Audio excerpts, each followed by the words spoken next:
xenophobia. Merci, monsieur. First Take SA, 5 to 6 a.m. Health experts are warning of an increased risk of waterborne diseases in informal settlements across the Western Cape after last week's flooding. Stagnant water and overwhelmed sanitation systems are now overlapping in densely populated areas. Yonda Magubudela reports. The recent floods in the Western Cape have been described as one of the most severe weather events experienced in decades, following widespread heavy rainfall across the province. In some informal settlements, water remains trapped around homes, while residents continue navigating through flooded walkways. A resident from the Zama informal settlement in Luandle says children are frequently exposed to dirty water while playing outdoors, and they often get sick. I'm not all right because I have a small child. So every day my child is sick, they cough. So we are not staying well in this house because we're always looking into the water. Professor Leslie Patrick from the University of the Western Cape says the poor condition of many wastewater treatment plants increases the risk of polluted water entering rivers and nearby communities. More than 80% of our wastewater treatment plants are in a critical state. So this means when this effluent lands in rivers, it's polluting our rivers. Patrick further cautioned that flood waters may also transport dangerous chemicals, including pesticides, from agricultural land in surrounding communities. A lot of the stormwater will have flooded agricultural holdings, and you must realize that many farms use very toxic chemicals as pesticides and herbicides. And in the informal communities too, there's a lot of illegal use of pesticides. And settlements are already facing limited sanitation. Residents say exposure to stagnant flood water has become unavoidable. What remains after the rain is not only damage, but an ongoing public health concern. Yona Makubotela, SABC News, Cape Town. You are listening to Elvis Preslin on First Take SA on SAFM. Now, the Betway Premier Soccer League is coming to what is expected to be a dramatic final day tomorrow afternoon. Orlando Pirates will look to clinch the PSL crown when they take on Orbit College at the sold-out Mbombela Stadium on Saturday. Don't go there when you don't have a ticket. Pirates could have wrapped up the season last weekend already when they hosted Durban City, but the game ended 0-0. Sitting in second place, Pirates are currently 2 points behind Mamelodi Sundowns, who lost their last game to TS Galaxy. As you know, Sundowns is in Morocco, where they will be playing in the second leg of the CAF Championship against FAR Rabat on Sunday. Sundowns won the first leg here in Pretoria, and they could be crowned champions. Meanwhile, Arsenal will be crowned the EPL champs after 22 years of trial and error. We're asking you this morning, how do you sum up the PSL, EPL and CAF Championship season?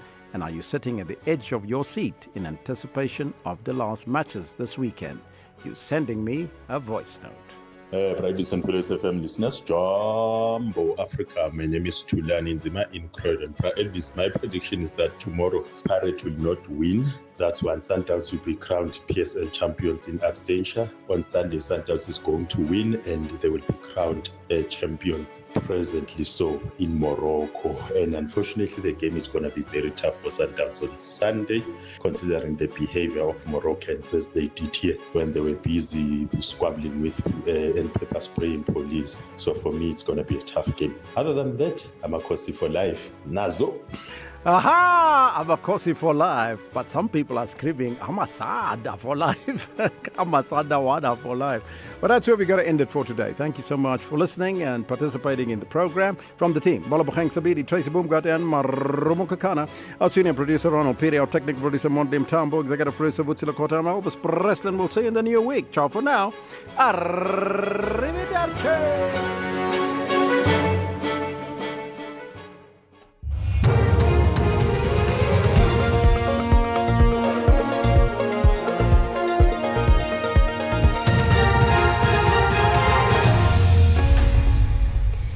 In our top stories, Rolf Meyer presents credentials to the US and angry crowd sets Ebola hospital in DRC on fire.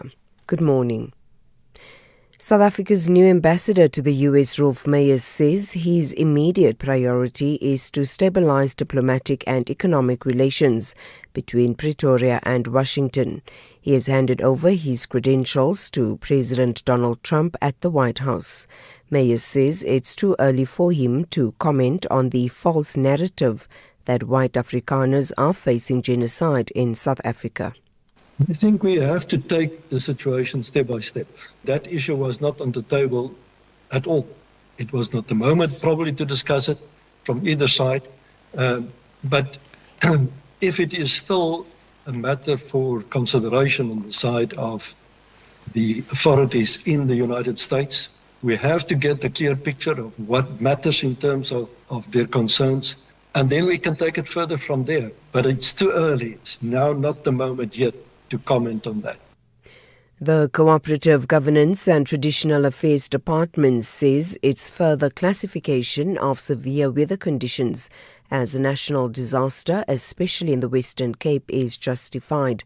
Head of the National Disaster Management Centre, Elias Sitole, classified another national disaster in the affected areas this week.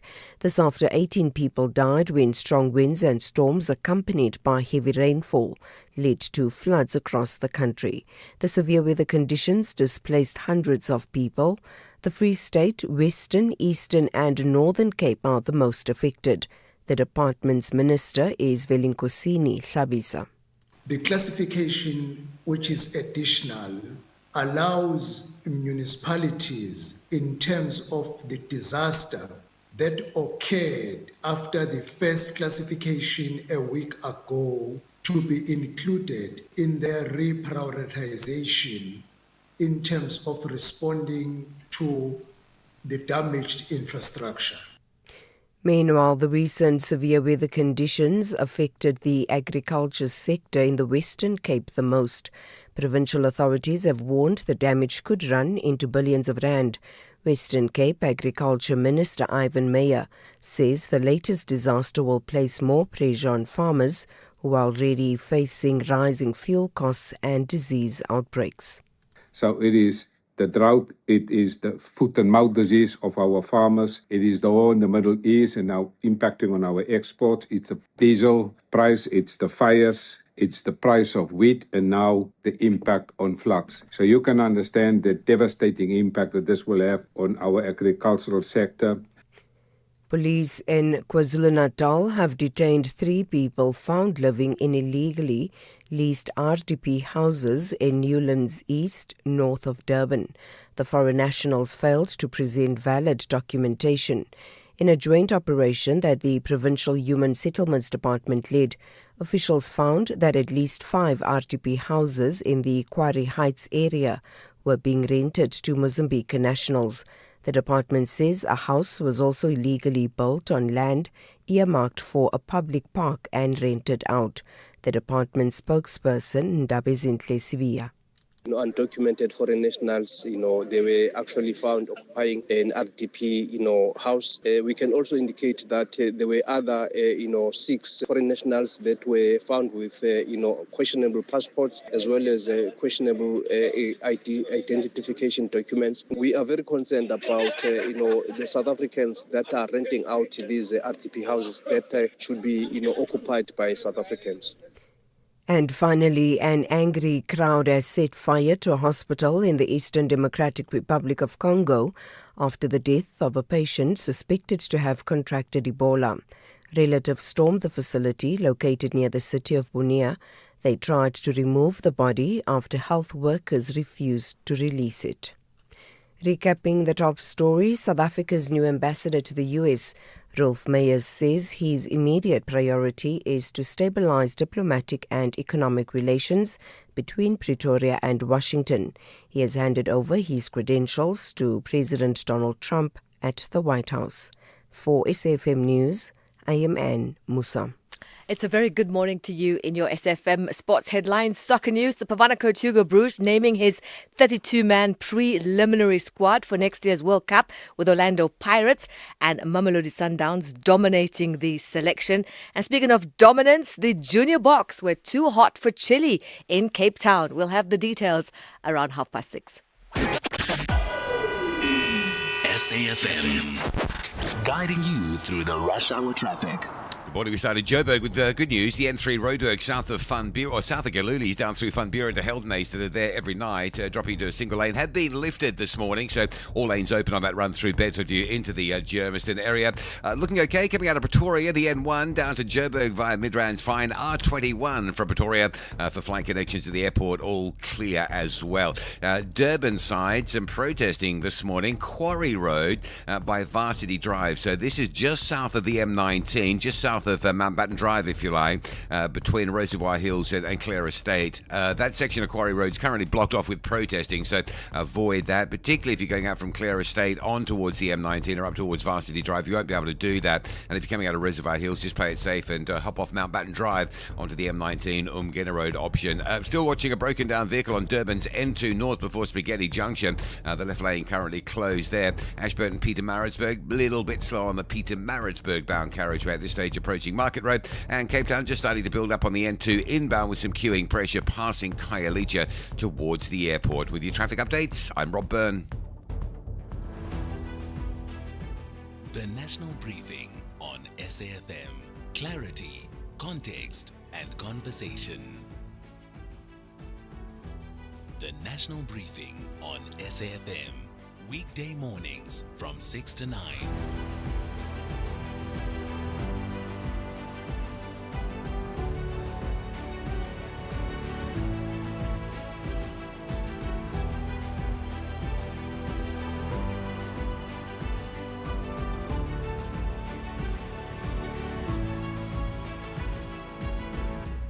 Good morning. John in for Kathy this morning. It's the National Briefing on SAfm, 7 minutes past 6 if you're watching the time. Busy show today. Looking forward to a couple of the conversations. We are talking football later on. We're going to try and squeeze that in later towards the end of the show, around about 8:30 or just before 8:30. As you heard Elvis talking, big weekend of football. We're going to be talking to co-founder of Idiski Media, Nkululeko Nkewu, later on, and we'll take your views. Pirates, Sundowns. Can two South African teams, well, the one team we know is going to be South African. Who's it going to be? Sundowns or Pirates? I have a feeling it's Pirates, but we don't mention that. Coming up in the next half hour or so, we're going to get an update on our global briefing. 3 stories we got a close eye on. There is what's happening in Ukraine. I see that Germany is spearheading efforts to bring Ukraine in as an associate EU member. We'll understand what an associate member is, and also is this an innovative solution for Ukraine? We'll find out what all of that means. Then also the Cuban leader's been charged with murder from a 1996 downing of planes. This is more tension between America and Havana. Raul Castro has been charged in the United States over that incident that killed 4 people. And it was brought up by one of our callers yesterday, the Gaza flotilla activists. They're going to be deported. Israeli ministers taunting detained activists fundamentally shifted the international narrative from the flotilla's humanitarian mission to the conduct of Israeli security forces. So we're going to get an update on that. That's in the first half hour. Look at the weather. We're going to look at your front pages. And then later on, the Western Cape, I just got to get their name 100% right here, because I got to make sure. A controversial open letter has been sent by the Cape Independence Advocacy Group. They've sent a letter to US President Donald Trump calling for international support for Cape self-determination and a referendum on independence for the Western Cape. We're going to talk to the leader of the Cape Independence Advocacy Group, Phil Craig, and find out why he's sending a letter to Donald Trump and if Donald Trump can do anything as well. Also in this hour, the mining, the Zama Zamas. It's been a continuous issue, and one of the newspapers are highlighting the military out in force in the neighborhood, but the Junior Mining Council says it welcomes the arrest of 14 alleged illegal miners in Brits in the northwest. This is an ongoing story. It seems as if maybe something is being done. We'll talk to the president of the Junior Mining Council and find out if that's just a drop in the ocean. 14 miners seems like it's just the beginning, or is it the end of the beginning? Who knows? We will find out together. And then later on today, all the regulars, all the finance, the business, we'll have traffic with Rob throughout. Zai's got your sport. It's going to be a busy show today. So as always, phone lines open, WhatsApp lines open. We love your comments. Add in any extras that I might have missed, something that you don't know, something that you want to know from our guests. As always, 086 000 2032 is the phone number. You can send us a WhatsApp on 0614 104 107.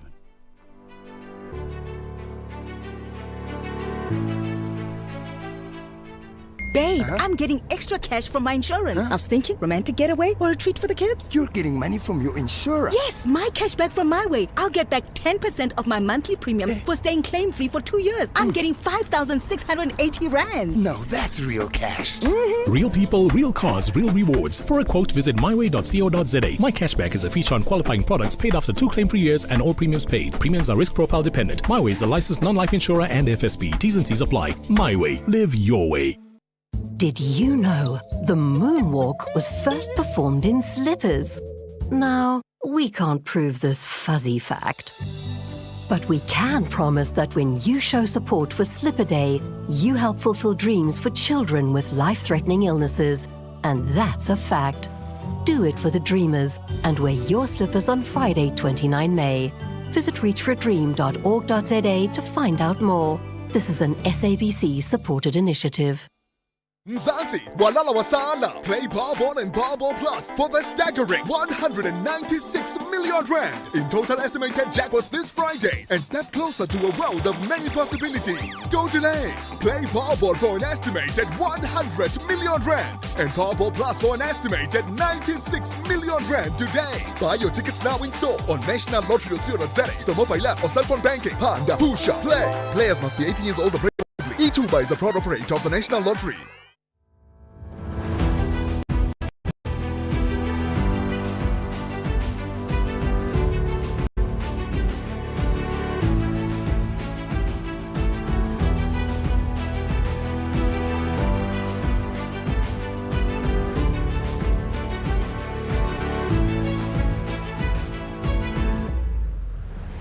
Twelve minutes past 6, you're with SAFM. Good morning to you. Let's have a look at the newspapers this morning. Just one story on the Business Day front page today.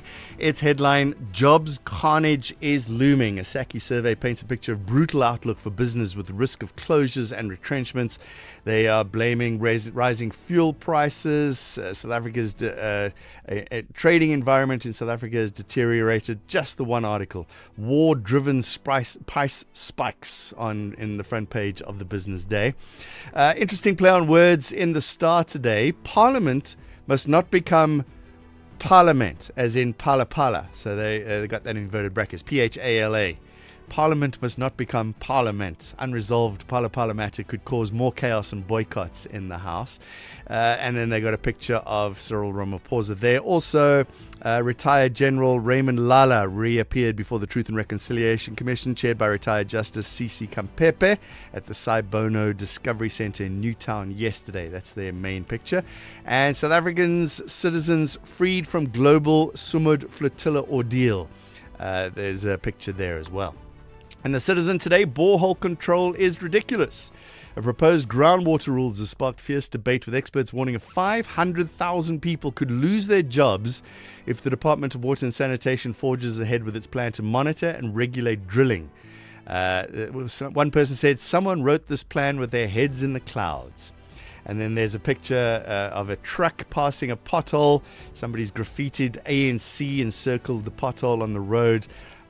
This is on Delmas Road in Mpumalanga. It's been marked by rivals of the ANC and poses serious safety risks and severe traffic delays for motorists. That's their front page picture of the Citizen.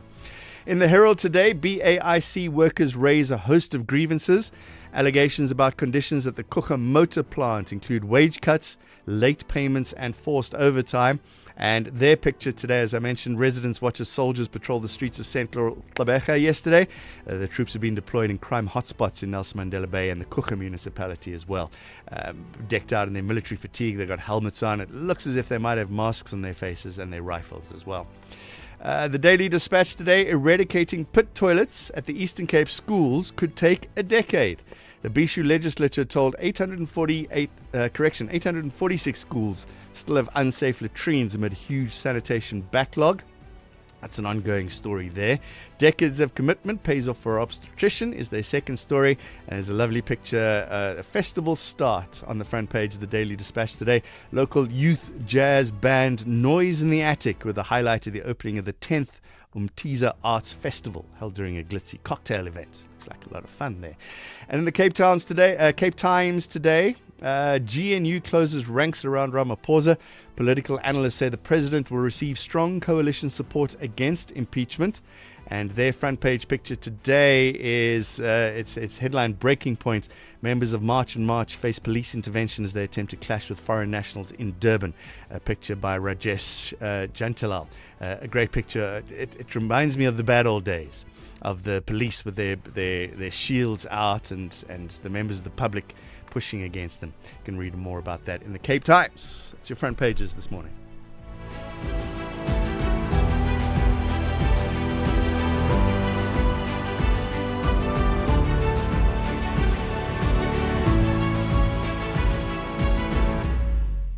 Is your business struggling with cash flow, job losses, or low productivity? You're not alone. Productivity SA's Business Turnaround and Recovery Program provides expert turnaround strategies to restructure operations, save jobs, and boost growth. Get practical tools like early warning systems, performance improvement plans, and access to productivity champions. Visit productivitysa.co.za or call 011-848-5318 to apply now. Your recovery starts here. Catch Top Billing this Thursday on S3 as Sosibini meets boxing champ Kevin Larina ahead of his world title defense. Fez, Jonathan and Ryle compete for cover story glory. SA lifestyle combines with French chic in a castle of a home. And rapper Gigi Lamaine talks legacy over high tea. That's Top Billing this Thursday evening at 7. Repeat Sunday at 1 on S3. Streaming on SABC+.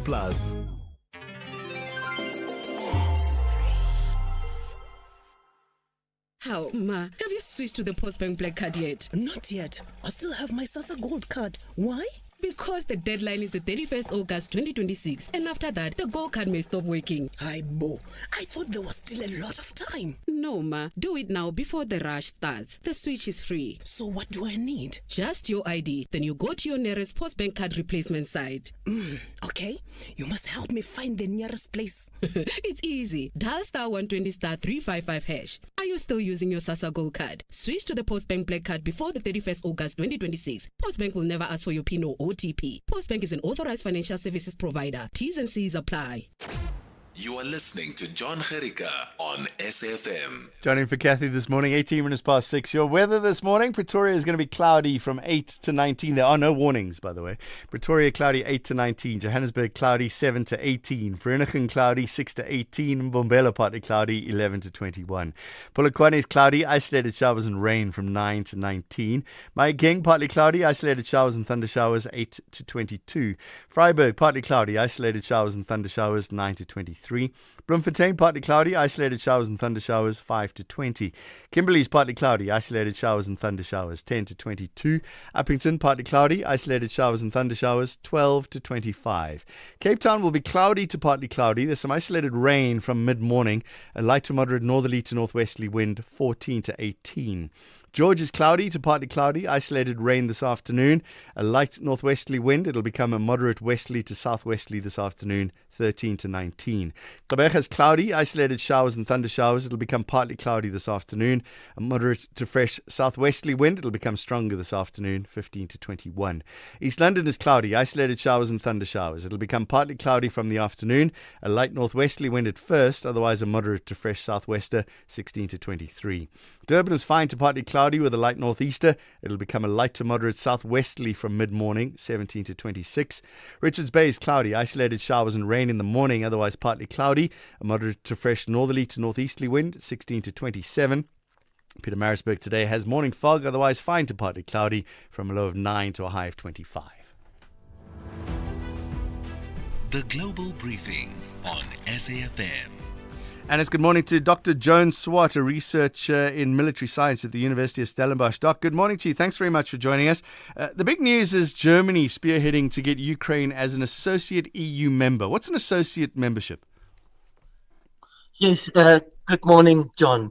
That basically puts them it signals long-term political commitment to Ukraine. So associate membership is not, of course, a full membership, but it sort of signals that there may be a path to a full membership. And critics, including myself, argue that proposals like this appear to be less focused on a conflict resolution in Ukraine and more on reinforcing long-term geopolitical confrontation with Russia, which is, of course, a big problem. So they are signaling and hoping that this kind of associate membership could deepen economic integration, increase their alignment institutionally, and it's sort of more of a symbolic reassurance to Ukraine that they will have their back. But from the Russia side, we must remember, and I also argue that it's mainly, to me, a provocation that could provoke further Russian objectives. And Putin's inner circle, like Medvedev and General Bortnikov of the FSB, they are kind of getting impatient with a lack of reaction to all of these provocations.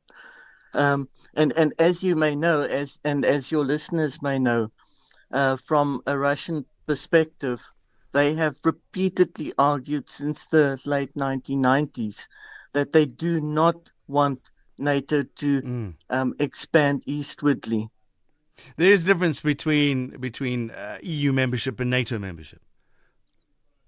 Yes, of course there is. It's two completely different organizations. NATO is basically led still by the US, where EU is a political conglomeration that started as an economic project and moved more into a geopolitical bloc, and they include all the European countries that qualify to be part of the EU.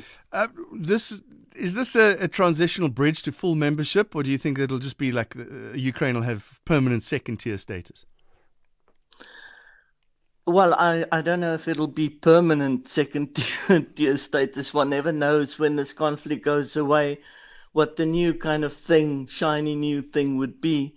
But it may be. They are signaling that it may create a path to full membership. But we must remember that full membership comes with different requirements, including economic stability, and Ukraine is very, very far from that. Okay, now nearly 30 years after two civilian aircraft were shot down near Cuba, former Cuba President Raul Castro has been charged in the United States. 30 years have been passed since the downing of those aircraft. Is there any evidence that's finally enabled prosecutors to bring murder and conspiracy charges here? No, there is absolutely no new evidence. So it's still hugely contested, politically and legally contested. And of course, the US and international investigations say that they've concluded the aircraft was in international airspace, even at that time when it happened. And while Cuba has historically argued that they repeatedly violated Cuban airspace and posed a security threat, now that civilian aircraft was it's civilian, technically speaking, yes, but it was linked to anti-Castro activist groups, especially Brothers to the Rescue. And I just want to remind you and the listeners that Raul Castro is now 94 years old. He has a birthday in 2 weeks, I believe. So, this indictment, I view it as more strategically symbolic than practically judicial. And it's the US is moving up this escalation ladder with Cuba in order to increase their pressure. I mean, the embargo started in 1960 already. It's been 66 years of economic warfare against this country. Cuba doesn't extradite its officials. So is there potential of another capture and trial approach like we've seen before? Yes, I've seen chatter around that. It is most certainly possible, sort of a Venezuela situation. But we'll have to see. At this stage, I can see no confirmed indication that they will undergo such imminent military action. But as it looks like they're kind of winding down in Iran and the Middle East, this may be their new thing again, to kind of rack up a new win, which is very important for President Trump. All right, let's talk about this flotilla. 400 activists were detained aboard a Gaza-bound aid flotilla. They were deported after videos. And what happened is we've seen these Israeli National Security Minister, Itamar Ben-Gvir, taunting the detainees. Has that changed the view and strained Israel's diplomatic relations?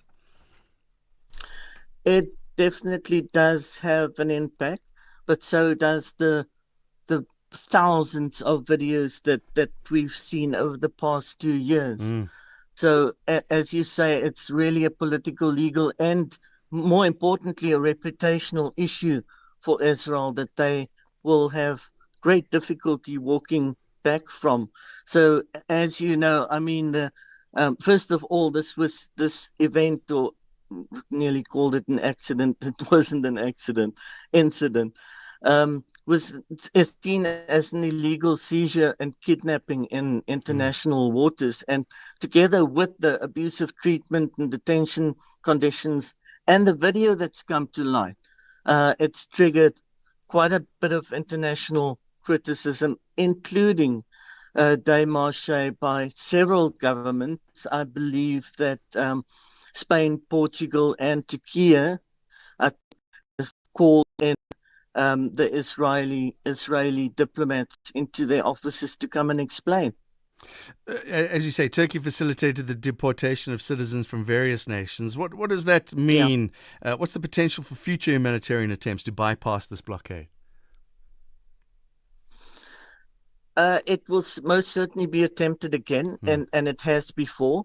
But Israel will just act in the same way. But we need to understand that this is kind of this caused an unusual public disagreement between the Israeli officials, which suggests to me that they have differing views regarding the proportionality of this reaction or behavior, but more importantly, that international optics that it creates.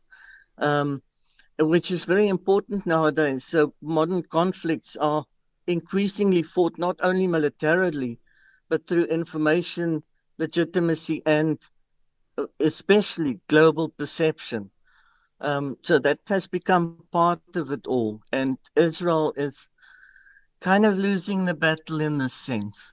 Dr. John Swart, have you got a feeling of what's happening in Israel? Every now and again, you'll get a report that Israelis are not happy with the current situation. What are you hearing? Unfortunately, what I'm hearing is quite the opposite. I believe Netanyahu may be under a little bit of pressure, but you need to realize that his whole government in the Knesset, and you mentioned Ben-Gvir, he's one of the examples of this. They're even more right-wing, and I think this type of actions and what they're doing in Gaza and in the West Bank, I believe they've got by far the majority of support amongst the public, which is of course the result of many years of information and propaganda and so on.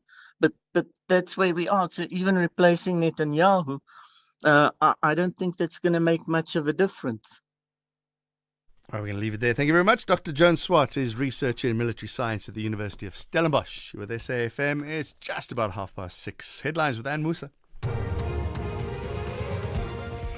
Good morning. Thanks, John. In the headlines, the man accused of killing a man who had testified before the Matlanga Commission of Inquiry is today expected to continue his bail application in the Brakpan Magistrates Court east of Johannesburg.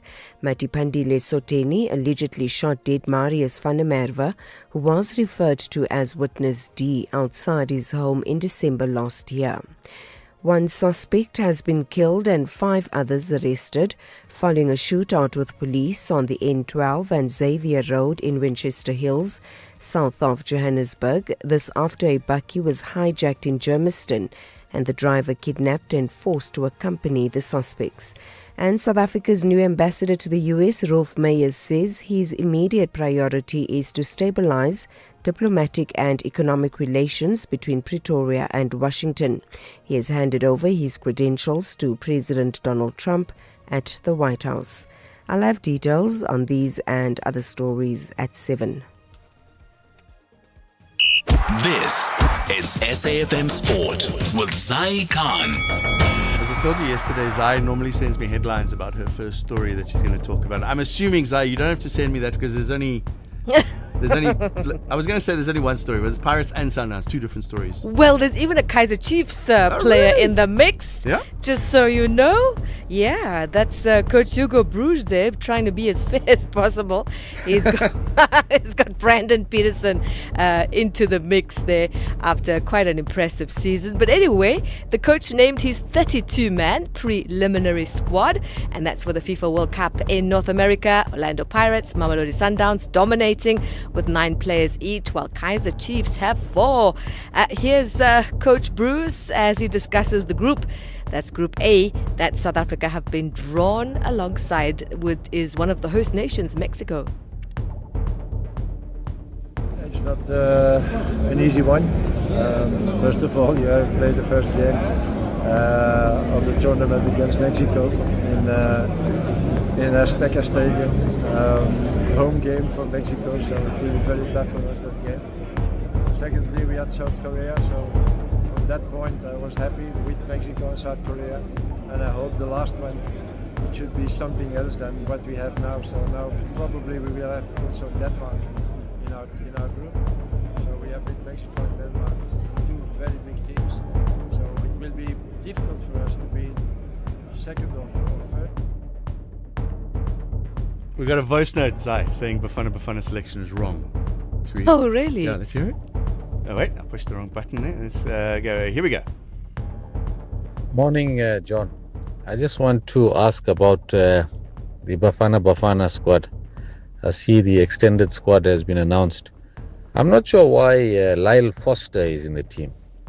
Yeah, he doesn't even play for his club team. He's on the bench for his club team. The last time he played for Bafana against... who was it? The South American team or Central American team. He looked out of shape. He missed chances. So, I mean, really, what message are we sending here? This is why we love sport. This is why we love sport. The debate is on. Well, clearly Bruce believes, Foster gives Bafana something tactically different. And, remember, this is a World Cup squad. Experience matters. Look at all the World Cup squads. You've got Luka Modric, even Cristiano Ronaldo at his age, and then Lionel Messi, Mo Salah, Sadio Mane. It's all the experience that matters. He may be sluggish, but he does provide something tactically, I gotta admit. All right, what else? What else? Okay, we've got another team that's flying the flag high, the Junior Boks. They ran in 15 tries. They demolished Chile 97-0 in their under-20 international series clash at Rondebosch High School in Cape Town. South Africa led 52-0 at half-time there. And auto tennis Casper Ruud advancing to the semi-finals of the Geneva Open. So did Argentina's Mariano Navon. And in golf, Brooks Koepka surged into the clubhouse lead of the CJ Cup. Brian Nelson with a bogey-free 8 under 63 in Texas. So he started from 10th, the 5-time major winner, birdied the 11th, eagled the 12th, and added further gains on the 14th. And finally, cycling, Belgium's Alec Sagat claimed his first grand stage victory with a bold attack on stage 12 of the Giro d'Italia. We'll have more sport, that's right, on the national briefing with me, Zai Khan. Cycle back, I think, top of the hour. SAfm, guiding you through the rush hour traffic. Good morning from your way to Joburg. A little bit of traffic on the Mike 1 this morning, just up to Boysons. Looks like an issue around that Boysons exit, just passing Gold Reef City. On your way to Joburg, it is all backed and stacked through there. A little bit of traffic as well on the M1 south towards New Road, unusual for a Friday morning. Durban Quarry Road, just south of the M19 around Varsity Drive. Protest action this morning. Expect some delays and diversions through that area. If you're going out from Clare Estate, might want to avoid it. If you're coming in from Reservoir Hills on Mountbatten, just maybe hop onto the M19 and stay away from that Varsity Road hotspot. Still with the breakdown on the N2 North going into Durban Spaghetti Junction, so watch for some delays to really start building up through there, I would think. Cape Town, Baden-Powell Drive, all choked up towards Strandfontein Road. That's for motorists moving through Mitchell's Plain direction. Muizenberg, and the highway is going into Cape Town, busy but a little bit lighter this morning than you might be expecting, with the exception of the N2. The N2 fairly slow in towards sort of Jan Smuts Drive territory. With your traffic updates, I'm Rob Byrne. The Market Brief with Ndauleng Lechela on SAfm. Morning in Taoleng. I see Walmart has sounded the alarm about jobs and the economy in South Africa. Well, it's Walmart over in the States, okay. John. So they were out with results overnight, and the group has cut its profit outlook, raising fresh concerns about the health of the U.S. consumer as higher fuel prices and persistent inflation squeeze household budgets. Now, while quarterly sales still rose 7%, helped by strong e-commerce growth and higher income shoppers, Walmart warned that pressure is building, particularly for lower income consumers. The retailer says shoppers are becoming more cautious, with customers spending less at fuel stations and relying heavily on value-focused purchases. Executives also noted that tax refunds helped support spending earlier in the year, but the boost is now fading. Now, Walmart is widely viewed as a barometer of the U.S. consumer and broader economy. As America's largest retailer, its results provide an early indication of household spending trends. Now, signs of strain at Walmart could point to slower consumer spending, a key driver of U.S. economic growth. Now, shifting focus to the tech sector, Microsoft is reportedly in talks to supply its in-house AI chips to AI startup Anthropic, a move that could shake up the race for dominance in artificial intelligence infrastructure. Now, the discussions center around Microsoft's Maya AI chips designed to reduce reliance on NVIDIA's highly sought-after processors. Now, this matters because the AI boom is no longer just about chatbots and software. It's now a battle over the hardware powering it all. Companies are scrambling for computing capacity as demand for AI explodes. Anthropic alone is expected to spend billions on cloud computing through partners including Microsoft, Amazon, and Google. Now, if Microsoft can convince major AI firms to adopt its own chips, it could lower costs, strengthen Azure's competitiveness, and challenge NVIDIA's grip on the AI market. Then over in equities, investors are still holding out hope for progress in the US-Iran peace talks, although negotiations remain stuck on key sticking points, keeping oil prices elevated. Despite that uncertainty, Asian markets opened in positive territory, while US stocks also ended the previous session in the green, supported by continued optimism around earnings season. Locally, sentiment was weaker, with the JSE closing in negative territory as volatility continues to dominate trading. Markets remain sensitive to developments out of the Middle East, with energy prices still a key driver to risk appetite. And then lastly, in currency markets, the rand is steady this morning at around 16.40 to the dollar, 22.10 against the pound, and 19.11 versus the euro. Now that's your market brief. I'll be back in the next hour with more business and economic updates. Africa in Focus with Advocate Sipho Mantula on SAfm. Thanks, Ntaling. Let's talk Africa for a little while. Good morning to you, Sipho Mantula. Good to chat again. I see the Foreign Affairs Ministers of SADC having a little holiday at Skukuza. Refreshing morning, Jumbo Africa, John. John, we have spoken about this with Katie before. The retreat of Foreign Affairs Ministers of SADC as post the DIRCO meeting in March. Now, this meeting comes at the time where they have to respond to the geopolitical landscape challenges, and that geopolitical landscape will not only be in the Persian Gulf, the Middle East, Russia, Ukraine, it also look in the African continent. Hence, it's a retreat of ministers of foreign affairs, and that will include also the technical team. John, you know very well that some of the issues that will come out there is to look at infrastructure, transport, the free movement of people and goods, industrialization, value chain, energy, oil and gas, mineral resources, agriculture supply chains, and the food security. And the main one also being financing regional integration.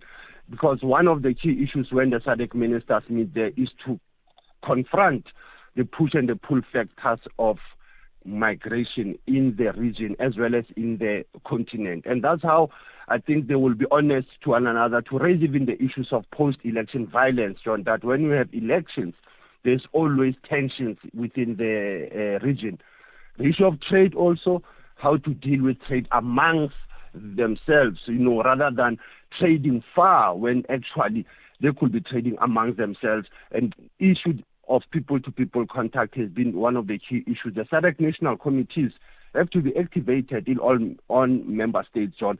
I think these are the key issues that will come. Minister Lamola will be opening that retreat as the chairperson of the SADC Council of Ministers. Change of leadership in Benin.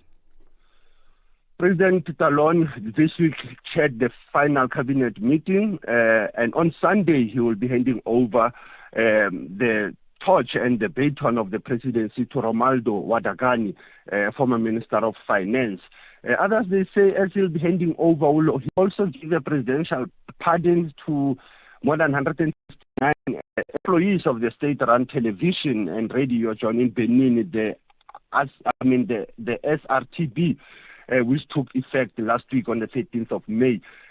Some of the journalists, John, I think they were accused for things that they have not done, and that's why others were asking the former President Talon about will he give pardon to them. But come Sunday, the 24th of May, President Patrice Talon will be handing over power to the new president.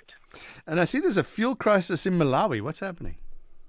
And those are the challenges, John. I said oil and gas. When the SADC retreat ministers meet, it must be in their mind. How do we deal with this? But, John, the Transport Association of Malawi say it is linked to the global market pressures and the shipping of routes in the Persian Gulf, in the Middle East, which has driven the fuel prices sharply high.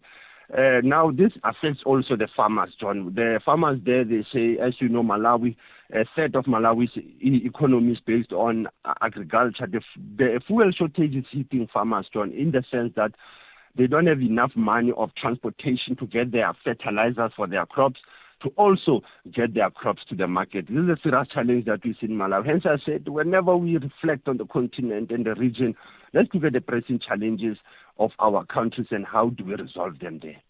I love this. Only writers could do this. The National Writers Association of South Africa are calling something Pens and Missiles. Such a good name. That's a good name, John. It is a theme, actually, of their second General Assembly that is taking place from tomorrow and Sunday. The National Writers of South Africa, led by people like Dr. Lance Nawa, Molaudi Sekake, the elders like Wally Sorote. They are calling this General Assembly and calling all writers, intellectuals, cultural activists to rise against oppression, racism, global instability that we see through literature and international solidarity. They went on to say also, John, we are sitting where the terrible twins, imperialism and colonialism, seem to have dried with an old book covers. The young people who were born after apartheid might not fully understand the harsh realities of land dispossession and racial oppression. Now, it is important to use the power of literature and culture that's coming from Nwasa. And they've been partnering with countries like Cuba, Russia, Mauritania, Palestine, sitting also on the questions of African challenges on conflicts. Now, their theme is pens and missiles towards Nwasa 2121. One of the founding fathers, Tate Chakela, is one of the person who has been at the helm, the late Chakela, and they will be honoring both Tate Waliserot over the weekend, people like Lififi Kadi, Professor Piti Kantuli, Mutobi, Mutwatse. So there are many people that they'll be honoring John over this weekend. It's an online, and people can just check it, the Second General Assembly of the National Writers of South Africa. And your archives this morning? My archive, I'm looking back. I'm memory lane 32 years ago when South Africa officially joins the then Organization of African Unity at the summit that was held in Tunis. It means that South Africa was never allowed to be in OAU, but we changed the OAU to AU in Durban, John, and there are still challenges. Let's give the listener to just listen to the then chairperson of the AU, Mayor Nkosazana Dlamini-Zuma, when he spoke about our commitment on the African continent. Allow me, on behalf of the Commission, to thank you sincerely for electing us to serve this premier organization of Africa. And it is a responsibility which we pledge to undertake with commitment and diligence. The spirit of Pan-Africanism and the ideals of the African Renaissance delivered us to where we are today and must propel us towards an integrated, people-centered, prosperous Africa at peace with itself.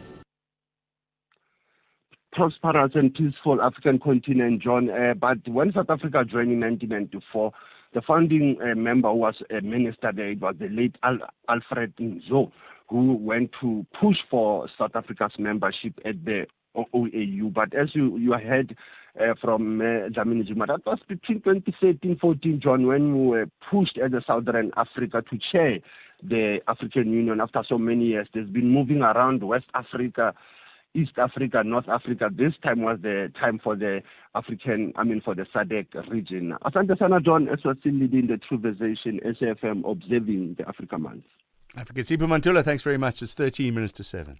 Investing shouldn't feel risky. It should give you security and good returns. Earn up to 7.25% interest per annum with an Absa Cash Invest Tracker for an investment of 100,000 rands or more. Your capital is guaranteed with immediate access to your funds. That's minimum risk, maximum benefit. Absa Private Banking customers can invest from just R1. Open via the Absa Banking app, a branch, a private banker, or 0860 111 515. Your story matters. Absa is an authorized financial services provider. T's and C's apply.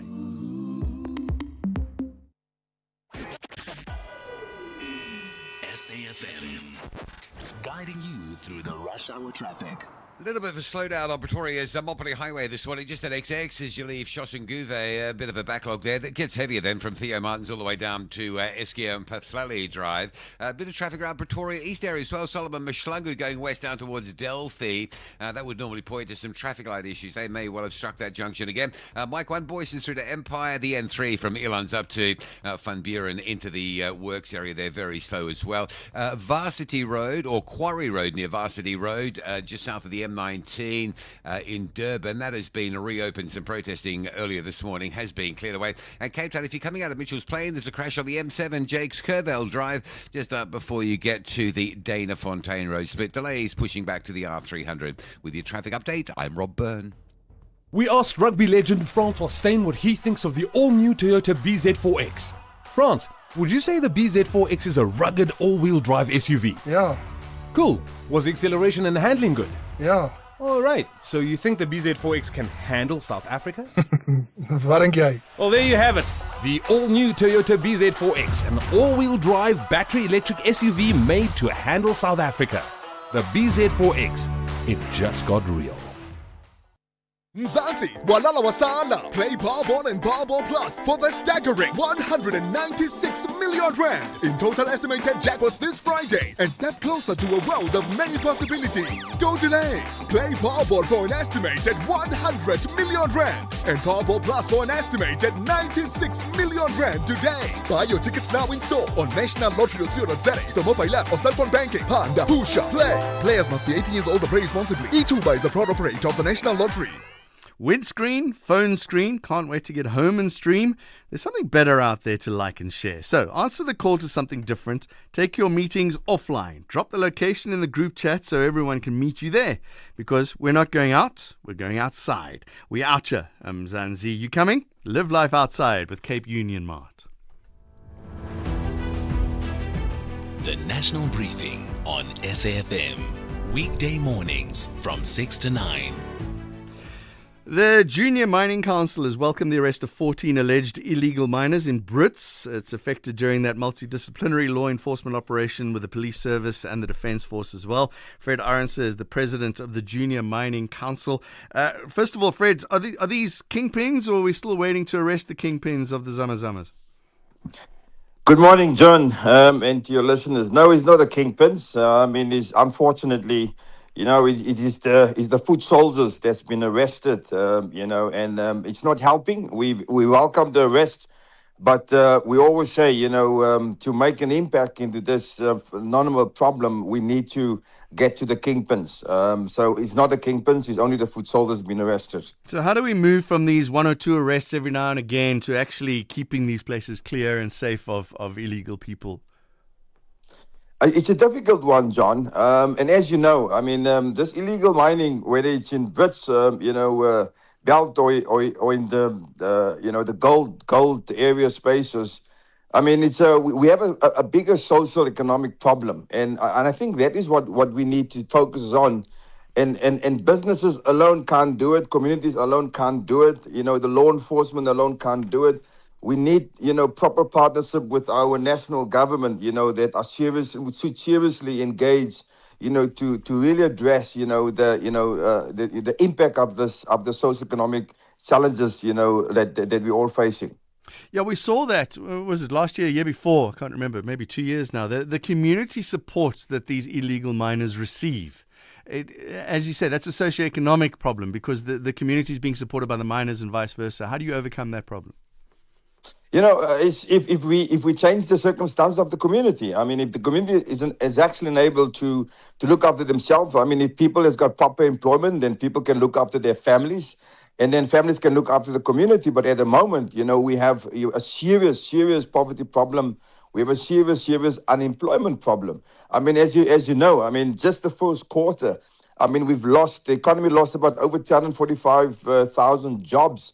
That is the key problem, and this illegal mining and the pressure on communities is just a net result of this, major social problem that we have in our country, and especially, in the mining towns. How much of that falls on the mining companies? In terms of what do you mean falls on the mining companies in terms of jobs or responsibility? Jobs and because the mines just pack up and leave, or the mines aren't rehabilitating, or the mines aren't looking after the people that they were employing. Yeah, we have mining companies, that. And I must say, all the major mining companies, they don't actually just leave and abandon the mines. They properly rehabilitate. If there's an end of life of mine, they rehabilitate. But unfortunately, we have a situation where mine owners just abandoned, their mining operations, and as a net result, you will then find these challenges. But that is where we should rely more on the Department of Mineral and Resources to ensure that this particular problem are properly policed, are properly recorded. But that in itself is also a challenge. I cannot say with comfort that the DMR knows exactly, the extent, of that particular problem. But there is where we highly encourage the DMR to do more in terms of these processes. But I mean, in terms of the mining companies, and especially some of our junior, mining members, they're very responsible. They just not leave it. But unfortunately, we have a situation where certain, mine owners just abandon and pack up and leave. And as a net result, you'll find, your so-called Zama Zamas then, move in. And is there an attempt to license or integrate these what are called artisanal miners into the economy instead of making them criminals? Yeah, there is certain initiative that's currently undertaken, by the department in terms of how best can they, create regulations to formalize, these artisanal mining. But it's we're still a little bit far off. I know a little bit more progress has been made, in the diamond, sector, in the Northern Cape in particular. But as you know, I mean, the diamond sector is currently under huge pressure. But there are some attempts, undertaken by the department, but it's been very slow. Got to leave it there. Fred Arendse is president of the Junior Mining Council. Thanks very much. Stay on top of all meaningful, top trending stories right here on SAFM. Leading the conversation. Open letters being sent by the Cape Independence Advocacy Group to US President Donald Trump calling for international support for Cape self-determination, a referendum on independence for the Western Cape. The leader of the Cape Independence Advocacy Group is Phil Craig. Phil, thank you very much for joining us this morning. Why did you send a letter to President Trump? Morning, Johnny. Good to be with you. Well, I think obviously we had this announcement that the refugee program had been extended, and therefore we thought it was timely to just send a letter and remind the US that perhaps that is one solution, but ultimately it isn't going to solve the fundamental problem that we have here in South Africa. And most of us love living here, don't want to go anywhere. We want to be able to live our lives in peace, according to our own democratic will and values here in the country where most of us were born. So why get Donald Trump involved? Well, Donald Trump is already involved, and I think we have to understand that that global politics is something that exists. It has always existed, and it's always formed a part of South African domestic politics. I mean, effectively, perhaps we can argue that the way it's playing out is different and far less harmful than in the past.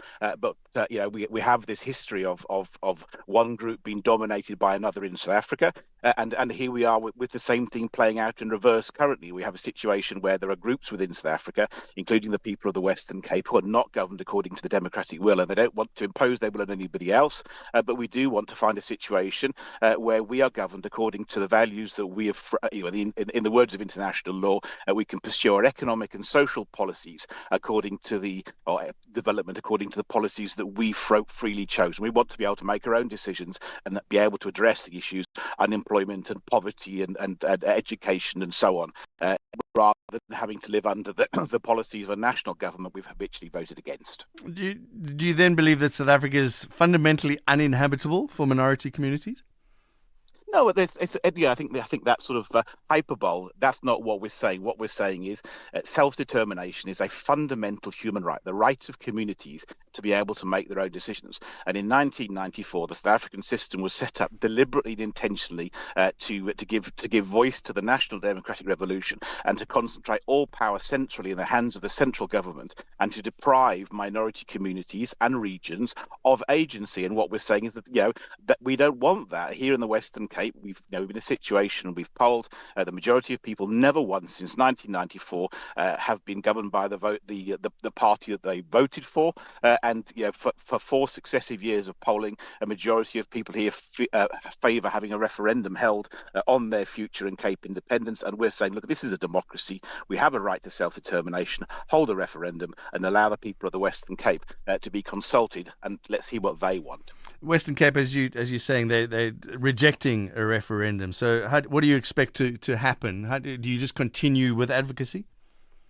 Yeah, look, I think so. To an extent, look, there's a bigger picture here. Self-determination, and I think Cape independence is the ultimate form of self-determination, sovereign independence. But I think we've seen how this is playing out in South Africa now, and I think we're going to have to sort of move gradually and incrementally.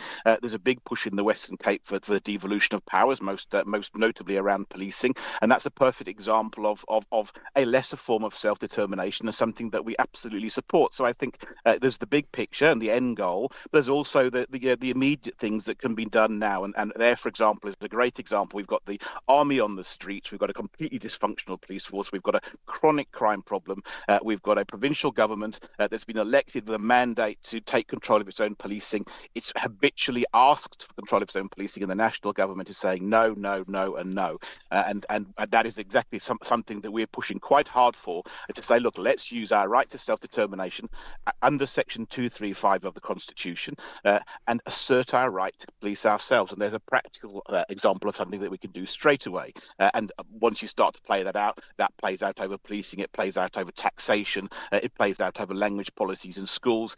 And the ultimate pointer there is, look, we're better off controlling everything, but let's start somewhere. Phil Craig, you and I could have this conversation for hours. We have to leave it there, though. Phil Craig is leader of the Cape Independence Advocacy Group. You with SAFM at 7 o'clock. Outsurance is in the business of saving you money on your car insurance premium. If they can't, ask for 500 Rand. SMS out to 30754. That's out to 30754.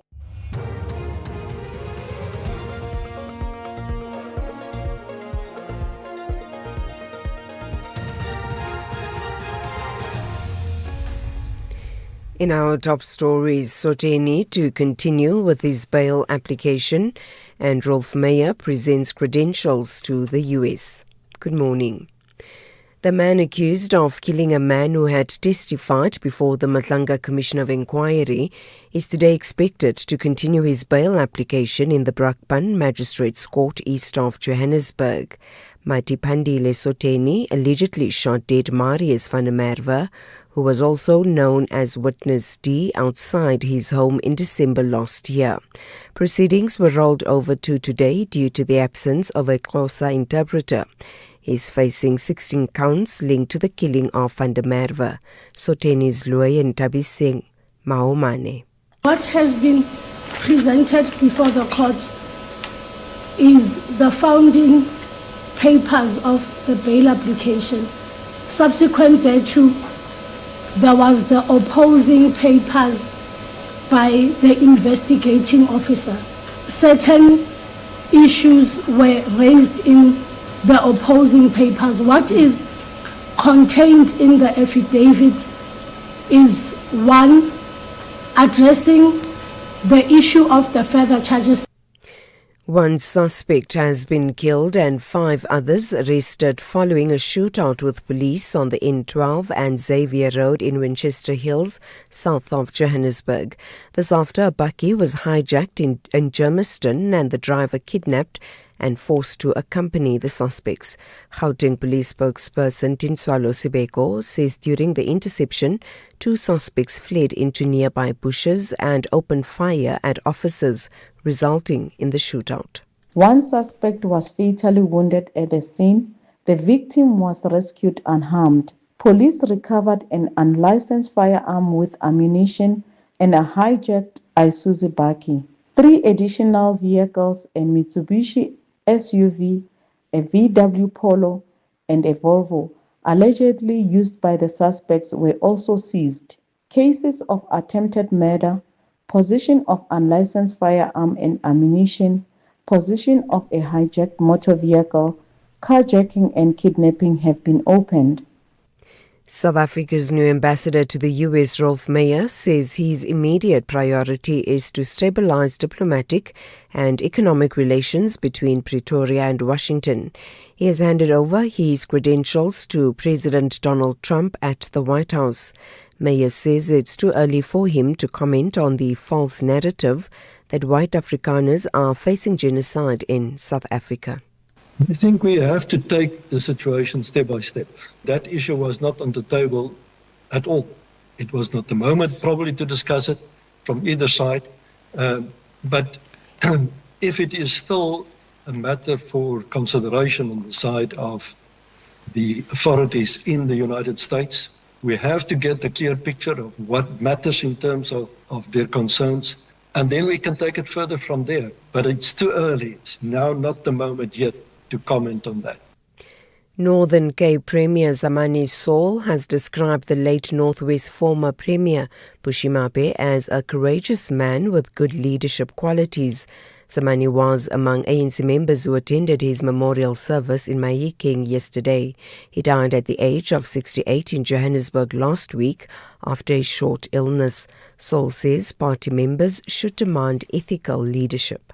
These acts of courage should include courage to renew our party. Renewing the organization is about doing away with bad habits or shadow culture. This courage should also include courage to fight factionalism and divisions. This also includes courage to fight political arrogance of leaders. This also includes courage to fight corruption as it robs the poor and deprives them of the necessary basic services they are entitled to.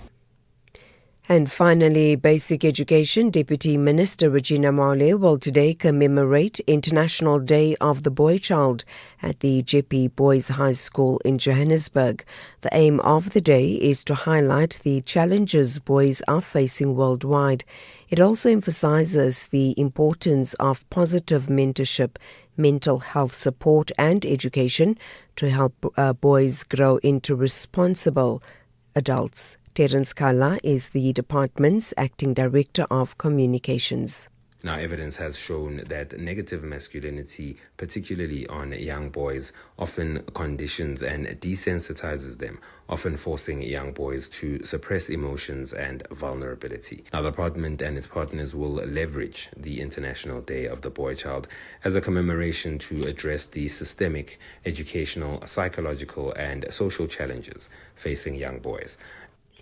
Recapping the top story, the bail application of Matipandile Soteni, linked to the murder of Madlanga Commission witness Marius van der Merwe, also known as Witness D, is expected to resume this morning at the Brakpan Magistrates Court in Ekurhuleni on Gauteng's East Rand.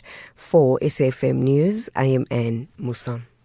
Outsurance will go out of their way to try and save you money on your car insurance. If they can't, ask for 500 Rand. SMS out to 30754. That's out to 30754. If your bank was becoming too expensive, you'd switch, right? So why pay more for your car insurance?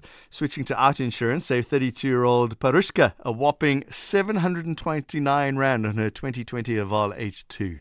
Get a quote now, and if Outsurance can't save you money, ask for 500 Rand or 1,500 Rand if you've been claim-free with the same insurer for 3 years. Do it now. SMS out to 30754. That's out to 30754. Licensed insurer and FSP. T's, C's and information online. Very good morning to you. In your SFM Sports Headlines, soccer, Orlando Pirates heading into the winner-takes-all final day, chasing a first league title in 14 years. And this is for our very own producer, Stanza. Cristiano Ronaldo finally lifting the Saudi Pro League title. We'll have the details around 7:30. SAfm, guiding you through the rush hour traffic.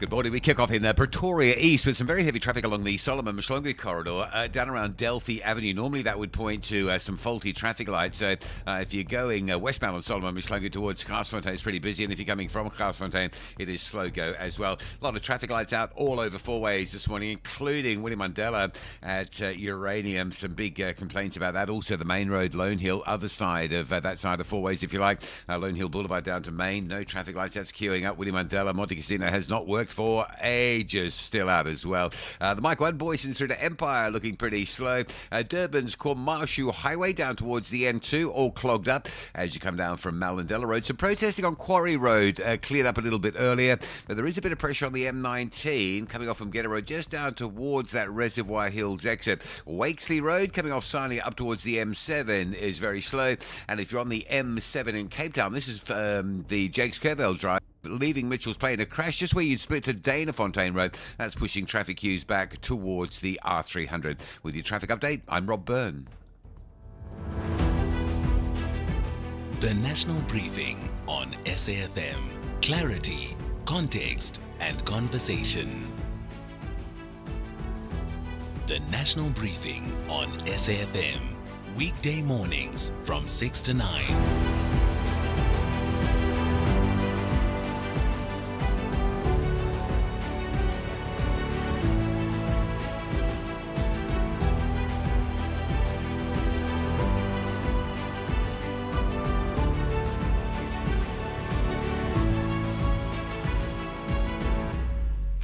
Good morning to you, John Kerrick in for Kathy. It's 10 minutes past 7 o'clock. It's the National Briefing. I see that conversation I had with the Cape Independence Advocacy Group has exploded our WhatsApp a little bit, which is great. We'll get your views. In fact, can we play just one of those WhatsApp voice notes quickly?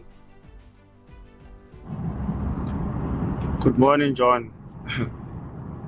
It just said that the gentleman just came into the radio this morning to embarrass himself because he's just beating around the bushes. He has no fact.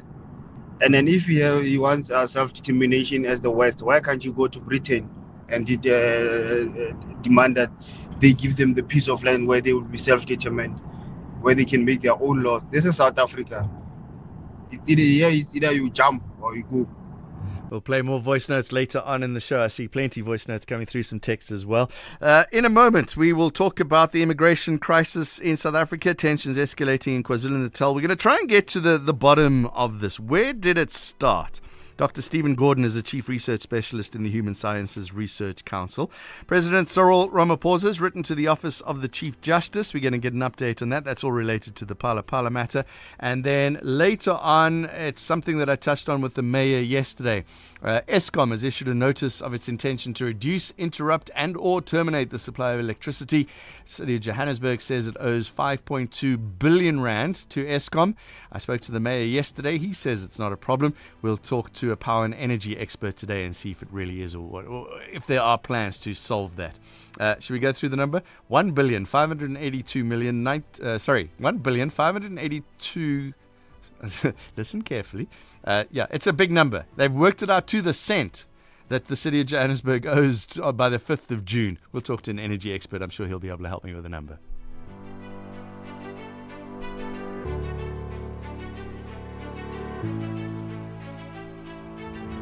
Mavis, I wonder if I should sell my car. I'm not sure where to go. Wanna sell your car, but don't know what to do. You don't have to go far, we come to you. If you're rolling in a 1.5 or a Lacquer 2.2, doesn't matter what you drive, we buy cars once you. We Buy Cars, the easiest way to sell your car by far. Across South Africa, online and on radio. SAfm, let's talk. Tensions rising with illegal immigration in South Africa. You've seen the protests, you've heard about them here. Foreign nationals seeking refuge at the Durban police station, demolition of structures in parts of Johannesburg. But we're going to ask now, when did this begin? What are the deeper social and economic factors behind it? Dr. Stephen Gordon is Chief Research Chief Research Specialist at the HSRC, the Human Sciences Research Council. Doc, thank you very much for joining us. Where did this all begin? Thank you very much for talking about this important issue. So we have seen a significant rise in anti-immigrant sentiment over the last 5 years in South Africa, but you were correct. This problem didn't begin in the last 5 years. If we look at the 1990s, way back, just as our democracy was getting started, there was a lot of concern about undocumented migration. There was a growing tide of antipathy towards international migrants right back in 1995, 96, 97. This was spiking as an issue. So as South Africans, we've long been very concerned, very angry, very negative towards international migrants. But what's happened in the last few years is we have seen anti-immigrant sentiment reach its highest level since we started measuring this problem consistently 2003. So the Human Science Research Council conducts a public opinion survey, the South African Social Attitude Survey, one of the best public opinion surveys in the country. So back in 2003, we found that the general population was quite divided on this issue. About a third welcomed all immigrants, about a third welcomed some immigrants, and about a third welcomed no immigrants. But then if we move forward to 2025, we find that only 15% of the general population welcomed all immigrants. 41% welcomed some immigrants and 42% welcomed no immigrants. That decline in pro-immigrant sentiment really starts picking up around 2021, and it's really surging in certain provinces. We're looking at Gauteng, Mpumalanga, Limpopo, and especially KwaZulu-Natal, where it's reached unprecedented levels. So we've seen this public sentiment changing, right? And how has that moved now to institutional state action? Is your data, is that a reflection of the political will, or is it public pressure? Public opinion, when measured, shows how people feel about a certain issue. Now, just because you feel a certain way about an issue, right, means that this will affect how you behave on that issue and how you vote on that issue. So public attitudes towards international migrants, they're becoming more negative, and this has caused people to take those attitudes into action. We've seen public marches, we've seen people increasingly lobbying their votes on anti-immigrant issues. We've seen the rise of civil society organizations dedicated to the anti-immigrant cause, supported by segments of the general population. So we have seen public opinion translating into action, translating into behavior. And this is very concerning as we approach the 2026 local government election, in which political parties will be going out there seeking to expand their support, to retain power, and many may feel the urge to play a populist anti-immigrant card, appealing to the growing sense of negativity towards international migrants. This is going to be very concerning. We've seen how in other countries this leads to intergroup conflicts. This leads to poor policy making, and this leads to societal disruption. So how do policymakers and community leaders address the tensions, but without fueling that rhetoric that migrants are the primary drivers of unemployment and service delivery? So people have legitimate concerns about unemployment, crime, cost of living. Unfortunately, what's happening is they're scapegoating foreigners for these legitimate problems that exist. What we need to do is work to address these issues in a way that actually solves the problem, not simply demonizes a small minority who are not the primary cause of, say, for example, the cost of living crisis. At a wider level, South Africa has a plan to deal with prejudice, a national action plan to combat xenophobia, racism, and related intolerance. We need to reinvigorate this national action plan launched in 2019 and obviously not producing the kind of results we want to see on the issue of anti-immigrant sentiment. The national action plan was implemented to bring down intergroup tension, to resolve a problem like xenophobia, and yet we've seen growing animosity towards foreigners. So obviously the National Action Plan is not delivering what we want to see. We need to reinvigorate this process, look at the type of strategies that this plan is advocating for, make sure that those strategies are well provisioned, that they are working, that they're effective, and if they are not, then we need to revisit them and perhaps install new strategies, better ideas that can achieve the results that we're looking for. Got to leave it there. Phil Craig, thank you very much. Correction, that's not Phil Craig. That was Dr. Stephen Gordon, Chief Research Specialist in the Human Sciences Research Council. You are listening to John Gericka on SAfm. Apologies about that. Dr. Stephen Gordon. Let's go to President Cyril Ramaphosa, who's now written to the private office of the Chief Justice seeking consent to initiate a review application as per Section 47 of the Superior Courts Act, the first step to reviewing the Section 89 independent panel report on Phala. Advocate Lefona Navondwe is a constitutional law expert at the University of Limpopo. Advocate, I've used a lot of words there. I don't understand many of them. So what does all of this mean? Advocate, are you there? All right. Have we lost the advocate? Yeah, it seems as if we've lost the advocate, so we'll get hold of the advocate. Are you there? Yes, I'm back. Hi, advocate. Thanks very much for joining us. I used a lot of legal terms there. What does all of this mean that the president has written to the Chief Justice? It simply means that, remember, the president is intending to review the Section 89 independent panel report. And this panel report was done by the committee, which was headed by the former Chief Justice Sandile Ngcobo, Judge Masipa, and also the senior counsel. So normally, in terms of Section 47 of the South African Superior Courts Act 10 of 2013, it prohibits instituting civil proceedings or serving subpoenas or on any superior court judge without prior consent. It doesn't matter even if the judges are retired. You'll remember Judge Sandile Ngcobo has retired and also Judge Thokozile Masipa has retired.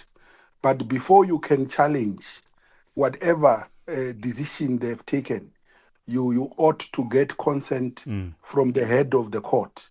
In case of Sandile Ngcobo, because he's a retired Chief Justice, you have to get consent from Justice Mandi Samai, who is the Chief Justice now. In terms of Thokozile Masipa, you have to get consent from Judge Obrili Dwaba, who is the Judge President. So here is that before President Ramaphosa can file a review application, he has to get consent from this head of courts with respect to subpoena or with respect to challenging the decision of the judges. Why is like that? It's like that because the court or the law is avoiding frivolous, vexatious, or nonsensical litigation against judges, active or retired judges. So before you do that, you need to get consent so that it is clear that your application has a sound in law, so that you avoid members of the public attacking judges in their work, if they are doing their work either in the panel report or in the commission of inquiry. How does this application interact with the parliamentary process? Remember, the parliamentary process has been sanctioned by the Constitutional Court judgment. There's an order which says that Parliament must move to the next step of the impeachment processes. So Parliament has already set up the impeachment committee, and the impeachment committee is about to do its work. But the review application itself cannot halt the implementation of the Constitutional Court judgment. So in other words, but the first step for President Ramaphosa was first to get consent. After getting consent, now he will proceed to review the Section 89 panel report. So in order for him to halt the parliamentary process of the impeachment, he ought to also file an interdict, wherein he will also interdict the implementation of the Constitutional Court judgment, so that it does not run simultaneously. Because if he just file a review application alone, the impeachment process will then proceed concurrently. You've noted the president has his constitutional right to review the findings. From a legal standpoint, what are the grounds that he can argue that the independent panel report is incorrect in law and in fact? We have seen those grounds before. Remember, he filed a review application previously, which later he withdrew it. So one of the other grounds is that he's alleging procedural unfairness. He's also alleging that the Section 89 independent panel report has overstepped their powers. He also alleges that there is an error of law in terms of the application of the law into the facts. So there are various grounds which he has alleged, which those grounds are in line with the Promotion of Administrative Justice Act, which then set out the grounds for review. So when you look at previous application, when you look at the grounds which he has articulated in that previous review application, you can see that he might have a case in terms of this review application. But of course, we'll just have to wait for the court to determine whether his grounds are stand the test of the Constitution. How long a wait is that normally, Advocate? Remember the review application, because here we are talking about the head of state. There's a head of state wherein he has a case to answer, and there is a belief that he might have violated the Constitution, or he might have violated his oath of office. But all has not happened because the Constitutional Court never pronounced on it. I believe that in the review application, the High Court will expedite the matter. We'll expedite the matter so that we get the outcome, so that we are able to know how, because the impeachment process must not be delayed, because we want to find out the truth, because that impeachment process work will then interrogate full investigation in terms of what has happened in the Palapala farm incident. Advocate Lefona Vondwe, thank you very much. Constitutional law expert at the University of Limpopo. Thank you. The National Briefing on SAFM. Weekday mornings from 6 to 9.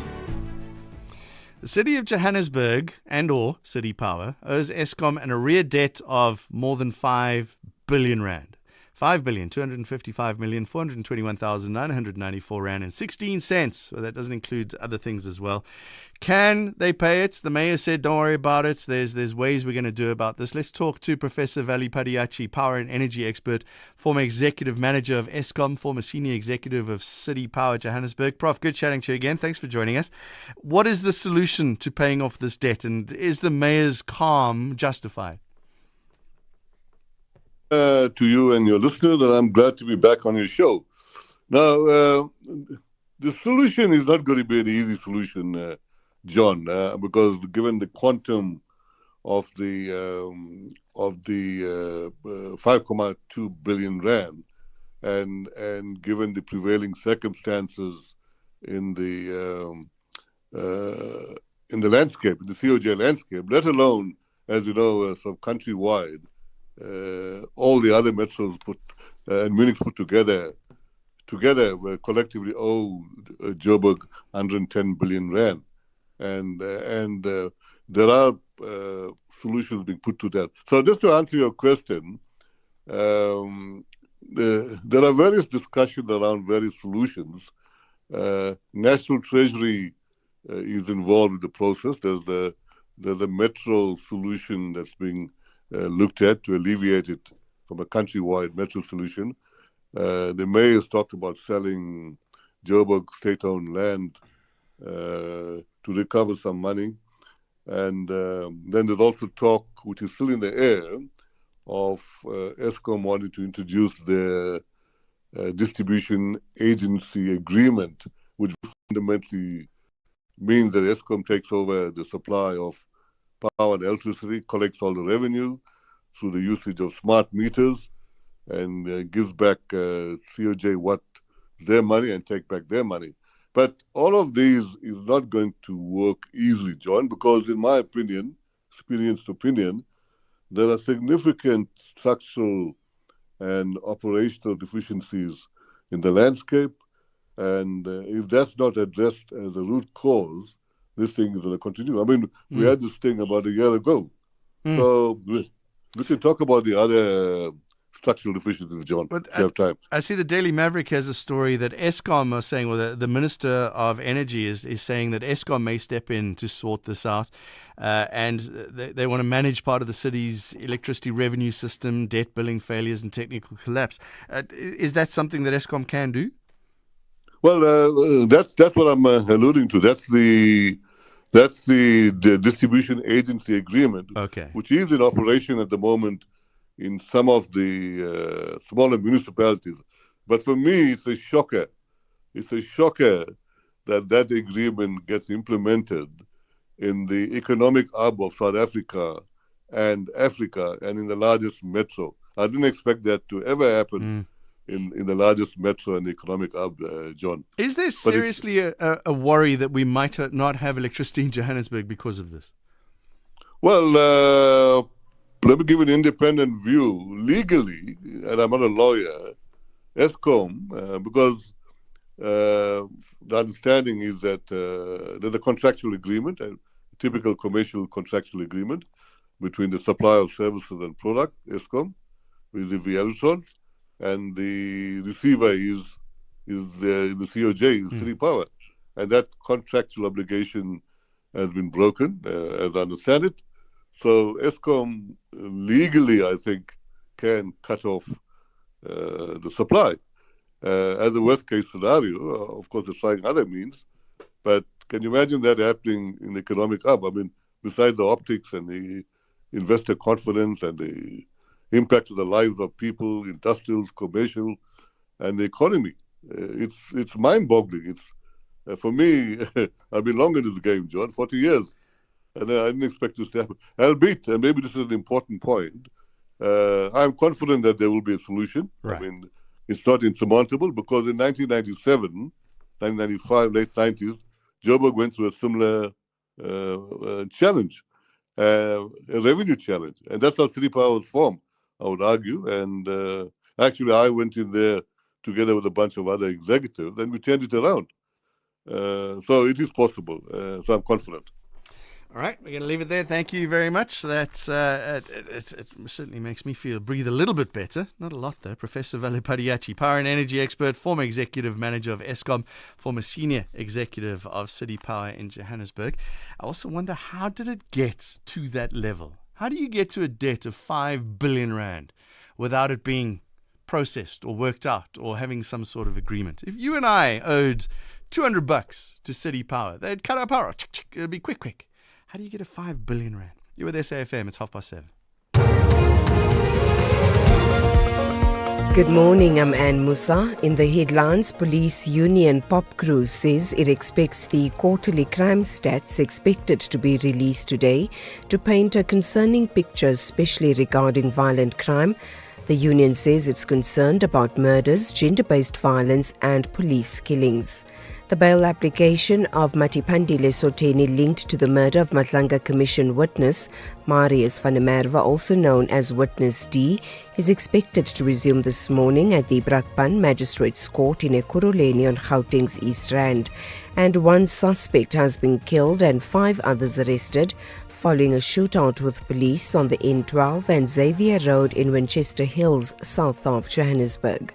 I'll have details on these and other stories at 8. SAfm, guiding you through the rush hour traffic.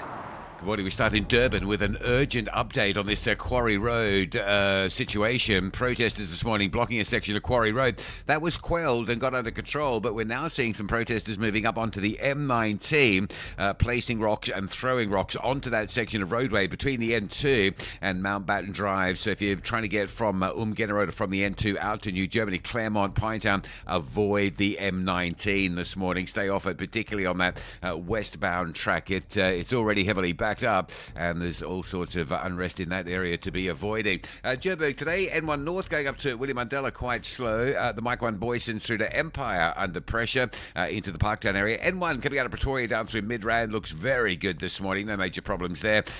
Solomon Mshangu and Delphi Avenue, Pretoria East, is quite a backlog of traffic moving west along Solomon Mshangu into that junction.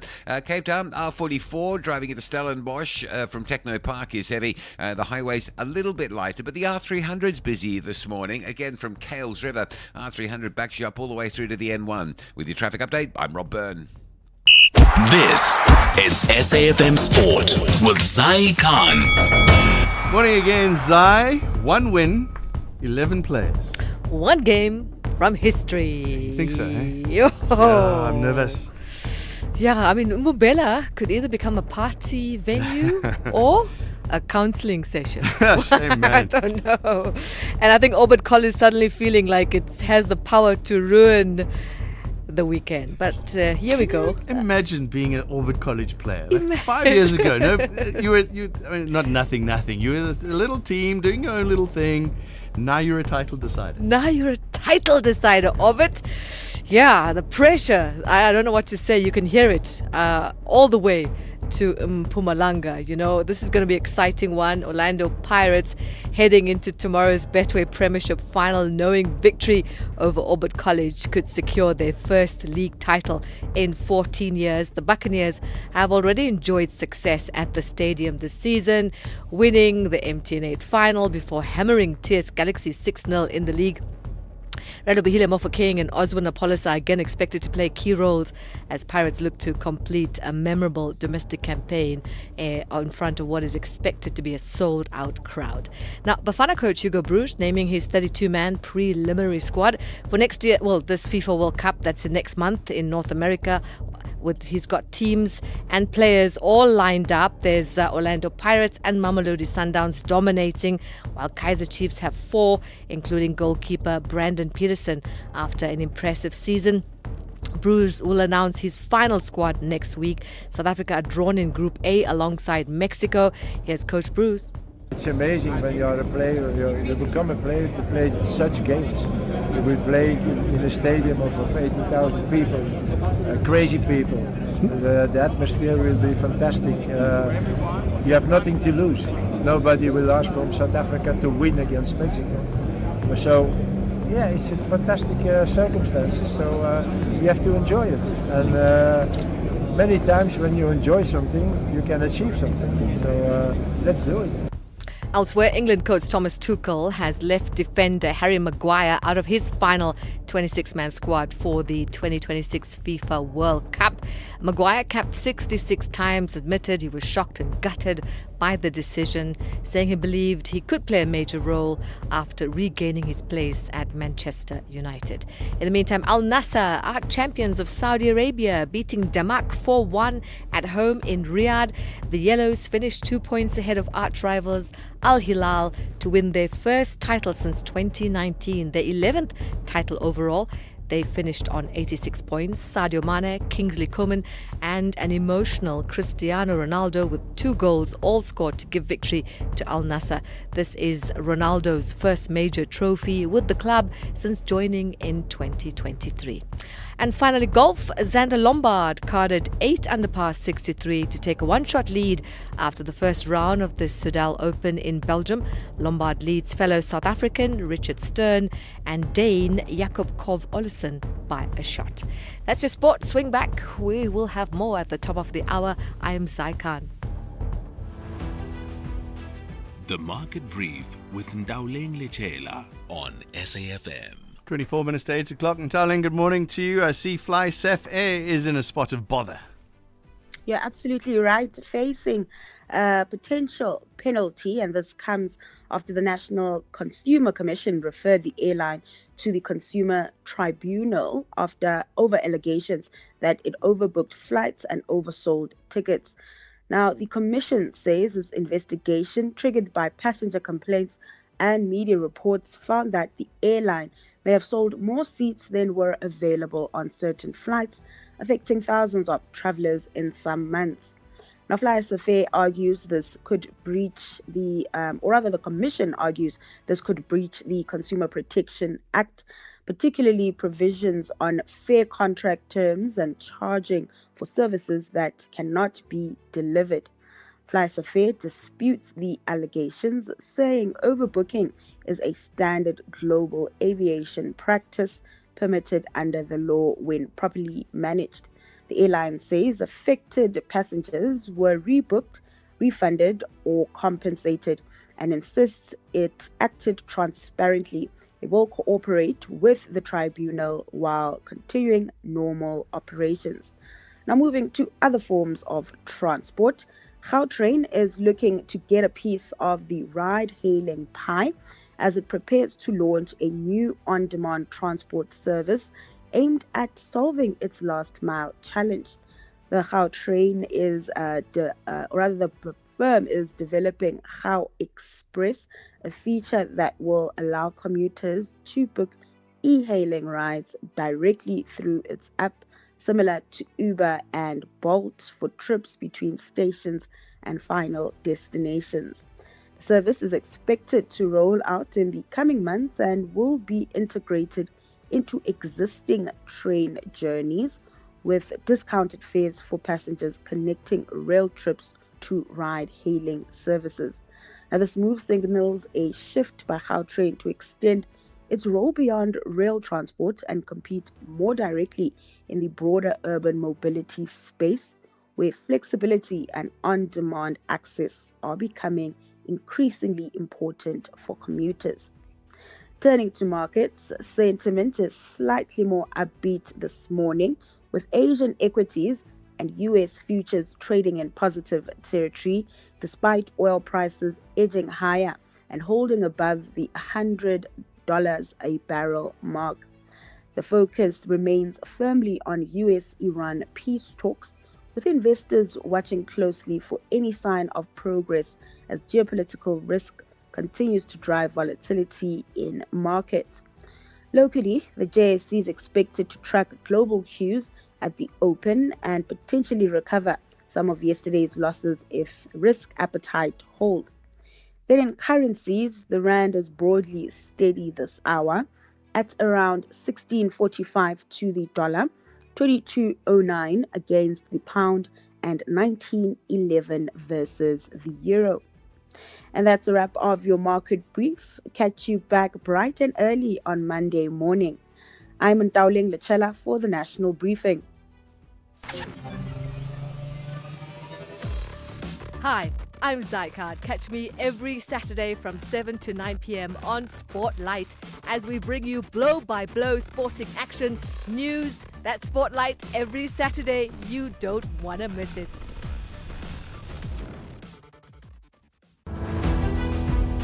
Reality check on the National Briefing.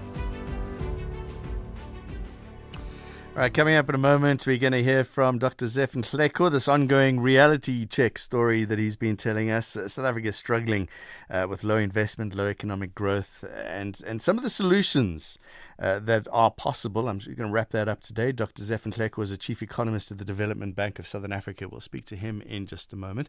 As always, we do value your input. We'll play some voice notes after that. I think we're going to have a little bit of time after traffic with Rob, which is in about 10 minutes or so from now. 086 0002032 is the phone number. You can also send us a WhatsApp on 0614 104 107. Dr. Zeph, good morning to you, chief economist at the Development Bank of Southern Africa. Solutions and updates as we solve the problem of low investment and low economic growth. That's right, John. Morning to you and everybody else listening in. I'd like to conclude the series today by talking about our enablers that will facilitate the interventions that we have discussed over the few previous sessions here. Just to recap, we said that the low investment, low growth challenge in South Africa fuels the socio-economic challenges in the country, of which, of course, one of the most urgent ones is unemployment.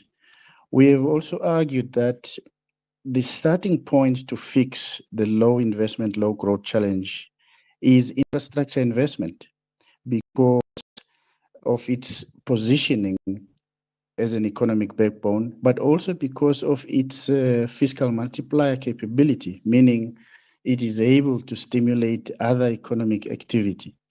Then we highlighted three proven and practical interventions, John, that must be scaled, with the key word there being scaled.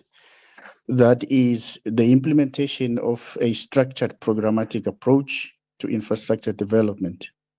and secondly, using the functional state-owned entities as implementing agents, through, for example, the financing of front-loading of assets and so on. And I'm referring to these things in a practical sense, not a statement or a sentence in the MTBPS or the SONA but I'm talking about practical implementation on the ground. And then we said we need to really drive this integrated municipal approach that creates solutions beyond just thinking about finances, but looking at the broader need at the municipal space, whether it's the infrastructure to be delivered on the ground, whether it's the local economic development, whether it's the governance issues.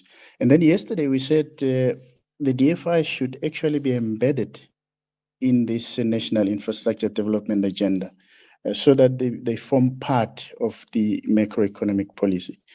So today I want to conclude then by highlighting 4 specific enablers which I think will facilitate the required interventions. And I'm hoping here that this will provide an opportunity for reflection for our policymakers, for the participants in the infrastructure development value chain, so that we are better organized to deliver this. The first enabler that I think is extremely important, John, is to adjust fiscal policy to embed DFIs as a major conduit to infrastructure development. This is not complex, but in my mind, it's a very powerful adjustment because the DFIs are already part of the public sector. And if you ask me, they're very good at what they do. So let's take that advantage and use them even more. The second one is this reallocating of capital in the financial sector. There are 3 types of balance sheets in the monetary architecture. There's those balance sheets you can refer to as workhorse balance sheets. There's a concern with the day-to-day issues such as infrastructure development. There are firefighting balance sheets which are concerned with responding to, say, systemic challenges and so on. And there are opportunistic balance sheets that target, unconventional structural interventions and so on. So we have to find ways to reallocate capital in the financial system towards the workhorse balance sheets. A good example is the recent review of the Regulation 28 that allowed pension funds to treat infrastructure as a distinct asset class. That's how you can think about reallocating, the capital in the balance sheet. The third enabler, John, which is a massive one for me, is creating an integrated national infrastructure development system, with the keyword being integrated. So creating a single national infrastructure development pathway is in my mind non-negotiable. And the correct way to go about it is to coordinate the national system from one center and ensure that all the existing institutions are attached to that one center and attached to one element of the infrastructure development value chain. So, for example, as planners, as financiers, as implementers. Granted, others will have, such as the DBSA, will have multiple roles, but still, you have to have this one seamless pathway where we know exactly this is the starting point for planning and project prep, this is where we finance, this is where we implement, and so on and so forth. Then the last one is the issue of governance and leadership. And for me, this is the foundation for institutional effectiveness. We should move beyond the noise and distractions that we are subjected to on a daily basis and get relevant expertise in place. If you ask me, we have countless beautiful minds in this country, and I think it's high time we put them into good use. Thank you, John. Thank you very much to Dr. Zephan Hleko, Chief Economist at the Development Bank of Southern Africa. That's your reality check for the week. SAFM supports a litter-free South Africa. Play your part in keeping our surroundings and environment clean. SAFM, leading the conversation. SAFM traffic with momentum. Just as you plan your route, only 15% of households plan for retirement. Plan yours today. Speak to a Momentum accredited financial advisor for advice that meets your context. SAFM, guiding you through the rush hour traffic. Easy highway flows this Friday across Gauteng. Lovely. You've worked all week. It's Friday. Get a little bit of a relief from traffic. Just a couple of exceptions, but they're fairly standard. Boyson's through Empire on the Mike 1 North and N3 Elands up to Elands interchange. Elands up to Heldnace into the long-term roadworks there. Also, a lot of complaints about the traffic lights that all out over four ways. One of the big ones this morning is coming in on William Mandela, the 511, down through to Uranium. That's Lone Hill Boulevard on the other side. Big queue of traffic there. Those lights have been down. I think we're getting on to about week 3 of that. So a lot of traffic lights out all over four ways. Malabongwe and Mahogany's out as well. So some queues between the N1 highway and North Riding side. Durban, just keep your eyes open for a bit of unrest on the M19 at Reservoir Hills. We've seen protesters blocking Quarry Road just south of the M19 this morning, and then moving up and placing and throwing stones onto that M19 between the N2 and Reservoir Hills. There was a big backlog of traffic, seems to have moved through, but you know the nature of this protest is it can come and go around sort of law enforcement activity, so just be aware of that. The N2 absolutely jam-packed on the run to Gateway. It's a broken down vehicle in the roadworks pushing queues back to Queen Nundy Drive territory. Schlanger Rocks Drive and the M4 North are obviously busy taking some diverting traffic that way, avoiding the N2. It really is solid this morning. And then Cape Town, a crash involving a truck on Viking Way at Jake's Kerbell Drive in the heart of Epping, right by the fire station there. That's on top of all the roadworks that are in place in that area, so extra pressure all through it. And a collision on 35th Avenue coming off Stellenbosch Arterial just before Bishop Lavis Drive. So that run through towards Elsie's, if you like, is being held up behind that Robert Sobukwe coming up from the airport into 35th Avenue Junction, very slow as well. Rob Byrne, SAFM Traffic. Momentum is part of the Momentum Group Limited, an authorised FSP and registered credit provider. If it ain't broke, don't fix it, they say. But my toaster isn't broken exactly. It just lands my toast on the kitchen floor. You see, some things only kinda never work. Like a financial plan based on generic advice. That's why Momentum accredited financial advisors take the time to understand you and only then apply their expertise. Advice meets your context. Momentum, your journey to success. Momentum is part of Momentum Group Limited, an authorized financial services and registered credit provider. Let's have the conversation. WhatsApp voice notes on 0614 104 107. Good morning, John. Back button. Tap to The activate. Cuban guy who's down the plane and is going to be charged for murder. When are they going to charge Benjamin Netanyahu and Donald Trump for all the murders they committed? In our country, NFSs and UIF officials who mismanage funds, when are they going to be brought to book? These are questions that are unanswered for so many years. Thank you. Bye. Morning, John. I don't know why Germany is forcing EU down the throat, forcing Ukraine down the throat of EU. What are they doing? Especially them with they should know better. Them with their Nazi history.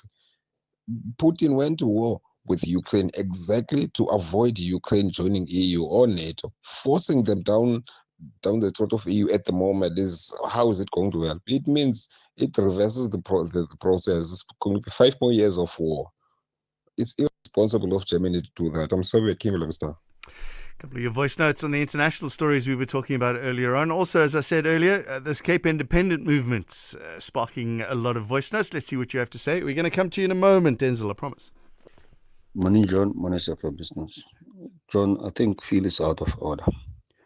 The Pan-Africanist movement and other organizations moved away from the slogan that says, when we take over as black people, white people must leave and others must be thrown into the sea. But it was never actioned, and all those slogans were abandoned. Now, with this movement of him saying he's white and then he wants self-determination in Western Cape and dividing South Africa, I think it's time that he must think of those slogans and wonder if that was pushed, what would have happened. I think people like Phil are taking South Africa backwards. See from Bloemfontein. Good morning, South Africa. Being South African, is something else. You've got white people that have been running South Africa for hundreds of years. They've made sure that Cape Town, Western Cape in particular, they do not service the places with low incomes to create the very conditions that they are crying about. And now they want self-determination as the province. It's very nice being here. Very, very nice being South African. People do as they please. Laws are only adhered to when it relates to them. Good morning, South Africa. Fadane East London. Some of your views on the WhatsApps. Let's go to the callers. Denzel, you're in Morokweng. What do you want to talk about tonight? This morning? Good morning, John. Yeah, go ahead. I want to talk about this Congolese man. You see, I was speaking here, below was talking about the rights here in Morocco, in Cape Town. He's representing the Congolese. But just see what happened. There was somebody that died in Congo, Ebola problem. Now they were keeping the cops there so that the disease must not spread. They took out the cop and burned the hospital just to be the burden of which country? Of South Africa. Now from there, now they won't have a hospital, then come in the side. It's time for our people. What makes you say they're going to come here? Yes, it happened like that. There was on the news that in Congo they burned the hospital. Yeah. What makes you say they're going to come to South Africa? That's the only alternative they always do. Then when we talk, our resources is getting strained. When we talk, then they say xenophobia. I mean, how stupid are you that you see this sickness will cause many people's death? They must keep the cops there and you burn the hospital. The people must stop saying we are xenophobic. We are not so xenophobic. I mean, I'm still trying to understand. I'm trying to understand how the two things work together. They burnt down the hospital. They were anger. We can be angry about that. Why would these people then come to South Africa? I'm struggling to see your analogy there. Most of the foreigners they take refuges to South Africa. They run to South Africa because our country is so lenient. They are so full of love just to help everyone because of this constitution of us. Now they take advantage of that goodness of South Africans. Now every time they say it's xenophobia. I mean, they've got their problems in their country. Why don't they fix their problems in their country and stop making other countries problems? We know we are all Africans, but we've got our own territories. Why don't we do that? I mean, you must start at home. Then go into other people's places. Okay, Denzel, thank you very much. Let's go to, is it Haley or Hale? Good morning, John. I'd just like to go to the point. Yeah, go ahead. Haley. John, yes, yeah. I want to talk about the global immigrant, and the immigrant in South Africa. Global immigrant, the United States of America built from the zero scratch from the global immigrant. The immigrant built that nation at the great world top class.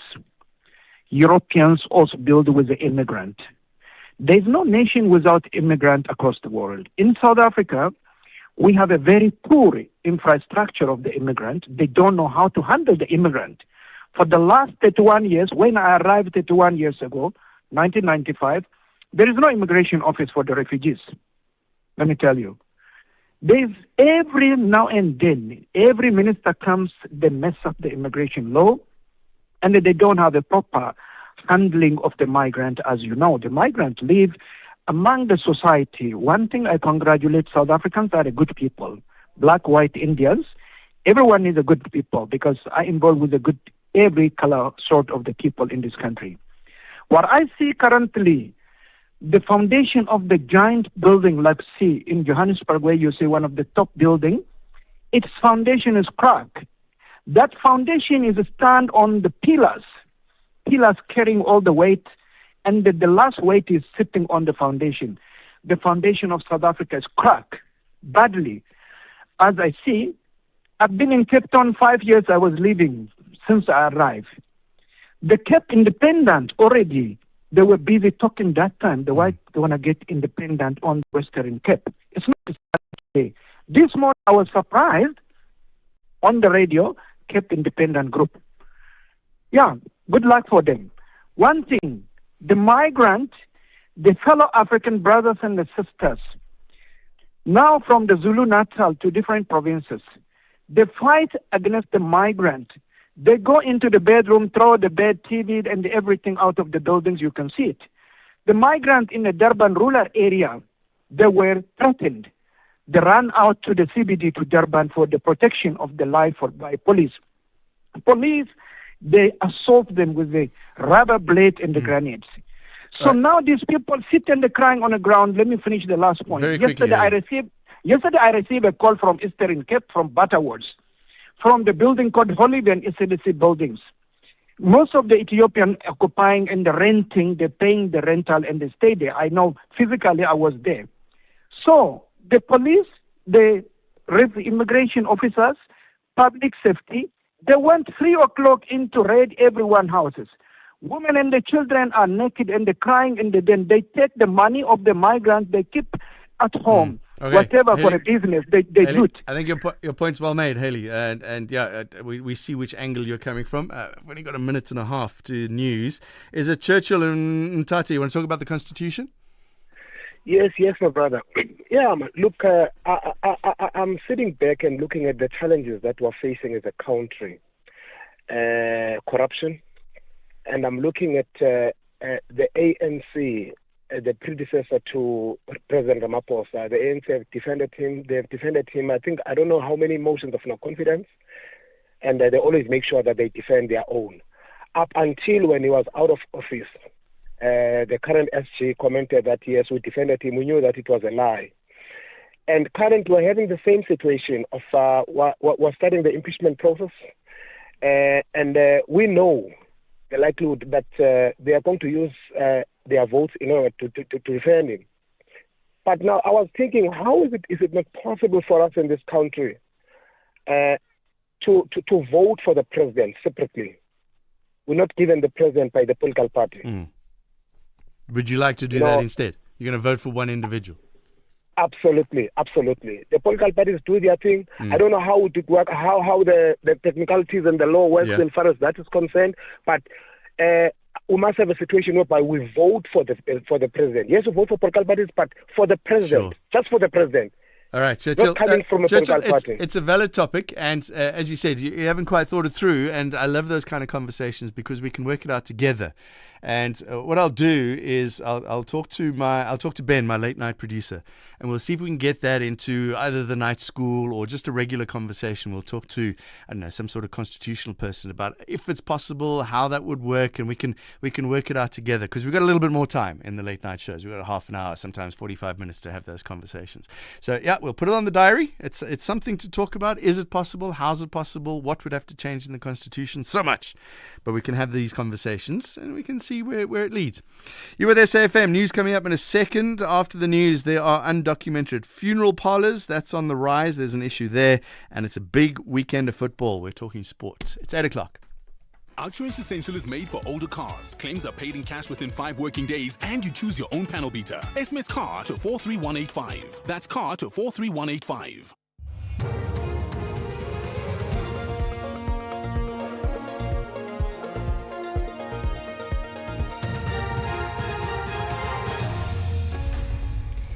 In our top stories, pop crew raises concerns ahead of crime stats release, and bail bid of Village Matlanga Commission witness killer to continue.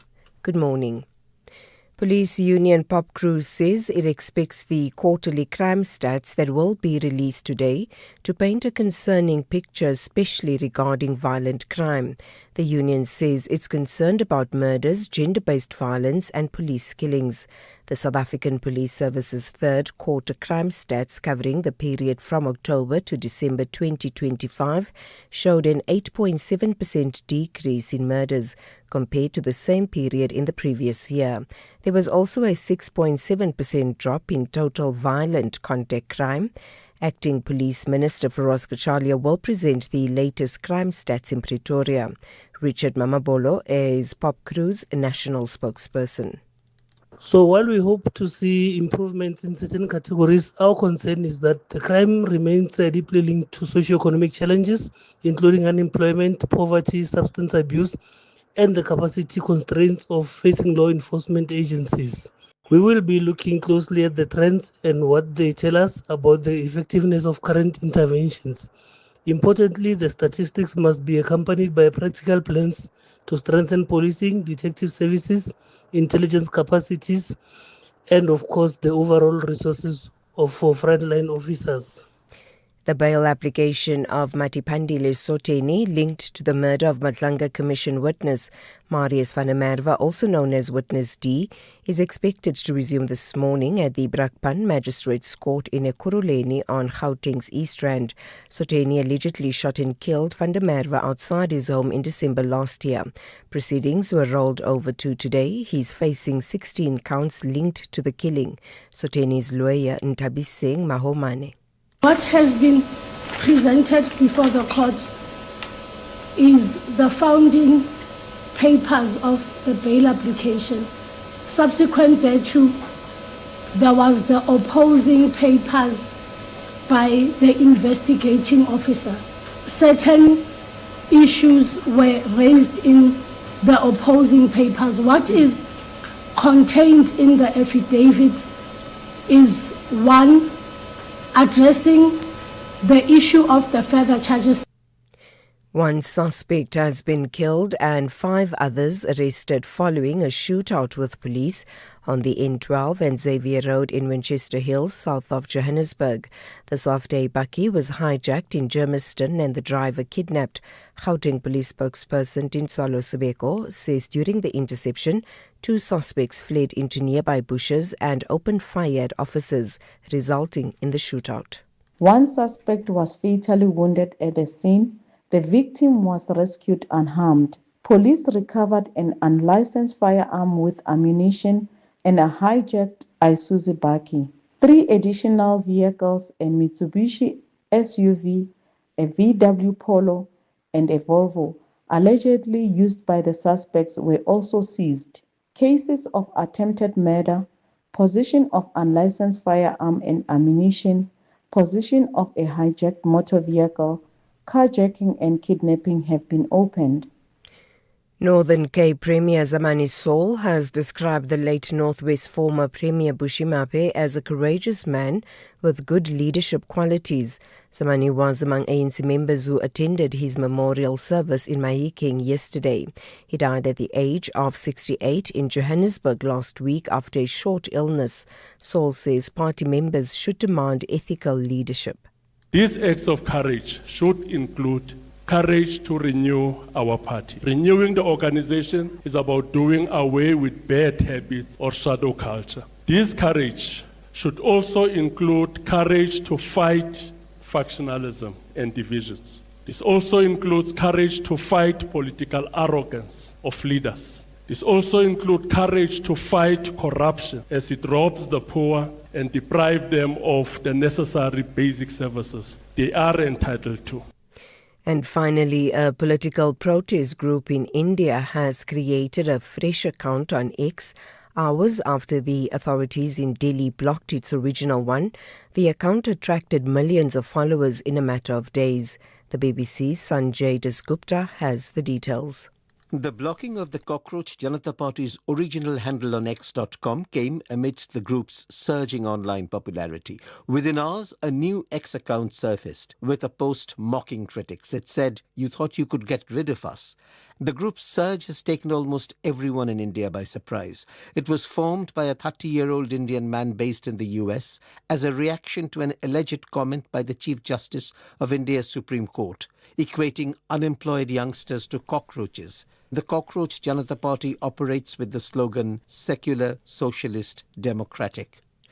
Recapping the top story, police union PopCrew says it expects the quarterly crime stats that will be released today to paint a concerning picture, especially regarding violent crime.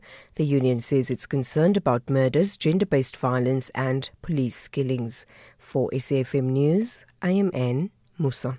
Theft, accident and 1 million rand third-party cover for your older car. Outsurance Essential has it all. Get a quote. SMS CAR to 43185. That's CAR to 43185. Buying second-hand textbooks for your kids saves money, but you could really save by switching to Outsurance Essential Car Insurance, made for older cars.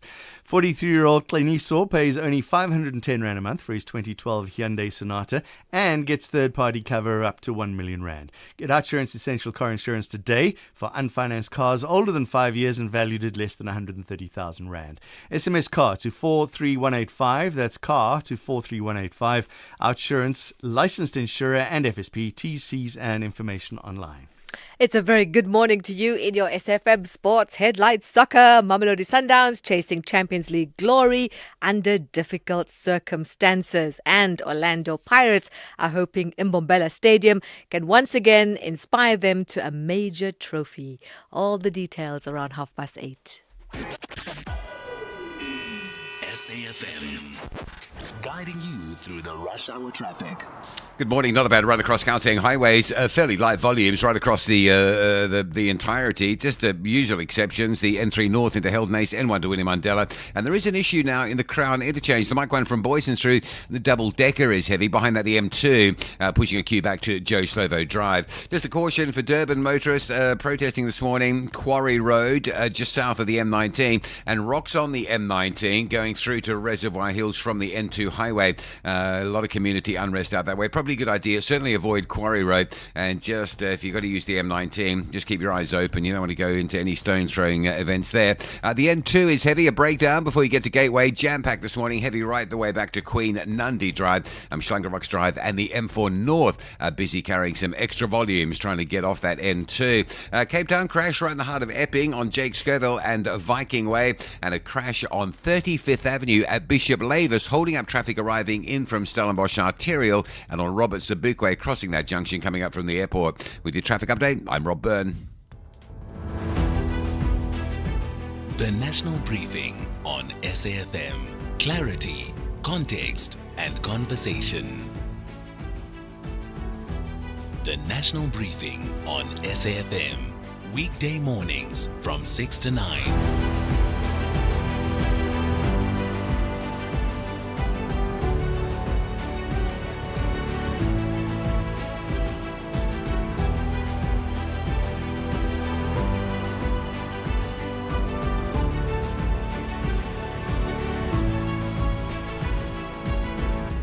8:10. You with SAfm, John in for Kathy. Today it's the National Briefing here on SAfm. In a moment we're going to talk about undocumented funeral parlors on the rise.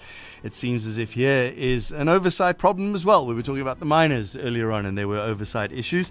We're going to talk about what's happening in the funeral parlors. Big football weekend. We're going to focus on that with Kululeko Nkewu, football broadcaster. And later on our good news story, the Bilton Mzansi feature, we're going to focus on the Pakamisa program. And they've expanded access to treatment for non-communicable diseases. They've reached over 1.63 million people to date. So we'll talk to the president of the African cluster of AstraZeneca about that. I'm looking forward to that conversation. I like to end on a good news story. It's a good idea. You with SAfm, welcome to the show. We'll take voice notes and callers as well. As always, voice notes on 0614 104 107. And you can call us on 086 000 2032. SAfm. Prime time all day long. If your plumber has become too expensive, you'd switch, right? So why pay more for car insurance? Switching to Outsurance saves 27-year-old Lynn a mind-blowing 638 Rand on her 2025 Haval Jolien. Get a quote now, and if Outsurance can't save you money, ask for 500 Rand or 1,500 Rand if you've been claim-free with the same insurer for 3 years. Do it now. SMS out to 30754. That's out to 30754. A licensed insurer and FSP. T's and C's and information online. You are listening to John Gericka on SAfm. Let's talk about funerals now. South Africa's funeral industry is under the spotlight. There's growing concerns over thousands of undocumented funeral parlors operating across the country. Let's talk to Dr. Nomfundo Mqoyi-Zondo, a South African Funeral Practitioners Association president. Doctor, thank you very much. Tell us a little bit more about this problem.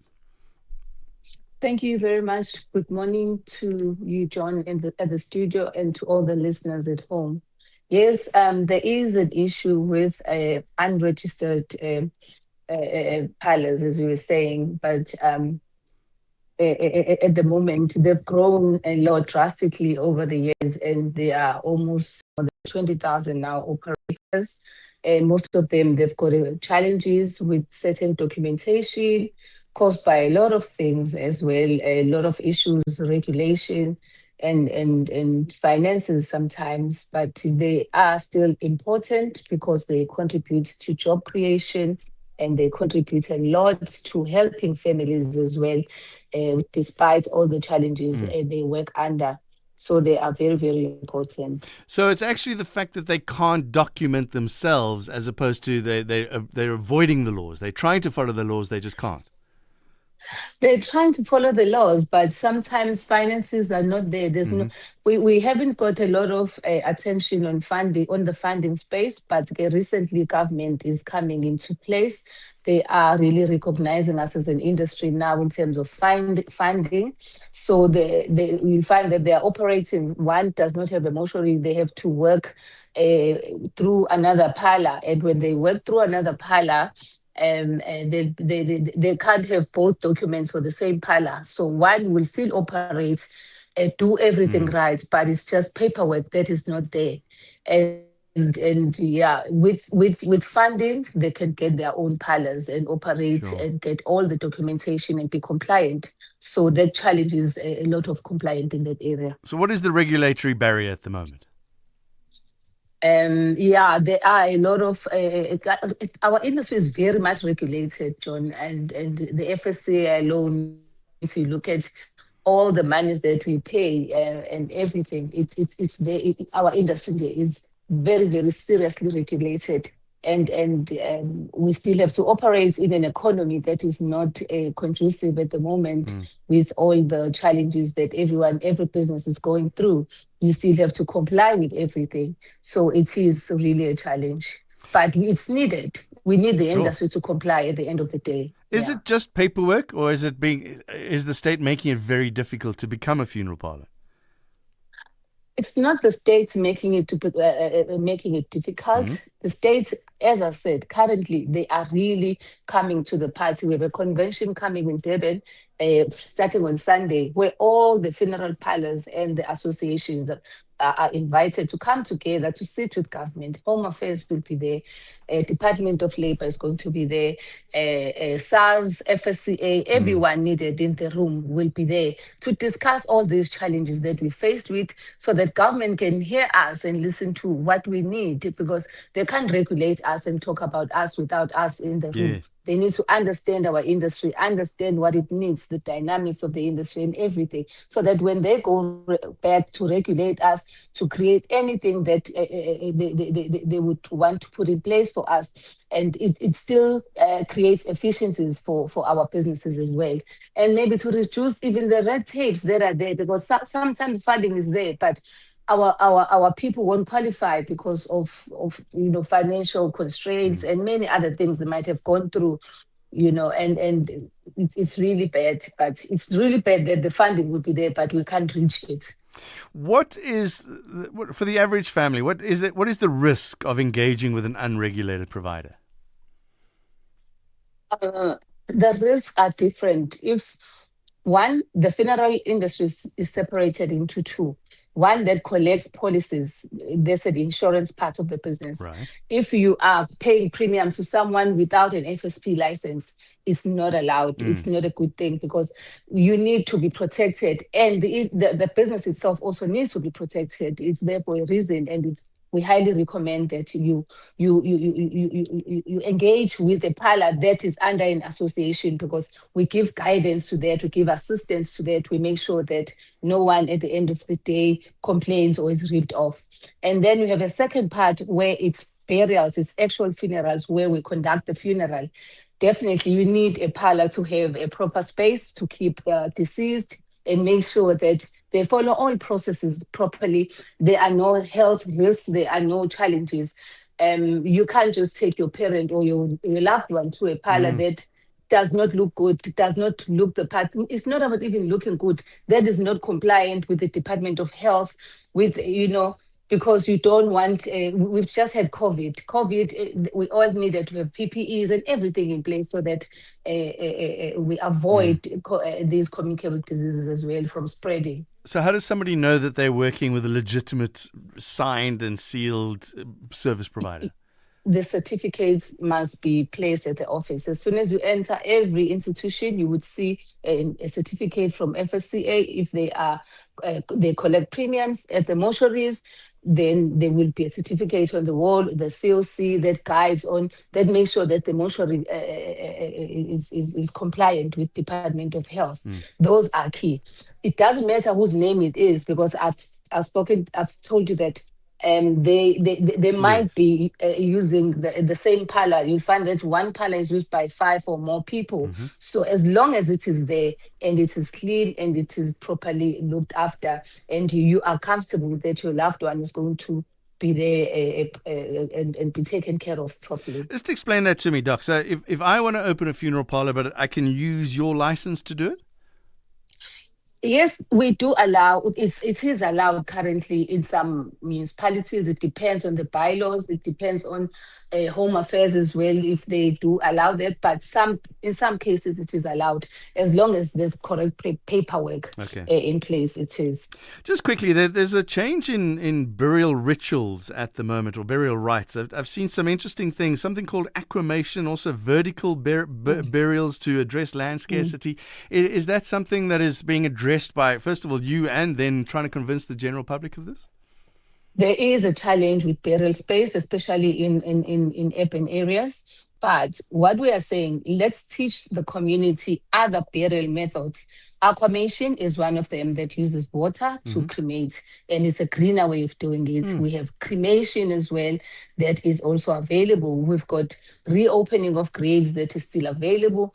We've got mausoleums also that are also an option. So we need to teach the public about the other burial methods so that they don't just think it's the only way to bury someone underground. So that we can address the issue of shortage of space. How do you convince some deeply held cultural or religious traditions to change? It's about teaching them. And, John, now people are buried underground. Somebody introduced that and they taught people that is what they know. Even the new trends, we will teach them. And then they will have a choice of choosing between what is good for them. But and also, especially methods like aquamation, they are environmentally friendly as well. We care for our environment. We need to avail such methods to them so that we don't destroy our environment as well. Something to look up. Dr. Nomfundo Mqoyi-Zondo, thank you very much. South African Funeral Practitioners Association President. You are listening to John Gericka on SAfm. We're talking football. Let's talk football for a little while. Big weekend, right? Orlando Pirates could win the premiership against Albert College, probably going to, although I did say that they would last weekend already. Mamelodi Sundowns are travelling. It took them a little while to get there. Let's talk to football broadcaster, co-founder of Idiski Media, Nkululeko Nkebo. Let's start with the Sundowns story. It took them a little while to get out to Morocco, Nkululeko. Good morning, John. Good morning to your listeners. It's unsurprising. There was a VAR drama in the game, in the first leg between ASFA and Mamelodi Sundowns. So I think maybe we could infer that, and I kind of suspected that the Moroccans would want to get their own back because at the beginning of the second half in the first leg, there was a VAR glitch and you could see protestations for the Moroccans. And I said, even in our broadcasting, I said, I wouldn't be surprised if they're going to try to do something to retaliate. Not that it had an effect, but maybe it was opening the door to the Moroccans to say something went wrong in the first leg. There was no VAR for 15 minutes, so therefore it opens the door for them. And also it's a desperation from their side because they were thoroughly beaten by Sundowns. Sundowns beat them 1-0, could have easily been 4-0. Brian Leon missed 2 gilt edge opportunities which he should have scored. And I think it's an admission from the Moroccans as far to say, I don't think that we're good enough to beat these guys. So therefore, we should start destabilizing them from the beginning of the week in the build-up to the game. So the delay, I think, was over a day, and then the Sundowns were able to travel the next day. And I suppose it delays their plans now because everything is delayed by 24 hours, but the match still stands, and they'll be playing on Sunday. So I think what they lack in quality on the football field, they sometimes try to make up with these things behind the scenes, and I think even in international football that happens as well in Africa. I want to talk the crowd. We saw those rowdy scenes from the crowd in Pretoria. So what's it going to be like facing a home crowd this weekend? Yeah, I mean, I would be more concerned if we as South Africa were sending, or we had a culture of sending 1,000 fans over there. So at least we know that we're not sending multiple human beings to be slaughtered, figuratively, of course. Yeah, because if we had 1,000 South Africans going to Morocco, Sundown supporters, then we would have to be worried about their safety. At least on the players' side, Sundowns have been through this journey long enough to know what to do in terms of whether or not they carry their own food with their own private chefs. I don't imagine that the crowd would be as confrontational to Sundowns players such that it becomes physical. Of course, there will be noise. Of course, there will be flares. Of course, there will be lasers, and there will be boos and whistles. But that's something that Sundowns players have been familiar with. They're the most consistent African football club side in the past 10 years without necessarily winning it too many times. But they've been in the final. Last year, they were in the final. They've been in the semifinals the year before that. They've been very consistent, and they're yet in another final without necessarily adding a second star, which is something that they'll be wishing to add this coming weekend. Yeah, holding thumbs for that. Just before we get on to Pirates, Hugo Broos announcing his Bafana preliminary squad for the World Cup. What do you make of that? Nothing surprising, John. We've been through this journey with Bafana Bafana for the past 5-6 years. We know who the players look like. We can suspect who the starting lineup will be. It'll be something like Ronan Williams, Mbogazi, Modiba, Mudau, and whoever partners with Mbogazi at centre back. Then in midfield, it will be like Tebogo Mokoena, maybe with Jaden Adams and maybe with Umbata or Sitole. And then up front, you could expect a Lyle Foster, maybe a Mufugeng. So Bafana Bafana has like maybe 2 open spots in that starting 11. I don't necessarily like preliminary squads because I think it opens the door to disappoint people unnecessarily.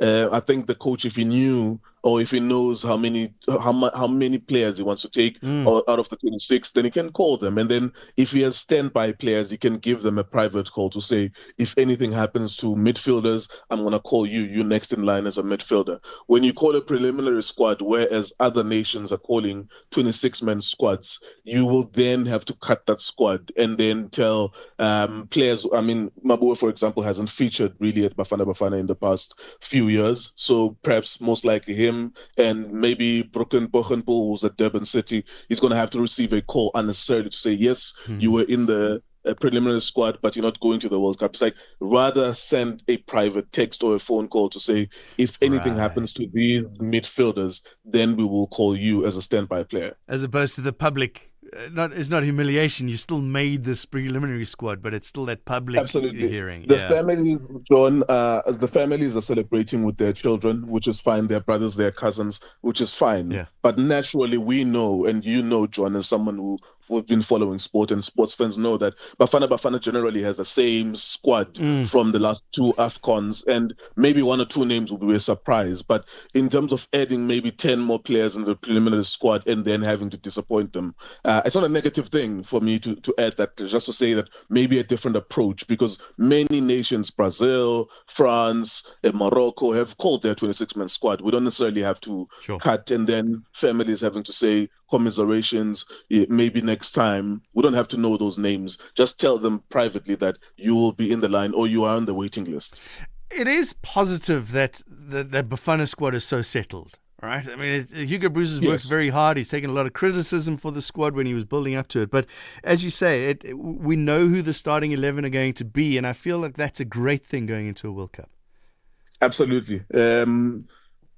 nations will have to define for themselves what it means to participate in this World Cup. Some, maybe 4 or 5, will think they're there to win. Mm-hmm. Others will maybe try to improve on their last World Cup. If you were in the quarterfinals, try to get to the semifinals. If you were in the group stages, try to get to the knockout stages. So I say that to say we don't expect ourselves to win the World Cup, but we have a very settled squad. Players will know themselves. Then it is up to the coach and people around the national team, SAFA, to be able to define to them what is that they're there for. But for us on the positive side, we have a team that knows each other. They've been playing World Cup qualifiers, African Cup of Nations, long enough. We were knocked out in the quarterfinals at the last African Cup of Nations, if not the last 16. The previous African Cup of Nations were in the semifinals. So perhaps the benchmark should be to get out of the group stages, because we've never done that at a World Cup stage. So nothing for me will disappoint me about Bafana Bafana at a World Cup, because it's not like we've won it before, and we have a settled squad. Maybe with that squad, you inculcate an idea that we're going in there to try and improve on the group stage that we've achieved in the 3 or 4 previous World Cups. And there's chance as well with this new format as well. We need to talk about Orlando Pirates. I feel as if they will. There's still a little bit of trepidation, I'm sure, for a couple of Pirates fans up against Orbit College. And I was saying earlier, like Orbit College 3-4 years ago, they were playing their football, doing their thing. Here they are, title deciders. There is a 42-point disparity between Orlando Pirates and Orbit College. In other words, Orlando Pirates can afford not to play around 12 or 13 matches, and they will still have more points this season than Orbit College. But of course, football being football, John, and we respect the sport, Orlando Pirates have to go to Mbombela and beat Orbit College and win the national championship for the first time in 14 years. They should be able to do it. There's nothing. Orbit College, to put it in simple words, Orbit College are in a relegation quagmire. They faced Stellenbosch last week and they failed to win. They lost 2-0. Stellenbosch are closer to them than Orlando Pirates, and Orlando Pirates need 3 points to win. Orbit College still need to survive relegation, but I don't know where this newfound strength would come from for them to beat Orlando Pirates if they fail to beat Stellenbosch and people in and around their position. But football being football, anything can happen. Orlando Pirates, all smart bets are pointing towards a Pirates win and a first-time win for the national championship for the first time in 14 years. Yeah, you see, you're positive. A goalless draw doesn't help Pirates either, right? So if Orbit College put everybody in the box, they build the wall, then what do you do? Well, that's possible too in football.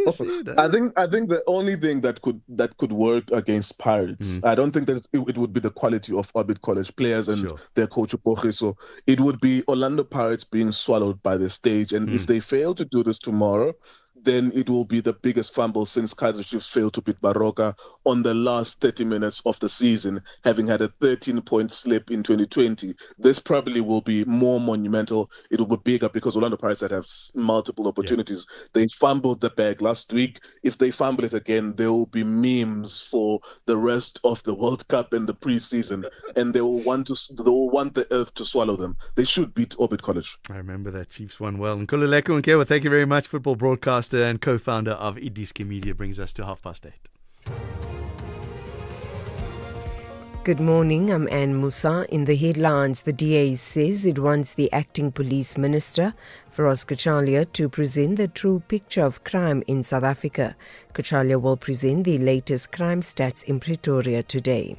The ANC says the aim of some party members who are challenging the appointment of the Eastern Cape Provincial Task Team is to destabilise the ANC. And medical staff at a hospital in the Eastern Democratic Republic of Congo are under military protection as police try to restore order. This after an angry crowd set fire to the hospital after the death of a patient suspected to have had Ebola. I'll have details on these and other stories at 9.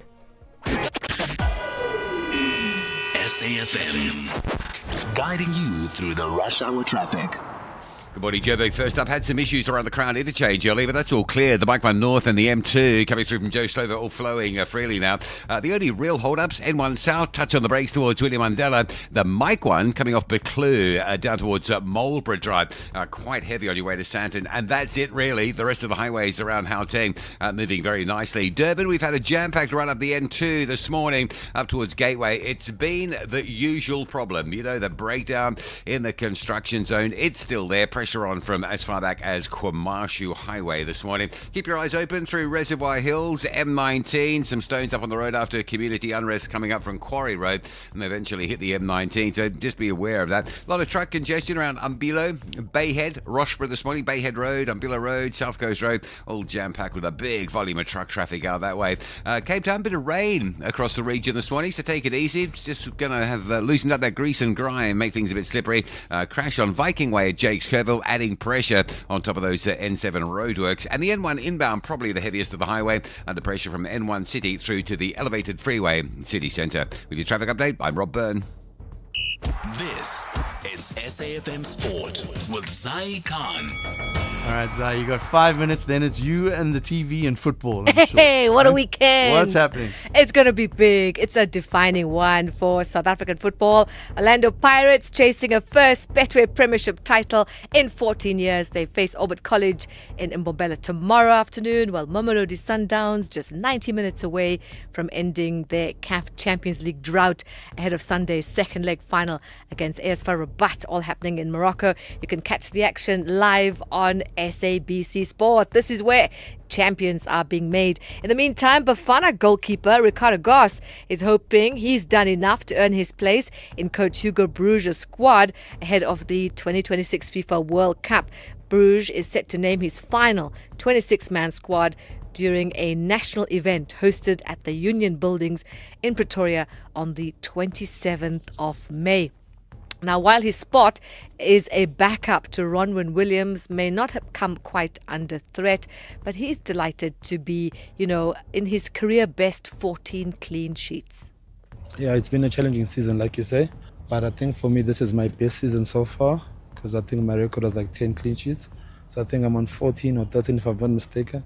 So yeah, I think it's been good for me. It's been good for the team as well. And look at where that has put us. At some stage, I think we were 16th on the log, if I'm not mistaken, and we were conceding left, right, and centre. But I think we've just been stingy with goals, and 14 clean sheets in 29 games is amazing for a team like Sevilla. All right, let's go to Stellenbosch midfielder Langalihle Pili. Says he's hungry for even more success after sweeping up 4 awards at the club's end-of-season ceremony. The 21-year-old walked away with the Fans Player of the Season, Players Player, Young Player and the Top Goal Scorer awards. Motorsport, Mercedes driver George Russell says he's ready to put a turbulent start to the season behind him at this weekend's Canadian Grand Prix.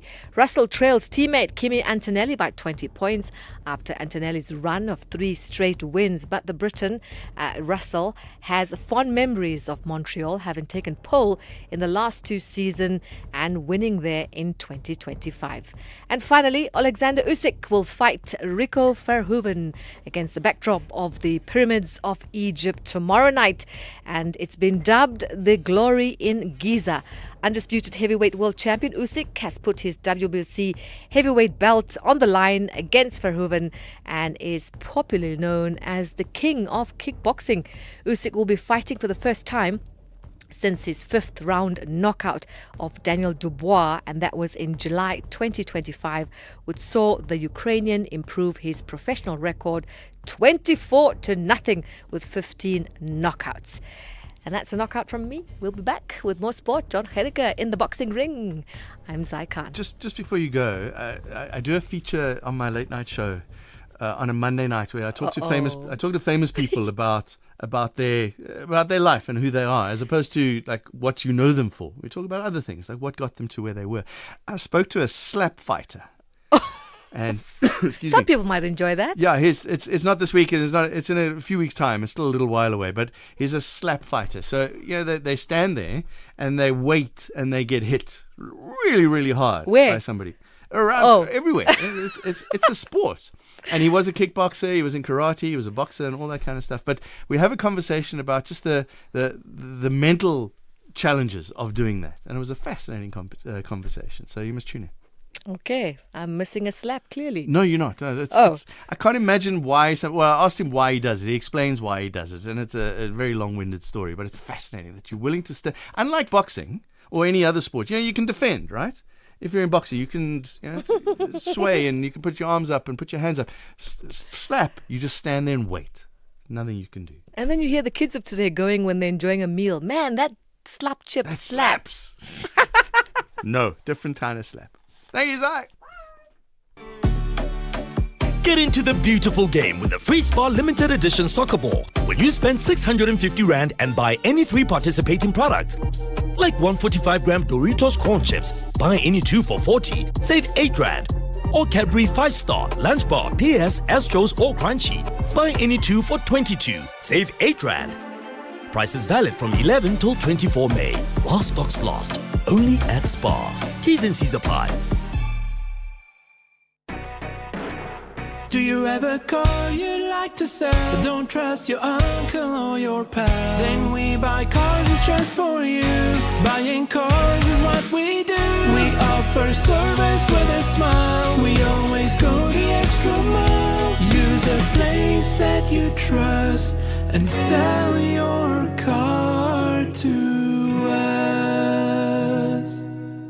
We Buy Cars, the easiest way to sell your car by far. Mzansi, walala wasala. Play Powerball and Powerball Plus for the staggering 196 million Rand in total estimated jackpots this Friday and step closer to a world of many possibilities. Don't delay. Play Powerball for an estimated 100 million Rand and Powerball Plus for an estimated 96 million Rand today. Buy your tickets now in store on nationallottery.co.za, the mobile app or cell phone banking. Panda, Pusha, play. Players must be 18 years old or play responsibly. E2 is a proud operator of the National Lottery.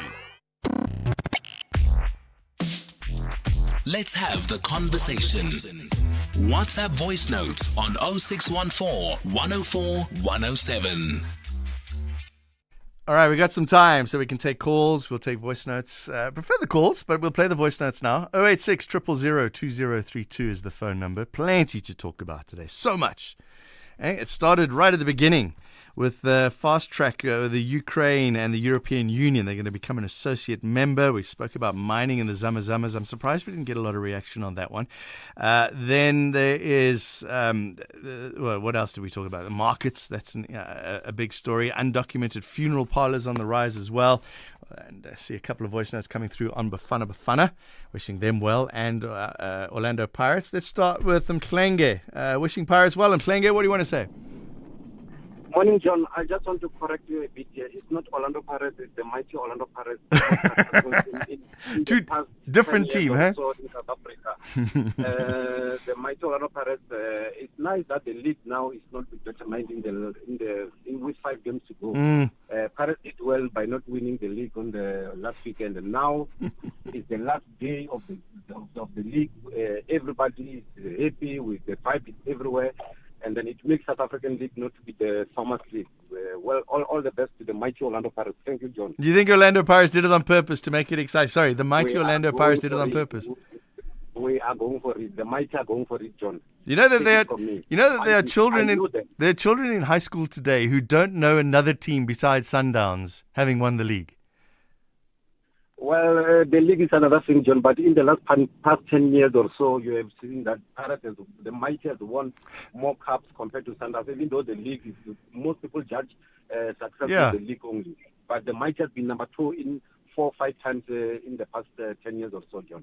All right, and Mklenge, big supporter of the mighty Orlando Pirates. We've got a couple of voice notes. We have a mixed bag of voice notes. So let's start at the top. We'll work our way down.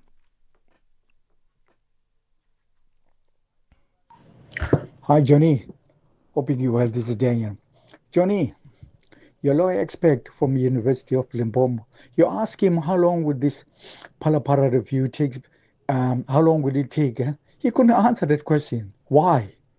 Thanks, Johnny. Morning, John.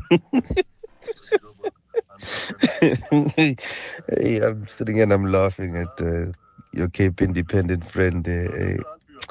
If he wants to self-determine, he must do that in the backyard of his house, man. This is Africa. This is South Africa. When we took a sheep and we went to Clifton Beach to slaughter there and burn incense, they looked at us funny when we were self-determining, doing something that we've done on this continent as the black people for the longest of time, for centuries. So if he wants to self-determine, he must make another plan, bro, somewhere else. Good morning, John and SAFM listeners.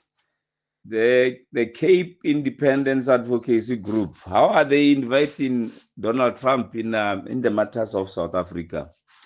However, this is how they feel. But tell him, if they want a referendum, then all South Africans must participate in that referendum, and not only Cape Townians.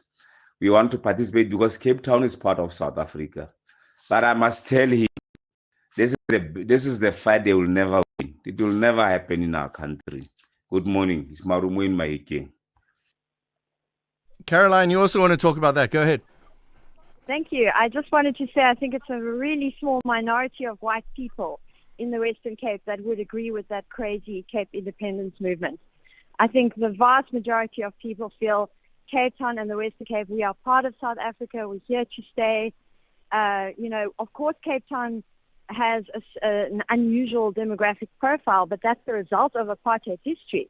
It's a result of the colored labor preference policy, keeping African South Africans out of Cape Town, forcing migrant workers to come be split up from their families. And so, yes, we do end up with a different demographic, but we have what we have and we celebrate it. And we are lucky to live in a democracy where we can vote for different parties. So we have the DA governing the Western Cape, which is a great thing, in my opinion.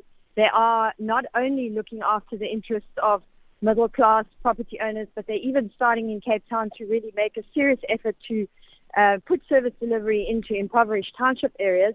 So that's fantastic. We have democracy. We don't need anything other than that. And we definitely don't need a secessionist movement. Look at what happened elsewhere in the world where, parts of countries try to break away. You end up with a civil war. It's a ridiculous idea, and we should just put it to rest and not discuss it any further. All right, Caroline, on Cape Town, thank you very much. Let's go into the immigrants issues. Mark in Stellenbosch, go ahead. Morning, John. How are you? Lega, thanks. Thank you. I would like to call on the immigration issue in KZN. Mm-hmm. I think it's high time the foreigners start defending themselves. They cannot just be killed, run away. They've got the right to defend themselves. Sorry, hold on. Mark, sorry, you broke up. Yeah. You think the immigrants should what themselves? I think it's high time the foreigners start defending themselves. Start defending themselves, yeah. They've got the right to life. They cannot just run away while they're being killed. Their children are being killed, everything, their property is being destroyed. It's high time they have to stand as men and fight against whoever is against them. Even in the Bible, it happened in the time of Esther. The foreigners had the right to defend themselves. I think they must stand up as men, fight for their rights. Right authorities have got the right to do what they're supposed to be doing. Not individuals coming around threatening them. No, it's not allowed. So I think what's the end game? What's the end game to that, Mark? Whatever the end game might be, I think the right thing to do is they must be processed by the proper authorities, not by individuals who are just roaming around threatening and killing people. It can't be. They must stand up for their rights, defend themselves. Whatever might happen, they must defend themselves. They're going to the police. It's the police's job to protect them. They're going to the police and asking for help, as opposed to what you're suggesting, starting violence. It's not starting violence as such, but you are defending yourselves. They are defending themselves.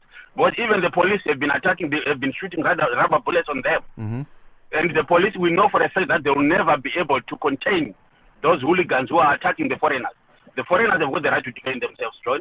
That's all I can say. They must defend themselves. They must stand man to man against them, while the local authorities are doing the proper thing. Mark in Stellenbosch, I think it's dangerous. Isn't that dangerous? You must fight and defend yourself. Are we not setting up? There's already tension. And when you get somebody phoning in, adding to that tension, is that not dangerous? Are we not heading down this path, a very dangerous path? whatever path that might be. I think we got Thomas. Thomas, you also want to talk about Cape Independence. Go ahead. Yeah, hi, morning, John. How are you? Leg up. Good, thanks. Yeah, my perspective on this whole topic of Cape Independence is it's something that's it's got a diverse question to it. There's a lot of things that we can and cannot accept, be that as it may. We as a country are very divided, very, very divided. We've got a president that comes and speaks every day when he does his speeches.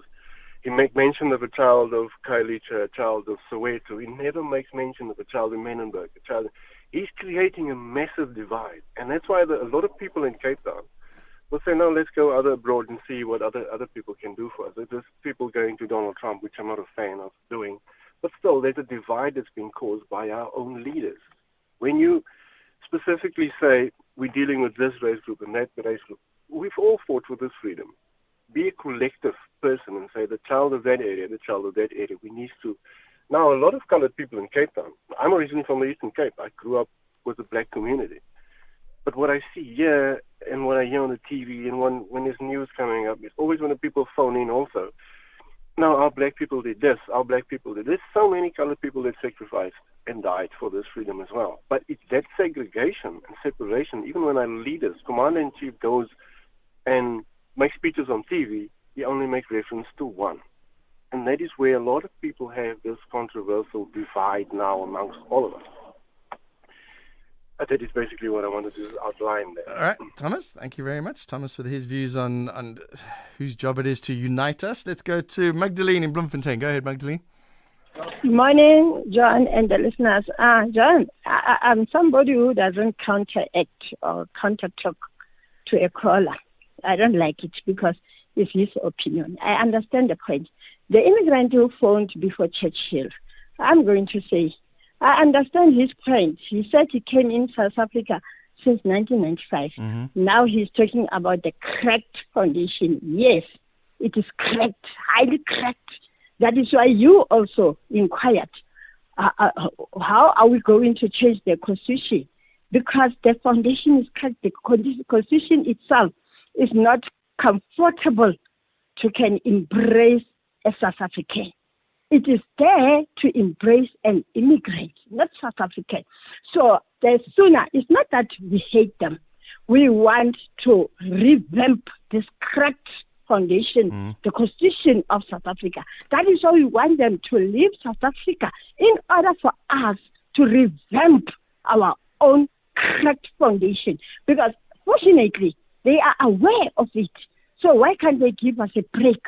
They leave South Africa peacefully so that we South Africans can revamp this cracked foundation to be a solid foundation like their country's foundations. Magdalene, thank you very much. I need to move on though. Let's go to Bonga. Where are you? Mount Frere. Bonga, what do you want to talk about? Hey, my brother, how are you doing today? Thanks. You got a minute. Listen, I just want to counteract with the previous caller, not the one that just spoke now, Sure. the one that after this one.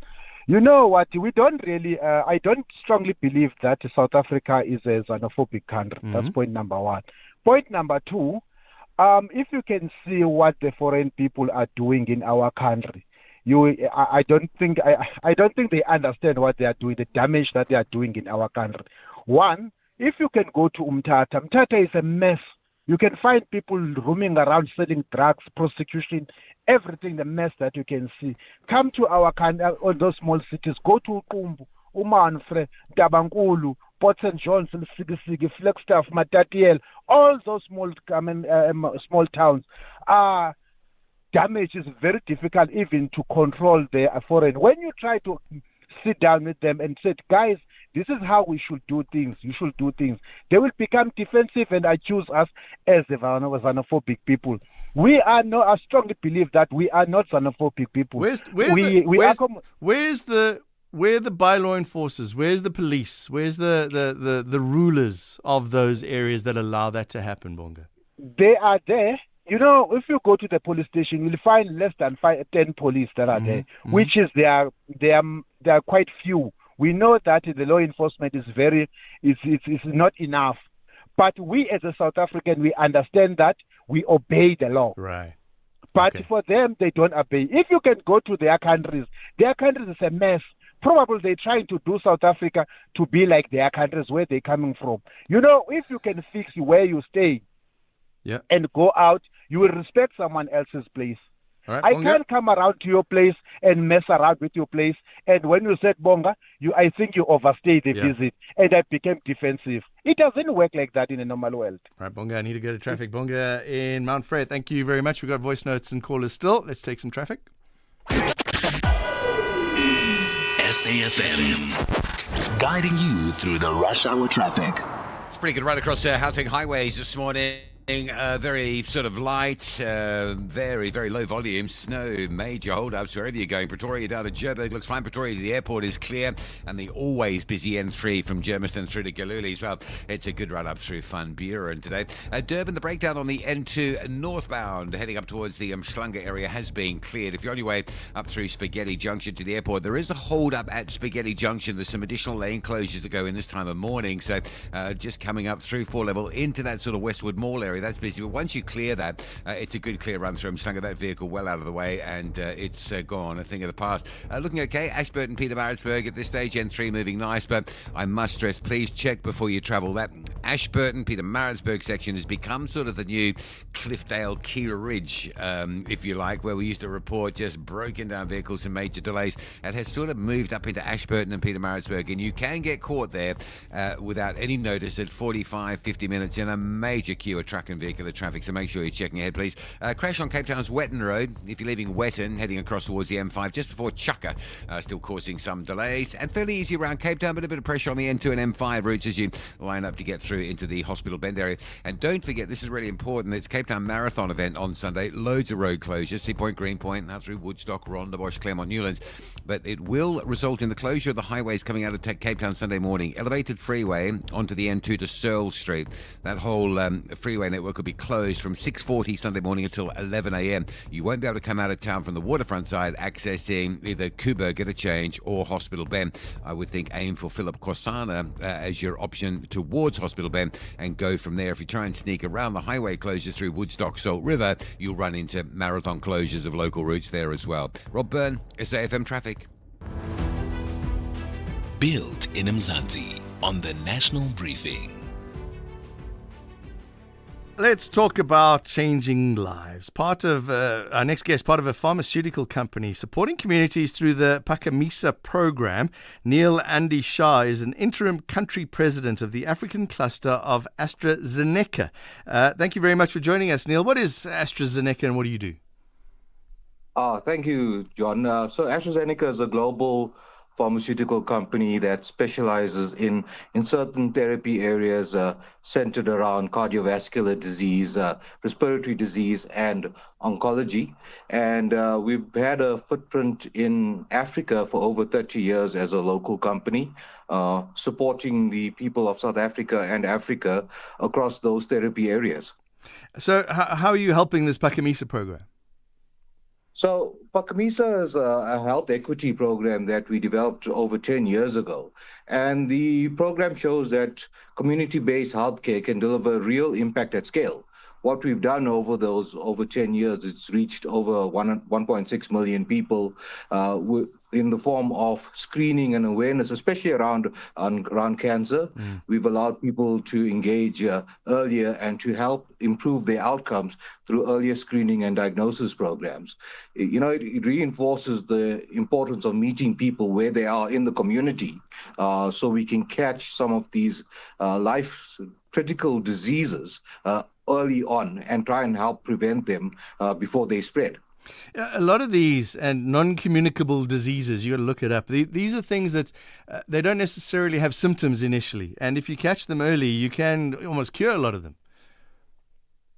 Yeah, cure is always the ultimate aim. It's not so easy, but you're all right. Non-communicable diseases are what we in the pharmaceutical industry term silent killers because they appear without you knowing. A large part of AstraZeneca's focus has been on driving early detection, screening, and diagnosis, because the earlier you pick up these these diseases, the easier it is to manage and easier to help people have more productive lives, longer lives, and improve their quality of life. Or maybe I should have used the word manage as opposed to cure, I guess. That's the better way of mentioning it, right?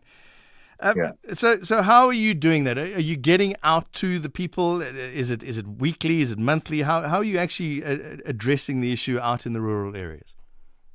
So in rural areas, it's always a challenge in terms of access. So we have, for many years, been working with frontline workers in terms of upskilling them, educating them in these communities, and giving them the right forms of tools and systems in order to help detect these diseases early. So we teach them in terms of what to look for, how to screen, and then once it's detected, how to refer into the healthcare ecosystem in a larger geography so that they can then go get the testing that's needed. We have used digital and AI in some of these initiatives, and a lot of it is centered around awareness and education, both at the frontline worker perspective and in the community. Through community outreach programs, using the youth in some areas to educate their peers. So we try and reach as many people through the mechanisms that we have available to us. And I see you doing some clinical trials for some of your work in South Africa. How is that going to, does that make things different, the fact that it's being trialed in South Africa as opposed to in a European country? So with clinical trials, you would do it across many geographies across the world. One of the reasons why South Africa plays a critical role in AstraZeneca's global research is because we have such a diverse population. We also have very strong clinical infrastructure, and we do unfortunately have a high disease burden in those areas that I mentioned. So by doing that, over the years, we've supported over 30 clinical trials across key therapy areas. It does allow us to generate good insights that are globally relevant while ensuring Africa's patients are represented in innovation. Yeah, and we've seen that when it came to immunization and vaccines and things, just how the global south, for lack of a better word, are always sucking the hind tit. It's an issue that needs to be raised. Is that something you're looking at as well? AstraZeneca, because we've been... Hi, John. Yeah, sorry, you broke up for a bit there. Go ahead. Yeah. Because we've been in South Africa for such a long time and we've been performing clinical trials for that period, we've really tried to see how do we support the African continent in terms of making the clinical research relevant. All right, I think we're losing... We're one of the few companies in the pharmaceutical areas. Hi, can you hear me? Yeah, sorry, you're one of the few companies? Yeah, we're one of the few companies in the African continent that has always invested in clinical research, because you're very right, being at the tip of Africa, you often don't get included in these clinical research, but it's a commitment from us in terms of making sure that we are represented in the global stage in terms of the relevance around clinical studies. I've got to leave it there. Neil Andy Shah, thank you very much. Interim country president for the African cluster at AstraZeneca. They are helping the Pakamisa program, expanding access to treatment of non-communicable diseases. They've reached 1.63 million people today. Great work. Keep it up. That's the show. Thanks to Stanza, Kanya and Lebo for producing the program. Joanne Joseph is next with the Daily Discourse. It's 9 o'clock.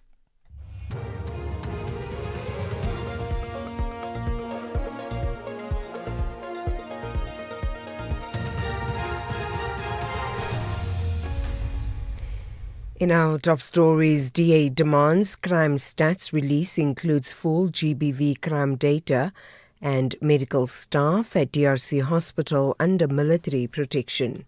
Good morning. The DA says it wants the acting police minister, Feroz Kachalia, to present the true picture of crime in South Africa. Kachalia will present the latest crime stats in Pretoria today. The SAP's third quarter crime stats covering the period from October to December 2025 showed an 8.7% decrease in murders compared to the same period the previous year. There was also a 6.7% drop in total violent contact crime. DA Member of Parliament Lisa Schickling. The DA is demanding that SAPS finally publish full and accurate figures on gender-based violence and crimes against children. Women and children are amongst the most vulnerable people in our country, yet their suffering is too often treated as an afterthought. Crime statistics are meaningless if they do not reflect reality. South Africans do not want polished presentations and political spin. They want arrests, they want convictions, and they want safer communities. Meanwhile, police union Pop Cruise says it expects the quarterly stats to paint a concerning picture of violent crime. Richard Mamabolo is Pop Cruise national spokesperson. Trends and what they tell us about the effectiveness of current interventions. Importantly, the statistics must be accompanied by practical plans to strengthen policing, detective services, intelligence capacities, and of course the overall resources for frontline officers. The ANC says the aim of some party members who are challenging the appointment of the Eastern Cape Provincial Task Team is to destabilise the ANC. The party's Secretary-General, Fikile Mbalula, officially announced the party's task team yesterday. The new structure replaced the previous provincial executive committees whose term expired.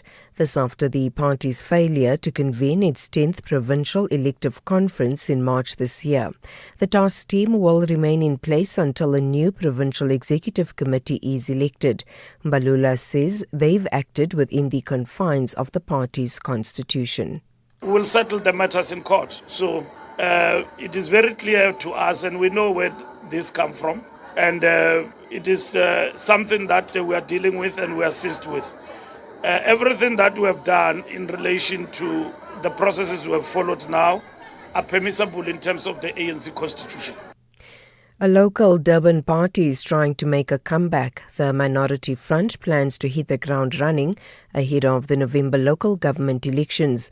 The party hopes to now capitalise on growing voter frustration over service delivery and coalition instability in KwaZulu-Natal. Minority Front leader Shamin Takur Rajbansi. Of course, the local government election is around the corner in November of this year. And I decided, well, I'm going to throw my hat in the ring for the race to the mayor's office. All these years of, terrible service in eThekwini, whether it was water, whether it was electricity, people have not forgotten that. But people have started to become very, very proactive. You see that protests and different movements have started. Now, I've been speaking to so many voters, and they are actually saying that they are understanding why they had to register in June on the 20th and 21st. And finally, medical staff at a hospital in the Eastern Democratic Republic of Congo are under military protection as police try to restore order. An angry crowd set fire to the hospital after the death of a patient suspected to have had Ebola. Contrary to earlier reports, health officials say no patients escaped from the hospital during the chaos. The BBC's Emery Makumeno has the details. His friends and also family members came to claim his body so they could have a proper funeral. This is against protocols when it comes to Ebola-related case. So the response team denied to release the body. Some angry young men started storming the hospitals and setting fire to the isolation tent that were pitched there.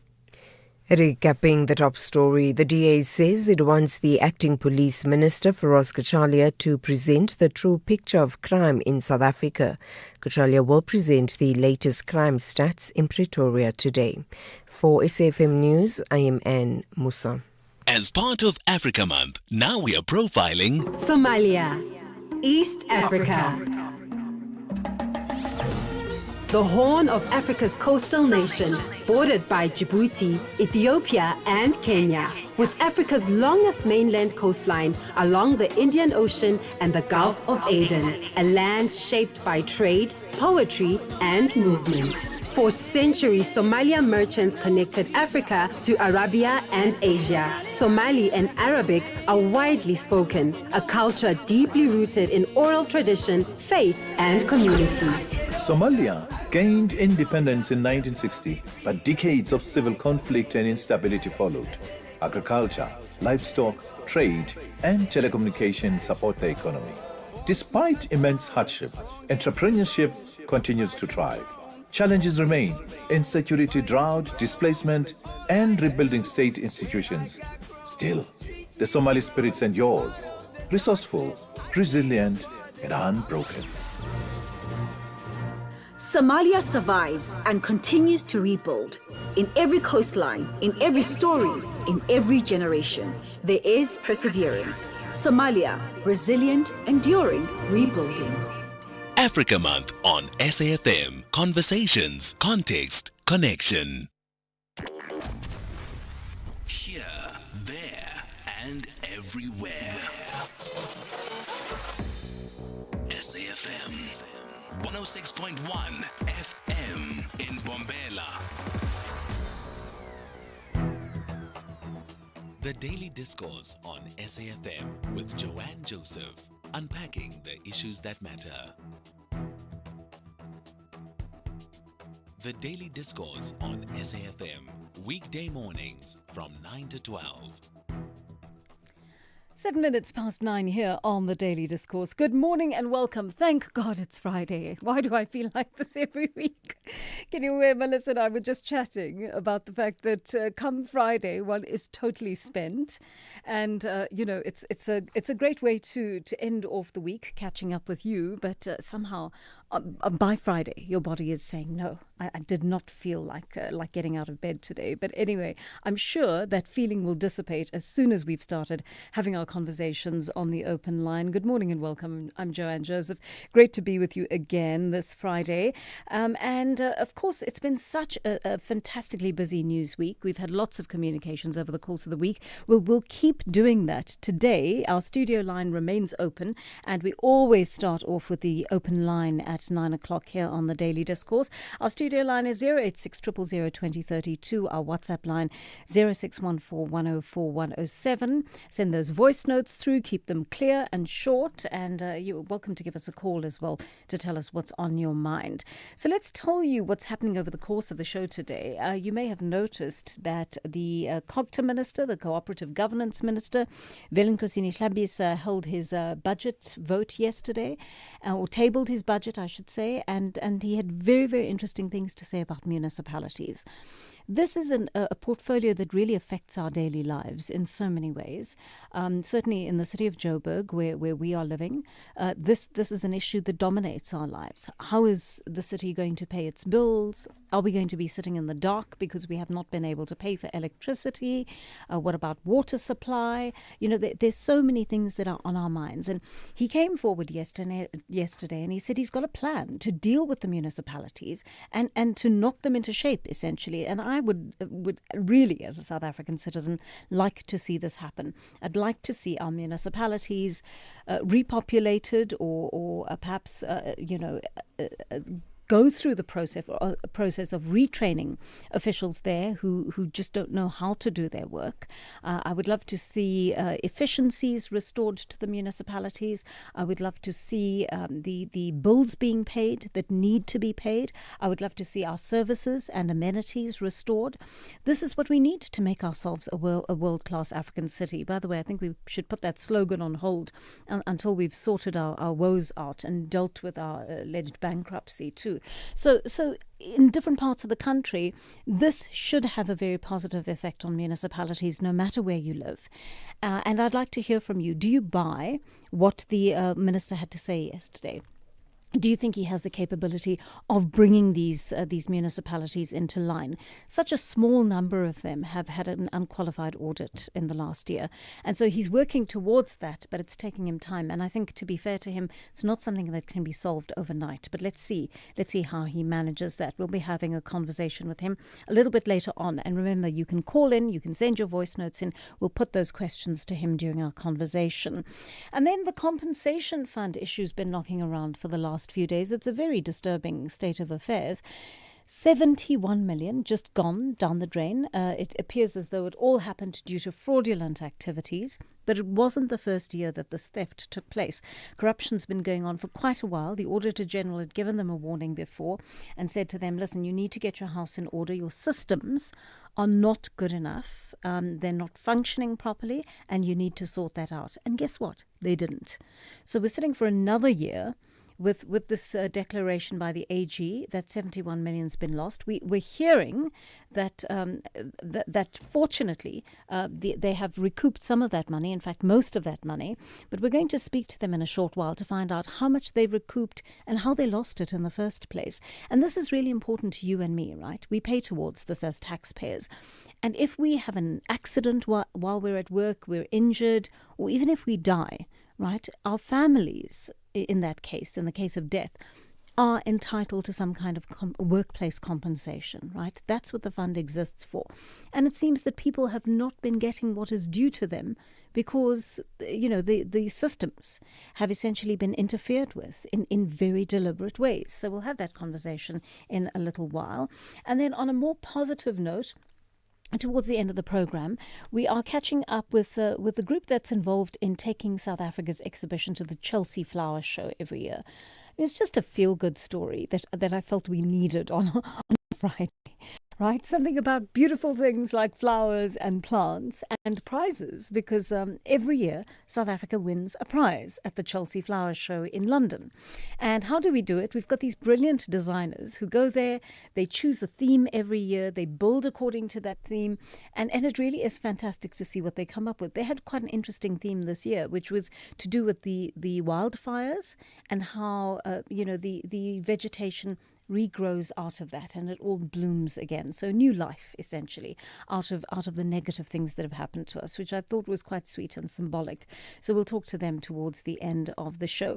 In this hour, we're looking at the issue of FlySafair being found guilty of overbooking flights. We're going to find out from the National Consumer Commission exactly why they've asked for the tribunal to levy a 10% fine on them for that. Have you been missing flights? Have you got to the airport, if you've booked with SAFair or any other airline, and found that you actually were among the last to arrive, perhaps, and so the flight is full?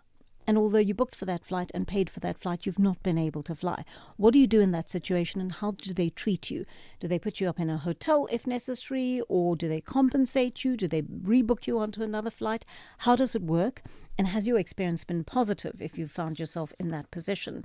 And then we're also going to talk about the ANC Eastern Cape PTT. This is the political task team that's been formed there. There are 40 people in that task team who are going to try and fix up things in that province for the ANC.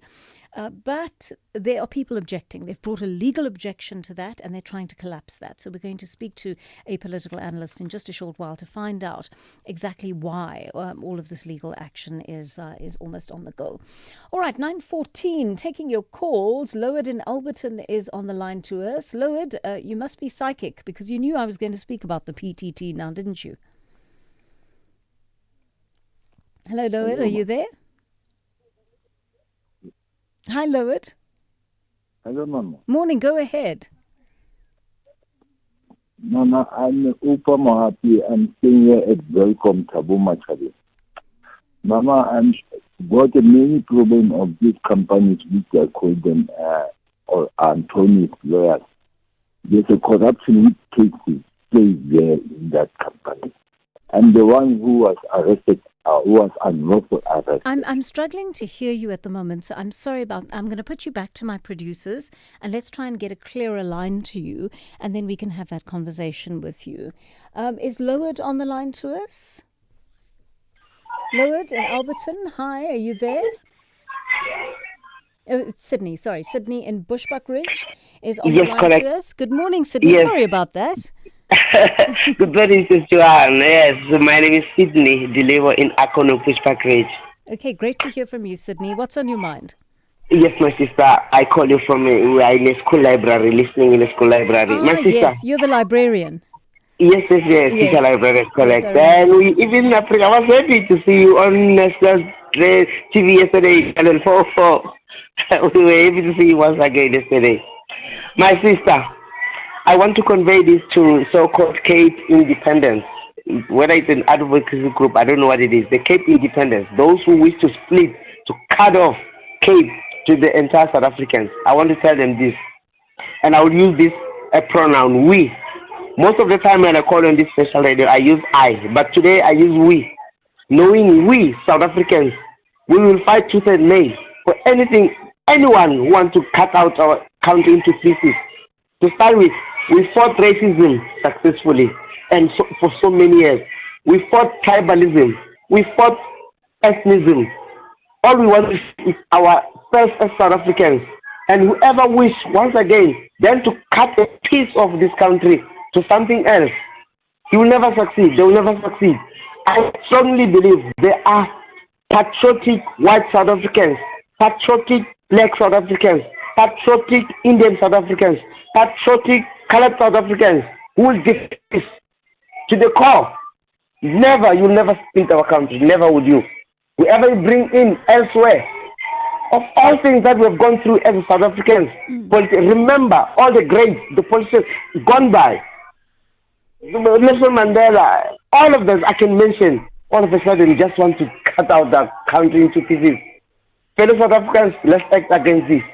If there's one thing that can unite us once again, let it be this one. Whoever wants to cut out our country into pieces, let's act against him. Thank you for that, Sydney. I mean, I heard that interview with John this morning. I'm fascinated by that party because it seems like such a bizarre idea to me that even the Premier of the Western Cape is going, no, we're not going to do that. But here's this party that feels that it wants to kind of, it's a bit of, to my mind, a bit of an Aranya-ish idea, We want to cut ourselves off and we want to live apart from you. But the motivation for it was the thing that bothered me this morning, because I was listening to what was being said and there was no factual basis for it. Again, I go on and on about facts till I'm blue in the face. But the argument that, we are minorities. The new government brought in a dispensation that discriminates against minorities. How? Have you ever read the Constitution? Have you seen that South Africa belongs to all who live in it? Have you seen that minority groups are given the same rights as everybody else in this country? And I know what it is, because I've been having this conversation with several analysts over the last few days, and it's to do with the fact that people who enjoyed privilege in this country before now have to share that privilege with other people, and I think they're very uncomfortable with it. And tell me if you think my perception is incorrect. I'm happy to be corrected, and I'm happy to be challenged on this. But when people start to say, when minority groups who still enjoy the bulk of the wealth in this country, who are among the wealthiest people in the country, who still have access to the kind of jobs that other people don't have, who have benefited from the slow transformation in this country, tell you that there's discrimination against them. I'm sorry, can you show me the facts, please? Because I'm not seeing them. Let's take a short break. When we come back, we'll chat more. Investing shouldn't feel risky. It should give you security and good returns. Earn up to 7.25% interest per annum with an Absa Cash Invest Tracker for an investment of 100,000 rands or more. Your capital is guaranteed with immediate access to your funds. That's minimum risk, maximum benefit. Absa Private Banking customers can invest from just R1. Open via the Absa Banking app, a branch, a private banker, or 0860 111 515. Your story matters. Absa is an authorized financial services provider. T's and C's apply. Hey, want to check your TV license balance conveniently? Look no further. Our SMS service allows you to do just that. By sending a message containing your ID or TV license number to 44210, you can quickly access your balance without needing multiple inquiries or waiting on hold. Plus, standard SMS rates apply. Take advantage of this efficient method to stay informed and streamline your payment process today. T's and C's apply. Call SAFM now on 086 000 2032.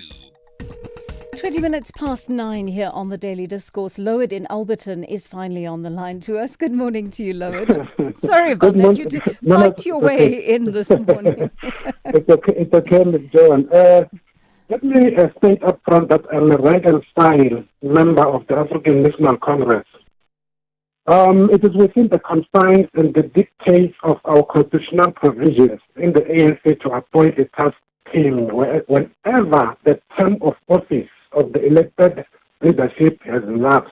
So there's absolutely nothing peculiar about this move by the SGO's office under Comrade Fikile Mbalula. I do not subscribe to this conduct of taking the organizational dispute or matters to the court, because the party itself has got clear mechanisms to deal with any kind of dispute that arises within our movement. That being said, my sister, the provision and the task of the movement is to engage and persuade fellow comrades if there are grievances, not to sideline or to ostracize such comrades. So, these members who are taking the ANC to court, I think they've not exhausted all the mechanisms within the party. Right. I can say it's grandstanding of some kind. I'm not saying they don't have a constitutional right to do that, but to me, it does not sit well with me, Joanne. Okay, Lowered, thank you. Thank you for expressing that to me. Do you agree with Lowered, don't you? I think he's right in saying that processes have been followed and that, the deadline expired a month ago. So, the ANC is within its rights to act. If it feels that it needs to put a political task team in there to sort the situation out in the Eastern Cape, it looks to me, on the face of it, that is possible. But I want to know from you, should legal action have been the route that these three members in particular have followed? Give us a call on our studio line 086 000 2032. At almost 23 minutes past 9 here on the Daily Discourse, we're looking at this issue. The National Consumer Commission saying local airline FlySafair may have contravened the Consumer Protection Act by overbooking its flights. The Commission's now referred the airline to the National Consumer Tribunal. Acting Commissioner of the National Consumer Commission, Hardin Rachisusu, joins us on the line now. Mr. Rachisusu, good morning to you and thank you for your time on the show today. What made you launch this investigation in the first place? Good morning, Joanne and the SAFM listeners. We launched this investigation last year in January, and the main concern was what we picked up in the media with a number of consumers complaining that they have not been able to fly. They've been bumped off flights by FlySafair, and when we started monitoring, FlySafair itself acknowledged this on its X platforms and other social media, that they do this overbooking and they do it to ensure that their prices are lower and so forth. So we thought we should look into this because there are provisions in the Consumer Protection Act that deal with overbooking, but also there are other broader provisions that deal with, conduct of businesses with respect to how they should be treating consumers and how they should be providing services to consumers in a manner that is compliant with the Consumer Protection Act. So I was under the impression that all airlines engage in the practice of overbooking their flights. How is this complaint different to what other airlines already seem to be doing? Look, I think when we started investigating FlySafair, I said, well, look at the industry. And what we are picking up, and I think you might see this, and I think some airlines themselves, they say, well, they don't do this practice. And the information we had at our disposal was with respect to FlySafair. And when we investigated, we found that there is a very systematic way of doing this, in their business, and about a third of their flights are overbooked, and by sometimes very huge margins. We have seen that, on average monthly, at least our calculations, we are looking at about 5,000 consumers that are not adequately compensated in some instances. And we think that this is more than just a business model. It is also a profit-making kind of exercise. That's a very interesting thing that you are mentioning, because FlySafair's chief marketing officer has said very few passengers have actually been denied boarding when it comes to the crunch. I think less than 1%. And they also say that if that happens to passengers, they compensate them. They put them up in hotels. They do whatever needs to be done to effectively compensate them for that lost flight. So you're saying that's not what you found? Yeah, what we are finding, and I think we took some time, in this investigation, getting the relevant data and information from FlySafair. In most cases, they are not able to prove that, firstly, consumers were, put onto the next flight, or were they compensated, were they no-shows and so forth. So there is a lot of information they have not been able to provide in a manner that would satisfy us that this is, some instances of overbooking probably that are unavoidable, because the requirement in terms of the Consumer Protection Act is that, of course, it has to be instances that it cannot be a ordinary course of doing business. That you can't just sell tickets that you don't have seats for. It has to be, there would be times where maybe peak periods and all of that, but consumers have to know. Most airlines will tell you that you are on standby and so forth, and then you buy the ticket, and then you know that I've bought a ticket, I may not have a seat and so forth. Yes. So there has to be a lot of communication from the airline. Right. I mean, you're making a very valid point there. What fine are you hoping the airline is going to pay? In this particular instance, we are looking at a maximum penalty of 10% of FlySafair's turnover, for 1 year. So this is the penalty that we are pleading for before the National Consumer Tribunal. And can you tell us what that amount equates to, Mr. Ratshitsuzu? I know what it equates to. Of course, FlySafair is a private company. Yeah. They provided the financials, under cover of confidentiality. So I just would not want to tell you the figure that we have pleaded, but the figure that we have pleaded, the exact figure is in our papers. That were filed with the National Consumer Tribunal. Okay, well, I thought I'd ask anyway. I mean, one of the things SAFmRadio says is that if it's being investigated, so should other airlines for the same offence, allegedly. Are you going to do that? Or you're not getting complaints from other consumers? There are no complaints against other airlines. This issue was raised, and many airlines issued statements that they are not doing it right in a manner that FlySafair is doing. Right. They have not picked up any single complaint from any consumer saying I've been bumped off Airlink and then, or I've been bumped off SAA or these other competitors. This has been an issue with FlySafair, and I would encourage FlySafair to focus on the case that is before them, answer to the case that is before them, and stop, just going as if this is a general thing. They are doing this alone, and we would want them to account for what they've been doing. And the good thing is they don't seem to be denying this in the media. So we look forward to the case, being heard, and the tribunal will decide on what ought to be the appropriate course of action. Thank you very much for speaking to us. Hardin Ratshitsuzu, the National Consumer Commission Acting Commissioner.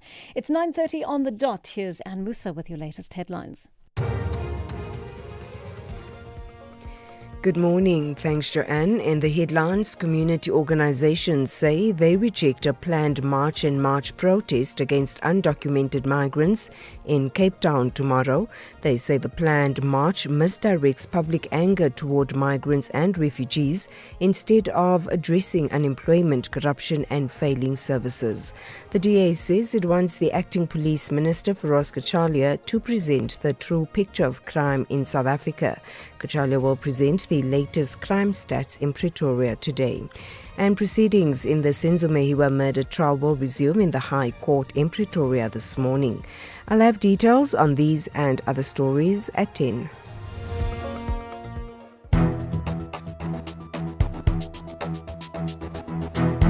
The Daily Discourse on SAfm. Weekday mornings from 9 to 12. 9:31 on the Daily Discourse. Thank you for the voice notes that are coming through at this hour. Let's listen to some of those. One of them on March and March. Good morning, Joanne, and good morning to SAFM listeners. Joanne, I wish March and March and Operation Dudula can sit together and iron everything because they are speaking the same language.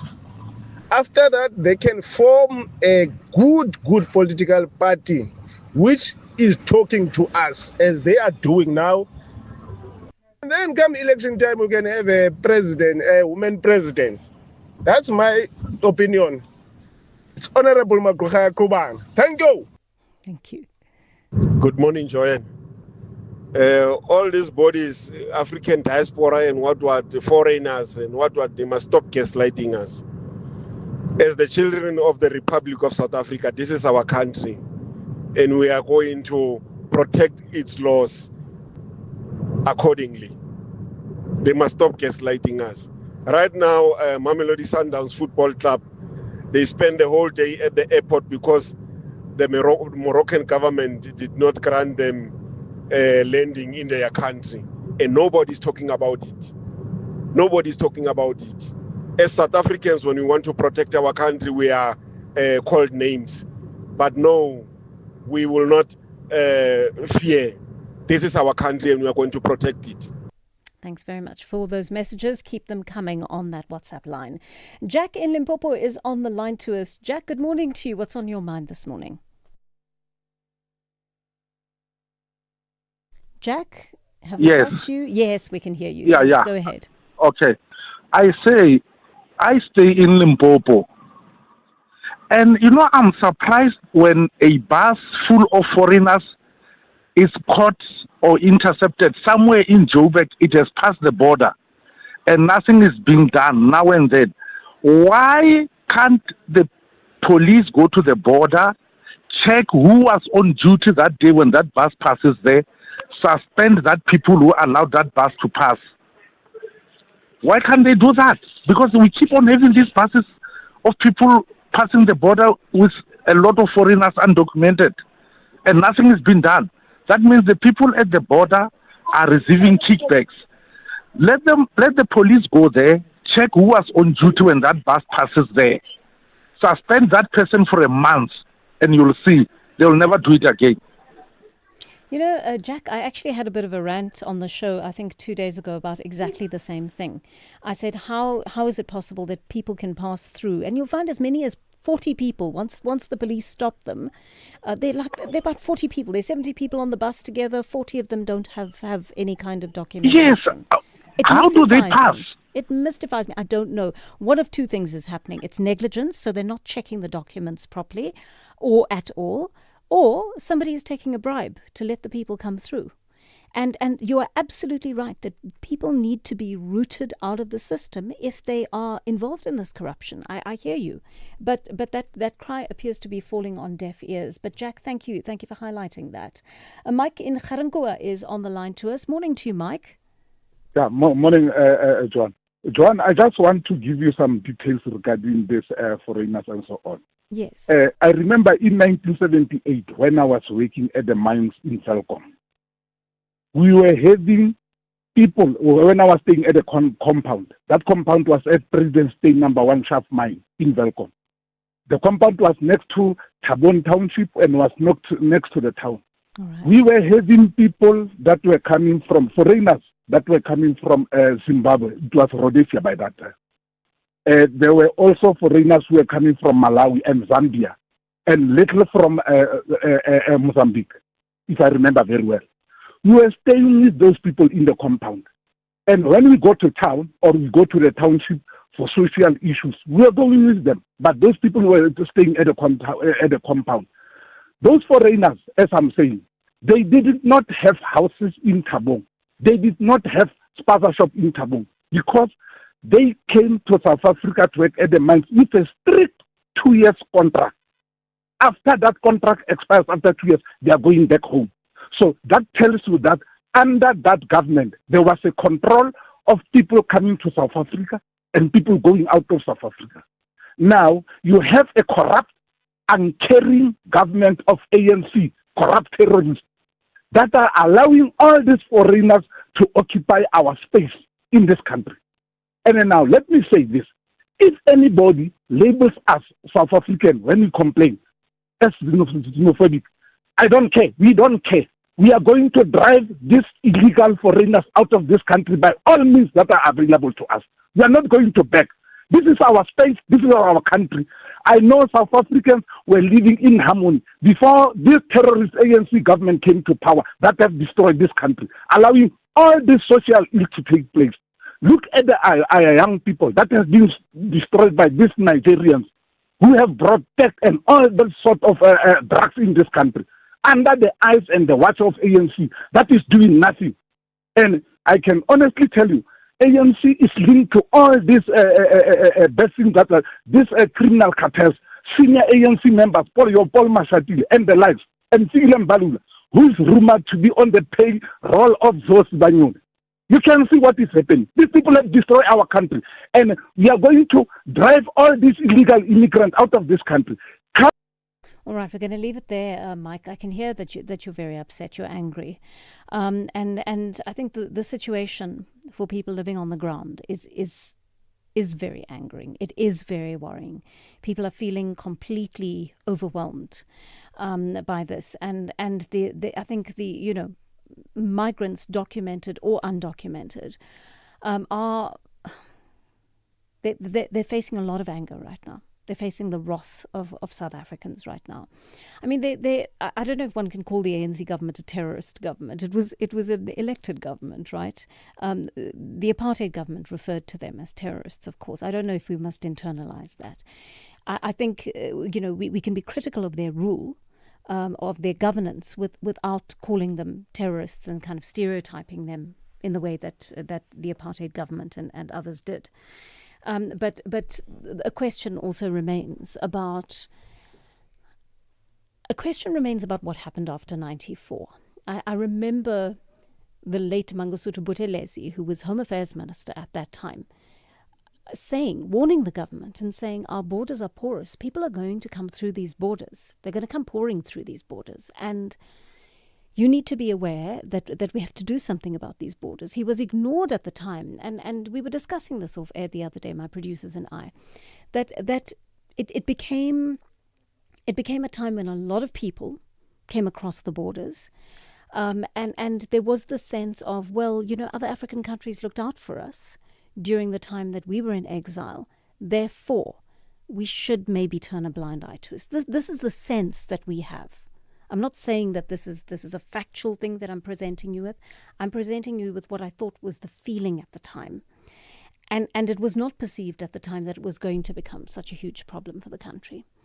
And now the government is sitting with the consequences of never having intervened to ensure that the borders are airtight. And now you sit with a problem that you can't unbake the cake. It's too late. The people are in the country. And the corruption at the borders is still taking place. So it's not as though you can close the tap and say, okay, we'll deal with this issue now because the borders are secure. We are just not living in a country where that is the case. We'll take a short break. We'll take more of your calls and your voice notes in just a short while. Catch Top Billing this Thursday on S3 as Zozibini meets boxing champ Kevin Larina ahead of his world title defense. Fez, Jonathan and Ryle compete for cover story glory. SA lifestyle combines with French chic in a castle of a home. And rapper Gigi Lamaine talks legacy over high tea. That's Top Billing this Thursday evening at 7. Repeat Sunday at 1 on S3. Streaming on SABC+.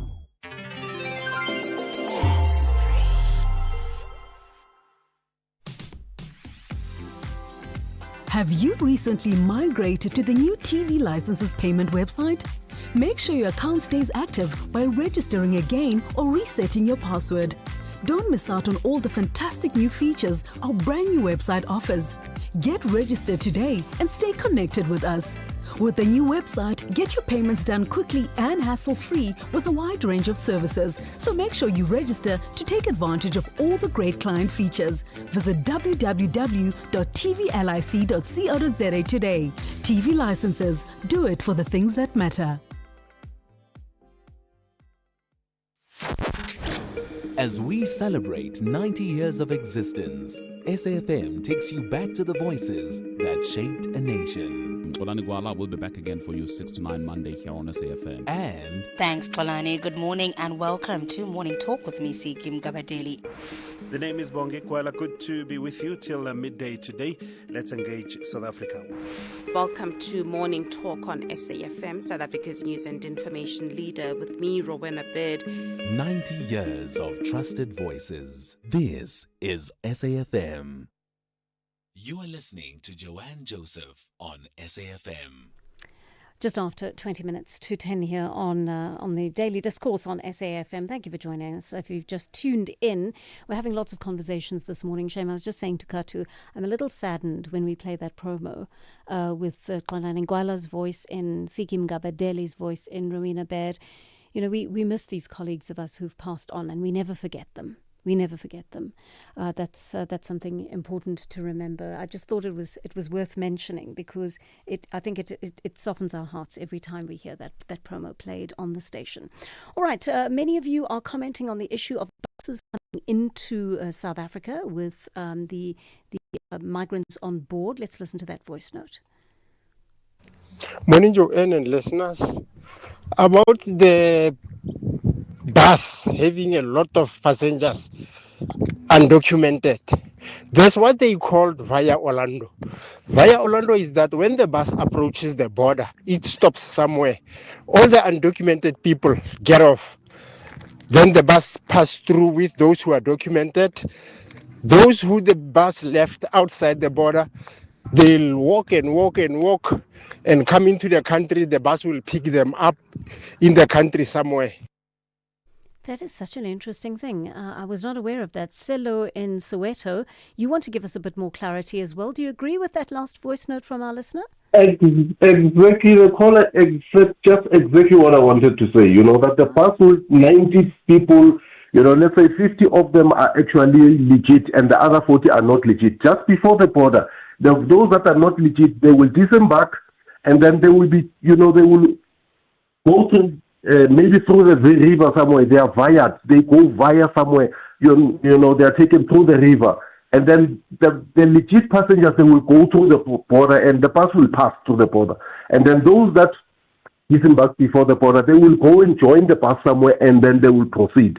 So, you know, checking the officials that are on duty on the day the bus passed will not necessarily solve the problem because, you know, that are illegal, they are not on the bus at that point in time. So the previous caller just said exactly what I wanted to say. Thank you. So look, I'm quite fascinated by this because, I mean, if you know this as citizens, I also wonder how the powers that be don't know this, right? How does law enforcement not know?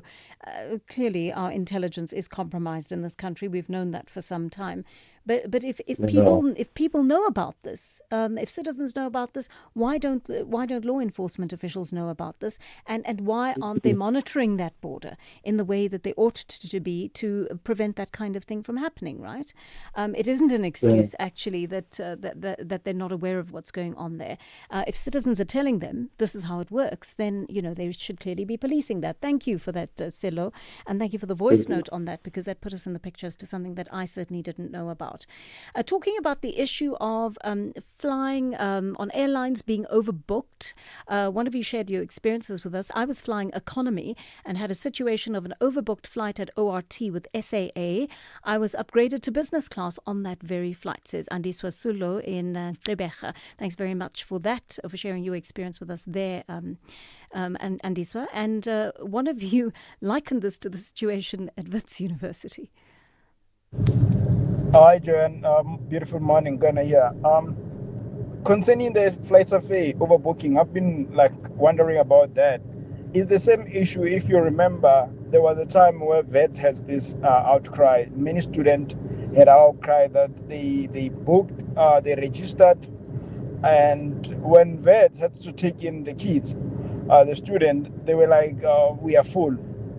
But they took the registration, extra registration for those who registered because they over registered. Why will you take over registration like more than 20 to 25 million extra on their capacity that you have, and you can't recompensate the people, and you say it's non-refundable registration? It is unfair. I think they need to look at that also. I think it's a little bit different, first of all, in that, when you buy a ticket for a flight, you're guaranteed that ticket for the flight. What I'm thinking of in regard to VITs is that I don't think it's the registration fee that you're talking about. I think it's the application fee. Because I don't know, and I may be wrong, please correct me. I'm speaking from memory here and from what I was reading and based on interviews at the time. There was a university that did that. That admitted the students and then said, sorry, we don't have a place for you anymore. But it wasn't WITS, if I remember correctly. I think the outcry at the time was that WITS was charging, I don't know, 100, 150 Rand, I can't remember the exact fee, for the application. And that fee is non-refundable. I've not heard of instances where kids have then gone on, been accepted, registered at WITS, and then been told you can't be in the university anymore because we have too many of you. So application is different to registration. I'm sure the university makes a pretty packet out of that, right? Make no mistake, because if you can only take, for argument's sake, 15,000 students and over 100,000 or 150,000 people have applied, you're getting 10 times that amount of money in. And many of those students, the bulk of them, you're rejecting because you can't hold that amount of money. Your university's not big enough to sustain those numbers. So correct me if I'm wrong. If you're a WITS University student or you were a prospective student who paid the registration fee, not the application fee, the registration fee for a course after being accepted, and then you were asked to leave because they couldn't accommodate you, let me know. We'll clear that up as well. All right, I'm going to take more of your voice notes a little bit later on, as well as your calls, but we just want to catch up on what's going on in the Eastern Cape with the ANC. Last week, as you know, the party disbanded its Eastern Cape Provincial Executive Committee. There was a failed provincial conference in that province, of course, that preceded all of this, and a court interdict that's now halted internal processes in the province prior to that. So that's the background to it.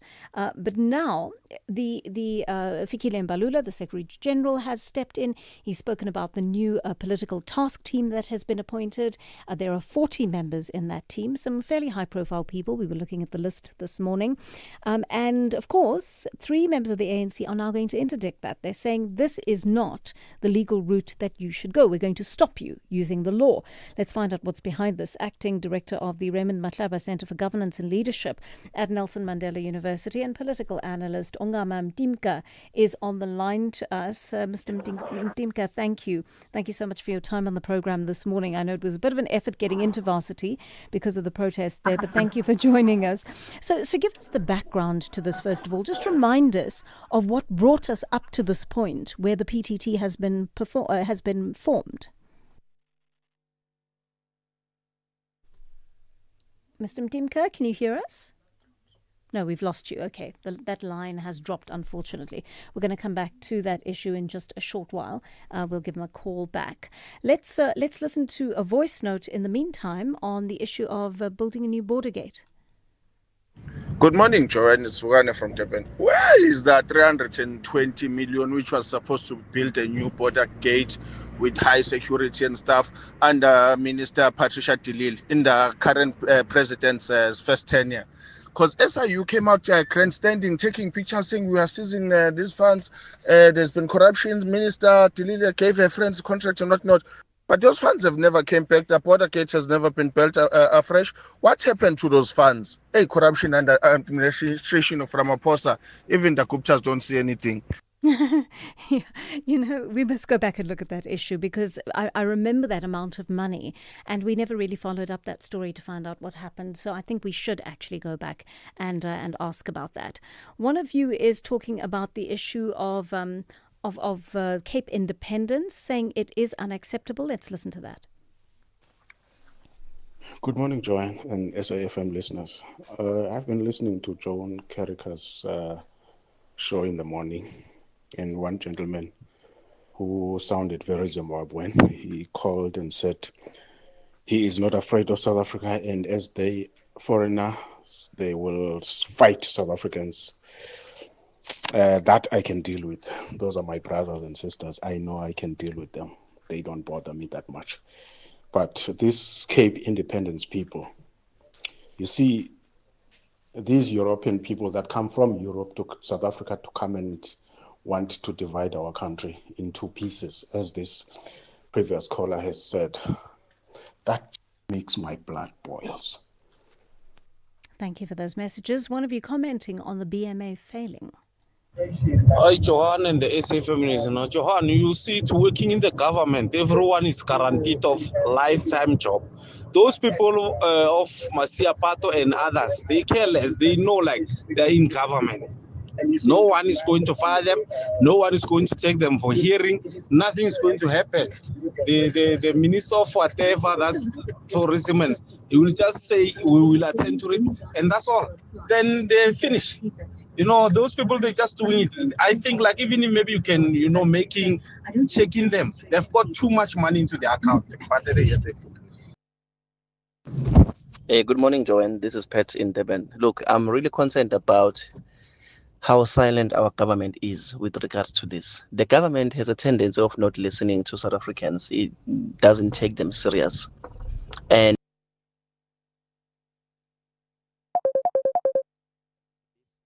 all right, sorry about that. We had a slight problem with that voice note. I will play that again a little bit later so that we can we can hear that properly. In fact, I'll play it again now to make sure that it does go out properly. Durban, look, I'm really concerned about how silent our government is with regards to this. The government has a tendency of not listening to South Africans. It doesn't take them serious. And this thing of March and Abahambe to Dola is getting out of hand, and rightfully so. The citizens are fed up with this immigration crisis, and the government is so silent. By the time they try to react and do something, it will be too late. They will not be able to contain and bring the situation under control. They should act now, try to bring it under control now.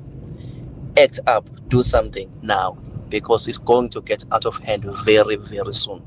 Thank you, Joanne. If we had intelligence in this country, they should be saying this. But I don't know. Do we have intelligence in this country, by the way? That's a good question in more ways than one. But no, actually, you remember how our intelligence mechanisms were largely destroyed during Jacob Zuma's presidency, and so that certainly has weakened the country, because post that, during Cyril Ramaphosa's presidency, they haven't built that capacity up again, really, it seems. All right, let's get back to that story about the formation of the PTT in the Eastern Cape province. Analyst Ongama Mtimka back with us, thankfully. Ungama, I'm so sorry. I don't know what's jinxed our conversation this morning, but let's get to it right away. Tell me, how did the situation come about, and how's it got to be addressed? Good morning to you and your listeners, Joanne. Sorry for getting cut earlier. So the short story is that the term of the PEC of the ANC in the Eastern Cape came to an end, and that happened when the party failed to elect a new leadership. And as per ANC constitution, the national structure has intervened to set up a provincial task team so that the there may be, a continuity in terms of leadership here. What's interesting is that the last conference had failed as a result of an interdict that was brought by people supporting the current secretary, or in fact the former secretary now, Lulama Ngcukaitobi, who was part of a faction called Tinabantu, or a grouping called Tinabantu, who were opposed to the idea of a third term for current convener of the task team, Oscar Mabuyan. And it resulted in that conference being interdicted by a court pending addressing of particular concerns that were leading to that conference around BGMs and how they were done, and who was recognized and given, the administrative capacity to participate in that program, in that conference. ANC politics are won or lost on the basis of those administrative issues. Now, what's interesting with this PTT is that it brings while it helps solve the issue of who gets to lead in the interim, and it's the right of the national structure to do so, as per ANC constitution, there was a standing interdict that said, pending the resolution of the issues that the members had raised, there could not be hosting of a conference, and the status quo remained. Now, what's going to be interesting for legal arguments, because the other camp now has threatened legal action, threatening to charge to press charges of contempt of court on the part of the Secretary General of the ANC for moving on with setting a PTT without the resolution of the issues. Now, what's interesting is that I think that that's going to be a potential judicial overreach issue, because the ANC that leadership came to an end, their term came to an end. So it's unenforceable to say that the status quo remains and you enforce that through a court, because that, for me, looks like a judicial overreach. But an argument made that the effect of the changes that have been made by the PTT seem to be in line with what could have been the outcome of the last conference, save for the position of the fundraiser now that's played by MEC and former treasurer Zolile Williams, who has been retained. And it seems to me, Joanne, that the other camp was happy to allow National to proceed with this process, but now that the outcomes seem to be penalizing Ngcukaitobi, they then want to exercise what one may assume is their right in South African law to test the legality of this. So it's quite interesting. I don't know whether the argument about a court interdict, a contempt of court is going to hold, because this is a different power that's been exercised. Balula did not call a conference despite the order.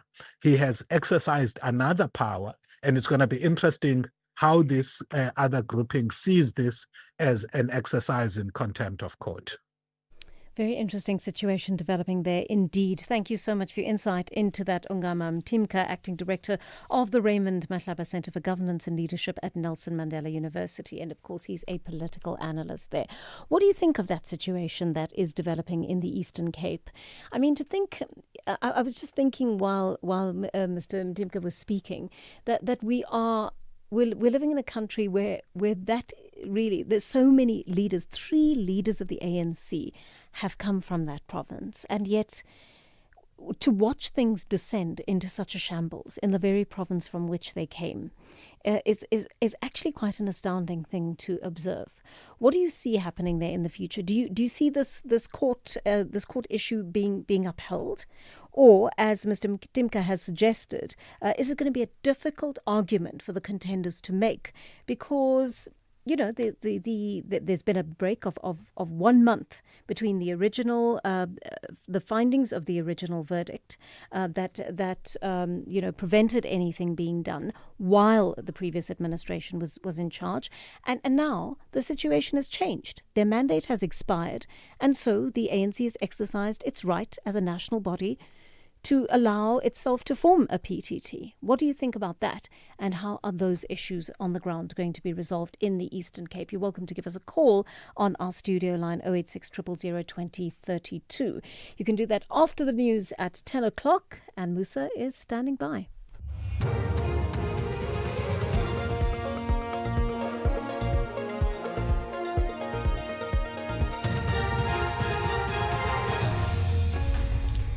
Thanks, Joanne. In our top stories, community organizations against planned March in March Cape Town protest and Mahiwa murder trial to resume.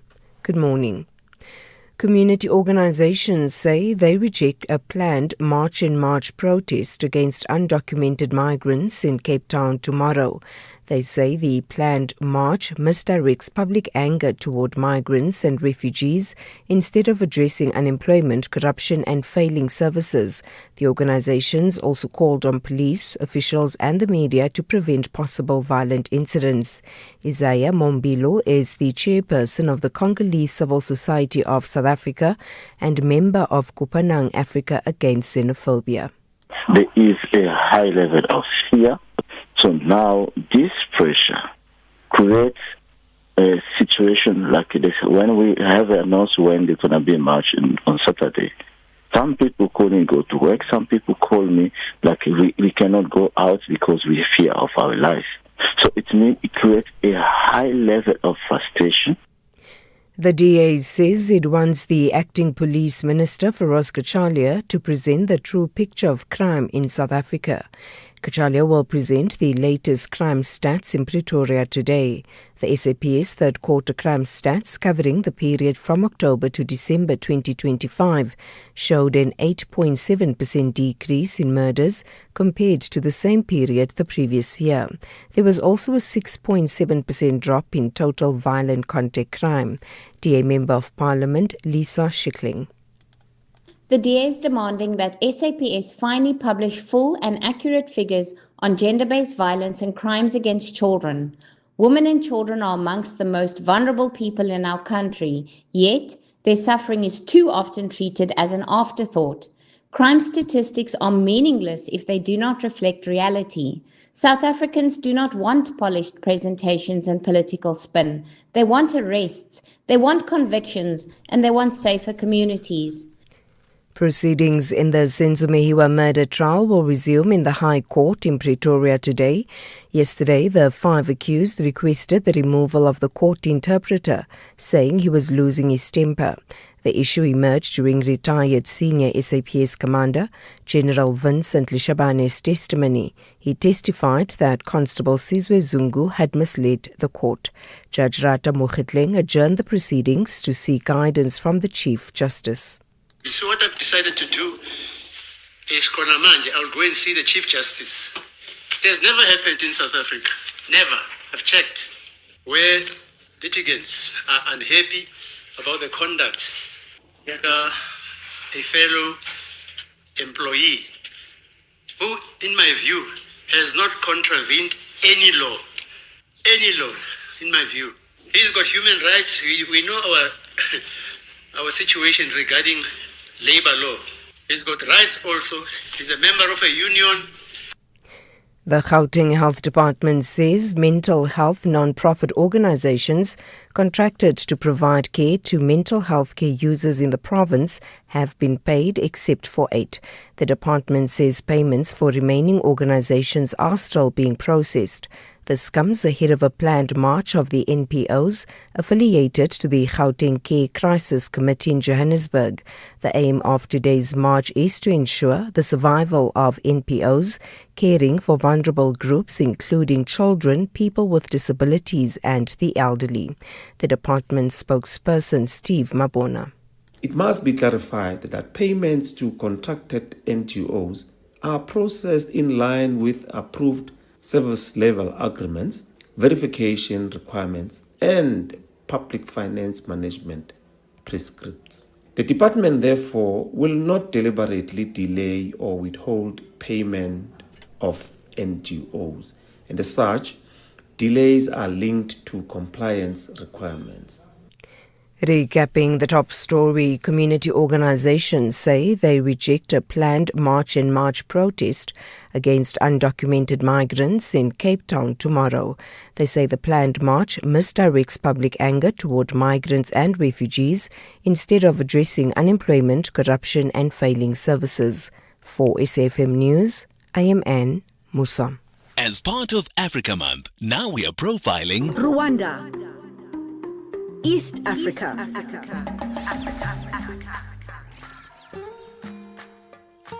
The land of 1,000 hills, a small nation with a powerful story of recovery and transformation. Bordered by Uganda, Tanzania, Burundi, and the Democratic Republic of Congo. Kenya-Rwanda, English and French shape the nation's voice, a culture rooted in unity, discipline, and renewal. Rwanda gained independence in 1962, but the nation was forever changed by the 1994 genocide against Tutsi, a tragedy that shocked the world. Since then, Rwanda has rebuilt with remarkable speed. Technology, tourism, and services drive a fast-growing economy. Kigali stands as one of Africa's cleanest and most organized capitals. Yet challenges remain: political freedoms, regional tension, and economic pressures. Still, Rwanda continues to move forward with vision and determination. Rwanda turned pain into purpose. In every hill, in every innovation, in every generation, there is renewal. Rwanda, resilient, visionary, rising. Africa Month on SAFM. Conversations, context, connection. Here, there, and everywhere. SAFM 105.9 FM in Port Elizabeth. The Daily Discourse on SAFM with Joanne Joseph, unpacking the issues that matter. The Daily Discourse on SAFM, weekday mornings from 9 to 12. 7 minutes past 10 on the Daily Discourse. So we are taking your calls at this hour. 086 000 2032. Our WhatsApp line 0614 104 107. Welcome to the second hour of the Daily Discourse with me, Joanne Joseph. Lovely to be with you again this Friday morning. This hour, we're talking about municipalities that are struggling to manage their finances.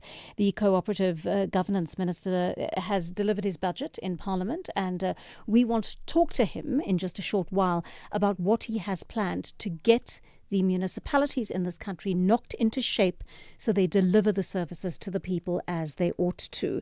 And then a little bit later on, we're going to talk about an exciting new initiative.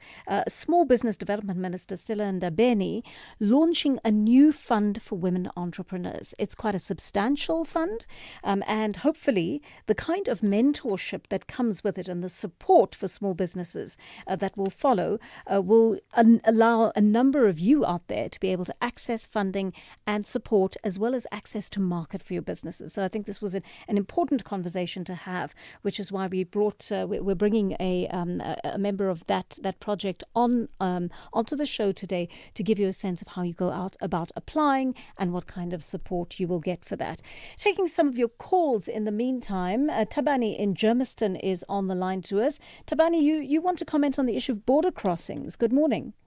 Yes, John, how are you? I'm so well, thanks. Go for it, Tabani. You know, the loss of investigative journalism has actually missed an incredibly lot of news that would actually verify and clarify the mystery around how people actually cross the border. You know, it's true that the buses would people would disembark, let's say, on the Zim side of the border. And then those that have got no documents will literally walk across that bridge just behind the South African offices where the passports are being processed, right through the gates into South Africa. It's not through the river. That part has been missed. And if you listen to people just commenting, because some of them have not experienced it or seen it, that people just walk across. There's a lot of money that exchange hands in that space, a lot. And as much as people are not given the right information, journalists that are actively involved in this thing, they can board the buses. Your normal buses, they can board these buses. They can actually literally investigate, sit there and identify these things on their own. They will uncover a whole lot of rot. There is a lot that is happening there. And the money is big. And the officials prefer to make sure that they've got extra 1,000 every day. This can be verified by investigative journalists who are not comfortable with their studios, instead of going out there and checking. And the government actually knows about some of the stuff. Well, Tabani, my first question would obviously be, thank you for sharing that with us. My first question would be, if you're walking through there, I mean, surely all of that property is policed, right? And I don't understand how it is possible for people to walk past officials without their documents in hand. It seems to me completely ridiculous. Exactly, policed. Yeah. Police. And you're absolutely right. Home bodies receive home cash. Yeah. All right, Tabani, thank you. No, thank you for that. Okay. Thank you for that. Right. You've definitely exposed something to us that is very important, as have other of our listeners this morning. And I think it's really important to follow up on. And Tabani, I do wish I could leave my air-conditioned studio, because it is such a wonderful life sitting behind this mic talking to you every day. But there are investigative journalists who actually do this work. And sadly, the industry has been eroded by people who won't pay for investigative journalism. So that sadly makes our job 10 times more difficult, because one can't be in two places at one time, unfortunately. All right, let's take you to the story at 12 minutes past 10 on the Daily Discourse. Cooperative Governance and Traditional Affairs Minister Velenkosini Hlabisa has delivered his budget in Parliament, and he's promising lots more interventions to make municipalities more functional, which we desperately need in this country. The Minister joins us now to tell us more. Minister, good morning to you, and thank you for making the time to speak to us today. Please just talk us through these plans you have to ensure that municipalities are well run and deliver on their mandate to the people. Thank you very much, and good morning to yourself as well as the listeners of the radio station. As you rightly say, municipalities play a critical role because they are the ones that create the enabling environment for our communities to progress. If water is not available, lights are not on, roads are characterized by potholes, this does not attract investors to invest and allow our economy to grow and create job opportunities, but also the services to our people, if there are basic things which are right to life, like water. Our interventions as we go forward will emerge out of the white paper, which has reached a final stage now, having gone through the cabinet and is out for final consultation, closing on the 28th of May, and thereafter we'll have a final document with major changes. Firstly, the professionalization of the administration at municipal level is going to be key. People will have to be employed on the basis of merit, not as catered deployment. The funding model to our municipalities is going to be a differentiated approach, looking at the reality on the ground. Municipalities with no revenue base to collect will have to be treated differently from municipalities with a vast revenue base. Minister, do we still have you on the line there? Oh dear, we've lost you, unfortunately. All right, we're going to try and get the Minister back on the line. You may want to comment on this story about municipalities. What do you think about the Minister's work on these municipalities so far? One of the main issues that we take issue with is that only 41 of the country's 257 municipalities achieved clean audits. Try as you might, it is so difficult to ensure that these municipalities are doing as the Minister and other officials instruct them to do. There is still a great deal of corruption in these municipalities. There is widespread cadre deployment. There is a lack of skills. I don't know if those skills are being audited for people to be examined and to see whether they are actually delivering.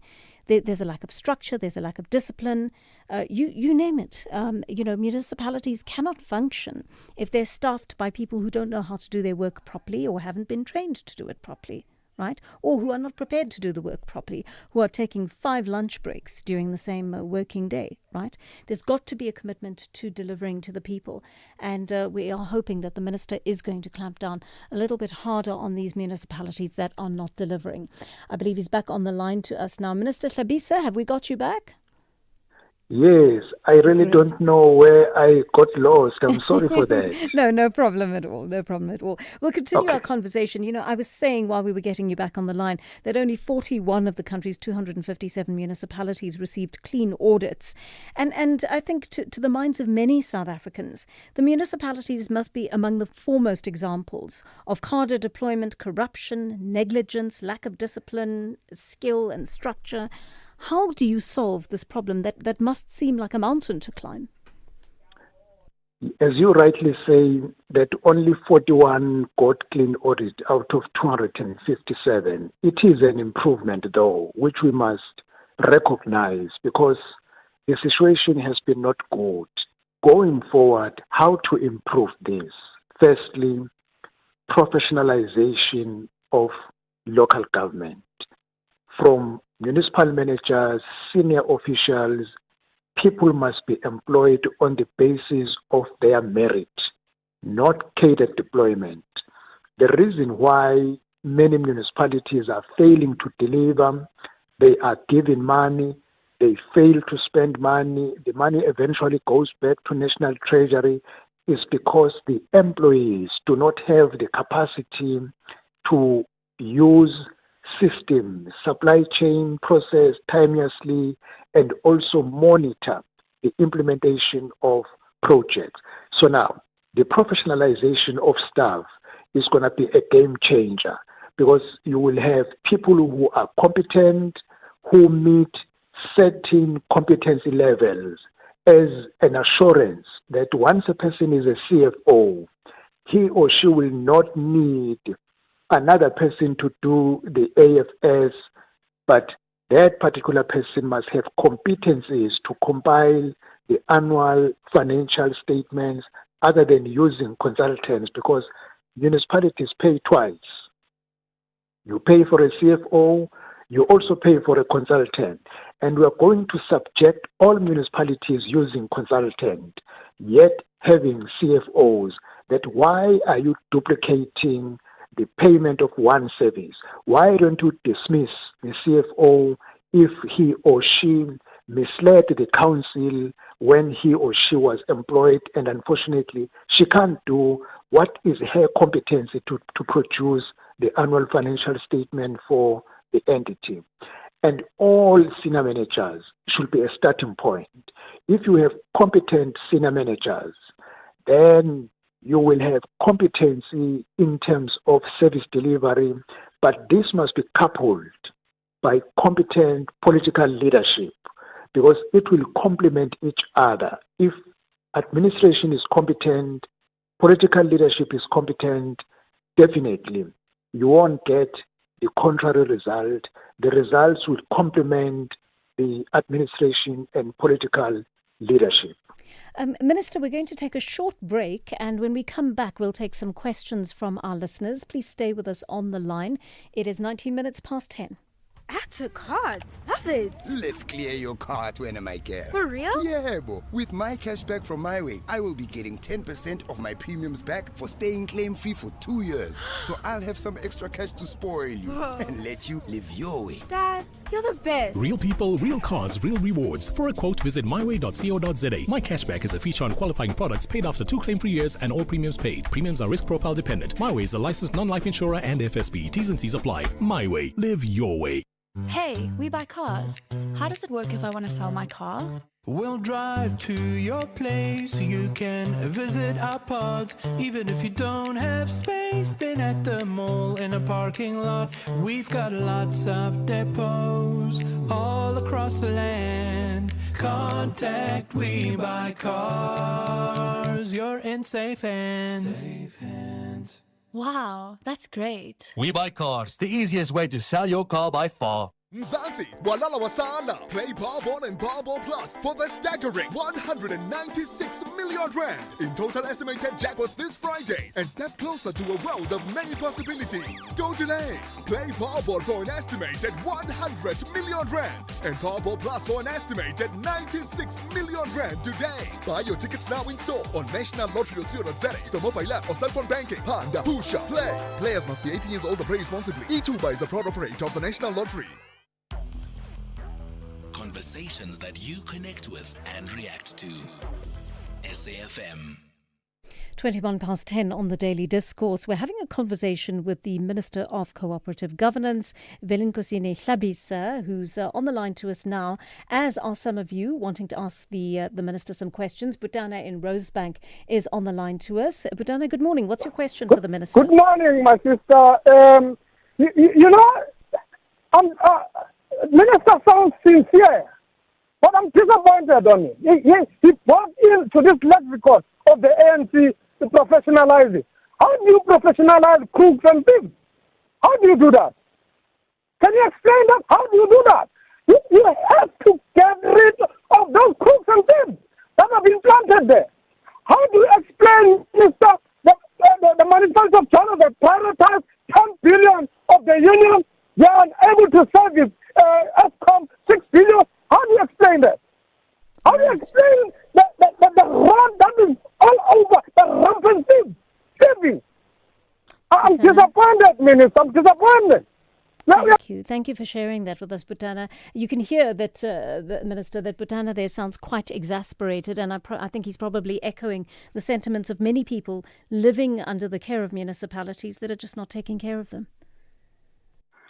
I really understand the background Butana comes from. It's a frustration experienced by all of us. But the reality, you will agree with me. If there is a person who is employed permanently, to get rid of that person will take you a longer time because workers are protected in terms of Labor Relations Act. The intervention that we can do, there is no municipal manager who is permanently employed in all 257 municipalities. That is where we're going to start. All of them, their contracts expires next year by November. Any further municipal manager that will be employed, city manager, with effect from the 1st of November 2027, must pass the competency level, must be employed on the basis of merit. And vacancies occur time and again, even on senior managers, CFO. That is where we must intervene. The CFOs who use consultant to comply annual financial statements, we are going to pose a question. Why should you be kept in this position? Because you are failing to produce the annual financial statement and there is a dual payment for a similar job. That is the only angle you can approach this matter. Out of frustration and out of anger. You can't just use anger and frustration to deal with CFOs who are failing to produce AFS, but we need to do it procedurally. I agree with him. We need to get rid of the people in the system who are not capable to execute the jobs they are employed at, but you need to follow law in order to do that, because otherwise they will take you to the court of law and you will lose the case. Yes. No, quite right. It's a difficult, it is a dilemma to be in. Minister, we've got two more listeners who want to engage you, so I'm going to be quite quick about this. Prince in Durban, What's on your mind? My question was, okay, since the problem is with the municipalities, not with the citizens, not with the service providers, why don't we bypass these people and just go straight to the citizens? Like for an example, this issue of electricity in Joburg. Why don't they just deal Eskom deal with the citizens straight, and then they bypass all these municipalities, because they're the problem. They're always gonna be busy fighting for positions instead of doing their job. Good question. That's the problem. Good question. What do you think about that option, Minister, going straight to Eskom, for example, in the Johannesburg situation? Well, it differs. In other areas, municipalities Eskom deal directly with the citizens, and there are problems. The key question, the citizens come November 4, they must vote for competent councillors. When they get into council, they will take competent decision.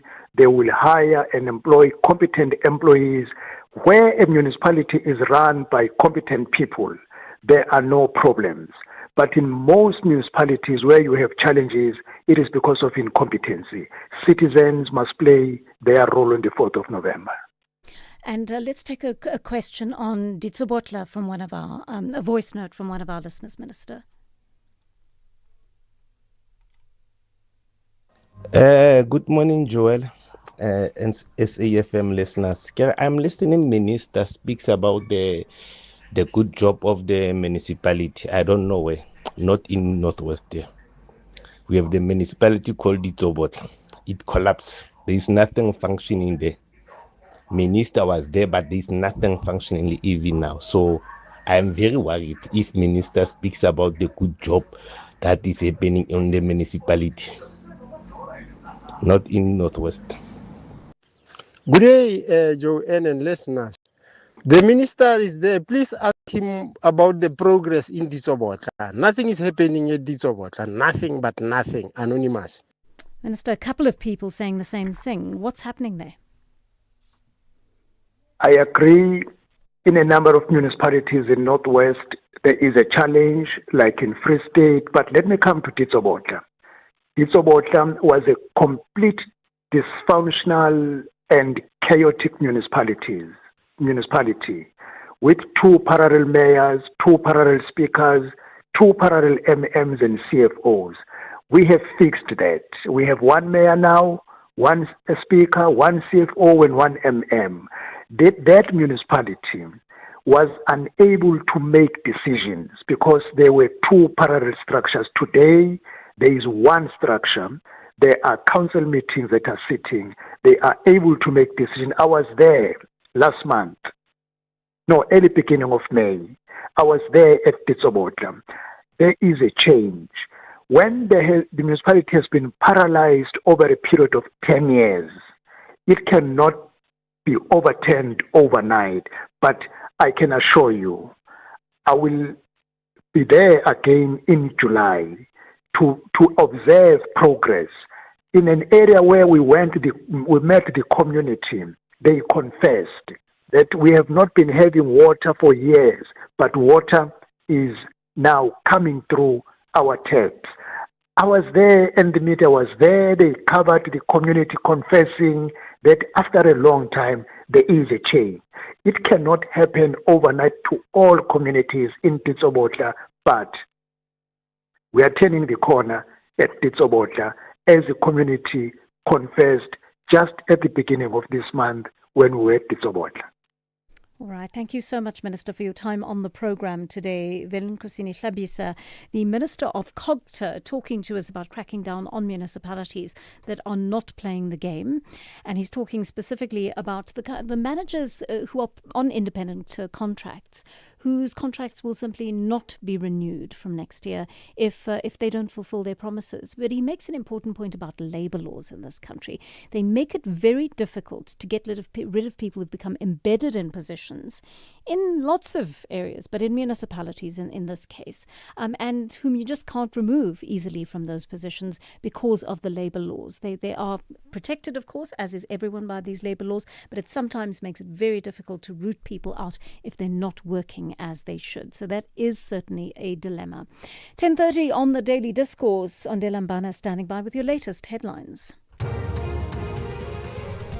Thank you, Joanne, and very good morning. On the news headlines, the man accused of killing a man who had testified before the Madlanga Commission of Inquiry has resumed his bail application in the Brakpan Magistrates Court east of Johannesburg. The Gauteng Health Department says it has suspended 4 officials for alleged misconduct, procurement irregularities, fraud and corruption, and community organizations say they reject a planned March protest against undocumented migrants in Cape Town tomorrow. A full update follows at the top of the hour.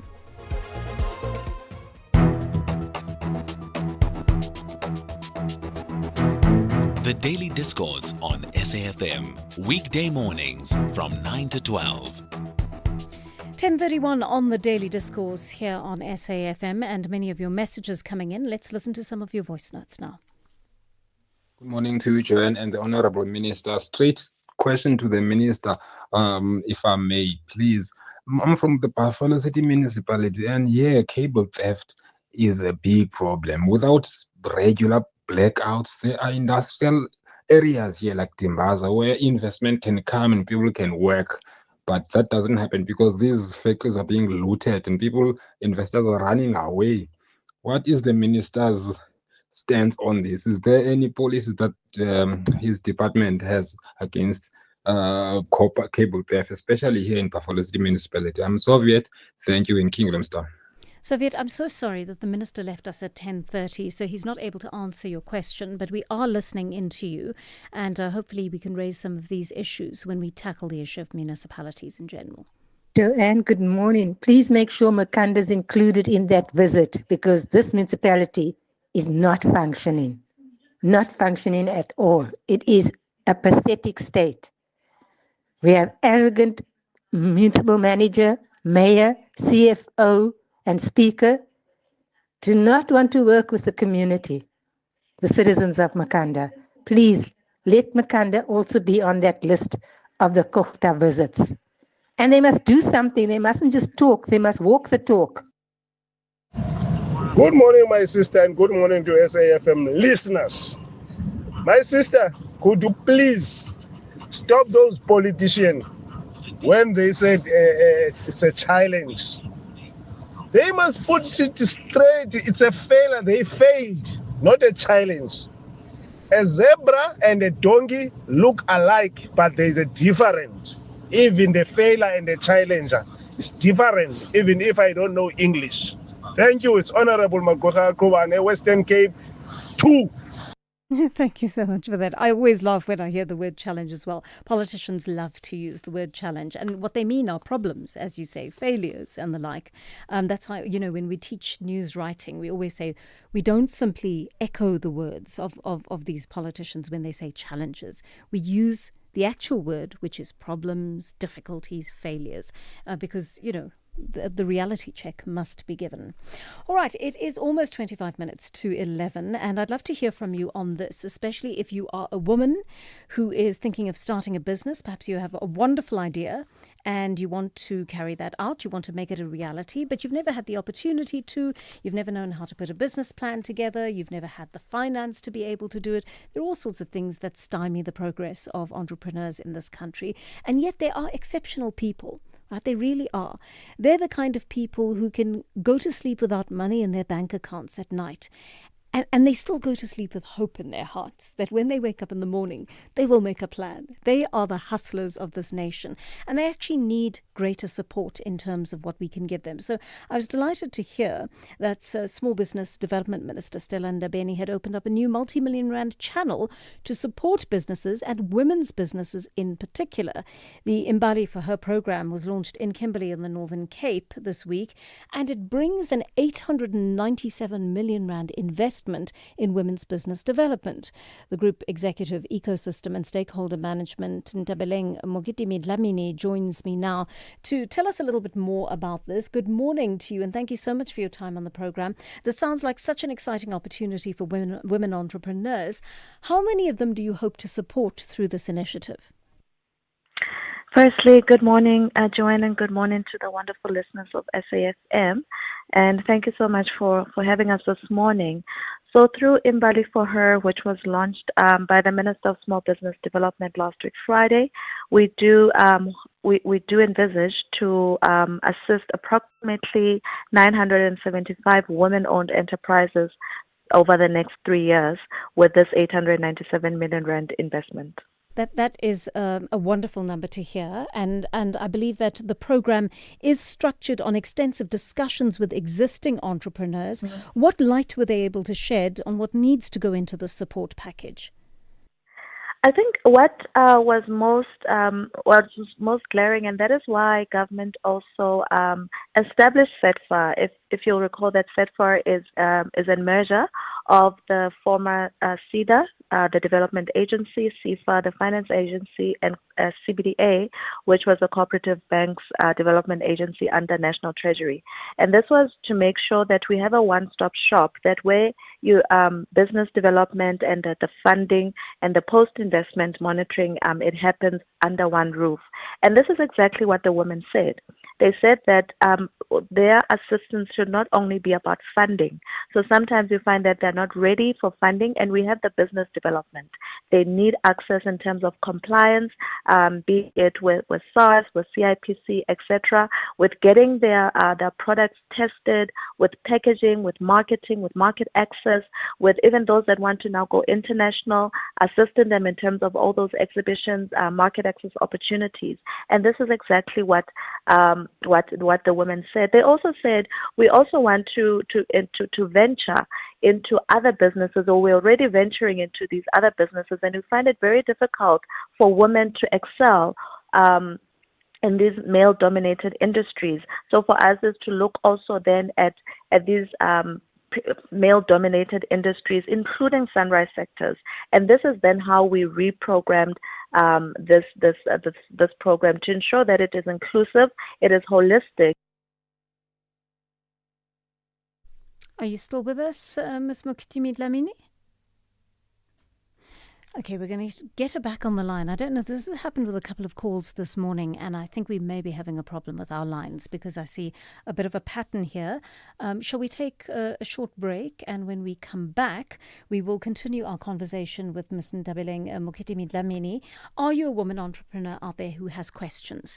Do you need to know how you will go about applying for this? Do you need to share an idea, perhaps that Ms. Mokitimi-Dlamini can give us some idea of how to get off the ground? Give us a call. Our studio line is 086 000 2032. SAFM has signed a code of conduct that is enforced by the Broadcasting Complaints Commission of South Africa. Under the code, we are committed to giving news that is accurate, comment that is fair, and programming that is not harmful, does not amount to hate speech, or contain violence or explicit sex. If you think we are not living up to that code, then you can inform the Broadcasting Complaints Commission of South Africa. Direct any complaints in writing to the Broadcasting Complaints Commission of South Africa. PO Box 142365, Craig Hall 2024. Fax to 011-326-3198 or an email to bccsa@nabsa.co.za. For more information, please visit www.bccsa.co.za.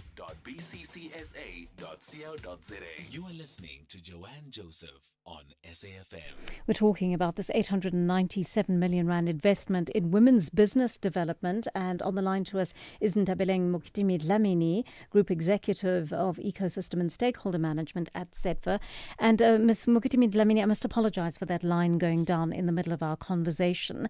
But let's pick up the conversation. You were talking about the stresses, right? The stress factors that existing entrepreneurs have told you about that have helped you to shape this particular investment in a different way.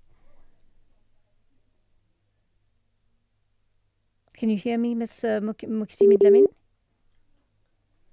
Okay, we are having a problem with this line, unfortunately. All right, let's try and put her back to our producers and let them try to get her back on the line. It is a bit of a problem when these lines play up. But I must ask you as well, tell me about your experiences as an entrepreneur. So many of you I speak to give me the sense that you've had wonderful ideas, but that you've applied for programs like this, you haven't been accepted onto the programs, that you keep applying to different programs, and unfortunately it seems that the money is inaccessible to you. Where do you believe things have fallen apart in terms of your idea? Do you feel that, firstly, you haven't been able to put together a business plan? So if you've gone to a bank or something like that, a funder of some kind, they've said to you, you can't come to us without a business plan, and you don't know how to draw one up. Perhaps it was the issue of funding, or the period of funding that was too short. Perhaps you needed something more than funding. Perhaps you needed mentorship. Perhaps you needed to be in an incubator program where people could actually take you under their wings and show you how things are done, and you had the space to fail during that time and to learn from those mistakes and try to build the project up from there.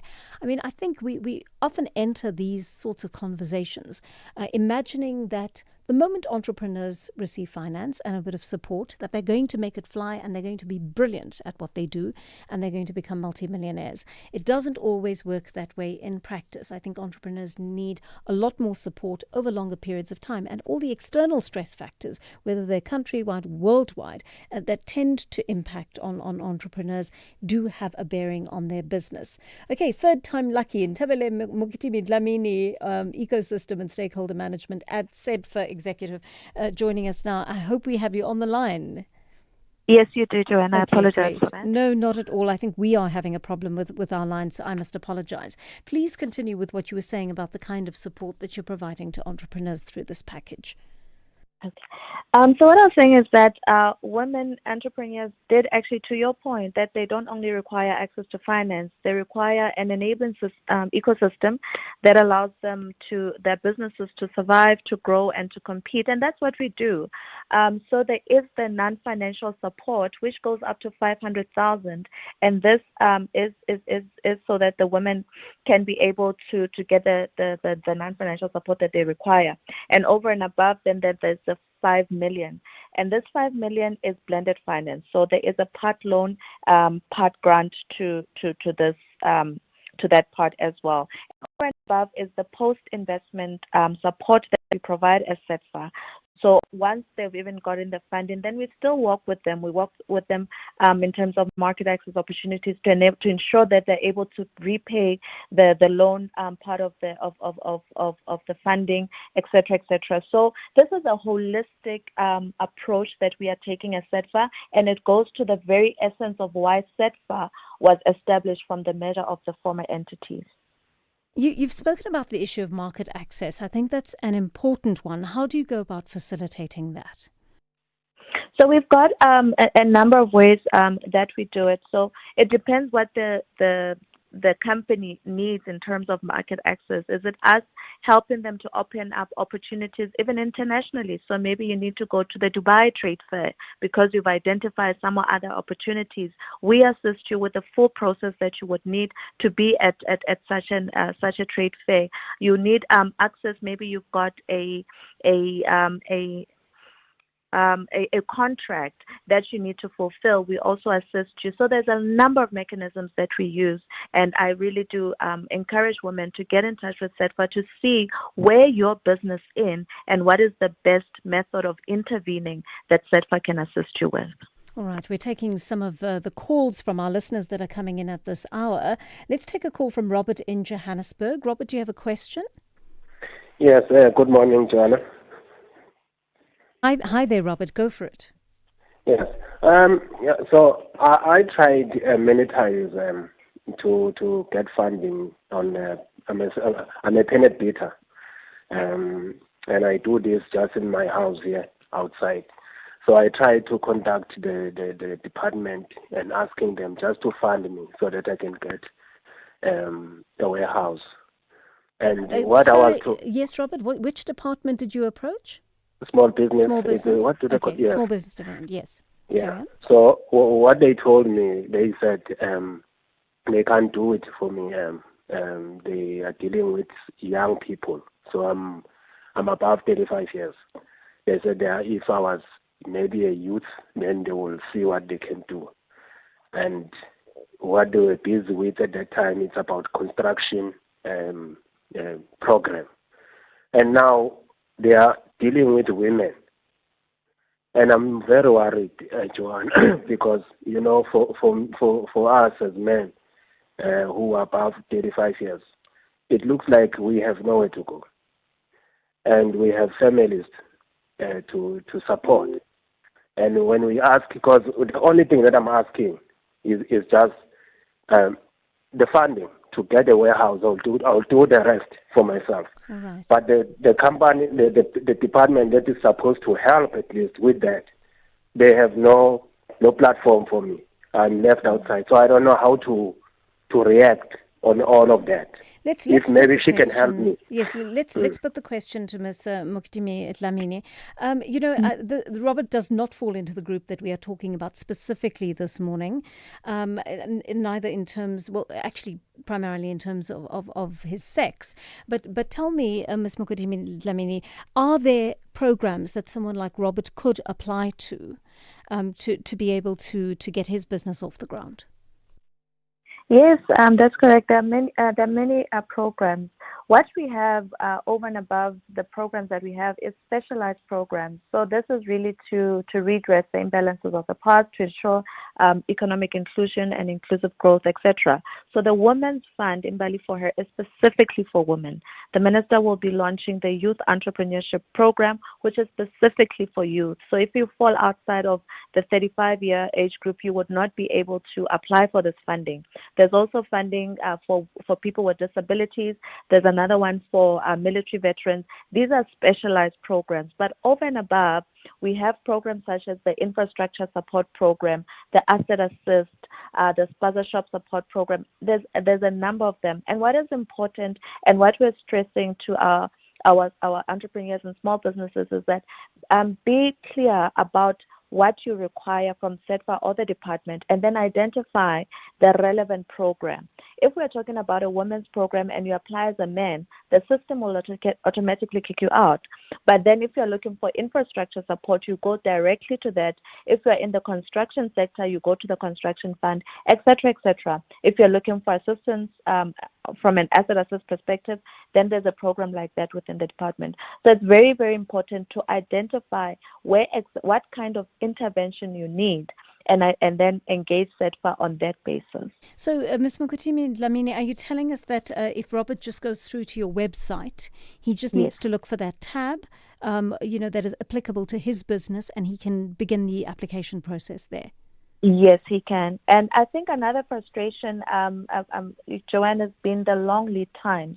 So you find that we've taken very long to respond to applications, and this has been a very huge source of stress to our entrepreneurs. And what we've launched now is also the One SAfmRadio platform, and this enables that once you've submitted all your documents and everything is intact, we have, I think, we spoke to 40 days that your application would be responded to either positively or not. And even when it's not, you don't get a favorable response. What we're saying as the DSPD portfolio, which is the department and the agency, is that we should then be engaging you on what else can be done to assist you in terms of your business. Maybe you might find that we are not able to support you, but we know that NEF is able to, or any other of our ecosystem partners. And this is the new approach that as the new entity we are taking.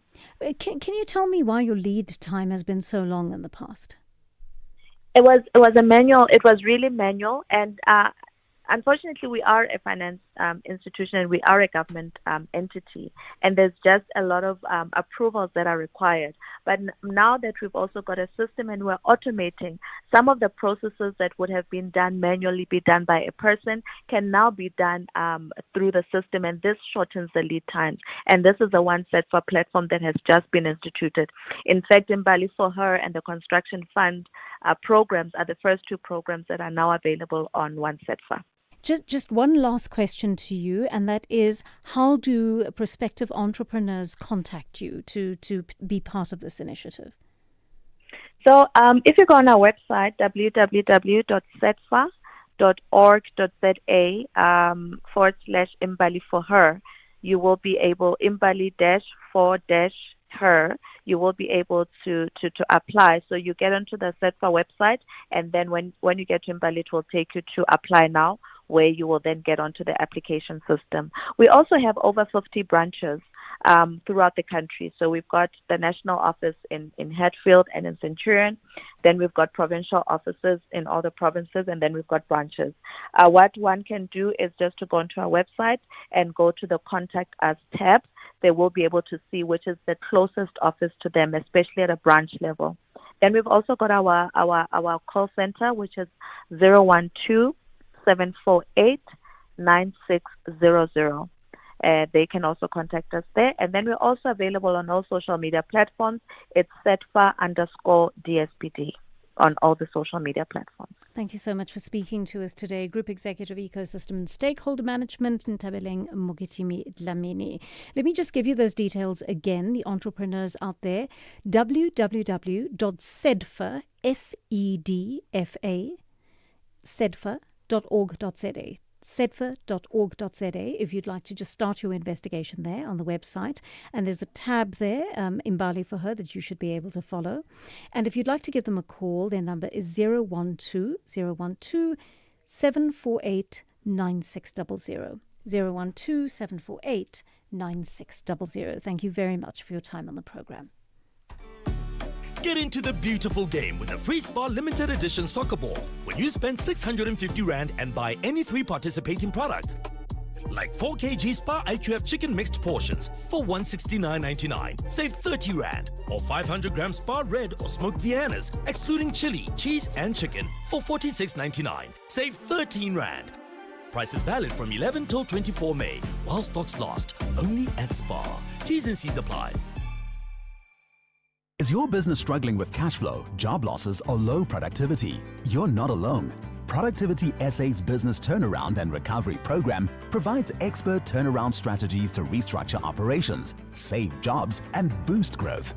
Get practical tools like early warning systems, performance improvement plans, and access to productivity champions. Visit productivitysa.co.za or call 011-848-5318 to apply now. Your recovery starts here.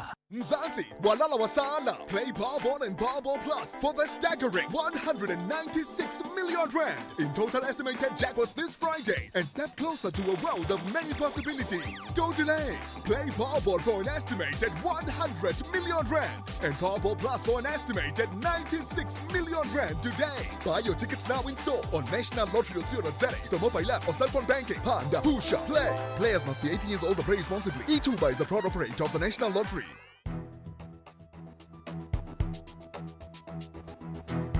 The Daily Discourse on SAFM, weekday mornings from 9 to 12. It is 7 minutes to 11 here on the Daily Discourse. We're taking some of your calls now. Nhlanhla in KwaZulu-Natal is on the line to us. Nhlanhla, good morning. Good morning, Joanna. Good morning to your sister too. My sister, I got a problem.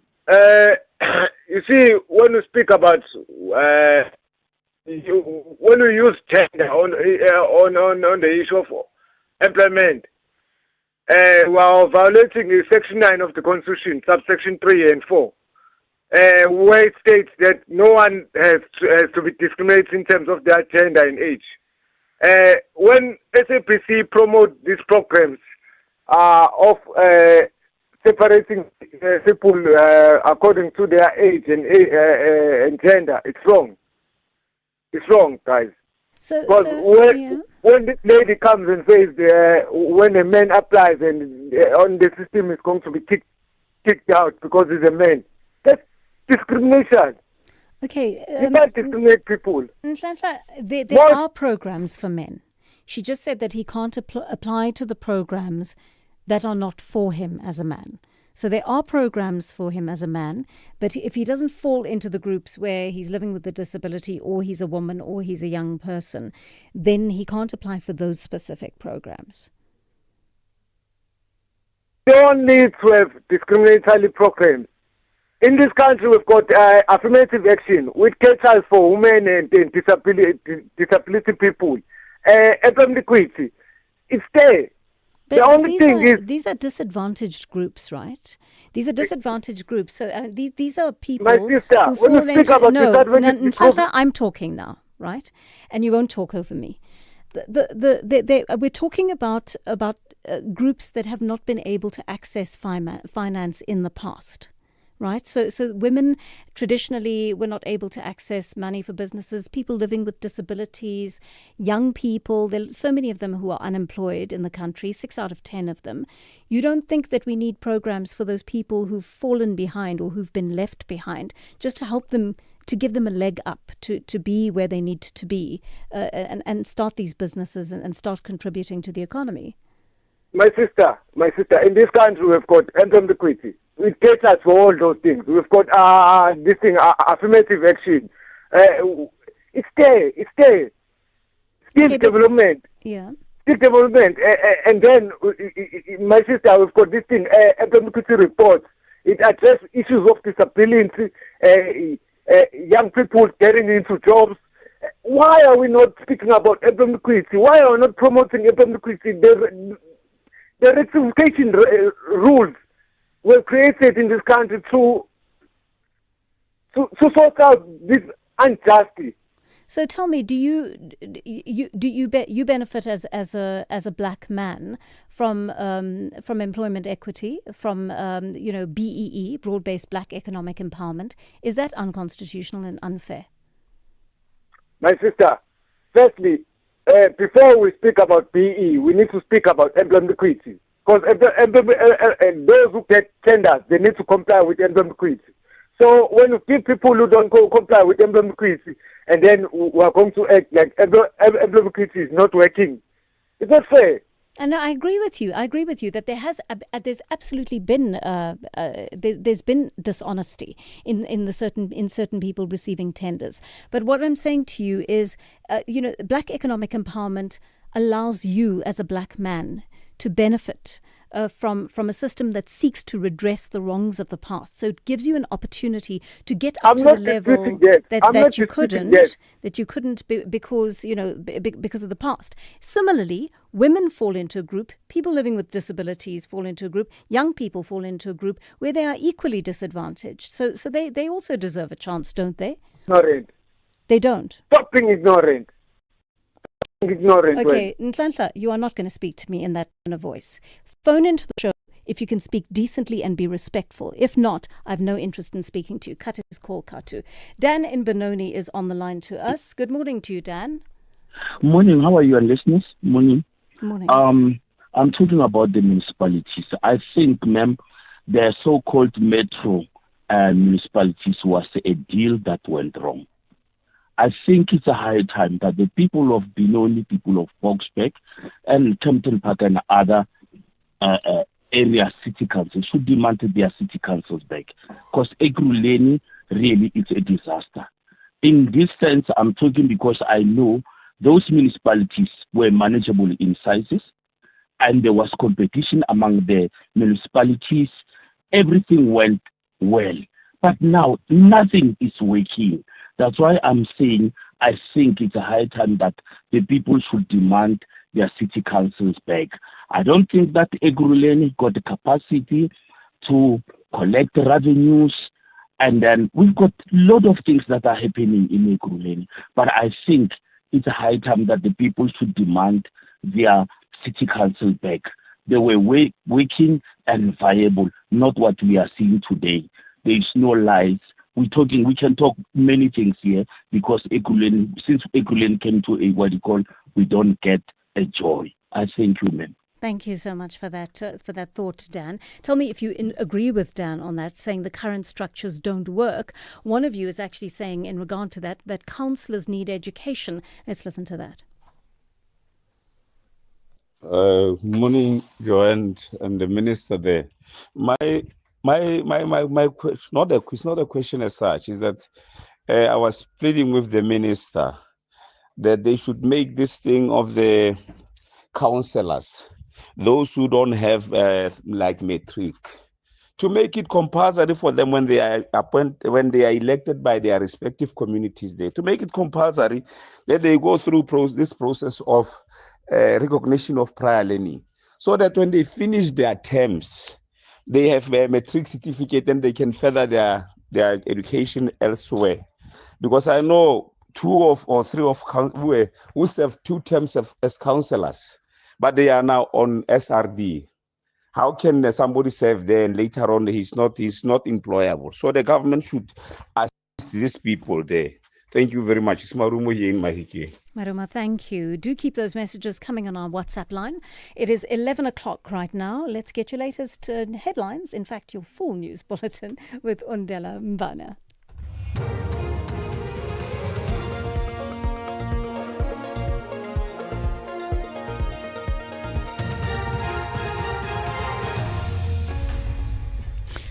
Thank you, Joanne. On the top stories, accused in witness D's killing resumes bail application, and community organizations reject planned March and March protests in Cape Town. For SAFM News, I am Ondela and a very good morning. The man accused of killing a man who had testified before the Madlanga Commission of Inquiry has resumed his bail application in the Brakpan Magistrates Court, east of Johannesburg. Matipandile Soteni allegedly shot dead Marius van der Merwe, who was referred to as Witness D, outside his home in December last year. Soteni appeared in court yesterday when his bail application was postponed. The Gauteng Health Department says it has suspended 4 officials for alleged misconduct, procurement irregularities, fraud and corruption. It says this relates to employees who continue to be paid without rendering any services. The department says through its employee verification initiative, its Human Resources Department has removed a number of such employees from the system. The department spokesperson, Steve Mabona. Some of the employees that are paid while at home, their investigations continues. So to address the delays in some of these matters, we are working closely with the authorities, particularly where cases involve complex, specialized investigations and legal processes that are initiated.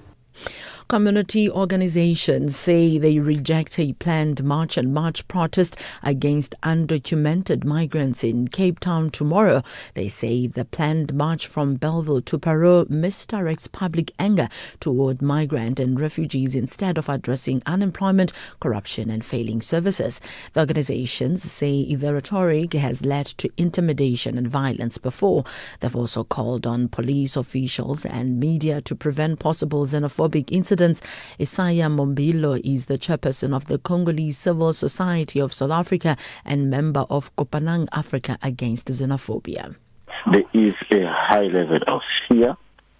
So now this pressure creates a situation like this. When we have announced when there's going to be a march on Saturday, some people couldn't go to work. Some people call me like we cannot go out because we fear of our life. So it means it creates a high level of frustration. Residents of Maguleke outside Malamulele in Limpopo say they are living in fear after elephants were spotted roaming near their homes. They believe the animals escaped the Kruger National Park through a damaged fence after heavy rains affected parts of Vemba district earlier this year. Traditional leader Humphrey Muhakula says they've alerted the Environment Department and the park authorities.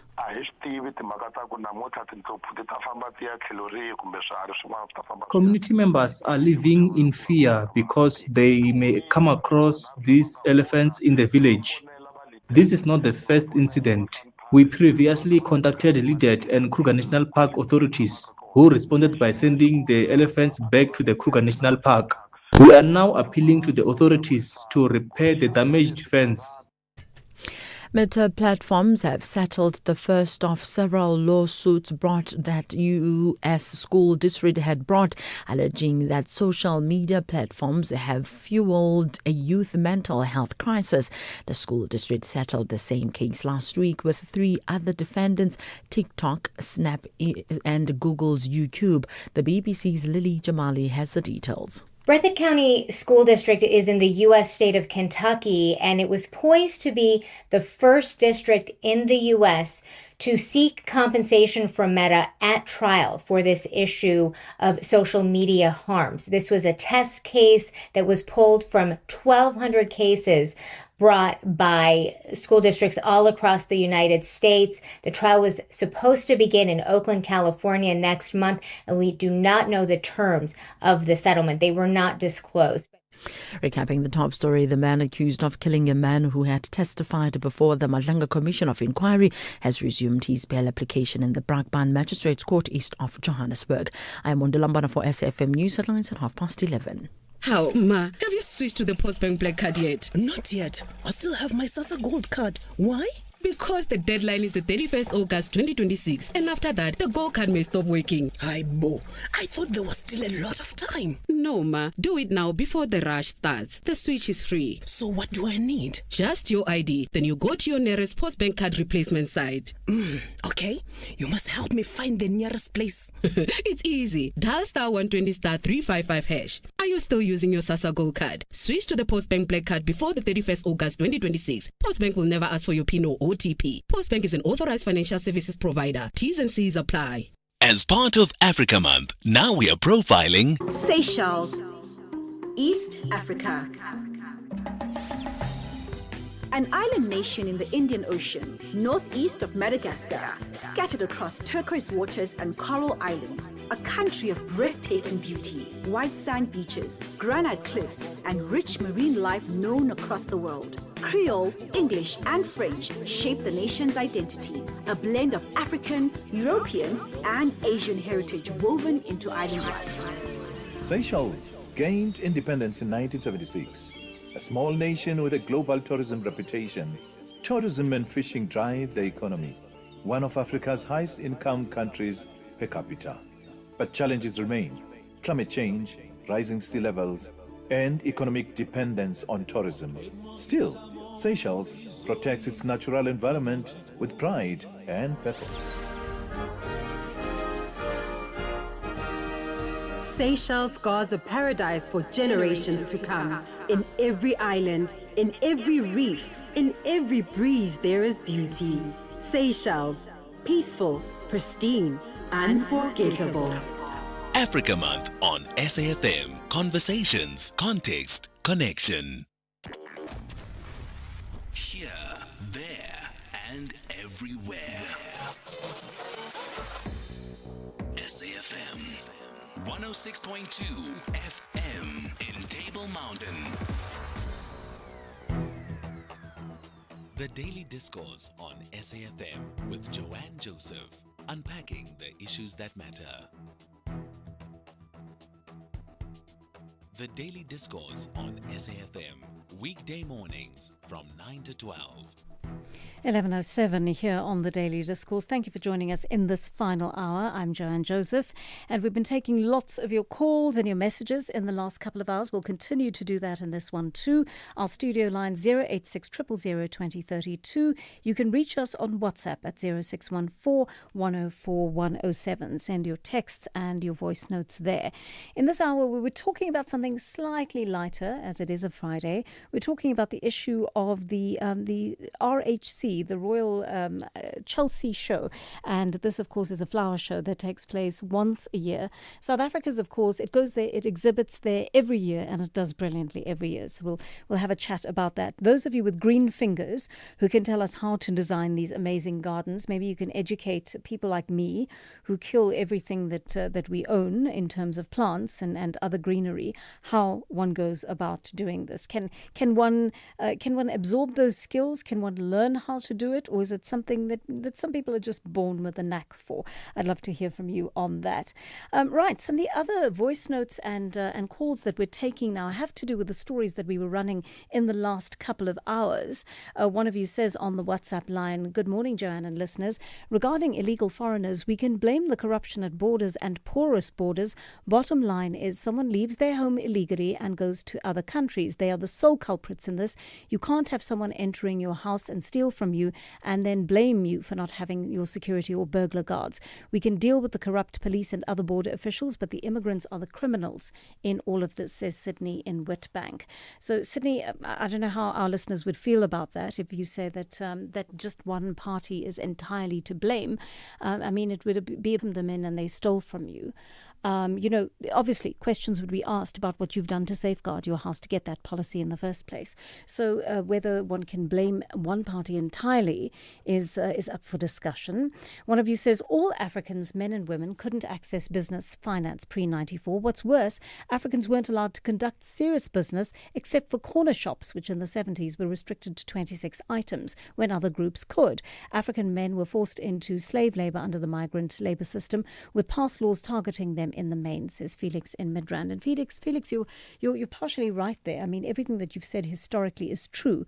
But even under the term African, there are subgroups that are more disadvantaged than other groups. And that's what you have to realize. If you don't take cognizance of the fact that you're living in a country where one group was mainly disadvantaged, and underneath that heading, other groups were even more disadvantaged, then I think you're not really up to date with the reality of the country that you are living in. Women and children in this country equally were discriminated against, and that's why we talk of intersectional discrimination, because as black women you were not only discriminated against because you were black, you were also discriminated against because you were a woman. You were often discriminated against because you were in a lower socioeconomic class as well. So there are many factors that come into it, not only race, and we need to be aware of that. Let's listen to a voice note on this as well. Good morning, SAFM and Joanne and your team. To follow up on Tlantla's point, some policies are very discriminatory against black men. Unfortunately, some of us did not benefit from apartheid like white men did. Affirmative action benefits cadres, people who are politically connected. All programs are for women, children, and people with disabilities. Not all of us benefited from apartheid. Please take that into account. Black men, South African men are struggling out there. I'm one of them. I have 5 degrees, I'm jobless, anonymous. That is really horrible, and I'm so sorry for what you've been through. And you've clearly, I mean, studying is such hard work. To have got 5 degrees, you must have an outstanding mind, and you must have an outstanding discipline when it comes to studying. I would hope that some of that would have made an impression on you in terms of who is also suffering in this country, apart from you. Black men certainly deeply oppressed in this country, and Felix made the important point about migrant labor and all the issues and the discrimination that came with that. And that's why we're seeing this broad-based black economic empowerment code come in. And last night on my TV show I dealt with the issue of the legal codes, right? All those need to come into play. But you've got to give some thought as black men to the plight of women. They have actually had it all in many ways worse than you, because they've been subjected to systems that discriminated against them on 2 fronts. You have to take that into account. We cannot ignore that. It is simply a reality of our society. I mean, part of what came out of my discussion last night on the legal sector codes is that all black people are finding that kind of discrimination occurred against them, right? But women in particular are finding other types of discrimination apart from racial discrimination taking place against them. And you've got to surely have some empathy for women who've had to face that on 2 fronts. It is a reality in our country. You may not want to think of it, but it's real, and the research shows it's real as well, in case you don't want to listen to the stories of your black sisters. Let's take a call from Willie in Mahikeng on the Northwest municipalities. Good morning, Willie. Hi.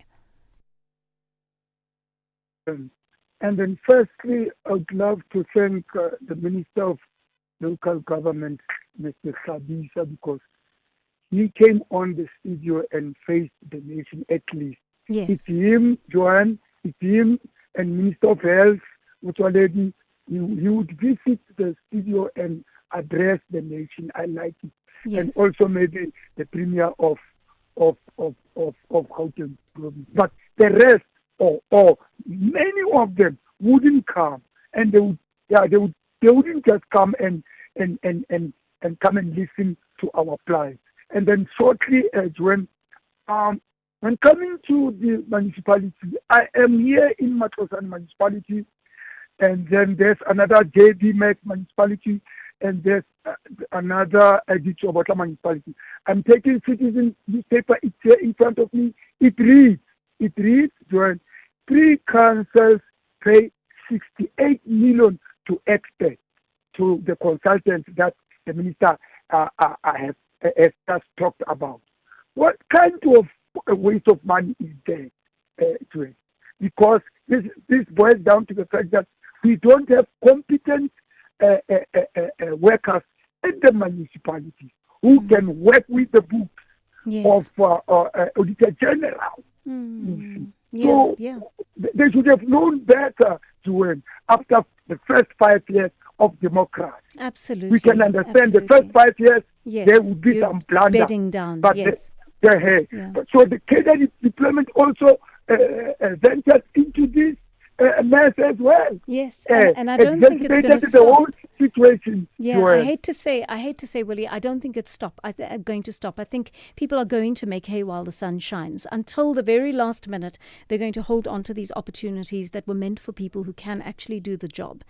And that's something that I think about quite often when people don't do their work properly, because I think we all come across people like that, and you wonder who should have been sitting in that seat where you are now doing their job, who's not able to earn a living, who's not able to put food on the table, because you are occupying the space of someone who is prepared and qualified to do the job. It is very upsetting indeed. Willie, thanks for sharing that with us. 11:15 here on the Daily Discourse. We'll take a short break. When we come back, we'll talk all things Chelsea Flower Show. Mzansi, Walala Wasala. Play Powerball and Powerball Plus for the staggering 196 million rand in total estimated jackpots this Friday, and step closer to a world of many possibilities. Don't delay. Play Powerball for an estimated 100 million rand and Powerball Plus for an estimated 96 million rand today. Buy your tickets now in store on nationallottery.co.za, the mobile app or cell phone banking. Panda, Pusha, Play. Players must be 18 years old and play responsibly. E2BA is a proud operator of the National Lottery. You are listening to The Full Circle, a space where generations come together in conversation that seek to spark curiosity, inspire innovation, and feed the curious mind.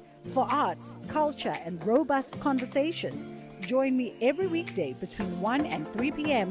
on The Full Circle with Bridget Masinga as we explore the stories, lessons, and conversations that guide us back to self.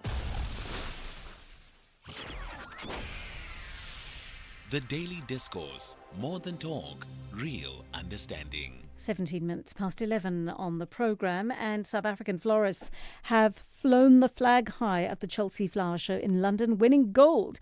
Good Things Guys reported that the country successfully exhibited there for the 50th time, bringing honour to South Africa. Let's find out what it's all about. Lead designer of the South African team, Leon Kluker, joins us. Leon, I hope I'm pronouncing your surname correctly. Absolutely correct. Well done. Okay, great. Thank you. Good guess. So I want to congratulate you, first of all. This is really great news that you've done well once again. What theme did you choose this year?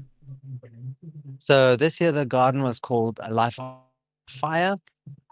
Told the story about how fires or sick fires are, especially in the Fynbos region of South Africa, and that fires that Oh dear, Leon, we're struggling a little bit with your line. It's not a clear one. We're going to call you back, and then maybe you can just give us an idea of exactly what you were trying to say there.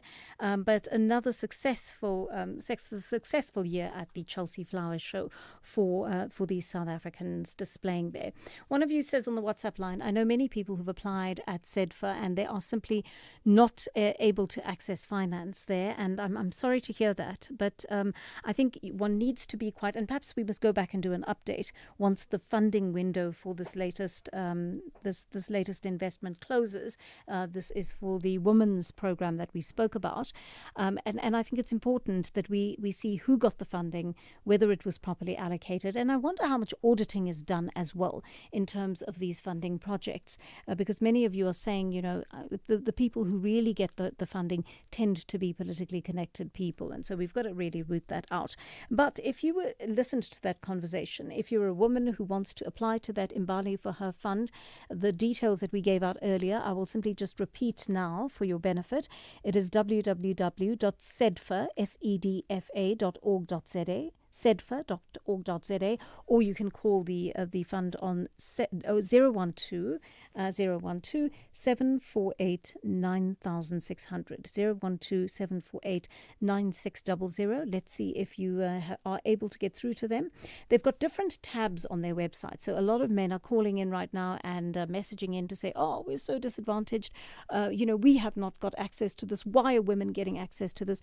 They've got packages for people from all walks of society who are disadvantaged. If you're a man, you can apply to the fund that deals with your particular type of business or your description, really.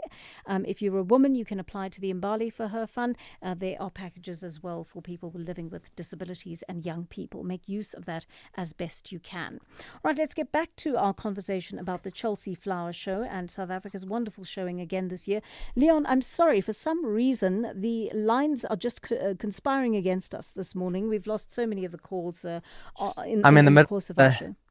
Yes, go ahead. Of the Grand Marquis, and there are like 20,000 people around me, so that's probably why. Okay, no, that's quite understandable. Thank you so much, though. Please just recap for us what theme you chose this year and exactly how you implemented it.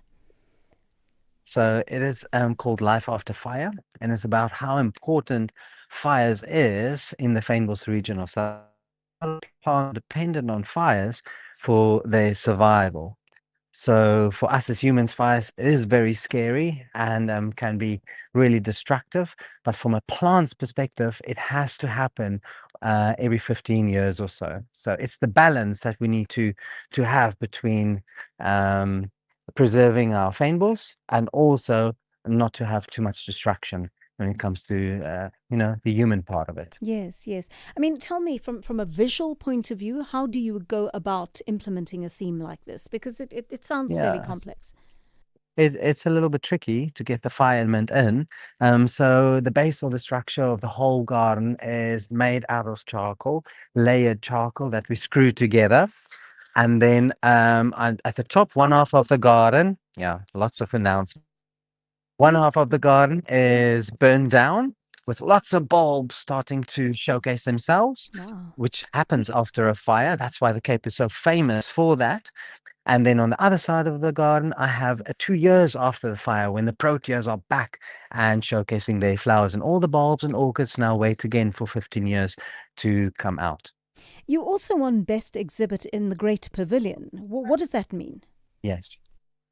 So that is the best floral exhibit in the heart of Chelsea. So there's the outside gardens, which is landscape gardens, with a pool and a pergola and all of those. And then you have your floral exhibits, which is an extravaganza of flowers from all over the world. And it's the biggest part of the show. And that we've won, we're Best on Show now, which is, really good. That's wonderful to hear. I mean, I imagine the competition must be quite stiff. How do you win consistently?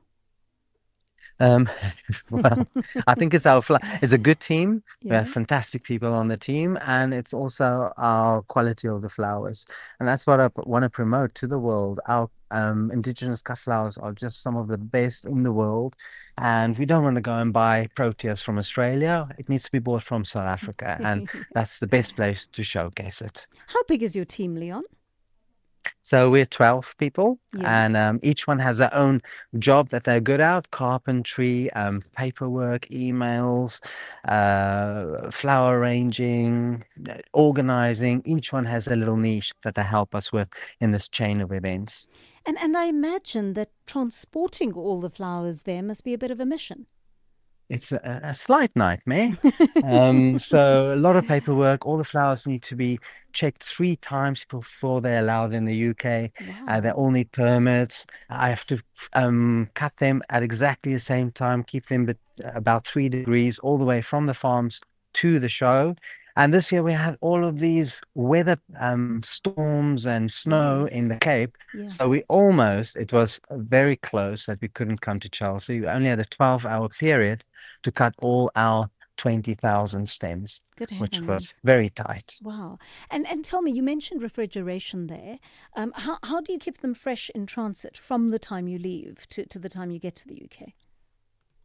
So all the farmers flowers can't be wet, otherwise they turn a bit muffy by the time they arrive here. But when it immediately goes into a fridge right in the field, and it gets transported in a cold chain all the way to here. So all the freight and containers are refrigerated. I mean, is this a private enterprise that you participate in every year? Are you getting any kind of financial support for this? How does it work? Yes, so our partners in this is Grootbos, which is a nature reserve outside Cape Town, then Hazendal Wine Estate, the Rupert Nature Foundation, and Southern Sun. So with those 4 companies, they provide the funds to be able to put South Africa's flora right on top of the stage, of the world stage, at the Olympics of Flowers. The Olympics of Flowers, I love that. That's a lovely term. So how many medals are you bringing home this year in all? So we've done it now 3 times. First year was best on show. Last year was best of all the shows in the UK, Scotland, and Wales. And this year again we're best on show. So we are having a good run so far. No, so it appears. I hope your line is going to hold out for me to ask you one last question. You clearly cannot be an average run-of-the-mill florist or someone like me who just buys flowers, plonks them in a vase and kind of hopes that they look aesthetically pleasing. What kind of training do people require to arrange at this level? So you have to apply and you have to submit your portfolio to the RHS. Yeah. And they would usually, with everything in life, you start small, right? Same with me. I started with small little garden shows, building my way up slowly but surely to be able to be invited by these big shows. Because these big shows, you can't really apply for inside. They invite you to come. Yes. And but if you're a floral arranger and you do a floral arrangement instead of these big gardens, then you can apply at the Chelsea Flower Show. And yes, hopefully you'll be chosen. But you have to have a portfolio and a few wins behind your name. Then you're in with a chance. All right. Fantastic. Well, lovely speaking to you. Congratulations once again. It's wonderful to see the country succeeding in all these different ways. Leon Kluger is lead designer of the South African team that has won gold at the Chelsea Flower Show. They also won the best exhibit in the Great Pavilion. So you can quite imagine. Wouldn't it be lovely to do an outside broadcast from there, Gineil and Melissa? We would love that. Whoever's listening, we would love to actually be able to go there. And I can't quite imagine what it must be like to be surrounded by a sea of those flowers and these incredible exhibits, and what it must smell to be in there as well. How aromatic it must smell to actually to be swamped by the fragrance of all the beautiful flowers around you. I think with all the difficult things that are constantly going on in the world and around the country, one wants to just take a breath from those things, a step away from those things, and think about beautiful things in our world. South Africa is such a beautiful country. We have been blessed with so much beautiful wildlife, beautiful flora and fauna, and sometimes we just need to take a moment to appreciate that, and also to appreciate the artistry of our South Africans, our fellow South Africans, who are able to go there, represent us on the international stage, and bring honor to us as a collective country. We'll take more of your calls right now and some of your voice notes. Our studio line 086 000 2032. Do great solutions start with good conversation? SAFM, leading the conversations that move us. SAFM. Prime time all day long.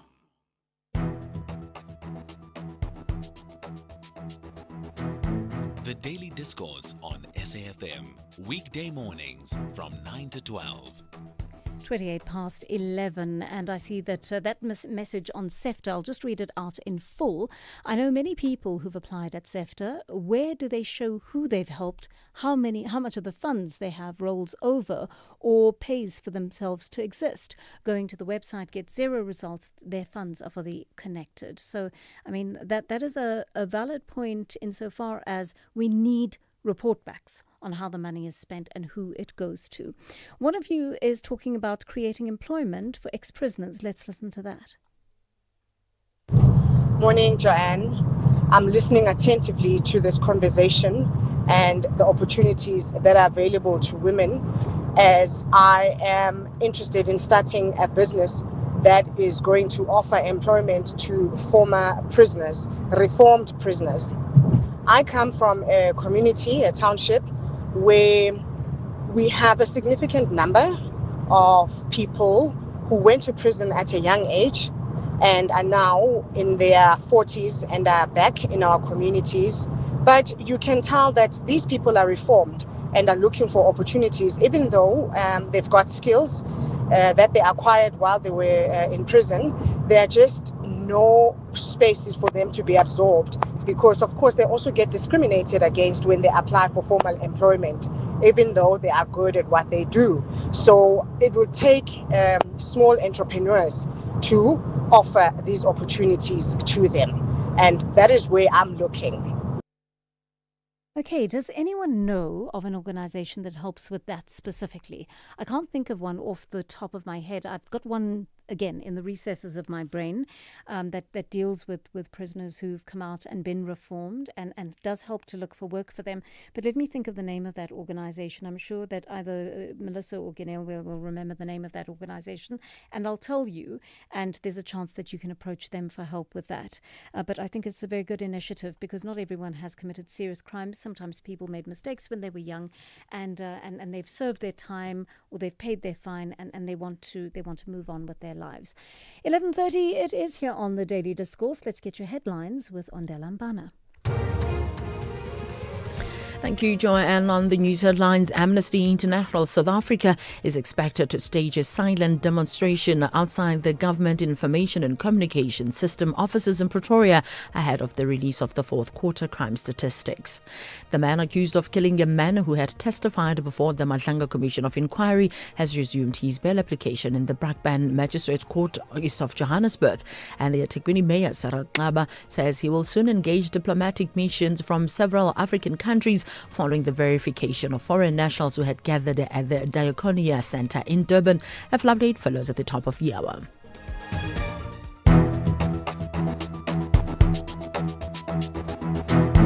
The Daily Discourse on SAFM. Weekday mornings from 9 to 12. Right, it is 11:31 here on the Daily Discourse. And have you been following this compensation fund story?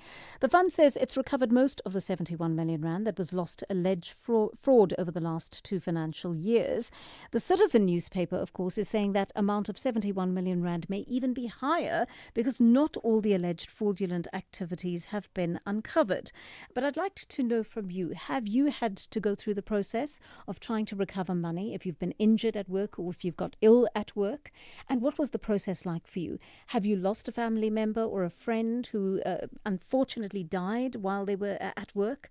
And how easy has it been for you to access the funds that you needed to in compensation for what happened to them? Talk to us during this next half hour on our studio line 086 000 2032, or send a WhatsApp to 0614 104 107.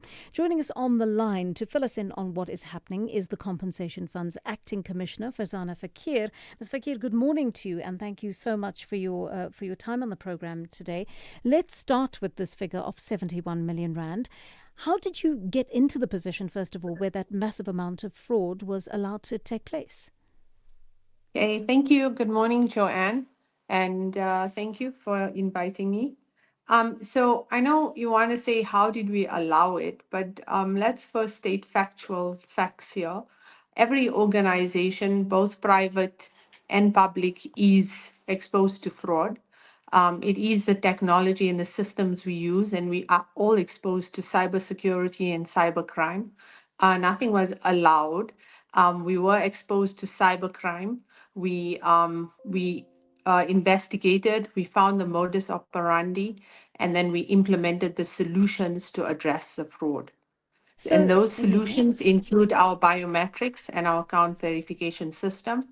And we've worked closely with with the criminal prosecutions like NPA, SAPS, the Fusion Center, the banks, etc., to recover those monies. So I want to come to the amount that you have recovered in just a moment. But one of the allegations that's been made is that the system was left deliberately unencrypted for a time, for a large amount of time, to allow for theft to take place. Okay, so in terms of that allegation, it was not allowed to be not encrypted, and it was actually not the system itself. It was the banking file that was transmitted. When the AG had raised that, etc., we have now encrypted our files. I do, agree that there were some lack of controls that were not implemented. And in terms of my tenure, I have ensured that those safety and security risks have been addressed together with the CF management team at hand. What lack of controls were not implemented when the AG told you to do so? So so for me, I'm very transparent, because to name the problem is to tame the problem. They did identify lack of controls within our banking details and the transmission, the encryption files. And when I came in as the acting commissioner and realized those findings were there, we have now addressed all of them. We have a new banking partner that we're partnering with. And also in terms of our update of banking details, matching banking details to the actual recipient account, we have now developed all of those controls, which the AGSA actually looked at it on the 27th of February this year, and they gave us the go-ahead on those controls. All right. Because my understanding is that you had people in the organization who were committing fraud, not just allowing it to happen, but committing fraud by actively changing the banking details. So you would get a claim in, you would approve that claim would then need to be paid out to a particular individual or family, and instead of it being paid to that family, someone would actively change the banking details so that it would be paid to a party that was not entitled to that compensation. Yes. Am I correct in saying that? So you are correct in saying that, but it's the back end of what actually happened. So the compensation fund is a pension fund, it's a medical aid, it's a complex organization, and we're functioning in terms of a network provided by CETA, and that has actually exposed us to this cybercrime. So the banking detail change, which I agree was user profiles being stolen through cybercrime, and through hackers, etc. And that's why one of the solutions that we have actually done is the biometric, where now your username is secured, sensitive transactions are secured with your fingerprint, right? So now no one can you can't claim that someone stole your user profile. So those are one of the controls that we've put in. As the fund also, that is what we're also looking at in terms of the network, which I think you might be familiar. Home Affairs, I think about last year, raised the issue about the CETA network and how it was not facilitating service to the clients. That is also a concern from the fund. And in July this year, we're also pushing, because we're an entity of the Department of Labor, we are collaborating with them to now go off the CETA infrastructure, because we believe that will give us a much more secure networking environment. The truth is the fund was exposed to cybercrime due to the lack of security within that network. Okay, so why I'm asking about the issue of fraud is because, if people were able to hack in and get into your details and then, transfer the funds to people who were not entitled to them, that's one issue. If there are people within your organization who have committed fraud, and if they're still in your organization, then that says to me there's still a big problem that remains unresolved. And I'm glad you raised that point. That is one point that has given me sleepless nights as the acting commissioner, in terms of, but because we all know, and it's quite well that, hackers cannot come into your environment unless they're colluding with internal staff. Yes. So we have definitely brought up cases. We've identified internal staff. Right now we are demonstrating consequence management, and we are following the processes in terms of disciplinary processes internally. But not only that, we registered each fraud case with the South African Police Service, and we follow through with the NPA, so we can also demonstrate criminal prosecutions. And we have been successful, albeit the justice system takes so long. But we have had successes in the last year also, where internal staff that had defrauded the fund were successfully prosecuted. All right, that's good to hear. I want to ask as well about, before you resolved the situation or began resolving it, the Auditor General says workers who actually received funding from you were severely affected by the inaccurate calculations of their claims. There were delays and so forth. I mean, how do you go back and fix that with people who've already received money from you but simply haven't received what they're entitled to? Do you revisit those cases? So in terms of calculations, etc., we do revisit where there was a shortage of payment. We do revisit that. But those findings are actually minimal. I think what they raised more importantly was someone who was supposed to get a lump sum, and then that's the intercepted payments that went to somebody else. So we do reprocess that claim, we reprocess that payment. But what I would like to assure you is that, I'm very, again, in transparency, I'm not going to stand here and say, the fund is perfect. As the acting commissioner, as the leadership within the fund and the CF management, we have acknowledged at many platforms that there are gaps, in terms of our claims processing, etc. But one of the issues that also relates to delays in claims, etc., is because, the process is complicated. So you need an employer's report, you need a medical report, the doctor doesn't give the report on time, etc. And then that's what actually lands us in a disclaimer. Because then the Auditor General comes and says, you paid this claim, where's that employer's report, where's the first medical report, where's the progress report? And what we're trying to do then, and the solution for that, is we're doing a lot of advocacy sessions, especially with blue-collar workers, vulnerable workers, farm workers, domestic workers, etc., or construction workers who wouldn't really understand the process and are at the hands, of the employer and the medical doctor. But I mean, I'm not blaming anyone. I just think the process is, quite complex, and it's how we receive those reports and what duration does it take for us to receive those reports that then assists and facilitates the speedy response from the fund. However, I still agree we can do improvements in the system, which we are agreeing on. We're looking at straight through processing that we can assist workers with, especially workers that have minor injuries, and employers also to immediately refund them. All right. I'm going to ask you to stay with us, please, Acting Commissioner. We're going to take a short break. When we come back, we'll find out about the money you recovered and take a call.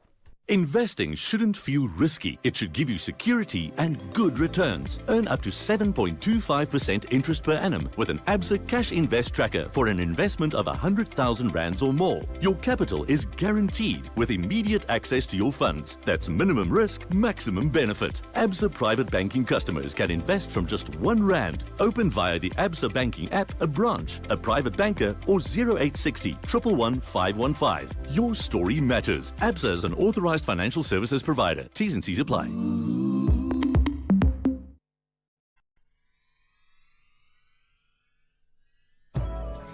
Hi, I'm KG Mweketi, and I believe in music's ability to connect, to heal, to remind, and to bring joy. And each week on my Saturday and Sunday show Seasons right here on SAFM, I endeavor to do just that. So join the movement of Seasons every Saturday and Sunday, 10 a.m. to 1 p.m. It's addictive. You might invite a friend. Seasons, only on SAFM 104 to 107 nationwide with me, KG Mweketi.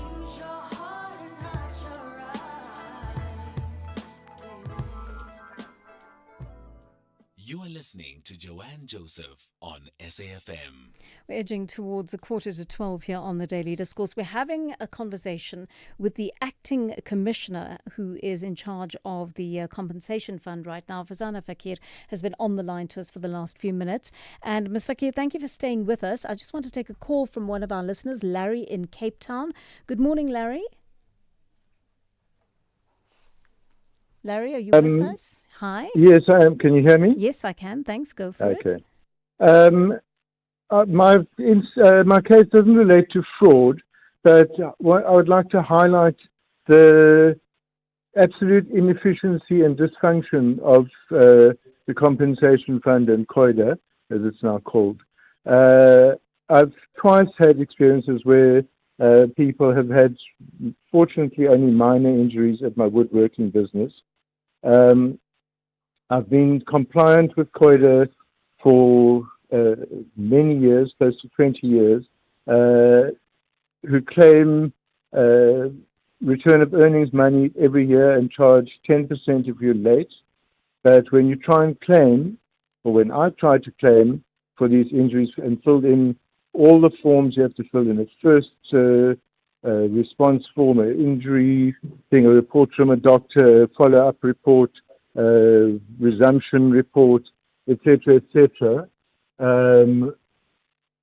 It's impossible to get even a claim number. Mm-hmm. So in the last one, which happened in 2024, in March, I was told I must register on their online, I can't remember the name of the site. Was it a portal or a website of some kind? Did it work, Larry? Pardon? Did it work when you tried to register a claim there? Oh, no, it didn't work. And then I tried calling the call center, and I sent countless copies of the documents. And as I got each resumption and progress report to them, and I have still not to this day received a claim number. But then the hospital where my employee was treated starts calling me asking for payment. I say, well, it's a compensation claim, and the fund hasn't issued a claim number yet. Yeah. So I've given up. You back. I don't think you should, Larry. I think we can help you with this. There's nobody that can help. I mean, if you call the call center, they say, well, they'll check. They've escalated it. I've got an escalation number. Okay, but hang on to those details. Hang on to those details. We're speaking to the acting commissioner, and we can put you in charge with her. In touch with her. In touch. Ms. Fakir, you're listening to what Larry's had to say. Yes. I don't know how many cases there are like this, but clearly it must be hugely frustrating. 2 years and he's given up. Yes. So first of all, he is in charge of me because he is a South African citizen and I am a public servant. So that's number one. And then number two is, Larry, I do apologize profusely. I do understand, the frustrations. And yes, you are correct. There are many claims like this. I'm not going to deny that. There are issues, especially when the Comp Easy system came in play. There were many, rules that were differentiated. And I do know that employers do struggle with the user interface and the password, etc., all of that, and it can be quite frustrating. So what I can say is that we have worked on improving it. We are working also. We have a timeline where we want to create some new user interfaces where we look at clients. But again, Joanne, unfortunately, it comes back also to that CETA network, and what the network that we have to work around and the servers, etc., the technology that is quite outdated and that we need to modernize. So we have an ICT modernization strategy. We are in the process. We've implemented phase 1 and we are busy implementing the next phases. So hopefully our clients should have a better outcome. But as you said, please put Larry, if I'm not going to say my number online because I think I'm going to get 1,000 calls, right? Yeah, more than 1,000. But if you can share my details with Larry, Larry, I do get emails from, employers and employees all the time, and I do address them personally. So please share the details with Larry. I do also want to say I understand exactly what he's talking about. He's talking about what we call temporary disablement workers that are injured for a short period of time.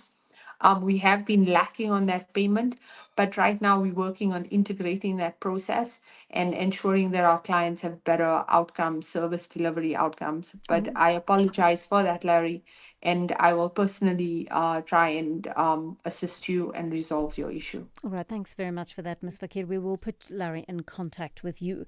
Just a last question, and I think this is something that you wanted to talk about much earlier, but this issue of recouping the money that had been lost. I understand there's approximately 46 million rand that you've recovered. So that's certainly an important start. How much more do you think you're going to be able to recover of the money that was lost? Okay, so we do have 46 million, yes, thank you, and it is due to collaboration, with the National Prosecuting Authority, Asset Forfeiture Unit, and some of the banks in the Fusion Center. The Fusion Center is a center where we have SARS, all the banking partners, and all these criminal, entities, prosecution entities working together. Currently, we do have under preservation order about 22.9 million. So that means we're just waiting for some kind of arrest, etc. And what we're anticipating also is we have a dedicated anti-corruption integrity management unit with internal investigators, but we also want to capacitate that function so that we address fraud, as you rightfully point out, Joanne, preventive, not reactive.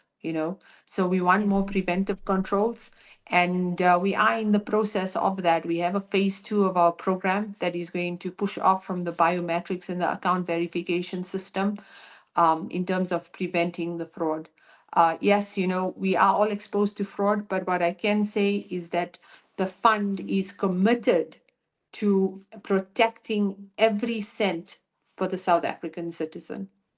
All right, I'm glad to hear that. That is the Fund's Acting Commissioner, Farzana Fakir. Ms. Fakir, thank you very much for coming onto the program today and for being so honest and transparent about the process that you've been through, about the fraud that's been committed in the past, how you're trying to solve that, and so forth. What do you think about that as a listener who listened into that conversation? Do you think that the Compensation Fund is now on a different trajectory? Are they going to be able to solve what they weren't able to in the past? I'm hoping, the current leadership seems, on the face of it, they seem committed to turning the situation around, and they seem to be taking the Auditor General's feedback seriously. Remember, some of that feedback, that important feedback, and the changes that the AG's office asked for were ignored at first. And it's really important that we have people in charge of these organizations and their employees who actually respect what authorities like the AG say. If the AG says fix this, there's a problem with it, they need to take that seriously. They cannot simply ignore the AG and hope for the best, and go back in a year and get another qualified audit and then just, keep rolling that over. These organizations need to be reformed. They're helping people in our country who have been through hardship. Right? People have been injured on the job. People who've not been able to work for a while. Some people who can never work again. Some people who lose their lives on the job, There is a friend of mine. He used to actually, be a studio colleague when I worked for another news channel. And he died in a very, very unfortunate accident, involving a set that fell on him. And this is where the Compensation Fund comes in. That was a man who was, very much still in the prime of his working life. No one would have expected such a freak accident to take place, but it did. And this is what the Compensation Fund is for. It supports families financially through the difficulties that follow the loss of a breadwinner and so on. So it's doing really important work in the country, and we need to look after organizations like this that are ensuring that our people are catered for when these awful things happen to them. Looking at our voice note line once again, one of you is asking, what is the difference between mass deportation and illegal foreigners crisis? Let's listen to that. Good morning, Joanne. Emmanuel Mdola in Durban. I think the crisis of foreign national started in USA when USA embarked on a mass deportation. And Germany also is also doing a mass deportation. Rwanda is doing the same. In South Africa, it's different. The citizens of South Africa are protesting against the foreign nationals. Their name is xenophobia. And the government is against the citizens of this country. I think we need to think again the way we cast our vote. We got no leadership in this country. Thank you. Thank you so much for that. And then one about the Fund for Women, and this we received from the Department for Women.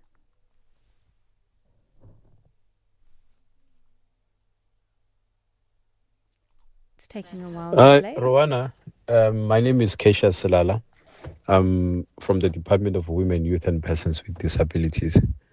What I want to indicate here from the caller that was so rude over the line is that the socio-economic empowerment of women is government policy.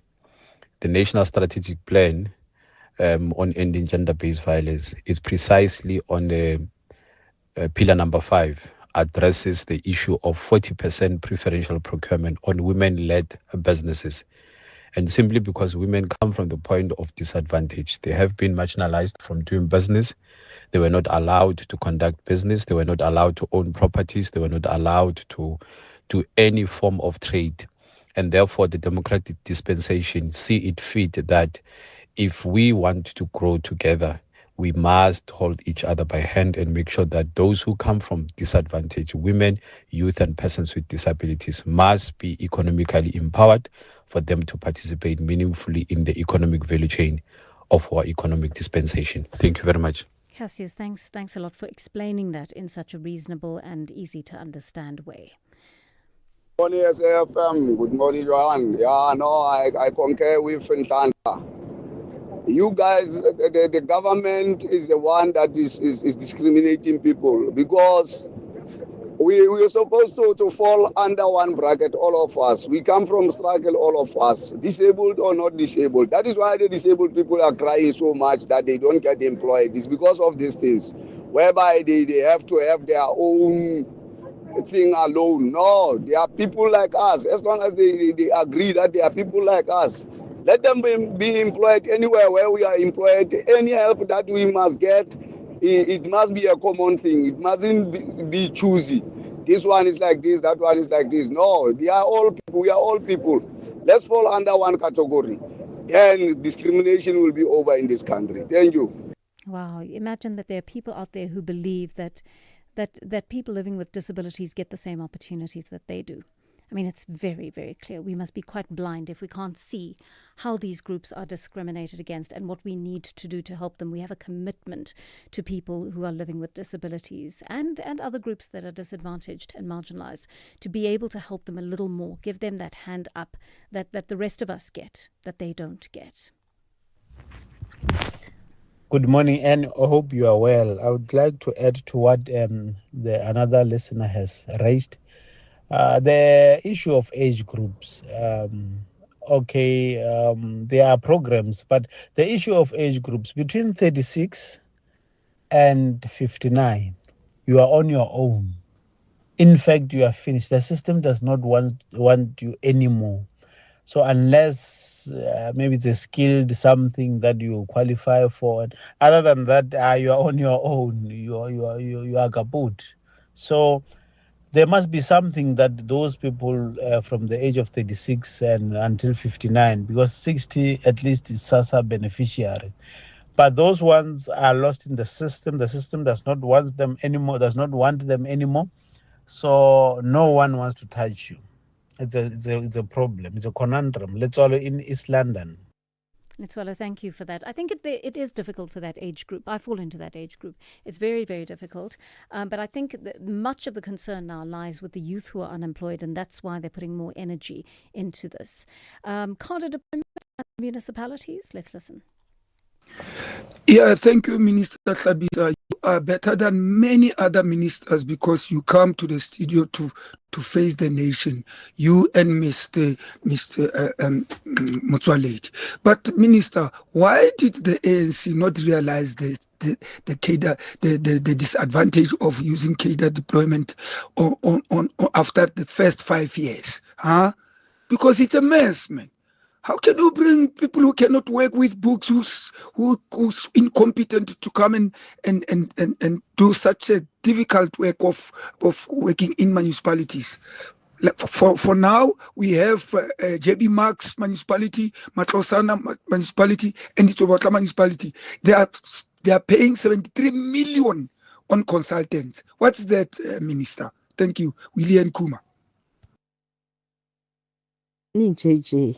I think SENCO, councillors, ward committees have a lot of duty to go around and check the well-being of people, check the roads, potholes, lights, so that the municipality can be ran smoothly. Those destroying infrastructure must be charged. And educate people not to invade properties, not to build on swampy places. That's the duty of the SENCO, councillors, and also ward committees. Check the well-being of people who are poor, just like that 6-year-old was looking after the elderly and the mentally ill mother. Thank you, JJ. Thank you so much. Well, I hope we are going to have a very good weekend, all of us, and I hope it's a restful one for you and a very safe one indeed. No doubt the news cycle will keep ticking over the weekend as it does, and we'll have lots more to share with you on Monday. And of course, we'll be having lots more conversations with you on this show, listening to you, learning from you, and also sharing our ideas with you and bringing on the experts throughout the week who can keep you informed of what is going on in the country and who can bring you all the analysis and build greater understanding for what's going on. I'm going to say goodbye to you at this point from the team and me. I hope it's going to be a great weekend, as I said. Let's get your update at noon, coming up at 12 o'clock, and we'll join you on Monday. Take care. Thank you. Bye-bye.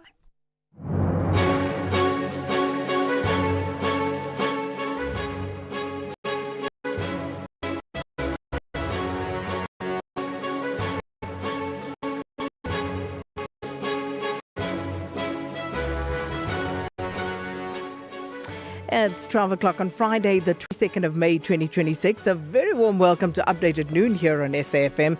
Leading the conversation, I'm Sakina Kamwendo. Coming up in the next hour. Yeah, I'm scared. I'm not safe in there to the community. I'm scared to go there. I need some help, and then I don't have a place to stay now. I'm on the street now.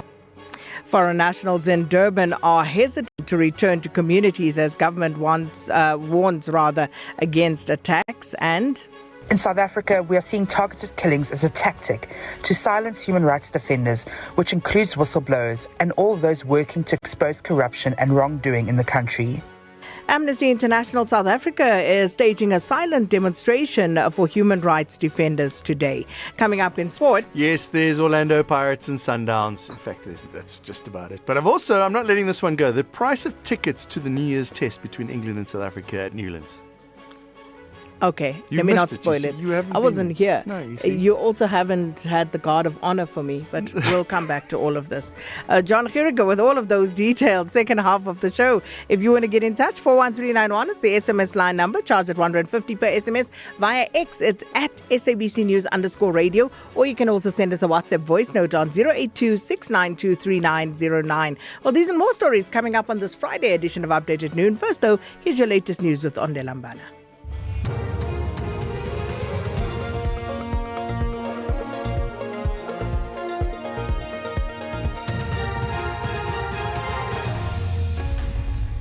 Thank you, Sakina. On the top stories, Amnesty International stages a silent demonstration outside JCIS offices and accused and witnessed these killing resumes bail application. For SAFM News, I am Onde Lambana, and a very good day.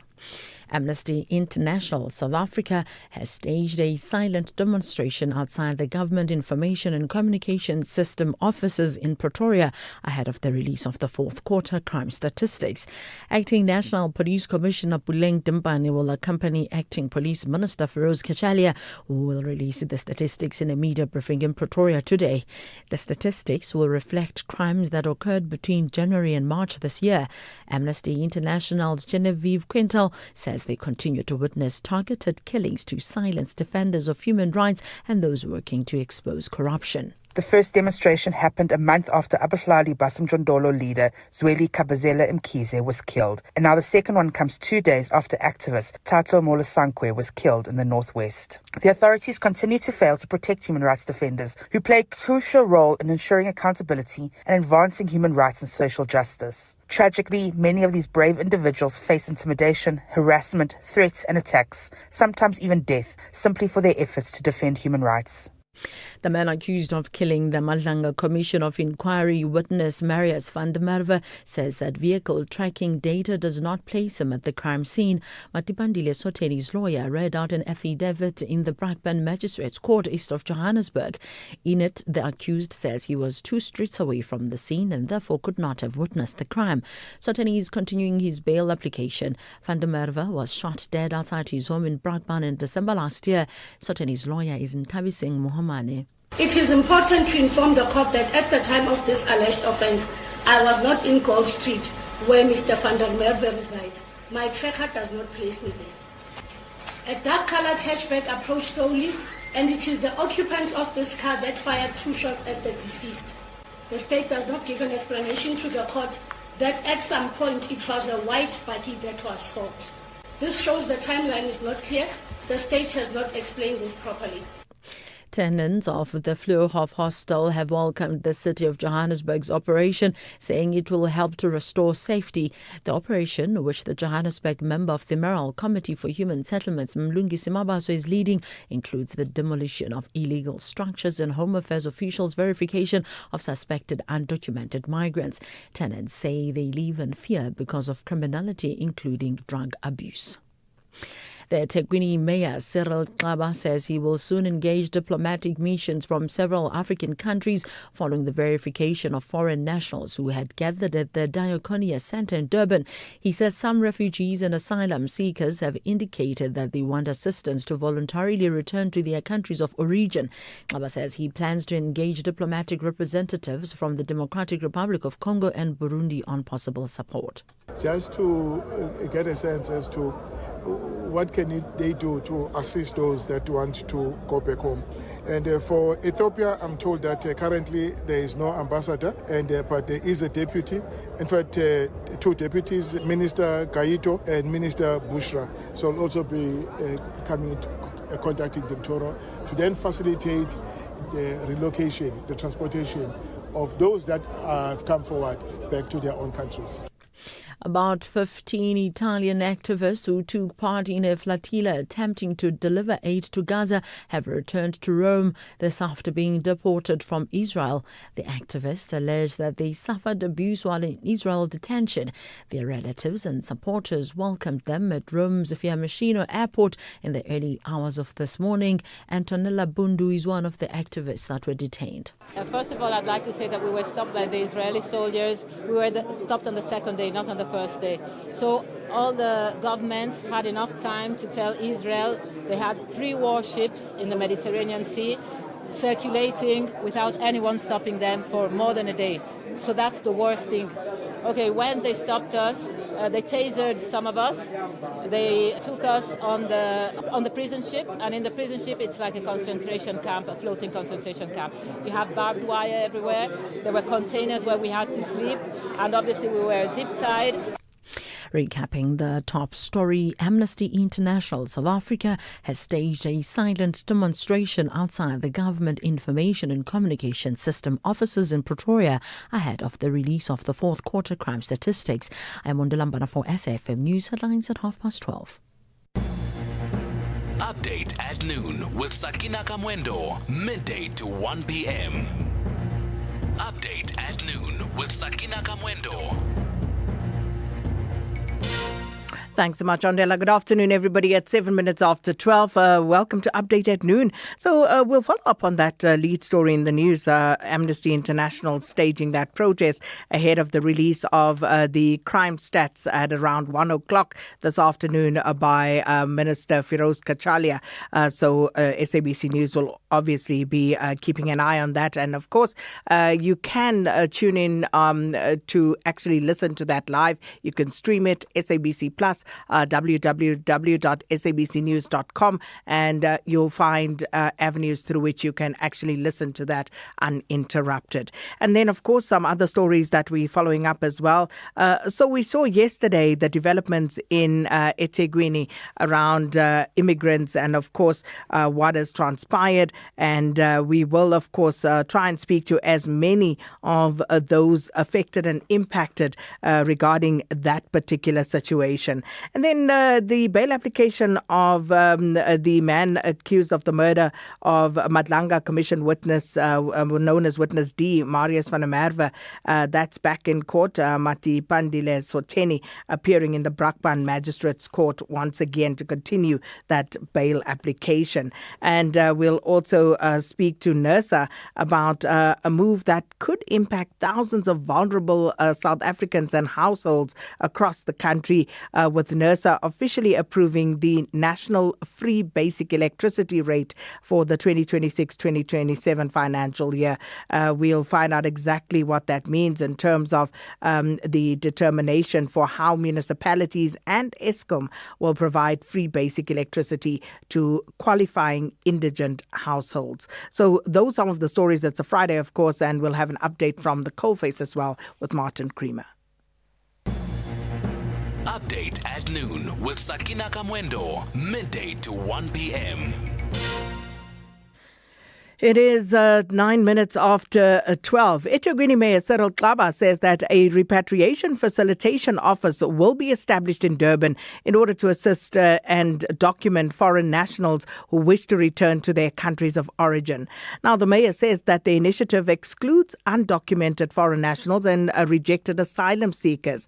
Hundreds of alleged undocumented foreign nationals, including young children, have this week fled their homes to seek refuge at the Diaconia Centre, and this is at the Durban Central Police Station. But for the latest on this particular story, and of course also developments around it, we are speaking now to one of the people who has been affected by this, and this is Wevin Bahati from the Democratic Republic of Congo, who is currently at the Department of Home Affairs Refugee Reception Centre in Durban, who joins us for more. Thank you so much for your time and welcome to Update at Noon. Greetings to you, Sakina, and greetings to the listeners on air. Thank you so much for having me. Can I please just start by establishing how you actually say your name? It's Wevin Bahati. Wevin. Thank you so much for that. Wevin, so if we could just start by, you just giving us a sense of what has happened over the past few days and where you're currently at. Okay, so basically the situation that led to us being in this condition, or I don't know what I can name it, but yeah, it is what it is. So I am aware that the South Africa and the nations locally are aware of the movement that is going around on anti-immigration protesters. So, Wevin, just with regard to just checking that connection there. Wevin, can you still hear me? Yes. Yes, I can hear you. Sorry about that. Not a problem. So, as things stand at the moment, Wevin, so what are your plans in terms of what you're going to do with your life going forward? What is your plan? Okay, so at this moment, we have no idea. I don't know how tomorrow is. Just waking up each day since this whole thing started was just a miracle because I don't know. Anything can happen any moment since most of us are already exposed and we are trying to find security for ourselves because I'm sure you'll have seen things around in the media how we started from the Durban station to the Konya Center and now we are at the Home Affairs, even though we are verified.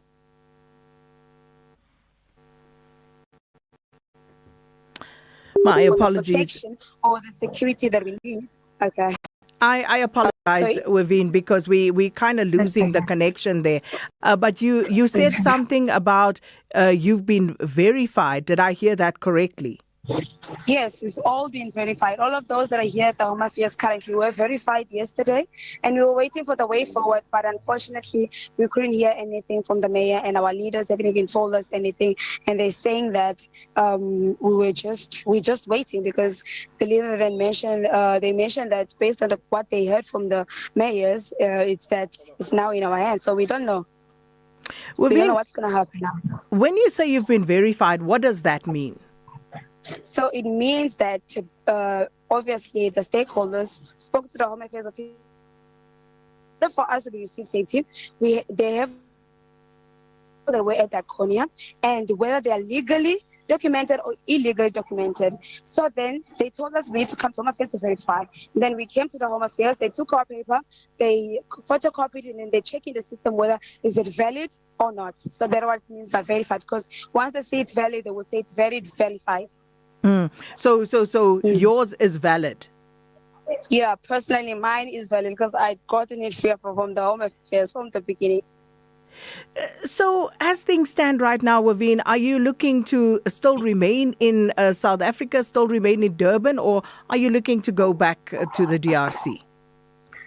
Personally, I can't say I can go back to the DRC because I grew up literally here. I did my primary matriculated here and even once tried to go to varsity even though it didn't work out. So going back to Congo, I don't think it can be only beneficial for me because I don't know how the system of Congo works. I don't know how the politics or how that place looks like because I came here at a young age. So my entire life has always been here and I've always thought of my future being in here. So going back, it's just... I don't know. I can say, yes, I want to go back, but then I can only go back to see where my parents come from, but I can't guarantee that my future is there because I grew up here personally. And most of us also. Your parents, are they still alive? Are they still with you? Are they still here? And are they here legally? They are here legally because they brought me here. They have the reason how they came here. I can't speak for them because I came at a tender age, so I have no idea. And matters like that when you try to ask them, and they will tell you it's a long story. How African parents are when you ask them important stuff, and they'll be like, "No, you're still young. When you grow up, we'll tell you." And as you're growing up, they just end up not being mindful of that. So, and hence us as youths, we're also getting affected of this. But where are they right now? Because you said you've been verified. Are your parents also with you in Durban? Have they been verified? They are in Durban, and just to correct, I am under them. I'm in their file. So the moment they see me being valid, which means they're also valid, they've also been coming here. At this moment, they're not here with us because the small kids, we didn't want to bring kids here because it's going to affect them psychologically after what happened on Monday. So they then decided to take them to a place where they're going to feel comfortable because this whole thing has affected them to a point where they're unable to sleep. So they are valid because if you put my document in the system, I am literally under my parents because they opened the file here. And with every extensions, we always come here to the Home Affairs with my parents to come and verify the document or to extend the document as it's called an extension visa or how they call it for asylum seekers. Yeah. So, given the way things have turned out, we heard that the eThekwini Mayor, Mr. Cyril Xaba, has announced a repatriation facilitation office has been established to assist people who want to leave. You've indicated you do not want to return voluntarily. Is that the position of your parents as well? I cannot speak for them. Maybe they need to come and speak for themselves. So I'm just speaking on my own experience and how I've seen myself grow up in here. And about that program itself, most of us were not even aware of that. I even tried to talk to my leaders that because I was also questioned by one of the SABC. They had to read to me about that statement, and I was like, I don't even comment because we don't know about that. And then after the interview, then I went on to ask them, I'm hearing of repatriation decision. Are you aware of them? They were like, no, we don't know. So at this moment, I cannot even comment further on whether we all want to go back or not. I'm not sure. And just finally, Waveen, how old are you now? How old were you when you came to South Africa, and how old are you now? I was at the age of 10. At the moment, I am just 25 last month. And you have a South African documentation, or are you still, as you say, under the documentation that your parents came to the country on? I am still under the documentation that my parents came on, and I was given the asylum seekers permit, as I mentioned earlier. All right. Yeah. No, got that. Thank you so much. And that was Waveen Bahati. She's from the Democratic Republic of Congo. You heard her story and how personally she wouldn't care to go back because she grew up here in South Africa. But of course, as you heard speaking about her parents, she says they must answer for themselves. So Waveen Bahati from the Democratic Republic of Congo. Meanwhile, Home Affairs in KwaZulu-Natal say that their operations have verified at least 457 foreign nationals as documented, while only 2 individuals were found to be undocumented. KZN Home Affairs Provincial Manager Cyril Ngabe joins us now. Thanks so much for your time. Welcome to Update at Noon. Good day, ma'am. Pleasure to talk to you. Am I saying your name correctly, sir? It's correct. Cyril Ngabe, the Provincial Manager for Home Affairs. Thank you so much. Mr. Ngabe, firstly, I just spoke to Waveen Bahati from the DRC. So, and I'm just trying to understand the terminology that is being used at the moment. So the report we have is that your operations have verified 457 foreign nationals as documented. Now, just explain to us what that means in finer detail. Thank you very much for getting in touch with me just to give that kind of a clarity. What actually transpired is that there was a march to a police station by some foreign nationals that were seeking some protection from the police in Durban. And thereafter, the police called us and indicated to us that they would want to confirm the status of the people that were marching and seeking that kind of protection. We then had a meeting with the police together with the representatives of the foreign nationals that were the leaders of the foreign nationals that had assembled themselves in a place called Diaconia. So from that meeting, we then agreed that, yes, we will do the verification because it came out clear in that meeting together with their representatives that the people that were there were claiming that they do have documents to be in the country. They are not illegal. So it was agreed that we will then have yesterday to see them at our refugee center to do the verification of those documents that they claimed they had. So through the intervention of the mayor of eThekwini, the foreign nationals were then transported to our refugee center with their documents, and we had to do the verification. So you've verified their documents. Does that mean that 457 of the individuals that you verified have papers to be in the country legally? That is correct. But let me qualify the number. The number is 457 that were verified. Out of the 457, 2 were found not correctly obtained from us as the SDHA. So those 2, one of them, unfortunately, did not have a permit that has been approved because on the application, his application had been declined. So once there is that decision from the process after we have applied, that means the decision gets communicated to you to say you have not been successful in your application. That means you must immediately leave the country because nothing has been approved on your side. The other one was a fraudulently obtained permit. So the verified is 457. Out of 457, 2 of them were found not to be in good standing. So, and this might fall outside of your purview, Mr. Mqwabe, but those then who were found to have the proper documentation to be in the country, we understand that they were bussed yesterday to the refugee reception center. Do we know what happened to them after that? All our mandate for yesterday was to do the verifications, and they were coming into the center in groups, and we were verifying. After that, they had to leave the premises. So what happened yesterday, we had a small group of about 60 or so. After the verification had been completed, that still remained outside of the center. And those people didn't have anything to do with them because our task had been completed at the point of finalizing the verification. So we're not actually responsible for anything now after that. Fair enough, and I kind of thought as much. But then, Mr. Mqwabe, with regard to protection measures or assurances for the people who were verified and whose documents were in order, given the current situation, are there any sort of protections or measures to protect individuals given the situation that's playing out in eThekwini?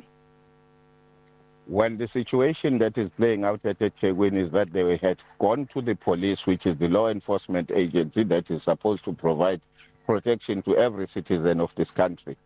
So once we have done our verification, they are supposed to go back to the police and say, we have got verified documents, we still seek our protection.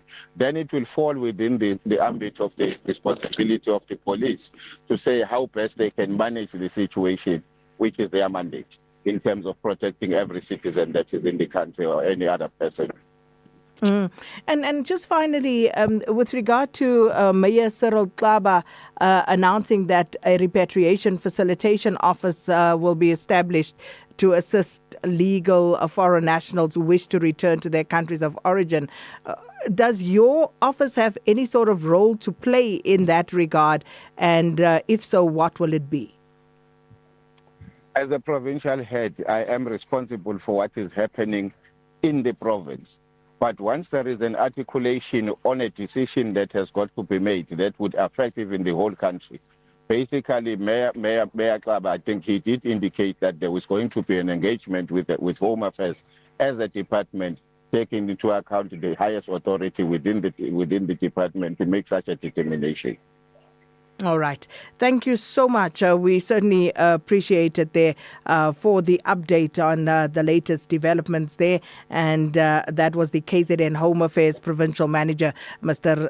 Cyril Mqwabe, explaining to us there of the 457 foreign nationals that they verified. There were 2 whose papers were not in order. So we'll leave that there for the time being, 25 minutes after 12.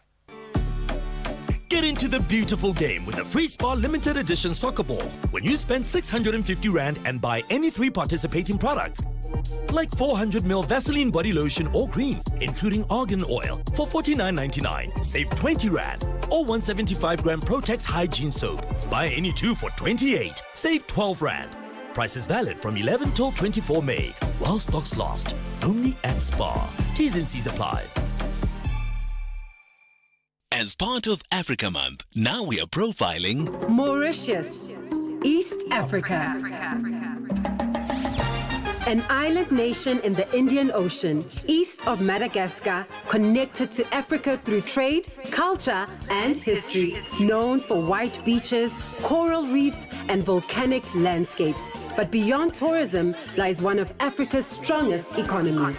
English and French are widely used. Creole, Indian, African, Chinese, and European influences shape a truly multicultural society.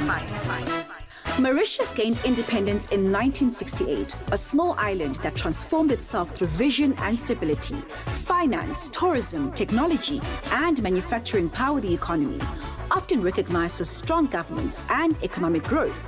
Yet challenges remain: rising living costs, climate risk, and economic inequality. Still, Mauritius continues to evolve with confidence and innovation.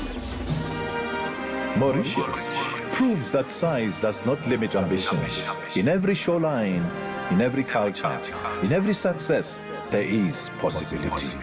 Mauritius, diverse, modern, and thriving.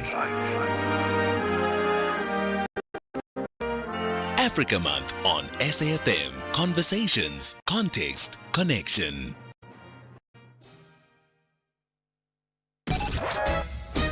Sakina Kamwendo on SAfm.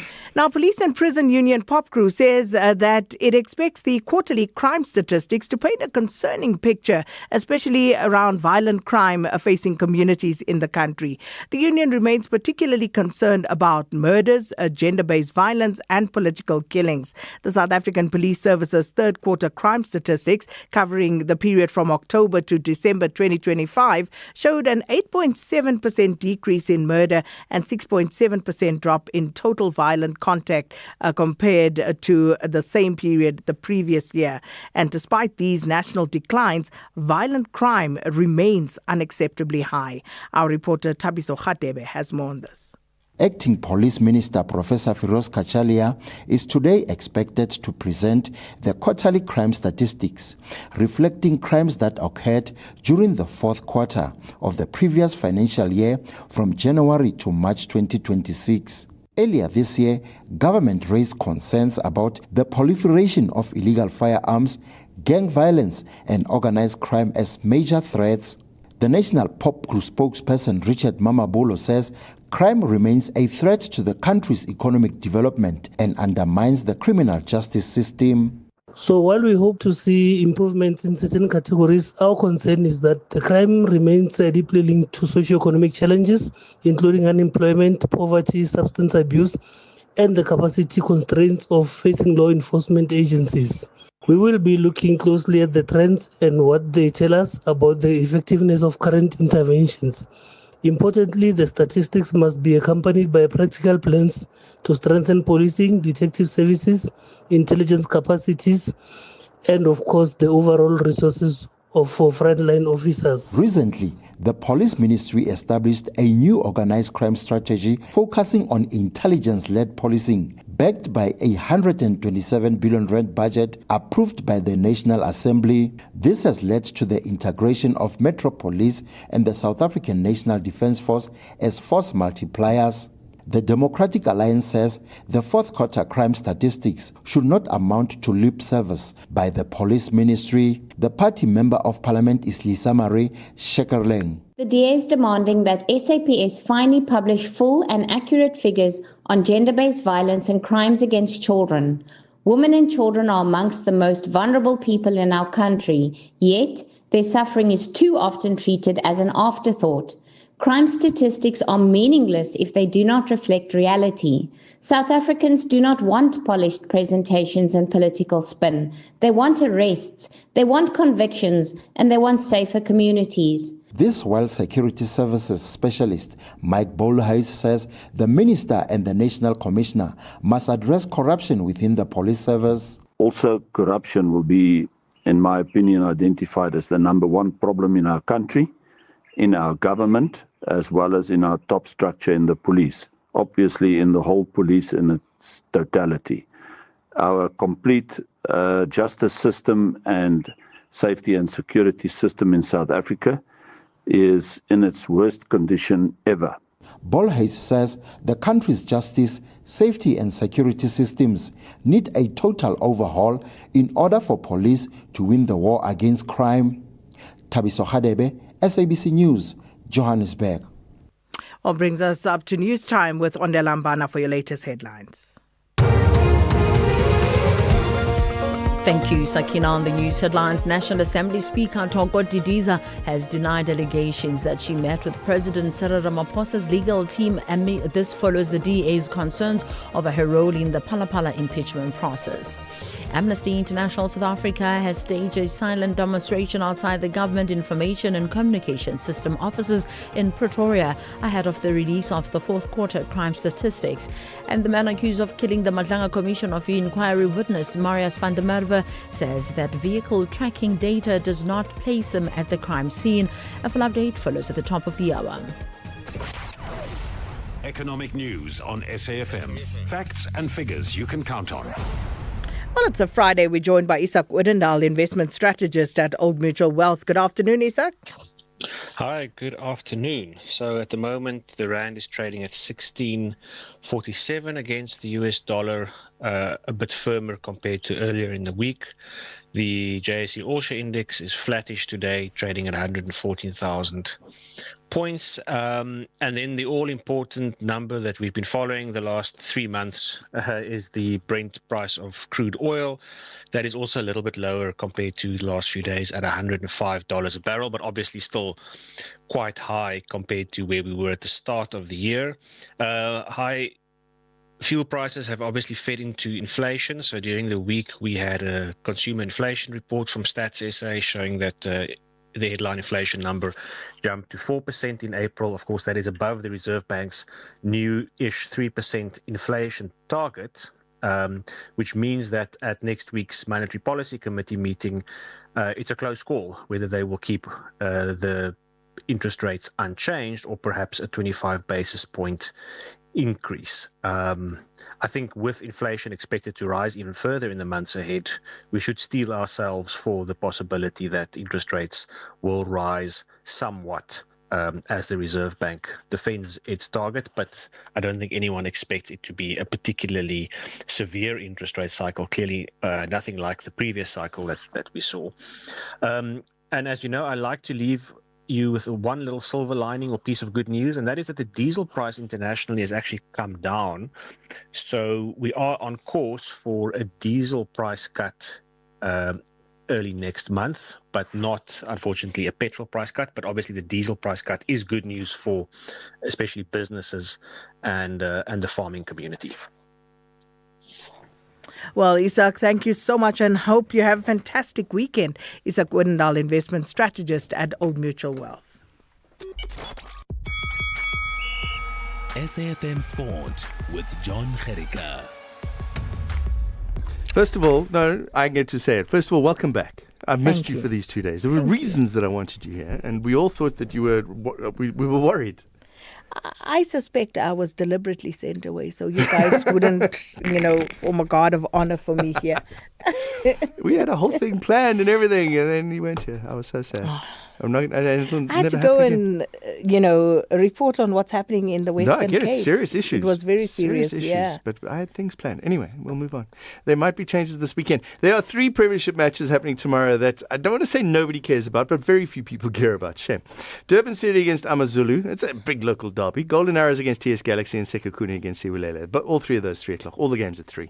But there's a lot of focus on the bottom of the table because Magezi, 3 points right at the bottom, the 21 points. Orbit College, Marumo Gallants on 24 points, just 3 points out.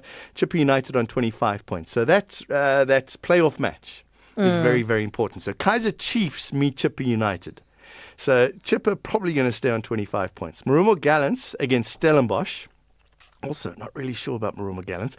Magezi take on Richards Bay. So Magezi going to feel confident here. It's plenty to play for those Richards Bay is also not... Yeah. It's not a shoe in there. So some difficult matches for the bottom of the table. It's fun to watch. The top 8's kind of settled. There is permutations here. If Durban City lose and Stellenbosch or Siwelele win by more than 4 goals, things will change. So there's permutations there for Stellenbosch as well as Siwelele. But the big game is Orbit College against Orlando Pirates. Besides the football, fans have been cautioned. Don't arrive at the sold-out match without official tickets. Mobela Stadium is sold out. Managing Director of Stadium Management South Africa explains. They're going to be confronted with unticketed individuals trying to force their way into the venue. If they can manage that at the outer layer, at the first validation point, the event will be a success and there will be no incidents. If they lose that battle and it's not properly controlled, they're going to dance on Saturday to control the issue. Yeah, don't go if you don't have tickets. Yeah, but you see, this is exactly what happened with the derby. Mm-hmm. Again, all these well laid out plans, and it's the perimeters that they're going to have to man properly. Right at the end. Right from the outset, so that by the time you get in, if you don't have a ticket, you shouldn't be inside. Yeah, shouldn't be near the the fact stadium. that people even got in was problematic. So let's hope for the best. Speaking of rowdy crowds, FAR Rabat against Mamelodi Sundowns on Sunday, 9 o'clock start. Sundowns lead 1-0 there, obviously. Let's hear from defender Malibongwe Khoza. The universe gave us a second chance going into this final. I think there's more energy from the coaches, from the players. The mind is more prepared. I think we are much prepared than the last one, and I think we're going to do much better. Let's bring back those stars. They have to. Listen, I'm so behind Sundowns, but imagine this. If Pirates doesn't do the business against Orbit, they win on Saturday and they win on Sunday. Just saying. Manchester, that's true. Didn't think of that. Some breaking news. Manchester United have confirmed that Michael Carrick is their permanent manager. He's got himself a 2-year contract. He was interim manager for a while. He took over from Ruben Amorim when he was sacked in January. All right, I want to talk about these cricket prices. I don't know if you've been watching this story. Only a limited amount of tickets went on sale for the New Year's Day test between England and South Africa this coming next year for the New Year's Day test, right? So Cricket South Africa, first of all, have apologized for the poor communication about the sales for that New Year's test. 13%, or just 1,600 tickets, were up for general sale in the opening round. Almost 40% of the tickets sold to international and domestic travel packages. I'll get into that in a moment. CSA says the next batch will be released soon to the public at 420 to 500 Rand a ticket, if you want to go watch for a day. But Mohammed Kaji on X posted that he contacted Cricket South Africa travel agency. These are the people that have got the 40%, to find out what the cost is for that. If you want to attend a single day at Newlands, it's going to cost you 15,720 Rand, because you have to buy 2 nights at a hotel. If you want to spend all 5 days there, you're going to spend almost 45,000 Rand. But you can't just buy the tickets alone. You have to buy the package. The hotel they're selling is the Pullman Hotel in Cape Town, and Cricket South Africa are charging almost 12,000 Rand per person for 2 nights. Okay, that's 6,000 Rand a person per night. Tickets are on top of that. I just tried to book at the Pullman Hotel this morning, and for 2 nights... Same date. Well, thereabouts. Obviously, they're increasing their prices. If I was to go, it'll be 3,000 Rand a person, as opposed to 6,000 Rand a person for the 2 nights. Okay. But the good news is, if you pay all of that money through the travel agency, you do get a 20% discount voucher on official protein share. Okay. All right, so throw that in. On a shirt. The Rugby Challenge Cup final is happening tonight. That's the one with the Lions and the Cheetahs. Montpellier against Ulster tonight. The European Rugby Champions Cup final. That's the one with the Sharks, the Stormers and the Bulls. That's tomorrow, 3:45. Leinster against the Bordeaux Bagels. Not to be confused with the URC. Those quarterfinals are only happening next weekend. Why do we care about Leinster or Bordeaux? Former Sharks Springbok flanker Jean-Luc Dupré has been starting for Bordeaux. Carlos Sadi is in there as well. Ruan Janssen van Rensburg also there. And Jacques Ninaber is the coach of Leinster. So that's something we can keep an eye on. Formula 1 this weekend. It's in Canada. Practice today at 6:30. Sprint qualifying at 10:30. Sprint tomorrow. The sprint race is at 6 with qualifying at 10. And the race is at 10 on Sunday. And today's Giro, stage 13, 189 Ks. Mostly flat, some bumps towards the end. No change to the GC yesterday. Olalio leads by 33 seconds over Jonas Vingegaard. Just slightly go back to your cricket story there. You said those tickets were for general. Is it the tickets that were released? Yeah. Yes. So general access. So that's like if you want to sit under the oaks or you want to sit Yeah, but that's where the ordinary people sit. Yes, and they released 13. So there are more coming. But what they've done is they've sold a lot of tickets now for these travel packages. And they're charging that kind of money. What is it? 15,000 bucks if you want to go and watch. That's just for one day. And so you have to spend 2 nights. Let me not say anything. Okay, bye. At this point. Have a great weekend. Yeah, let me stay out of trouble by not saying what's on my mind. Okay, bye. Update at noon with Sakina Kamwendo, midday to 1 p.m. Update at noon with Sakina Kamwendo. John, I'm not saying anything. You can go. You can close the door behind you. I'm not going to say anything. I'm going to zip it today. All right, John Hiriga, obviously, with that, you can feel free to tell us your thoughts on what John has just been talking about or anything else that we've covered so far. Let us know what's on your mind. You can either send us a WhatsApp voice note or you can write to us. All right, we'll get back to that in just a while. Now, moving on to this, residents of KwaZakele in Gqeberha have today taken to the streets under the Vuk'uzenzele banner, raising concerns over crime, drug abuse and undocumented immigration. And we're going to come back to that story in just a little while because we have another guest on the line regarding Amnesty International South Africa. And they are staging a silent demonstration for human rights defenders today at the venue where the acting Police Minister Firoz Kachalia and police leadership are set to release the quarterly crime statistics. Now, the organization says that targeted killings in South Africa are being used as a tactic to silence human rights defenders, including whistleblowers and those working to expose corruption and wrongdoing in the country. The organization says that many of these individuals face intimidation, harassment, threats, attacks, and in some cases even death because of their efforts to defend human rights. Now, for more on this, we join on the line by Amnesty International South Africa's spokesperson. And as I say that, we've just lost that connection to Genevieve Quintal. And unfortunately, we've just lost that connection. So we'll see if we can pull her up. If not, then we will come back to that particular story. Update at noon with Sakina Kamwendo, midday to 1 p.m. Update at noon with Sakina Kamwendo. Now, the National Assembly Subcommittee on Review of the Assembly Rules has been sharply divided over how quickly it should move to implement the Constitutional Court ruling linked to President Cyril Ramaphosa's impeachment process regarding the Phala scandal. Several opposition parties accused parliamentary legal advisers of introducing delays by proposing further rule amendments before the impeachment committee can begin its work. But the ANC warned that rushing the process could expose Parliament to another legal challenge. This report by Mkokeli Bandla. MK Party MP Mzwanele Manyi says the Constitutional Court already created a clear path for Parliament to proceed. I thought this process was going to move quickly in the spirit of the Constitutional Court. But honestly, I think what we have now from the lawyers is refusal by stealth. This is what we have.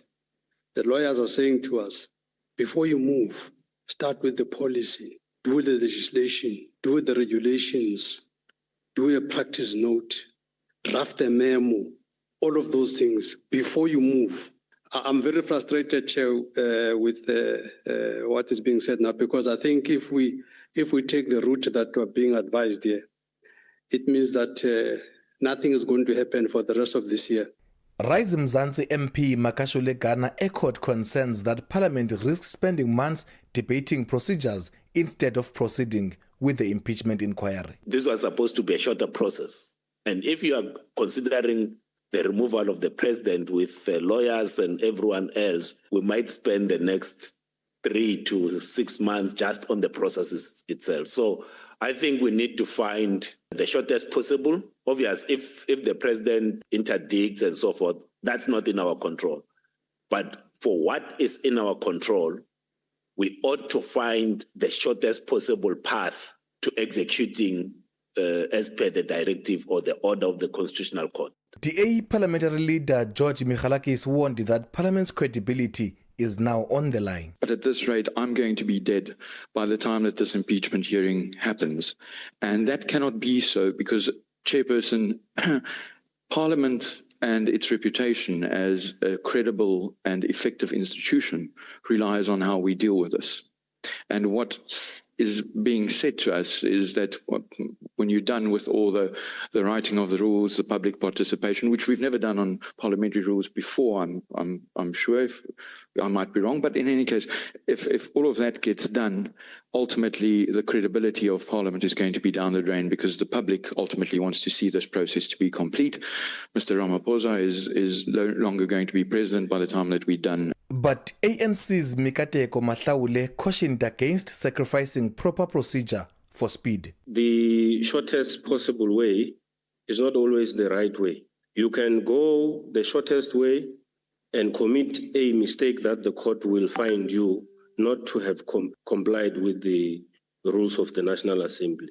I agree with you on one thing that let's not take a very long time because it even says we must not delay it. But the shortest possible way is not always the right way. EFF MP Sam Matias urged MPs to treat the process as a long-term constitutional responsibility rather than a political contest. The appeal that I can make on behalf of my party is that let this process not serve the immediate interest of political parties involved, but let be a foundation upon which the future members of parliament shall look back and say, those who came before us, just as we do with the constitution adopted in 1996, the generation after us of parliamentarians, when they look at the work that we would have produced, must look back with pride.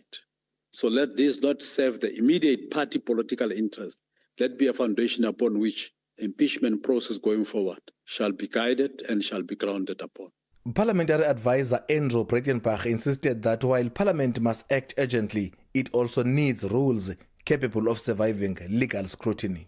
You do not have the luxury of time because this is inherently urgent. So I'm not specifically suggesting that one has a long drawn-out process. Quite the contrary, it must be focused and ensure that the impeachment process concludes without delay. The subcommittee is now expected to receive draft proposed rule amendments and guidance for MPs ahead of its next meeting scheduled for next Friday. Mkokeli Bandla, SABC News, Parliament. Now, the National Institute for Communicable Diseases has detected 2 poliovirus strains in wastewater samples from a treatment plant in Cape Town in the Western Cape. The detection is part of the NICD's routine environmental and wastewater testing aimed at proactive population-wide disease tracking. For more on this, we join on the line now by pathologist at the Centre for Vaccines and Immunology at the NICD, Dr. Kerrigan McCarthy. Thanks so much for your time, Dr. McCarthy. Welcome to Update at Noon. Thank you. Lovely to be with you today. First off, Dr. McCarthy, should we be concerned as the general public, especially those in the Western Cape? Poliovirus is a vaccine-preventable disease. So from a surveillance perspective, when we detect cases in the environment, we are always concerned. However, the good news is that we have not detected any clinical cases or cases in people from wastewater can't tell us that, but from clinical surveillance data. So wastewater is an early warning signal that there may or may not be a problem. So while the public need not be concerned in terms of disease transmission at the moment, the warning sign is there that polio is in our environment. And this means that members of the public should be very careful to review their vaccination status of the young ones who are under their care. And are you able to tell us, Dr. McCarthy, how long these strains have likely been present in the ecosystem because of this specific routine catchment where you found it? Yes, lovely question. We do routine surveillance. We collect wastewater samples weekly from the Western Cape wastewater treatment plants. In fact, we collect wastewater samples weekly from a number of plants across the country, in all metros and on our land borders. And we submit these samples to our internal laboratory, which is a polio reference laboratory, on a monthly basis. So we don't test weekly, we test monthly. And the reason for this is that we culture the samples for poliovirus, and and the culture takes a long time, so there's no point in doing more frequent testing.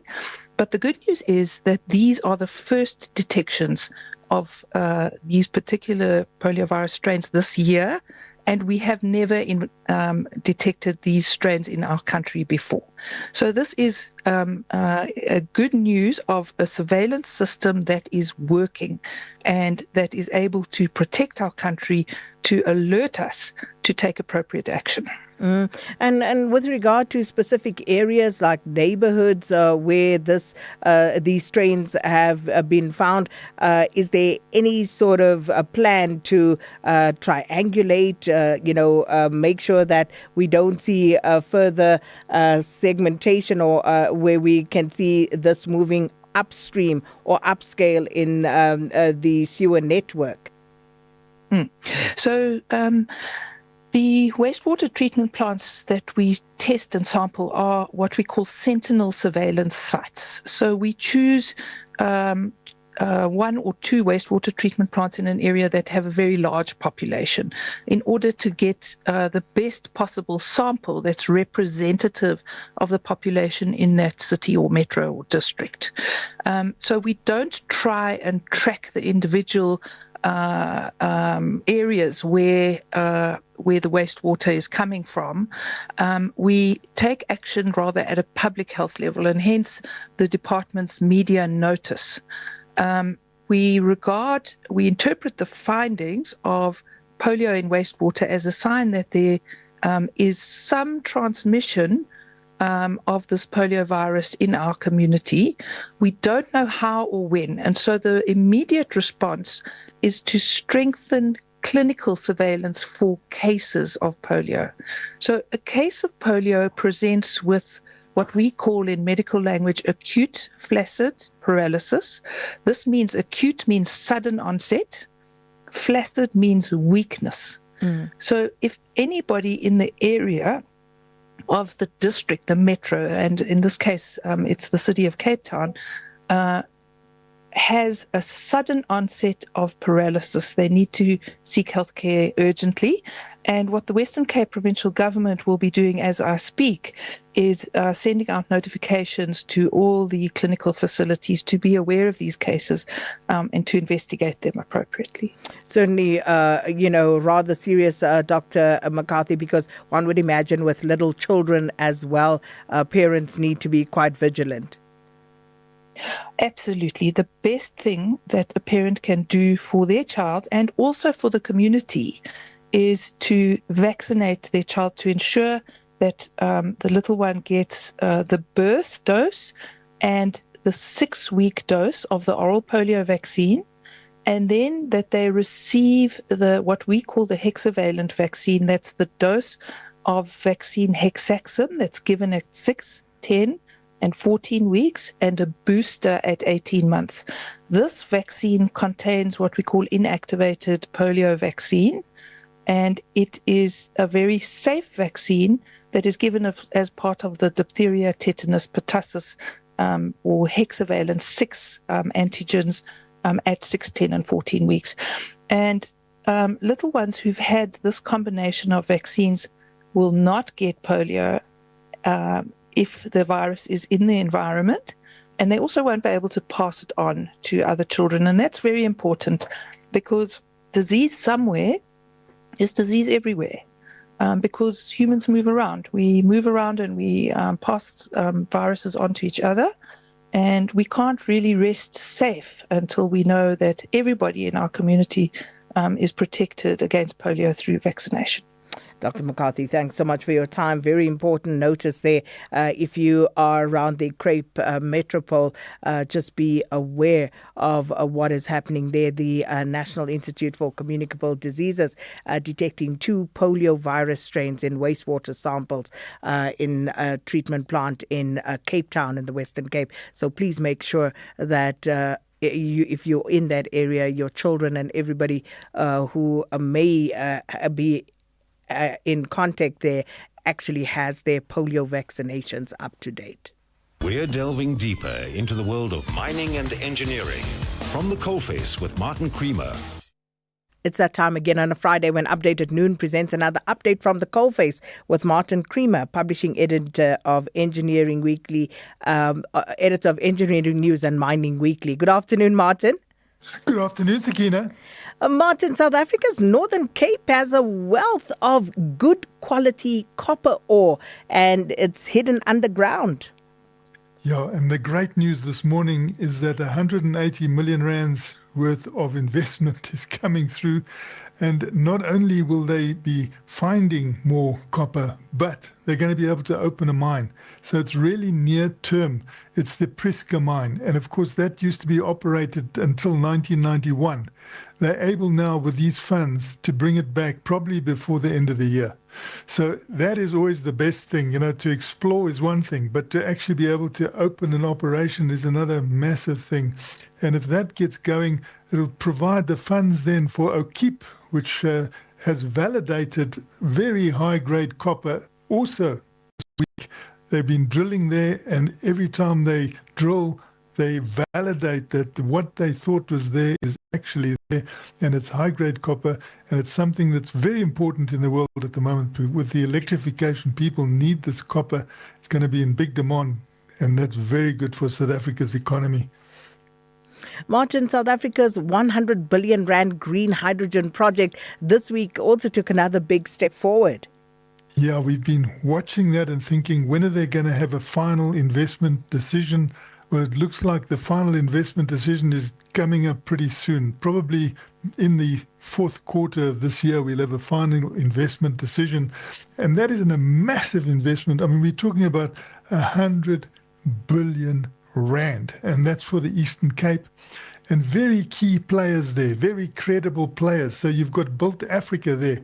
We know that is headed by Thulani Gabash. We know Thulani Gabash is the former chairman of Standard Bank. But even more important than that, he was a former CEO of Eskom until 2008.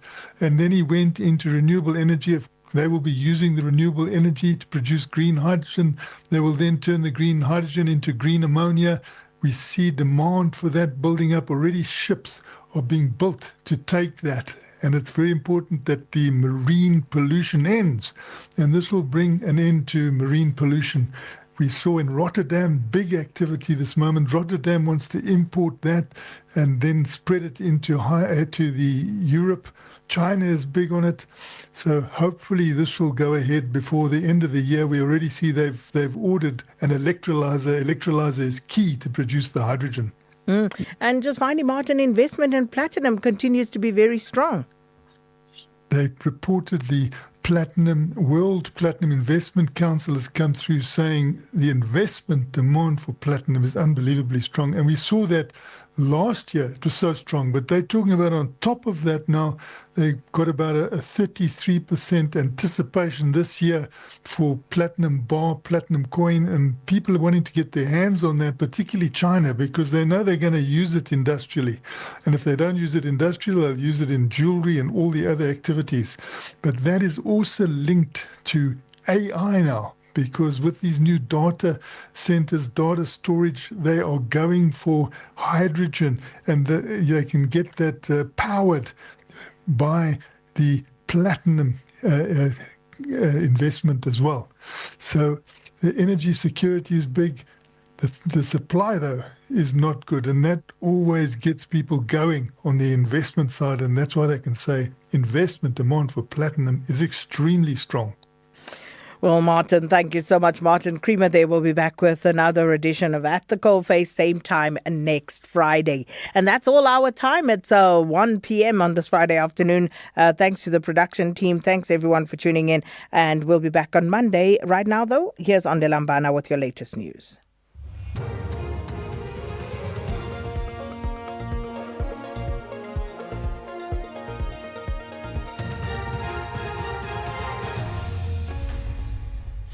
Thank you, Sakina, and the team on the top stories. Acting Police Minister to release latest crime stats, and Didiza denies meeting with Ramaphosa's legal team. For SAFM News, I am Ondilambana, and a very good day. The Acting Police Minister, Feroz Kashalia, will release the latest crime statistics in a media briefing in Pretoria shortly. They will cover the third quarter, which is the period between January and March this year. The South African Police Service's third quarter crime statistics covering the period from October to December 2025 showed an 8.7% decrease in murders compared to the same period in the previous year. There was also a 6.7% drop in total violent contact crime. The National Assembly Speaker, Thoko Didiza, has denied allegations that she met with President Cyril Ramaphosa's legal team. This follows the DA's concerns over her role in the Phala impeachment process. The DA says that if such a meeting took place, Didiza may need to consider recusing herself from Subcommittee on Review of the Assembly Rules to protect the integrity of the process. Didiza says the allegations stem from reports that she had attended a meeting at the ANC headquarters at Lutuli House on a Monday. She says this is traditionally reserved for party political work. I haven't met the president's lawyers, and I'm sure you can ask the lawyers of the president if they met with me. What Michalakis wrote to me about as the leader of the party following the statement of SABC News that I was seen on Monday to Lutuli House and quote-unquote meeting with the lawyers of the ANC and the officials of the ANC. And I just want to advise everybody that Mondays in Parliament is a political party day. So we do our party work, and all of us have got party offices. The defence in the bail application of murder-accused Matipandile Soteni has told the Brakpan Magistrates Court east of Johannesburg that the state has separated the allegations against the accused into multiple separate charges. The defence says this is an attempt to portray Soteni as a dangerous man. Soteni is accused of shooting dead Marius van der Merwe, who was referred to as Witness D when he testified before the Madlanga Commission of Inquiry in Pretoria. The incident happened outside van der Merwe's house in Brakpan in December last year. Soteni's lawyer, Ntabiseng Mohamane. The impression that is to be formed is that the applicant before court is dangerous. That impression that the state forms gives the applicant a stigma. The state further contends that it has a prima facie case against the accused, and I submit it does not. City of Johannesburg officials are conducting out an operation at the Vliehof hostel west of the city. They say the hostel has become a haven of criminality linked to illegal mining. Home Affairs officials are also verifying suspected undocumented migrants.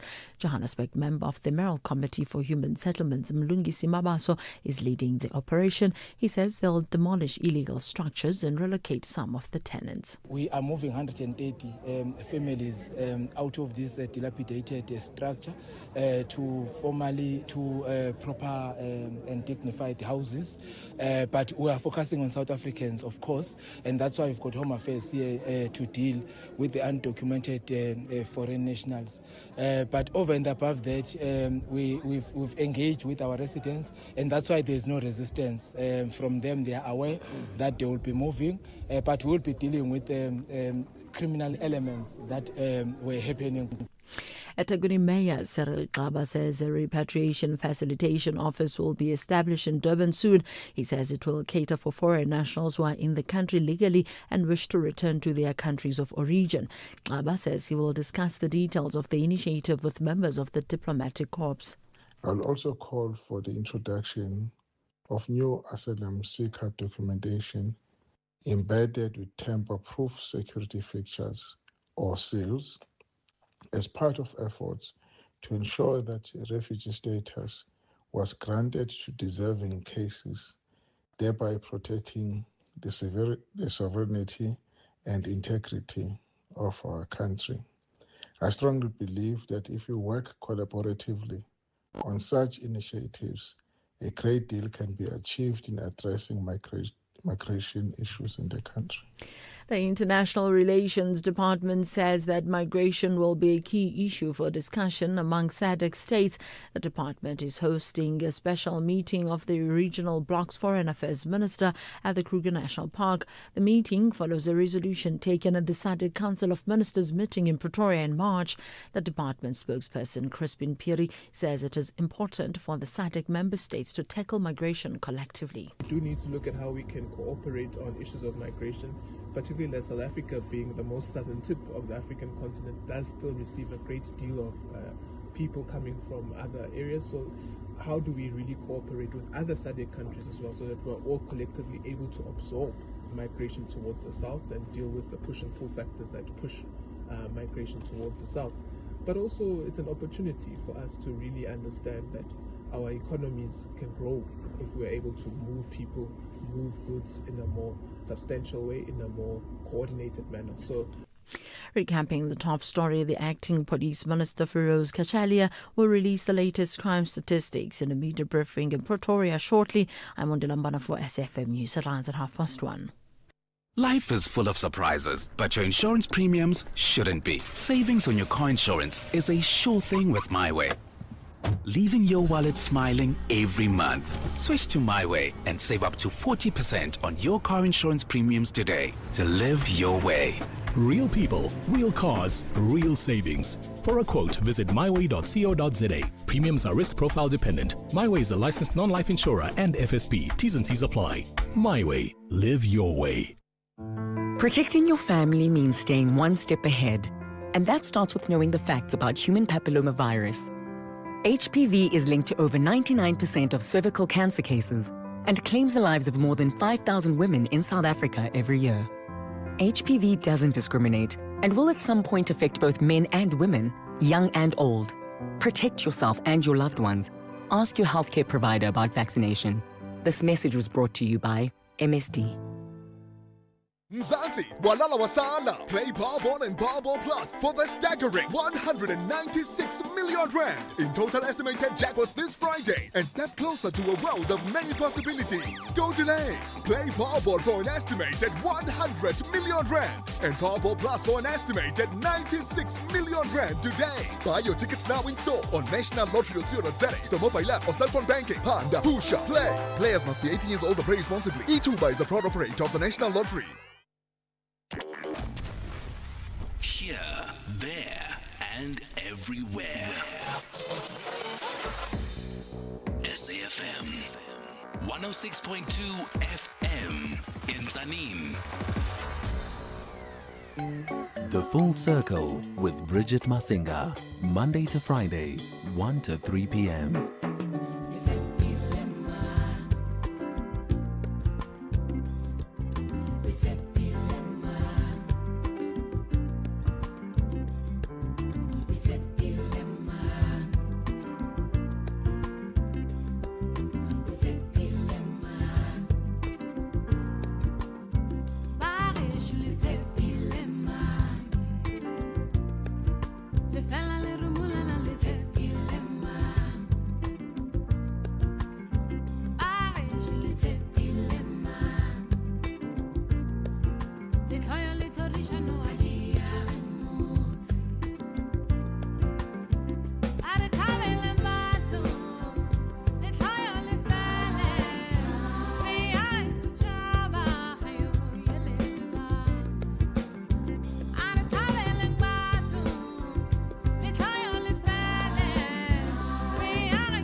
Judith Sephuma coming through with Litepile Mang is the title of this particular song.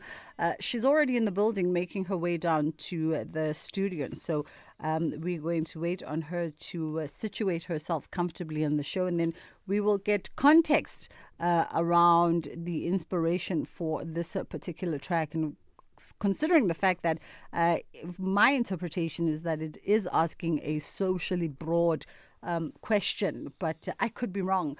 It could have been something a little bit more personalized, but I doubt it. So we'll let her get us into her creative thinking around that. She's returning to the 2026 Standard Bank Joy of Jazz Festival. It should be a wonderful weekend indeed that lays ahead. So we'll also talk around that, which is happening on the 25th through to the 26th of September at the Sandton Convention Center. Good afternoon to you. I hope you're having a fabulous afternoon. We're beginning to wrap up the week. It's Friday. You know, on a Friday on this particular here show, we take things a little bit easy. We tend to kekeleza just a little bit. I remember when I first joined you on SAFM, some of the folks would go, "What is kekeleza?" Considering that I've not been asked that question in recent years, I guess you've kind of figured out what is the energy of ukekeleza. So that's what we tend to do on a Friday around here, and we skew all show and conversation towards arts and culture. Today is absolutely no different. We're going to be catching up with Siwela Langeni as well after 2 o'clock, having a look at what are the latest books for us to be putting in our book list. And then we'll catch up with a Canadian author who's in South Africa for the Kingsmead Book Fair. That's coming up a little bit closer to the final end of the show. It's gone 1:15 o'clock. 061-410-4107. That's 061-410-4107. Feel free to send us a WhatsApp voice note, particularly if you want to be in conversation with Judith Sephuma. Perhaps you would like to ask her a question or reflect on her music, or perhaps you just want to share with us a story of how you've journeyed with her through certain stages and eras of your life. You're more than welcome to do so. I know that we've got a lot of music aficionados who listen to the show, and you might want to explore a topic of conversation with her that deals with a particular album or particular song. You are most welcome to do that. 061-410-4107 is our WhatsApp line, and 086-000-2032 is the number that you can call us on. Let's take a quick break, and then we'll be back on the other side. Investing shouldn't feel risky. It should give you security and good returns. Earn up to 7.25% interest per annum with an ABSA Cash Invest Tracker for an investment of 100,000 rands or more. Your capital is guaranteed with immediate access to your funds. That's minimum risk, maximum benefit. ABSA Private Banking customers can invest from just R1. Open via the ABSA Banking app, a branch, a private banker, or 0860 111 515. Your story matters. ABSA is an authorized financial services provider. T's and C's apply.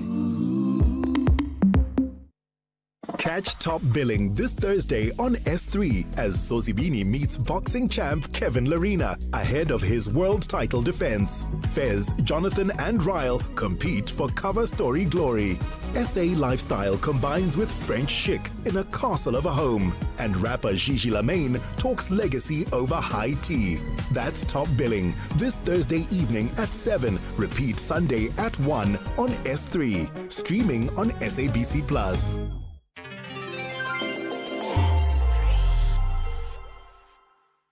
As part of Africa Month, now we are profiling Uganda, East Africa.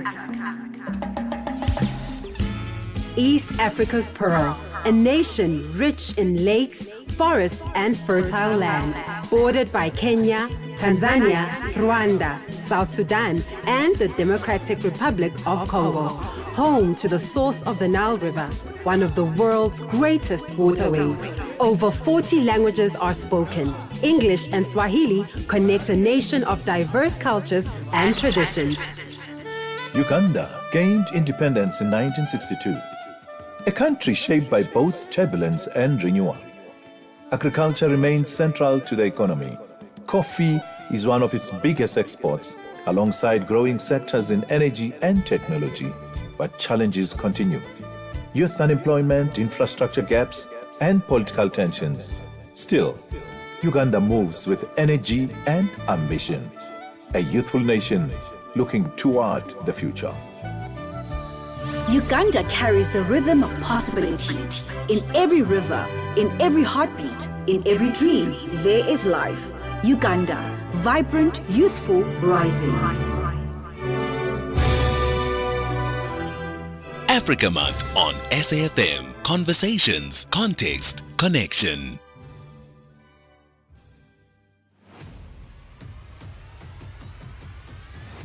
Bridget Masinga is streaming live now on Facebook. All right, we have got Judith Sephuma joining us in studio today. Award-winning vocalist, singer, songwriter, South African musical icon. I want to say jazz, but then, you know, we live in an era where people are not boxed anymore into categories. How are you doing, by the way? Oh my gosh, you sound so good. I'm wonderful. How are you? I'm fantastic. Last time I saw you, we were at Lyra's birthday. We were at Lyra's birthday. Yes, we were at Lyra. You know, I love the sisterhood. Yeah, I love the intentionality of the sisterhood. It's real. It's real. Yeah. And I feel like also it's necessary, man. I don't know. This world is hard. It's a hard world. It's a hard world. It's a hard industry in a hard world. So the least we can do is just to love one another and not even pretend about it. So, right? It's real love out there. It really, really is. Yes. She makes me laugh when she comes in because she sees me on this side of the studio and she's like, what are you doing this side?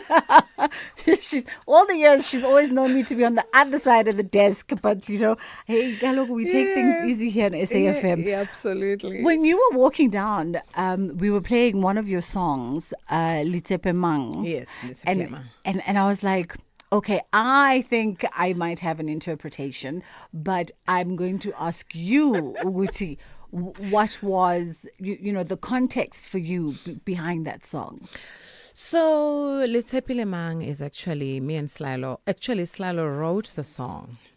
I happened to just bulldoze him and say, hey, you know, I'm going to put a couple of lines and I like this. But he wrote the song. And for him, I know that he's all about unity, you know, and not fighting. Like we just talked now about living in a hard world and in a, you know, very challenging industry. I don't think the industry is hard at all. I just think it's got challenges like every other industry. So so it's all about unity, all about standing together, all about not giving up on one another and knowing, you know, where to cry to in that moment where you need it, when you need to cry to someone about something. So just having that belonging, sense of belonging. Yeah. Oh, still very pertinent in today's conversation because I'm figuring if you I mean, unless I'm wrong, if you collaborated with Delilah on this, it's a few years in of this particular song. Oh my gosh, it's like 23 years old. Yeah.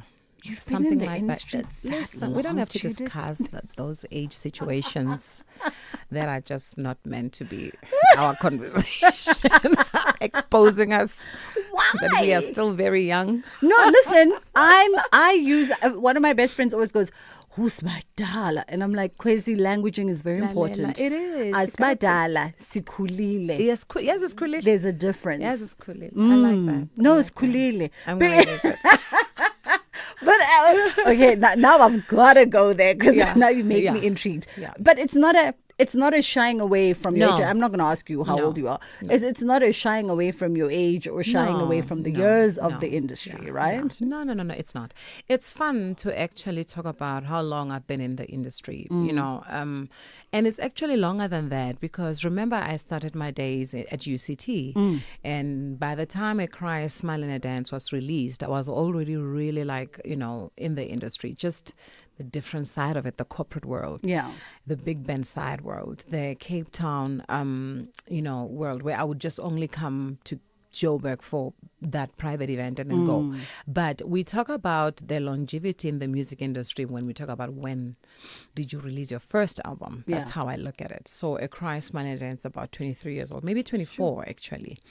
Yeah, and because I remember we celebrated 20 years of A Cry, Smile and Dance, I think 2 years ago. And 2 years ago came and went so fast. Right? Yes, meaning that we are moving. Siakula. Absolutely. Yeah, so it's exciting to still be able to do what I do and to be able to still be invited to perform at all these great big events.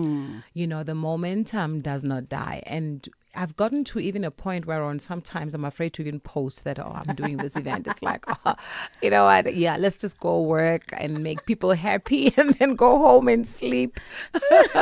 Listen, don't shy away from God's blessings, okay? No, I can't. The fact that you've got longevity and you've built this trusted entertainment brand. Yeah. Post away. You know what? Yes, absolutely. And also for me, it's encouraging for younger musicians, right? Because if I was a younger musician, and we know how it can be seasonal. Yeah. You're hot this moment, you're hot.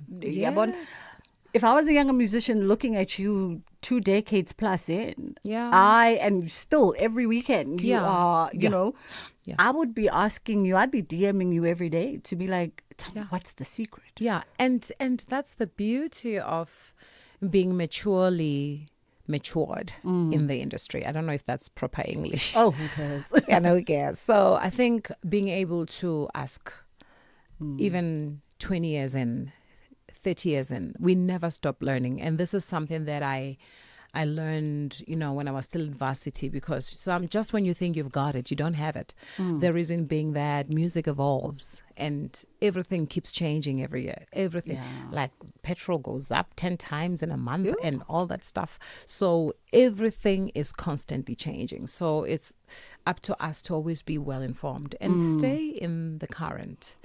I can't say A Cry, a Smile and a Dance was working. It worked for me 20 years ago, 30 years ago. So now I can't, funk it up a bit. And it doesn't mean that change who you are. As long as I don't lose who Judith Sephuma is. You know, I'm out there. I just want to do what I can as long as it makes me happy. But I love what we call jazz, so much because it's one of the genres that grounded me so much that until today, when people look at me, they relate me to it. They look at jazz Judith is a part of jazz. Jazz is a part of Judith. I studied it. It's what people know me for. Even when later on I recorded a gospel project, still people can never ever forget A Cry, a Smile and a Dance. But also that's what I mean by evolving. Gospel comes and there it is. And then you have a different style. Someone sent me another beautiful song that I need to go put my vocals on, but it's completely different to what Judith does. But because I studied so much, and not just studied, I performed different genres when I was at varsity. I'm able to sing. Let me just say, I'm so versatile that I would do justice to a different genre, to what people know me for. Yeah, which is really special. That's where really music. Is. Yeah, it's really special, and that's what makes music truly special. No, that really is, and and I like the fact that the younger kids, the Gen Dondons, they call it the secret sauce. Oh yeah, the secret sauce. Yes. I love your secret sauce. I've had the opportunity to see you in performance. Funny, and maybe it's because I just don't attend festivals. But I've had the opportunity to see you perform in more intimate spaces. I love that. Whether it's a tribute, like Mamleta's tribute last year, we had such a good time. Oh yes, you ladies were so phenomenal. Or in like super premium events, like private closed off, whether it's a corporate brand or it's a private thing. Yeah, and every single time you are on stage, the energy shifts. There's something about Judith. I mean, I came back even after Mamleta's tribute and I was like, all the ladies were phenomenal. All the interpretations of the song were great. It was just, but so there's beautiful. Something about when you take to a mic. Yeah. And I think it's got to do with everything you just said. Yeah, it is. It's the love, man. When you're talking about it, I just see love. I just see passion, Bridget. I just see, because, I give my all. I don't have time for, when I'm up there, I'm up there. I don't have time for emotions like that are going to stop me from giving my best to people that are actually coming to watch us make them feel good, or to remind them, like in a setup, where we have to remind people of the goodness of the music of Mamleta and Babukeva Seminya, or Brahim Masikela's music, or singing about Mamudoli Ratebe. And it's really, really a special moment for me. And I love being in that space, because that's more grounding right there for me. Yeah. It keeps saying, don't forget, don't forget, don't forget, and it's so special to be able to always be considered to be in that setup, in that platform. So it's truly, truly special. Truly special. I love it. We're streaming live this conversation, by the way, with Judith Sephuma, award-winning vocalist, singer, songwriter. She's in studio. Our lines are also open if you want to send a voice note. Perhaps you want to reflect on her music. You want to reflect with her in the past 20-odd years. Share some moments of how she's journeyed with you through the different stages and eras of your life. You're more than welcome to do so. 061-410-4107 is our WhatsApp line. Or I have the benefit of being in conversation with incredible creatives, whether musicians, actors, designers, and I get to pick their brains and answer the questions that I'm curious about. You could have a burning question about something that you read, or something that you saw, or maybe when you listened to her song and you thought that it came from Don, and then she did an interview and she said, no, actually it came from, and now you want to debate her on that. You are more than welcome to do so. 061-410-4107. Let's take a quick pause for the headline news.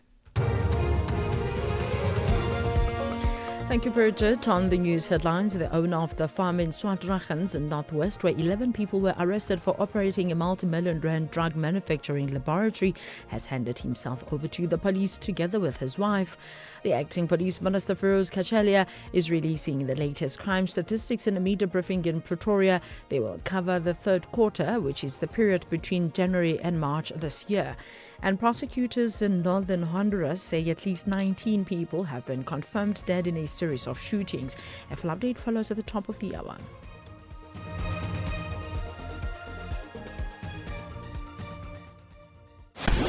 Is there ever a bad time for a good conversation? SAfm, leading the conversations that move us.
Celebrating life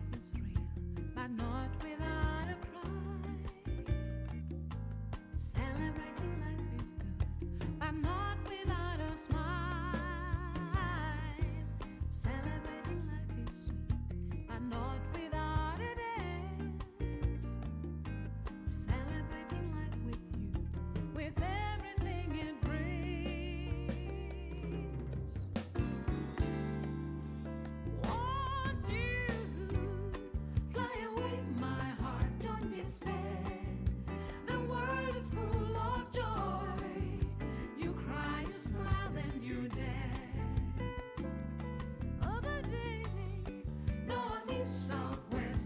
see. People of the world, they cry, they smile, and they dance. Celebrating life is real, but not without a cry. Celebrating life is sweet, but not without a smile. Celebrating life is good, but not without a dance. Celebrating life with you, with everything it brings. Hey, to the boy of building, said about a day, fly away my heart. The world is full of joy. Hey, oh no way. Once you cry, then you dance, then you smile. The world is full of happiness.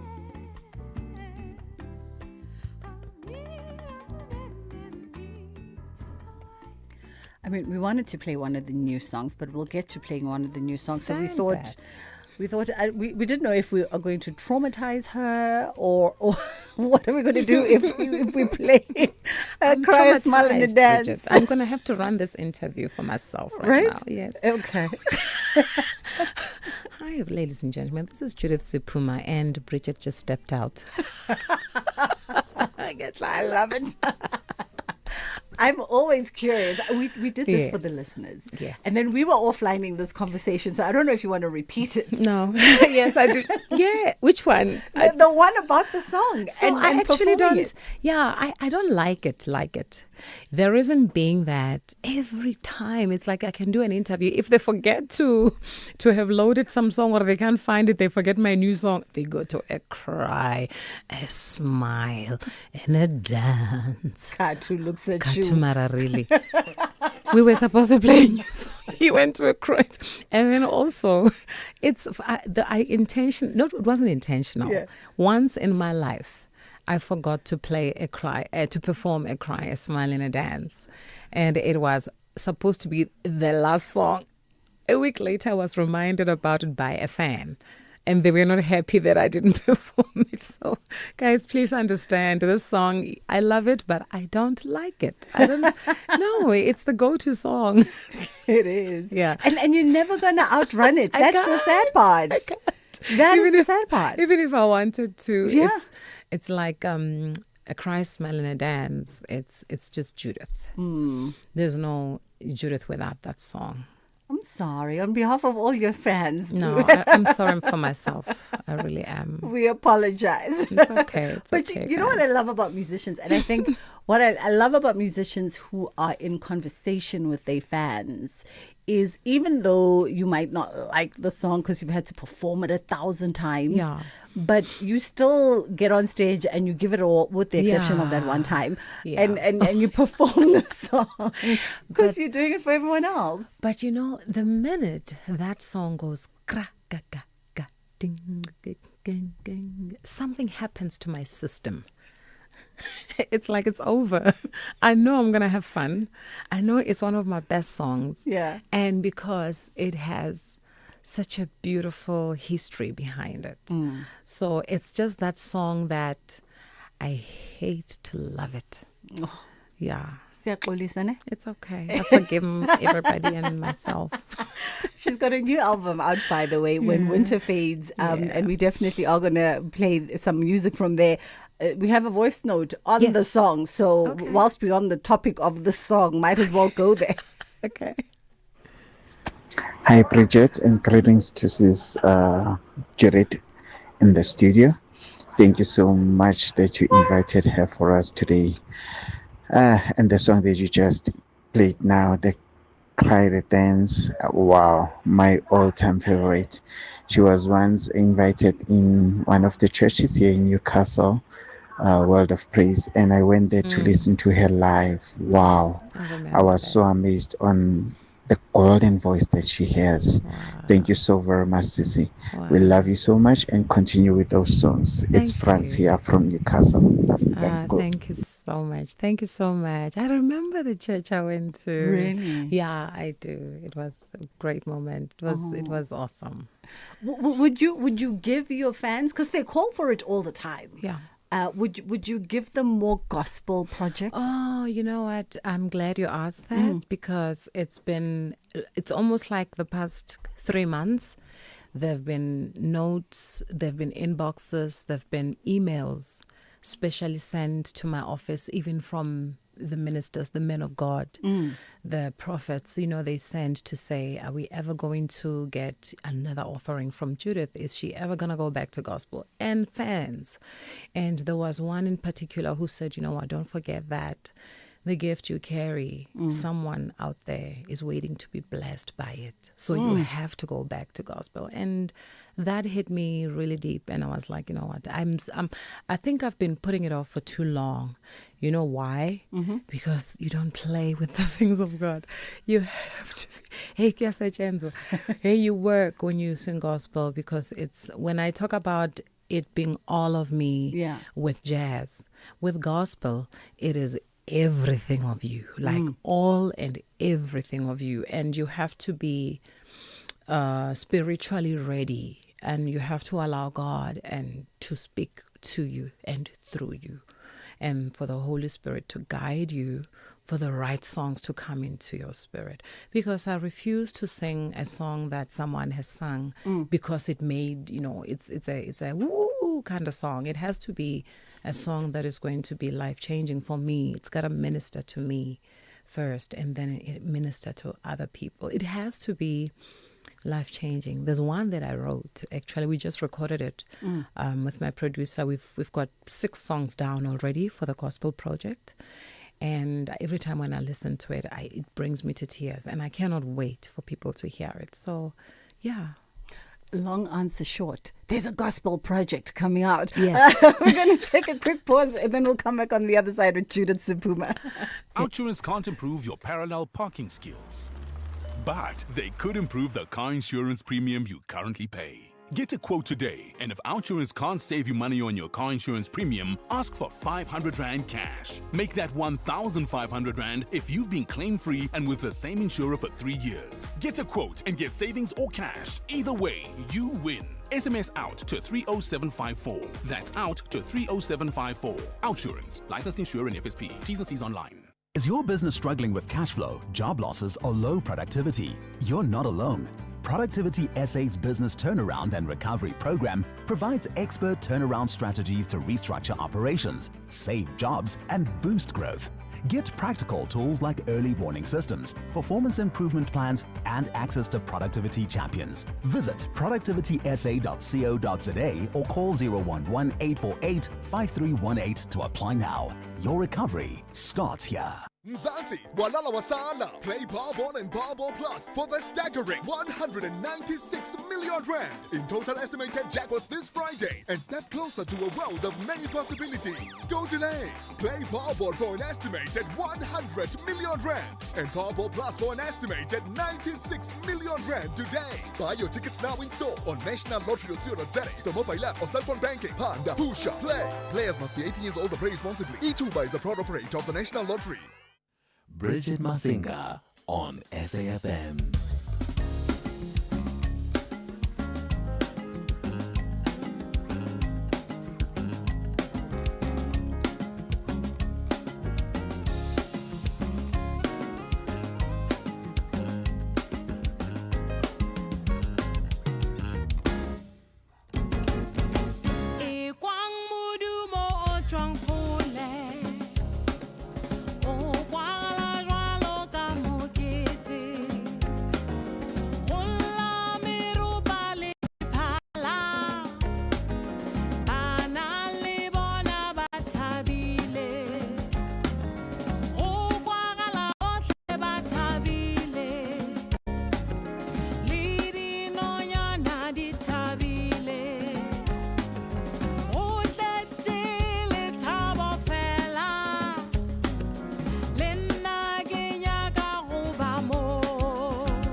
Sing. I can't sing. Please. Okay. What is the name of the song, Bridget? Mukiti.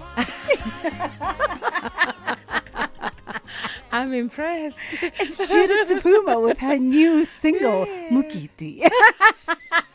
And this one coming from the album When Winter Fades, right? But you said, you see how she's pronouncing When Winter Fades? Stop it. Okay, fine. I'm proud of you. Thank you. Yeah, the new album is called When Winter Fades. It was out in October. Yeah. And this one is called Mugete. I cannot wait to dance to this music, whether at the Joy of Jazz coming this September or on my show on the 4th of July. But somehow, listen, I want to make this the song. Okay. So I want people to remember what I'm going to get them dancing on. If they don't know it, they're going to leave the venue knowing it on that day. I love it because literally the song went into first note and you were like, oh, this is my baby. Yeah. Yeah. You started singing. It excites me, you know. Yeah, it's so exciting. It's just a song that talks about celebration. Just a celebration. You know how we always think that Mugete is all about a wedding. It's not. In my language, ke mopedi nna e ba re mokete ke lenyalo mokete ke ro kete ka matswalo a ngwana re kete ka paseka ke mokete. So it's all about just celebrating anything. Yes. Now, when you wrote this song, and when you worked on the new project, When Winter Fades, where were we at? Like mentally, energy, where were we at? We were at we need to get back into Judith again. Like, I wanted to go back to the sound that was the sound that got me introduced to everyone. Mm-hmm. And only because of the Sepedi language. I love singing in my mother tongue. Mm-hmm. And, you know, I love singing in Sepedi. Sepedi is such a beautiful language. You don't even have to understand what the lyrics say, but you kind of like connect to the melody because it's such I'll say it's a romantic language. When we sing, even when we speak, you know, it's like we're soothing. So it's one of those languages that are just so pretty to sing in. She's literally blushing, speaking about her own language. Yeah, literally blushing. I really think it is. I think Sepedi is very special. Yeah, and we don't have. Now they're coming out, you know, a lot of, especially even in the Mapiano vibe. They are there. They're singing in Sepedi. I mean, you find Momakazi, you find there's quite a few of them that sing in Sepedi, and I love that. They make me proud. Mara in jazz, I can tell you now, I'm the only one who sings it the way I sing it, and the only one who pronounces it correctly. Lerato ke lerato, aso lerato. Lerato ke lerato ke lerato. I can enter mukete ke mukete. Awa, I got yo. What are you saying about? I'm just saying what I just said. Model C singers. I'm just saying what I just said. Love is love in English, right? So love is not love. It's, I don't know what I'm trying to say, but I'm just saying lerato ke lerato. And it even happens in the gospel, you know. It's pronounced differently. Sepedi has to be Sepedi. Setswana must be Setswana, so that we don't confuse our children. And remember, we still have a generation that is still coming. They need to still know that there is a Sepedi. Not that there was a Sepedi. Yeah. You know, there is a Sepedi, there is Ndebele, there is Zulu, and that's it. So Judith has spoken. Bridget, do better. I need to come here and just talk about this. Mukiti. Yeah. Stop it. Okay, fine, I got it. Saved by the break. It's 10 to 2 o'clock. Let's take a quick pause. We'll come back and continue our conversation with Judith. We'll also play out some of your conversations or your comments. 061 410 4107. Investing shouldn't feel risky. It should give you security and good returns. Earn up to 7.25% interest per annum with an ABSA cash invest tracker for an investment of 100,000 rands or more. Your capital is guaranteed with immediate access to your funds. That's minimum risk, maximum benefit. ABSA private banking customers can invest from just R1. Open via the ABSA banking app, a branch, a private banker, or 0860 111 515. Your story matters. ABSA is an authorized financial services provider. T's and C's apply.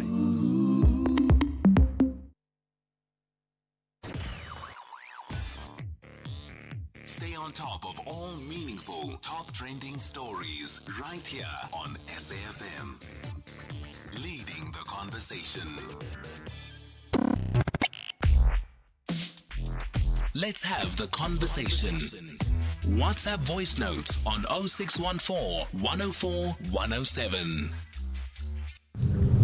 Good afternoon, Bridget and Sis Judith there. You know, it's not the first time I hear her saying this. I heard her in another interview talking about a cry, a smile, and a dance. But, you know, I hope she understands that this song took us through a lot. I remember in first year for me, this is the song I would be playing throughout my studies. Throughout, like literally throughout. So we really, really love the song. Great show. I appreciate and the SA families enough. You know, we enjoy to see that lady performing. I never see her crossed, you know, like she cannot even front her face and be cross with the people. The last time when I see her, it was when he coming in Hampahlele for the funeral. I think it's for her relative, if I'm not mistaken. Yes. Thanks. Keep it up, lady. We enjoy your music. In the studio, well, what a warm and touching interview. Well, Sis Judith, what I can just simply say, you are extremely wonderful artist, and I would remember when my grandmother was still alive, you know, she was so much in love with your music, especially the song Memutswadi. And whenever I hear that song, it just reminds me of her, the way she loved your music. And of course, I also love jazz music. That's Andile from Stagspread in the Eastern Cape, near the borders. Thank you. Hi, Bridget, and my mom there, Judith. I love that song that says, let's say, Pile Mang. Its interpretation is, who do you trust? She was talking to her fellow Africans to ask who do they trust. Thanks. That is my favorite musician, that one. Thanks, ma'am. Keep up. Do the good job. Thank you so much. Wow. I love watching you listen to. No, you know what? It is just it's so beautiful to hear everybody say this. It makes me, it's an affirmation, a reaffirmation. And about a cry, a smile, and a dance. I agree with the first voice note. I don't have a problem with it. It's just me. I did say it also, just because of the history that it carries, I don't have a choice but to love it. I have no choice, but I still don't like it. I mean, it's a you problem. It's a me. Listen, it's a me. But let me have a show tomorrow and let me sing that song. You'd think I'm lying. You'll say Judith is a liar. She lied to us on radio with Bridget. She said she doesn't like it. She loves the song. Right. It's one of the songs that I perform my best. It's a you problem. So on the 4th of July, you have a show coming through. It's a 2-hour production titled Judith Sephuma Live in Concert. Yes. It's almost like the precursor to the Joy of Jazz Festival that's coming later. Yes. So talk to us about July, and then we'll touch on what's happening in September. So, the 4th of July is basically just so that I don't forget. Actually, I think I'm sharpening myself for the Standard Bank Joy of Jazz. You are using us as a rehearsal. I'm using you guys as a rehearsal. So on the 4th, I want to see, because when we got called for the Joy of Jazz, I got so excited.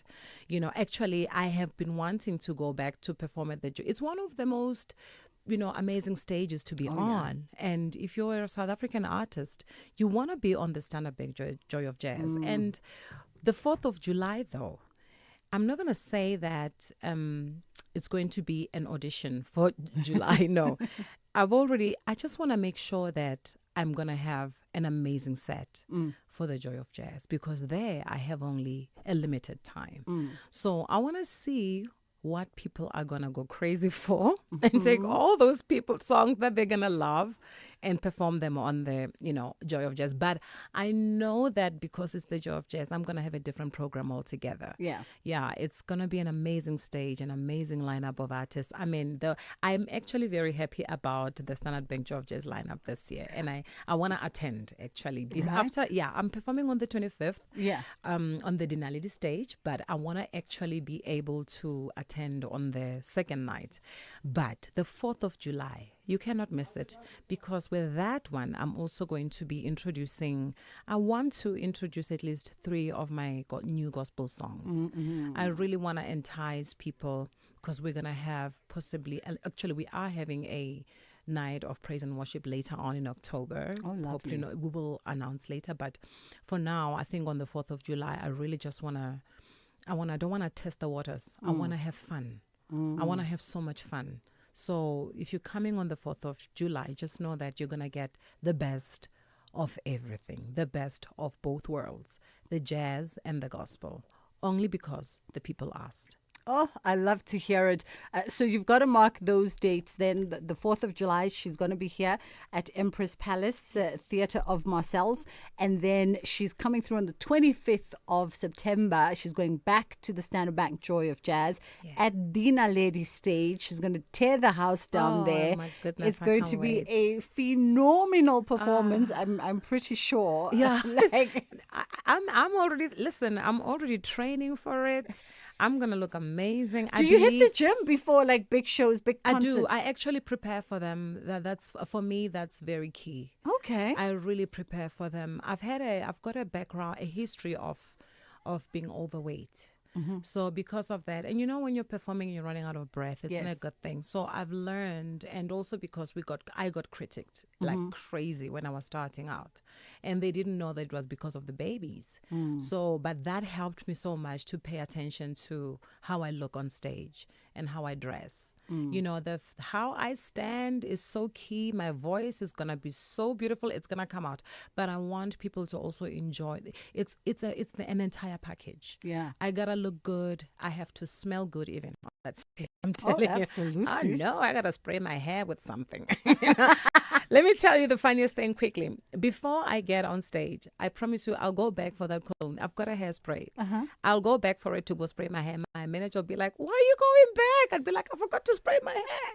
going back again.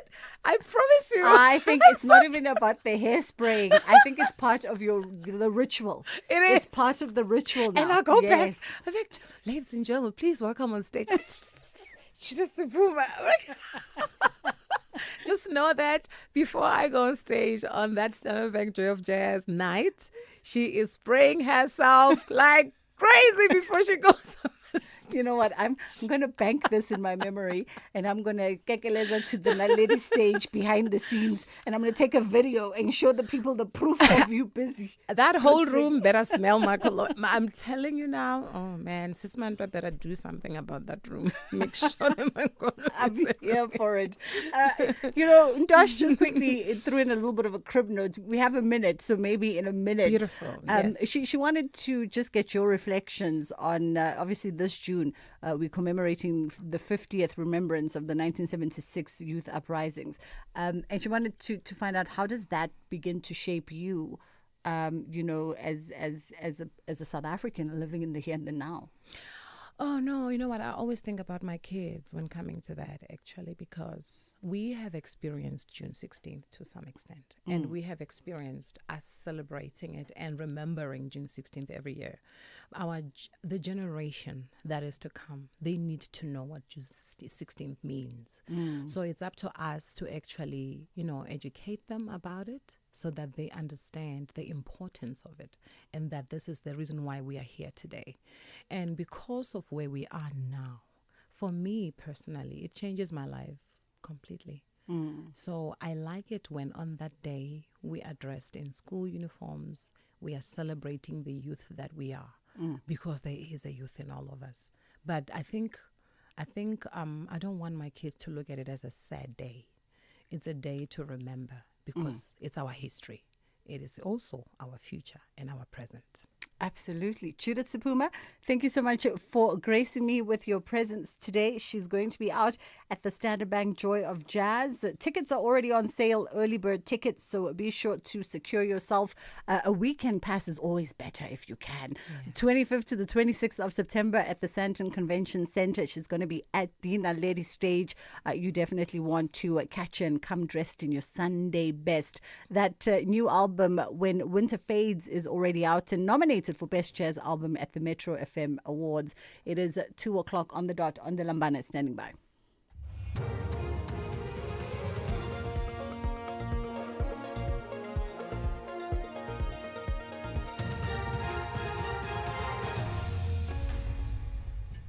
Thank you, Bridget. On the top stories, murder stats decreased by 9.5% nationally, and foreign nationals spent another night sleeping outside. For SAFM News, I am Onde Lambana, and a very good day.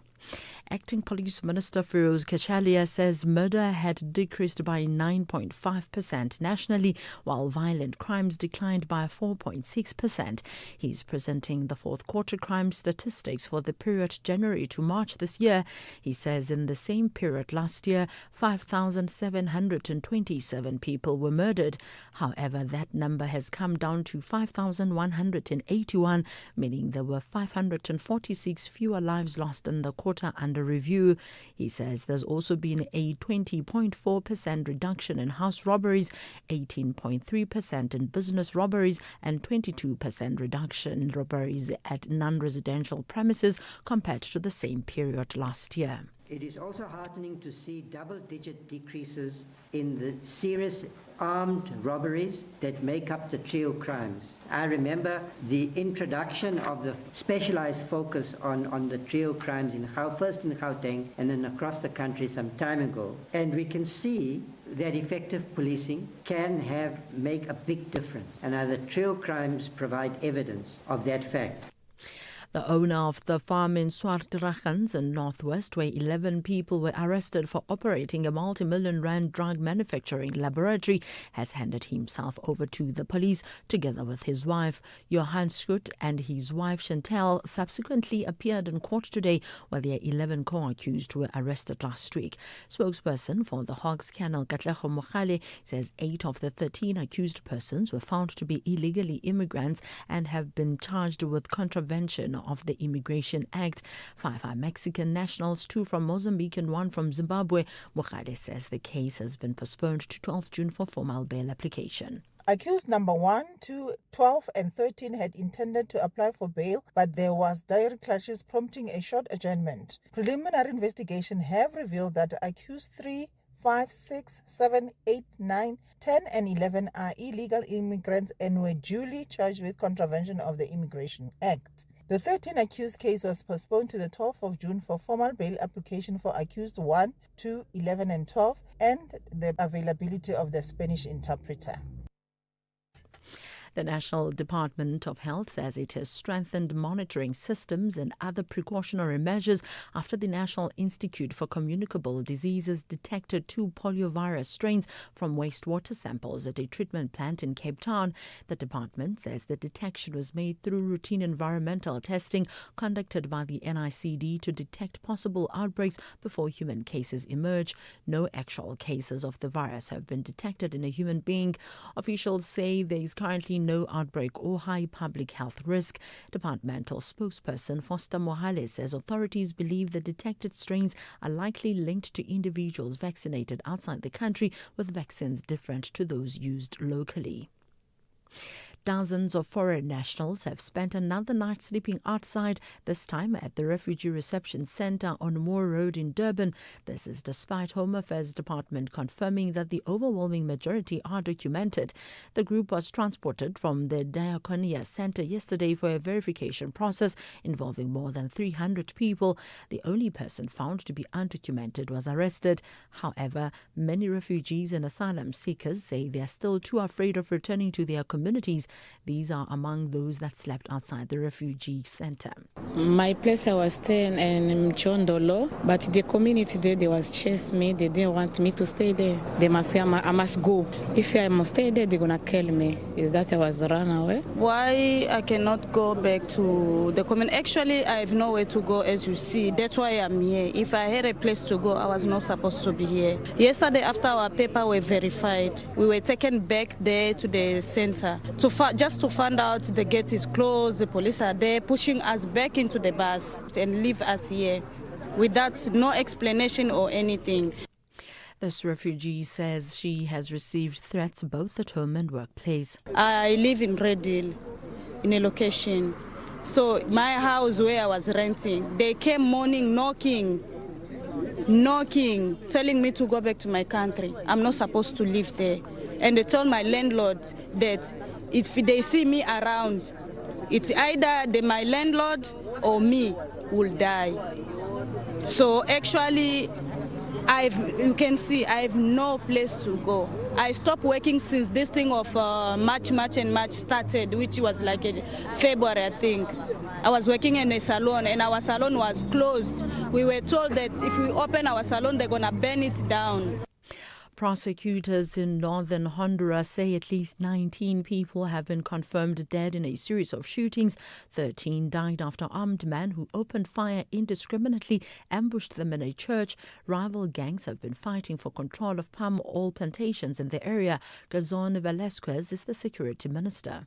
Hay indicios muy fuertes. There are very strong indications that the perpetrators belong to a criminal structure that has been entrenched in that territory for years, that has connections to drug trafficking, and that has also been shifting towards fruit theft and invading some palm-producing farms.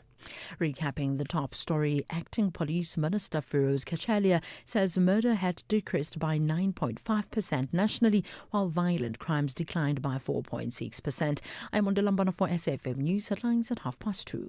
Mzansi, Walala Wasala. Play Powerball and Powerball Plus for the staggering 196 million rand in total estimated jackpots this Friday and step closer to a world of many possibilities. Don't delay. Play Powerball for an estimated 100 million rand and Powerball Plus for an estimated 96 million rand today. Buy your tickets now in store on nationallottery.co.za, the mobile app or cell phone banking. Panda, Pusha, Play. Players must be 18 years old or play responsibly. E2 is a proud operator of the National Lottery. As part of Africa Month, now we are profiling Eritrea, East Africa. the Horn of Africa's Red Sea nation, with a coastline stretching along one of the world's most historic maritime routes, bordered by Sudan, Ethiopia, and Djibouti, a land of mountains, deserts, and coastal plains. Ancient trade routes once connected Eritrea to Africa, Arabia, and beyond. Tigrinya, Arabic, and English are widely used. 9 ethnic groups shape the nation's cultural identity.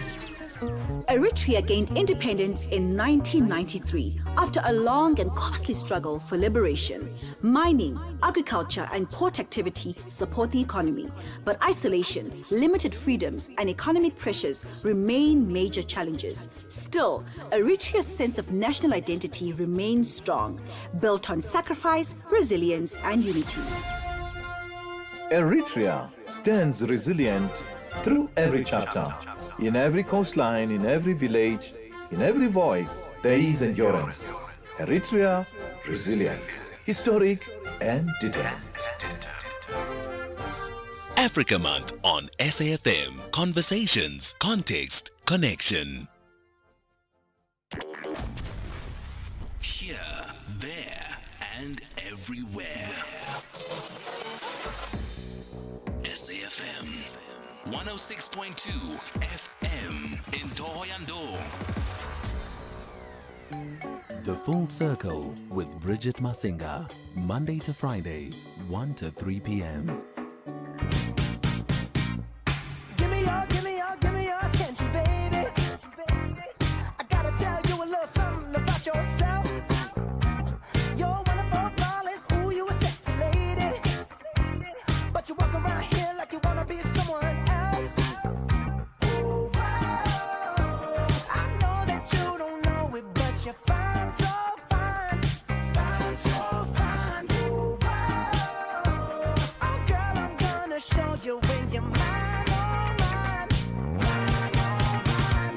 Treasure, that is what you are. You're my golden star. You know you can make my wish come true. If you let me treasure you. If you let me treasure you. Pretty girl, you should be smiling. A girl like you should never look so blue. You're everything I see in my dreams. I wouldn't say that to you if it wasn't true. Ooh, I know that you don't know it, but you're fine, so fine, fine, so fine. Ooh, oh girl, I'm gonna show you when you're mine, oh mine, mine, oh mine. Treasure, that is what you are. You're my golden star. You know you can make my wish come true. If you let me treasure you. If you let me treasure you. You are my treasure. You are my treasure. You are my treasure. Yeah, you are my treasure. You are my treasure. You are my treasure. Yeah, you are treasure. You are my treasure. You are my treasure. You're my golden star. You are my treasure. You can make my treasure come true. You are my treasure. If you let me treasure you. You are my treasure. If you let me treasure you.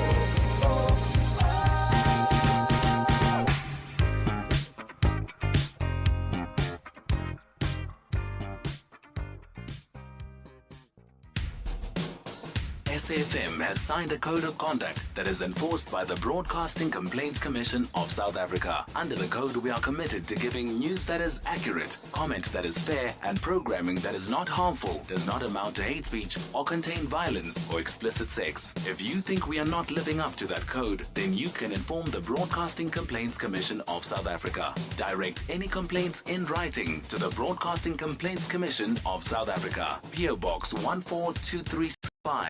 Craig Hall 2024. Fax to 011-326-3198 or an email to bccsa@napsa.co.za. For more information, please visit www.bccsa.co.za.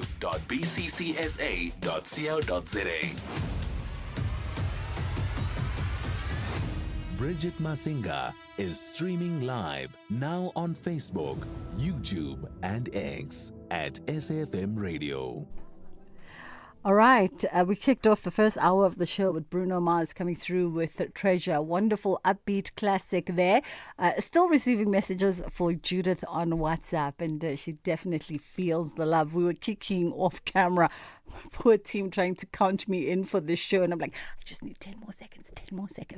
It's gone 10 past 2 o'clock. We're going to be catching up with Siwela Langeni, co-founder of the Book Circle Capital and author of the children's book Making Friends. She joins us now to let us know what is on the agenda today. Siwela, I almost get anxiety as the year goes in. Every time I talk to you on a Friday, because you remind me of two things. I certainly don't read enough, since you read about 100 books a year. I certainly don't read enough. And this list of mine is going to take me to infinity and beyond, to quote Buzz Lightyear. Buzz Lightyear. Are you good? I'm good, thanks, and you? I'm fantastic. What's on the agenda today? Oh, yeah. It's not my intention to make you and the listeners feel guilty, please. It's just choices of what's available there. First on the list for today, we've got Zama Zama by Graham Couture, a well-known investigative journalist in South Africa and also a TV producer.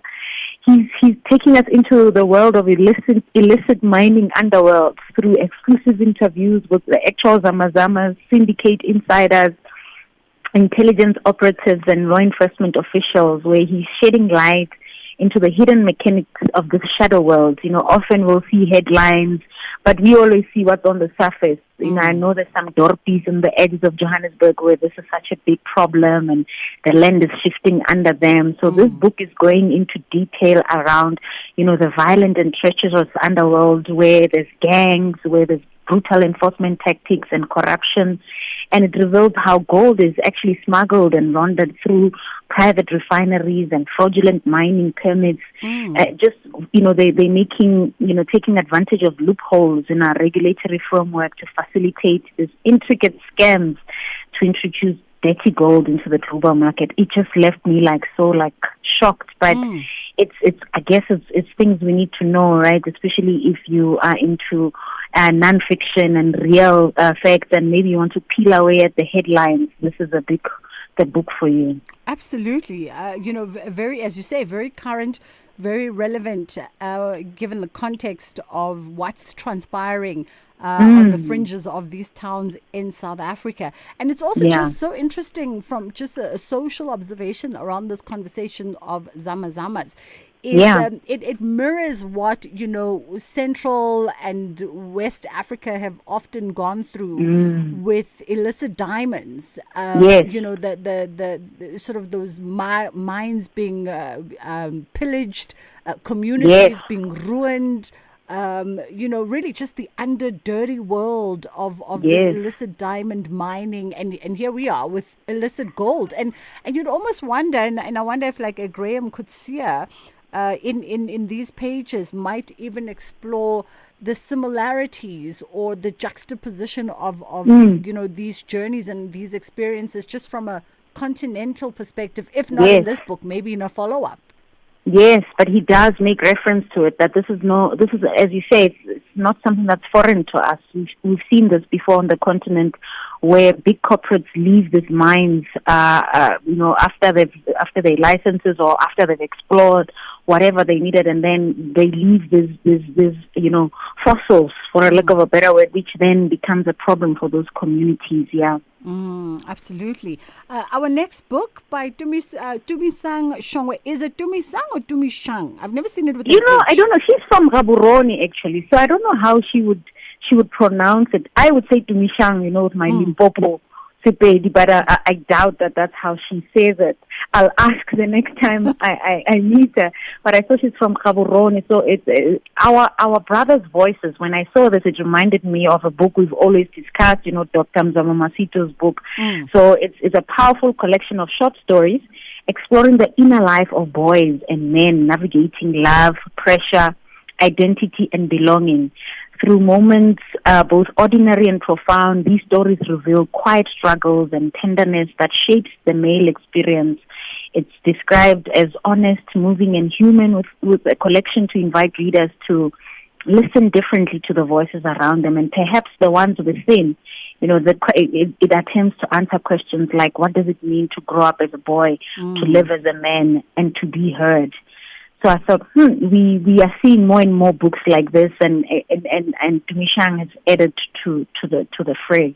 And I love the intention of authors to capture the social and lived experience of boys or boy children and just manhood in general, and in particular the black experience, and not black restricted to as in black African, but all black under that umbrella of color, whether you identify as colored, as Indian, as whatever, because I think we've not really done justice to hearing the true voices of men as told by themselves. Yes, and this is short stories. I like that. So you could move across any story to get these experiences. It's a book that I just got this week, so I myself look forward to paging through it. This is something I'm passionate about. In fact, in June, we are doing a discussion with Dr. Maloselanga, who wrote Becoming Men, and Kojo Bafo on this very same topic of masculinity, based on his book as well, Listening to Your Footsteps, about this topic. So this is a topic that I think will stay with us for some time to come, and I'm glad we're having it. Absolutely.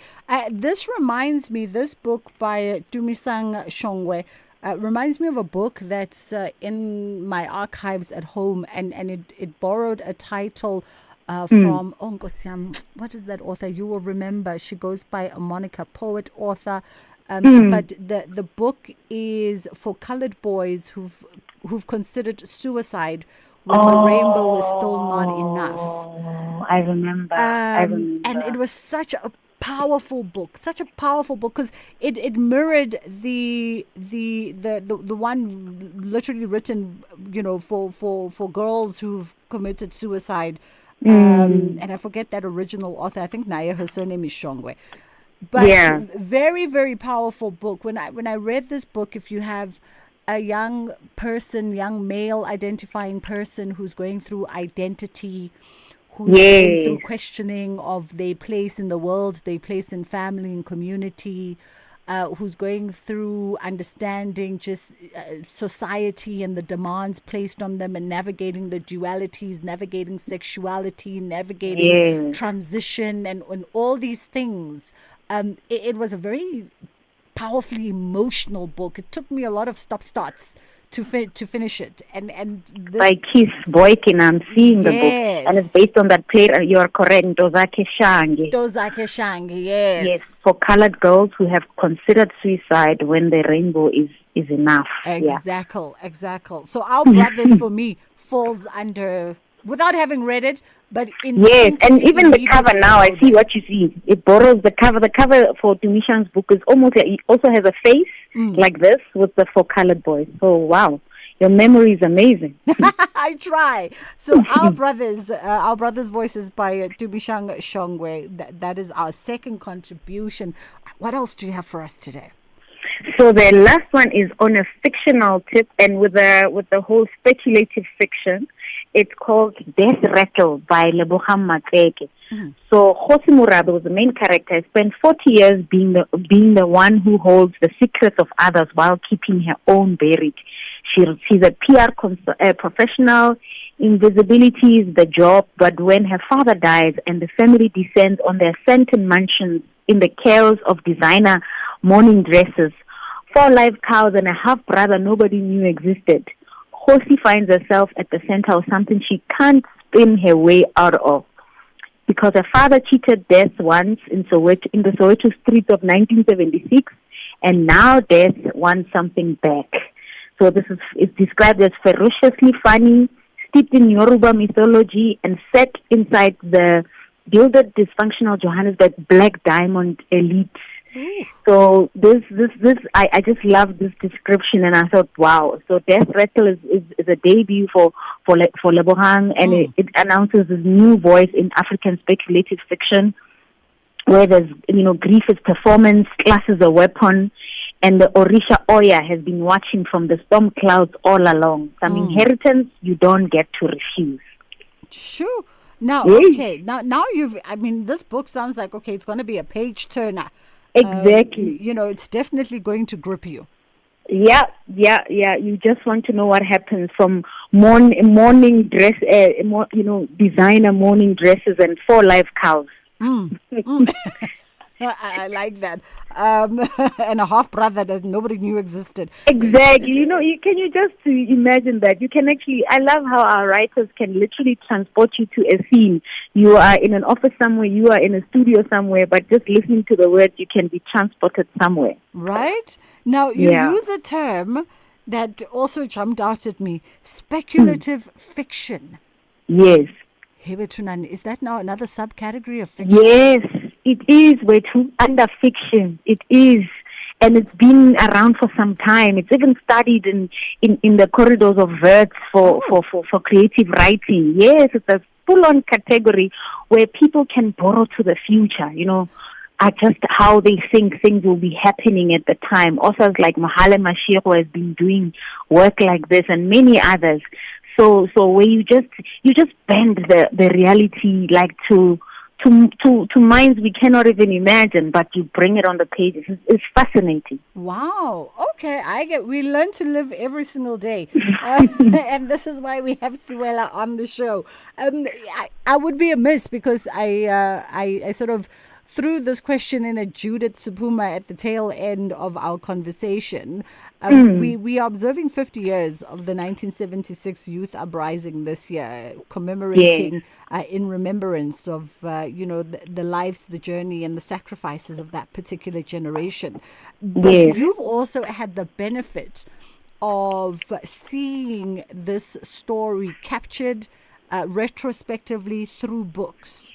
And I wonder, in terms of what have we done, and have we done it justice, from the lens of literature? I think there's been books over the years that have just come through. Some I always just go to, and I love that books like this are always in stock. For example, a classic is Siso Globe, who did the Soweto Uprising, Counter Memories of June 1976 by Pen McMillan. That book is always available, and many people have gone back to it to refer to it. But recently, remember, we spoke of a book, The House at 6001 by Lebudi Seko. So that, literally, the book just landed 2 weeks ago. But over time, there has been books, but I don't think we've done enough. As you and I have explored, there could be other angles. Lebu is a descendant from a family where they were activists and they were involved on the day. She was a child and she went into memory and research to look for it. So I think now we could get more voices, maybe from the kids that are writing what happened, or maybe we could also we've also seen comics to try and make it accessible for children. A lady, Adrienne Wright, she did a book with Jakana called Hector, which was also a beautiful one. So there's been versions for it to try and make it available. So now that I think of it, I think a lot has been done, because also there's the commerce of trying to put together books like this. So it's not something you can do immediately. Yeah. Absolutely. What are your thoughts on the new crop of writers, perhaps? And you mentioned that, maybe the new perspective could come from, because if we think about the youth of 76, a lot of them are in their 60s, late 60s at the moment. So if the different perspective comes from what essentially would be either their children or their grandchildren. It's one or two generations post that reflection and that conversation. Yes, and the indictment is on those generations to record as much as possible from those people, because memory is so key to that. But luckily, this event also had a lot of archiving that could be available. Level, in fact, talks about how she had to even litigate to get access to some files and stuff. So I think writers right now have more freedom, Bridget, compared to in the past where they could maybe write mostly about, the liberation struggle, our existence in this confined space where we're being asked for our passes and all of that. Now, today, young writers, so I looked quickly about young adult writers are writing about anything and everything. We've had Lebo Mazibuko on the show, we've had Zibu Sitolo, we had Mushiti Arisomela, Jared Thompson. They're writing about just social issues or, where you're questioning your existence, where do you fit in? And then we even have a crop of young writers where somebody as young as 10, 12 are writing just about the experience. So I think we have more freedom now to explore any other topic we think of. But from the event itself, I think we still need more, maybe told by a different generation, as you rightfully reflected. Absolutely. But I also love that point about, the whole essence of that fight for freedom for that generation was so that the next generations could really lean into it and exploit it and realize that it was pried out of hands so that you could live in your fullest expression of whatever it is that you want to explore. In essence, that is, because I almost feel like, your grandparents would rise up and almost slap you across the head and say to you, so we did all that so that for you to do this, you know what I mean, or for you not to do anything. Exactly, because that was the whole point. It was bought at a high price. It was bought at a high price, what we get to enjoy now. Absolutely. Siwela, always a blast being in conversation with you. Thank you so much for doing the heavy lifting. As always, that was Siwela Langeni, co-founder of the book Circle Capital. 2:30. It's time for Ondelambana with the news headlines, and then we're going to get into Nalibali. On the other side of that, we'll come back with our final offerings for this week. Thank you, Bridget. On the news headlines, Acting Police Minister Feroz Kachalia says despite a decrease in a number of crime categories, however, the levels of violence and criminality in South Africa is still unacceptably high. As concerns over undocumented foreign nationals continue to dominate public discourse amid protests in some parts of the country, National Assembly Speaker Thoko Didiza has called for a more constructive and humane approach to the issue, and India and Africa have announced they are delaying a key summit planned for the end of the month. A full update follows at the top of the hour. Here, there, and everywhere. SAFM 105.3 FM in Uppington. This program is brought to you by SABC Education. And if you miss any of our programs, you can catch up anytime on the SABC Plus app or on the SABC Plus website, www.sabcplus.com. Brought to you by SABC Education. Enriching minds, enriching lives.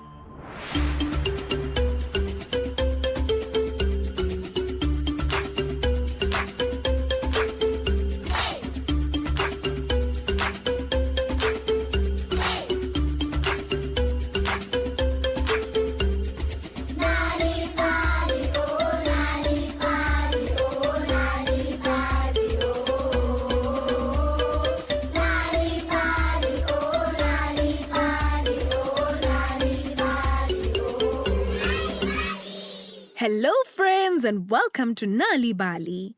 Do you love animals? Lions, elephants, rhinos, giraffes, and so many more? Animals are an important part of our world, and they deserve to live freely and safely in nature. But sadly, there are people called poachers. Poachers are people who hurt or take wild animals in secret, usually because they want money. They might take the elephant's tusk, a rhino's horn, or even hunt animals that are protected. This is not fair to the animals, and this is very harmful to nature. The good news is that there are also many kind people like rangers, animal protectors, and ordinary kids like you who care about animals and want to keep them safe.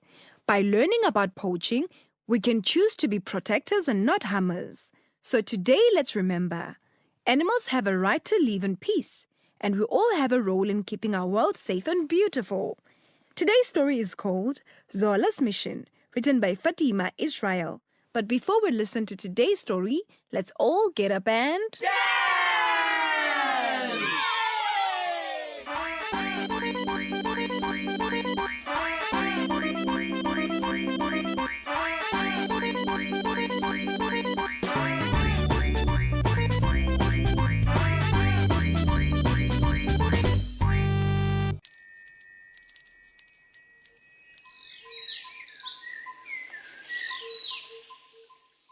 Sipho and his loyal dog Zola were walking through the Kruger National Park. They were on their usual patrol of the area to watch for poachers. It was a quiet afternoon. The sun was starting to sink low, painting the sky a soft orange, and the animals were moving slowly, getting ready for the night.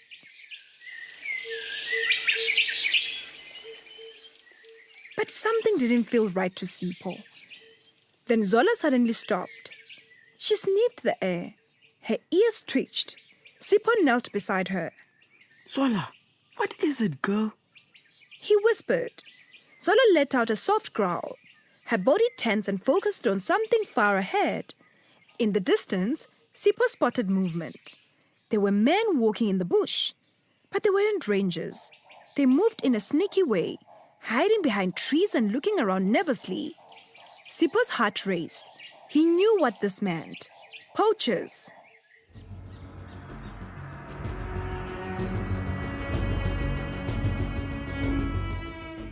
Come, Zola, come.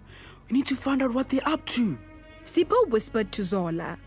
Zola wagged her tail, ready for the task. Together, Sipho and Zola followed the men, keeping low and quiet.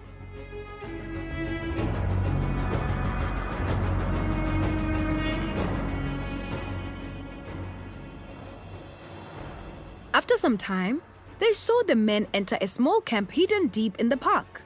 There were tents and piles of illegal items such as ivory, animal skins, and weapons.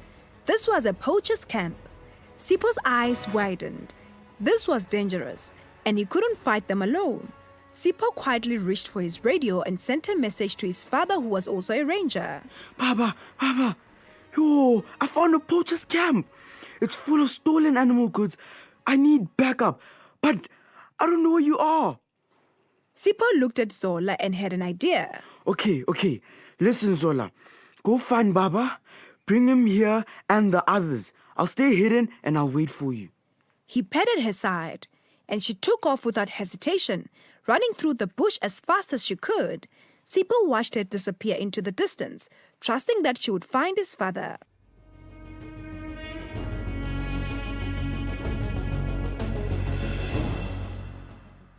Now Sipho was alone. He kept hidden, crouching into the bushes, watching the poachers as they laughed and talked. They had no idea he was there. Minutes passed, and Sipho felt his nerves rising. What if they saw him? What if Zola couldn't find his father in time? Suddenly, his radio vibrated. It was a message from his father saying, Sipho, don't worry. We're almost there. Just stay hidden. Zola found us. We'll bring back the rangers. Sipho breathed a sigh of relief, but he knew they needed more than just surprise to catch the poachers. He needed to distract them.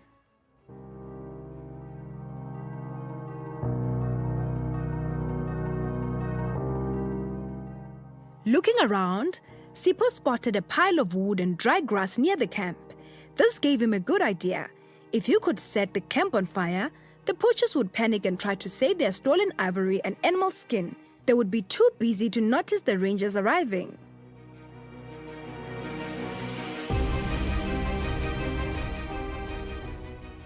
Carefully, Sipho snuck closer to the camp.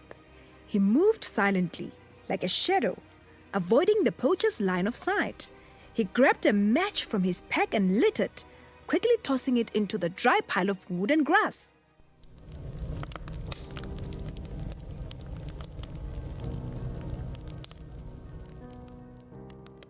In seconds, flames leapt into the air. Smoke rose fast, filling the sky. The poachers shouted in alarm, dropping their guns and running to put out the fire. They were desperate to save their stolen treasure. Just as Sipho had planned, the poachers focused on the fire, not realizing what was about to happen. Suddenly, his father and other rangers appeared and surrounded the camp. The poachers had no chance to escape. Come out with your hands up. Your camp is surrounded. You can't escape. Sipho's father shouted. The poachers knew they had been caught. One by one, they surrendered. The rangers moved in, handcuffed them, and retrieved the stolen goods. Sipho stepped out from his hiding place, watching as his father and the other rangers arrested the poachers. Zola came running up to him, her tail wagging proudly. Sipho knelt down and hugged her. Good girl. Great job, Zola. You did it. He said. Sipho's father approached smiling. That was smart, Sipho. You sent Zola to find us, and you set fire to distract the poachers. Your plan worked perfectly. We caught them all without a fight. Sipho grinned, feeling proud of himself and his dog. Ah, Baba, I couldn't have done it without Zola. He said, scratching her behind her ears. As the sun set completely, Sipho, his father, and Zola walked back towards the ranger station. The poachers were caught, and the animals were safe for the night.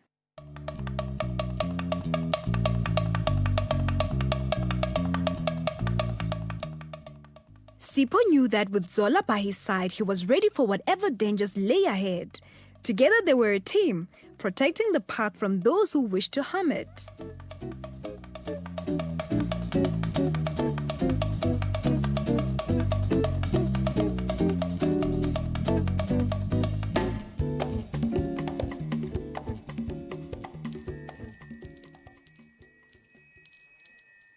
And so we come to the end of another Nali Bali story time. Today's story was called Zola's Mission, written by Fatima Israel. Did you know that reading and telling stories to children at home can help them do better at school? If you want free stories to read to your children or for your children to enjoy on their own, visit the Nali Bali website www.nalibali.org or Mobi site www.nalibali.mobi. You will find stories in 11 South African languages as well as tips for reading and sharing stories with your children to grow their potential. Also look out for the bilingual Nali Bali Reading for Enjoyment supplement with great children's stories and activities, available in newspapers. Nali Bali, it starts with a story.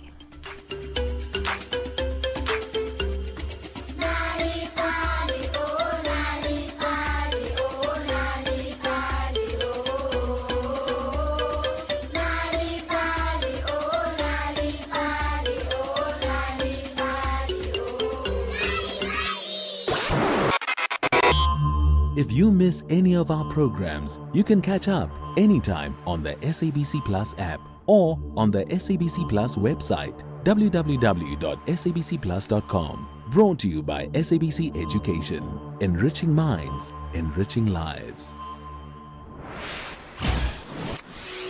SAFM. Prime time all day long. This Africa Day, SAFM goes continental. On Monday, the 25th of May, join Ashraf Garda on the National Pulse from 3 p.m. for a special live Africa roundtable featuring leading African experts, historians, governance specialists, and young Pan-African voices exploring Africa's identity, future, and global role. Plus, themed programming, your participation and live contributions from across the continent throughout the day. Africa Day 2026 on SAFM. One continent, one conversation. SAFM, leading the conversations that move us.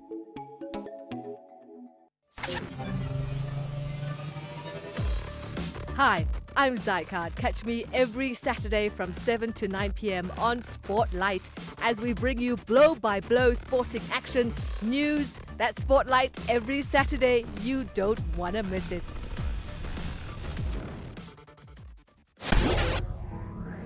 Do great solutions start with good conversation? SAFM, leading the conversations that move us. Bridget Masinga is streaming live now on Facebook, YouTube, and X at SAfmRadio. All right, in our final moments on the show, catching up with the Canadian author Joseph House, who's in South Africa for the Kingsmead Book Fair. He's an award-winning author, and he's here to launch one of his latest additions to the fair. And the fair is happening tomorrow, actually, 23rd of May, in Johannesburg. At Kingsmead College, yeah. I mean, it's the Kingsmead Book Fair. How are you doing this afternoon, Joseph? Delighted to be here, Bridget. Thank you so much for taking the time to come on the show. I mean, first and foremost, maybe let's just, introduce Joseph by way of your journey into literature for some of our listeners, for the benefit of our listeners. How do you find yourself, capturing stories and telling stories? Well, I've always been interested in writing since I was a small child. I wrote stories on scrap paper and took them over to my mother to get them edited by her, and so my parents continue to be first readers of my work. My father was a newspaper journalist who often wrote about events in the Soviet Union, which is the setting of my first two novels. And I have also drawn in my writing on literature I studied in university. I'm a student of languages. I've drawn on some of my travel experiences in Eastern Europe, in Southern Africa, and other parts of the world. And I draw on the stories of friends and colleagues from around the world who are kind enough to talk to me as I work on my drafts. Yeah. Interesting that also, as you tell these stories, they set on the backdrop of a real life tumultuous time, a real transitional time, during the Soviet Union. And I wonder how much of and I presume as a young kid, you listened quite attentively to your dad and maybe even picked up one or two of the articles that he'd written. How much of that has really stuck with you, and obviously quite a significant portion, because it's inspired you to pen characters in those times. Very much so. So I was always exposed to news around the dinner table, or when I went with my dad into his office. My older brother and I also had computer games, simulation games about what was happening in the Soviet Union during the 1980s as it economically and politically started to disintegrate under Gorbachev. And, reading these articles or playing these simulations, as a child, I really started to wonder, well, who are the ordinary people behind these headlines? And that really became my interest later in life in telling the human stories that happen inside a country in crisis, a society in crisis. You know what I'm also interested in, Joseph, is sort of the imaginative, creative process for a writer, right? Because I often have the conversation with actors, for instance, where do you go to when you write? How do you, how do you find the emotion in the music, etc., or in the character? And I wonder, from a writing process, how do you begin to build the character from inside out, and as you put those different blocks that make up the story? I spend a long time doing research for my novels. My first novel, The Girl in the Water, kind of had its kernel of inspiration in a trip I took to Kiev in December 2012. I visited the colossal monument you sometimes see in newsreels of Kiev, the Motherland Monument, which was built as a World War II memorial. And standing under that, you feel about 2 inches tall, and you feel, the great weight of history in that place. And there's a contrast between that grandiosity and kind of the suffering I saw in ordinary people's lives in Ukraine at that time. It was winter. There was a lot of homelessness on the streets. Elderly people who had lost their pensions and were on the streets. So, this kind of scene, channeling other people's experiences is often a kernel of inspiration for me. I gather up a lot of interview material, readings.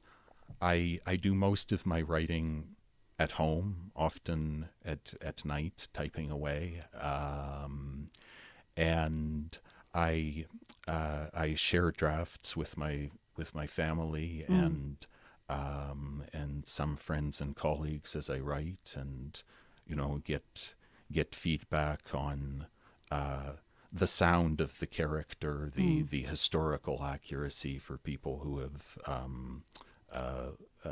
lived in the setting I'm portraying. And in this manner, I write sort of like a serial, right? Because it is being read and often read aloud to my early audience as I go through it. And the characters who become the largest are really the ones who speak to me the most and speak to my early audience the most.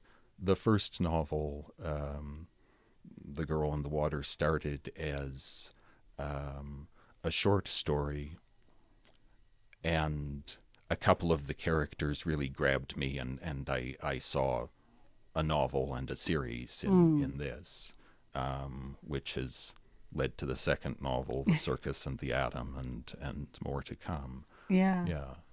And the other part that because as you're talking and I'm just imagining these characters and these personas that are living in your head, finding expression in the pages, and at times I guess maybe when the words are read back to you by someone else, you add, you subtract, and you do the edit of character. And I wonder if there have been on this journey or any journey before, whether Girl in the Water or even the latest offering, if there's been a case where a character has so embedded themselves into the membrane of who you are that it almost takes all of your will to subdue them or to reel them back in. That's a very good question. So the character who talks the most in the author's head is named Ida. She is a close friend of the protagonist Nadia, and Ida is a born misfit in her society. She's an orphan. She spends much of her early life in and out of institutions, including a horrific psychiatric institution. But she somehow comes out of this as a person with very much her own voice and plans, and she is quieted but not subdued by the the system she's living in. What will happen to her? And where does she really come from? Who is she really? This is a big question through the series. And she talks a lot to the author and says, no, I didn't do that. Rewrite it. She's a very physical character too, so she comments a lot on the choreography of the scenes, right? Yeah. So we shouldn't feel bad, some of us who are not authors, when we're walking around the grocery store having staff meetings, as I call them, with ourselves in our heads. Because here you are talking to Ida on most days. I think that's very healthy. I would think less of you if you didn't. Oh, man. We're in conversation with author Joseph House. We're talking around his journey as an author and, of course, the characters that live in the books that he has penned. The Girl in the Water being the first in the series. And, of course, now you've got the Circus and the Atom. Is it a series of 2 or do you know if it's still... There are, in fact, 5 books planned. So it's... 4 of which are in chronological sequence, and then there's a prequel. Oh, okay. The settings of the books are the Girl in the Water, taking place around the time of the Chernobyl disaster in Soviet Ukraine. The Circus and the Atom, dealing with the beginning of the disintegration of the Soviet Union in 1988-89. Vladimir and I, the 3rd novel coming up, set in the 1990s with scenes in Namibia, in Canada, and several countries. The 4th novel, The Painter at War, dealing with the present conflict in Russia and Ukraine, and a prequel going back to the Second World War and dealing with a character named Nanelle, whom we meet as an elderly woman at the start of the series, who is in fact a veteran. She was a partisan in that war, a woman soldier. So it has a broad geographic and historical scope, and we see how these characters, this family, changes, and whether they can find some real kind of freedom from violence and oppression.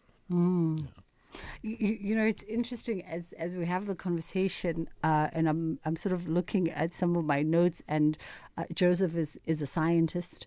As well as a beekeeper. and in my head, I'm like trying to, as an author as well, I'm trying to sort of draw the connections of the characteristics of those 3 people coming together, you know, and almost, I don't know, from just my observation, I'm like, okay, I guess there's a need to question everything and to find the formula in the science in you, but I guess that can also be connected to a beehive. For instance, everything has its place, everyone has their role, and there's some organization going on there as well, and a quest for the greater on the outside, and how that all comes together for the author. Well, I think there's something in what you've said, and I'm curious about a lot of things. Yeah. I go down a lot of rabbit holes. And, you know, sometimes beekeepers and computer scientists and, you know, the natural world that the bees know make its way into novels and gives you a different perspective.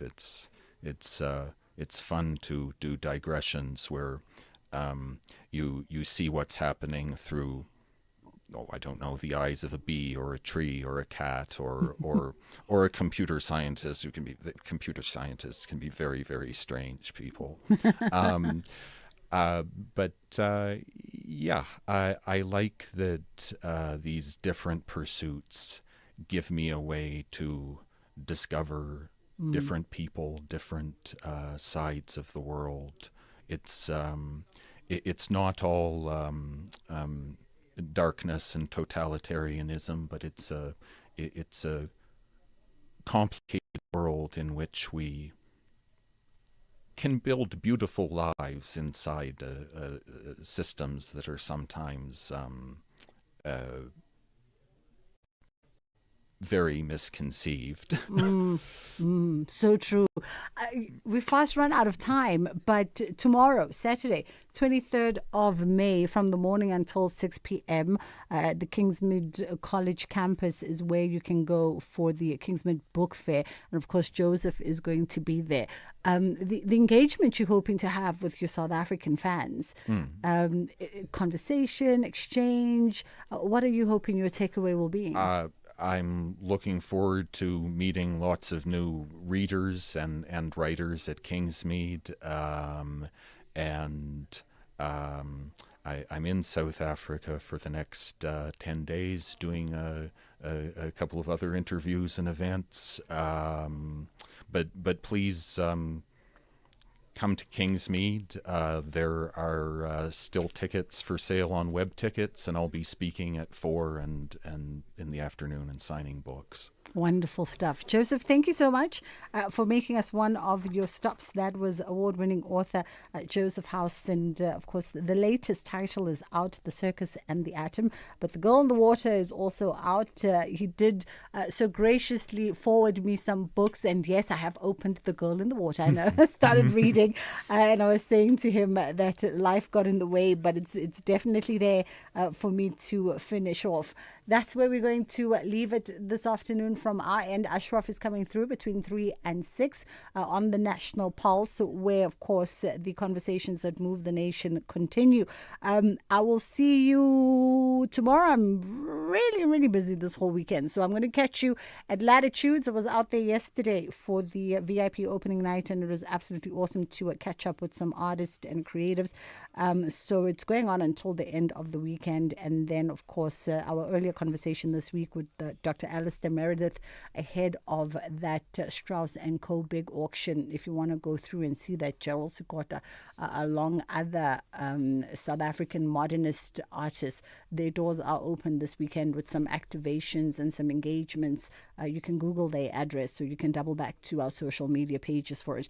Kingsmead College is where Joseph is going to be tomorrow, and as he says, he talks at 4. He talks at 4 if you want to catch him on stage. From us and my team, thank you so much for choosing to be in conversation with us this week. We don't take it lightly. Inshallah, God willing, we do it again on Monday.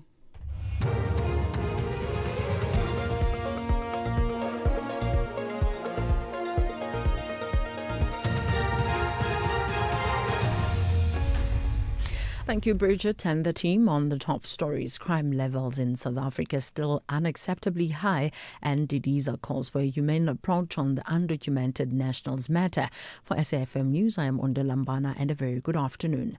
Acting Police Minister Feroz Kachalia says despite a decrease in a number of crime categories, however, the levels of violence and criminality in South Africa is still unacceptably high. He says there's been 58 murders per day during the fourth quarter, that is January to March this year. Kachalia was speaking during the release of the fourth quarter crime statistics in Pretoria this afternoon. Kachalia says while Gauteng, the Western Cape, Eastern Cape and KwaZulu-Natal all recorded notable decreases in murders, there's 4 provinces recorded over 80% of all murders in South Africa. During this period, there were 8.2 murders per 100,000 nationally. The Eastern Cape represents the highest risk with 14.3 murders per 100,000 people, followed by the Western Cape with 12.8 murders per 100,000, and then KZN with 8.8. So what does that mean? It actually means that if you live in these provinces, you have a higher risk of being murdered. Kachalia has condemned the brutal murder of a Northwest community activist, Tato Molusangwe. He was killed in a hail of bullets at his Lomunyane home in Mahigeng this week. Kachalia says police have mobilized resources to hunt down the killers. He was addressing the media during the release of the statistics, reflecting on crimes that occurred during the fourth quarter of the previous financial year in Pretoria. The defense in the bail application of murder-accused Matipandile Soteni says there's no evidence to show that the accused murdered Madlanga Commission witness Marius van der Merwe. The former SAPS Special Task Force member appeared in the Brakpan Magistrates Court in Ekurhuleni. He is accused of fatally shooting van der Merwe outside his Brakpan home weeks after testifying at the Madlanga Commission of Inquiry. However, the state argued that Soteni's links to Winder Pretorius, a former police reservist who allegedly shot himself at a petrol station in Brakpan in February this year, support an inference that Soteni may have been engaged to carry out the killing. State prosecutor Advocate Ngobile Maphalala says the circumstances of the case point to a coordinated effort aimed at preventing van der Merwe from giving further testimony against Pretorius. The deceased and Pretorius were working together for a security company during the period of death of Mbenze. When the deceased testified at the Madlanga Commission, he implicated Pretorius and other influential persons. Therefore, the state submits that the Pretorius solicited the services of the applicant when he realized that the deceased was going to testify against him in a subsequent trial. As concerns over undocumented foreign nationals continue to dominate public discourse amid protests in some parts of the country, National Assembly Speaker Thoko Didiza has called for a more constructive and humane approach to the issue. Speaking during a colloquium marking 30 years of the Constitution in Parliament, Didiza expressed concern over incidents that have left some African migrants feeling unwelcome and fearful in South Africa. She urged Africans to work towards building systems that promote coexistence and address migration challenges in a manner that upholds human dignity. I must say that in the few days that we have been having these long celebrations, we have had certain unfortunate incidences in our country where some of Africa's citizens have found themselves in a country where they fear, in a country where they feel unwelcomed. This migration issue is a very important one that I hope we will all reflect in a manner that enables us as Africans to construct better systems that can ensure that we coexist.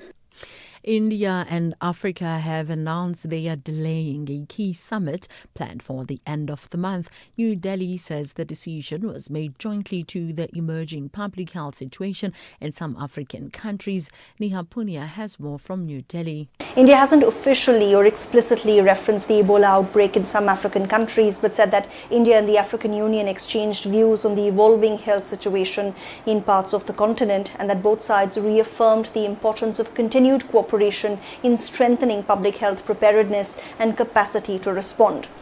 Recapping the top story, Acting Police Minister Feroz Kachalia says despite a decrease in a number of crime categories, however, the levels of violence and criminality in South Africa is still unacceptably high.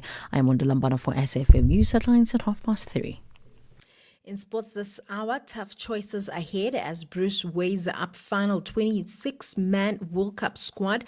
Tuchel leaves Palmer and Foden out of England's World Cup squad, and Baba Zam back in Pakistan's squad for Australia's ODIs. More details at 3:30. The National Pulse with Ashraf Garda on SAFM. You're listening to the National Pulse, weekdays 3 to 6 p.m.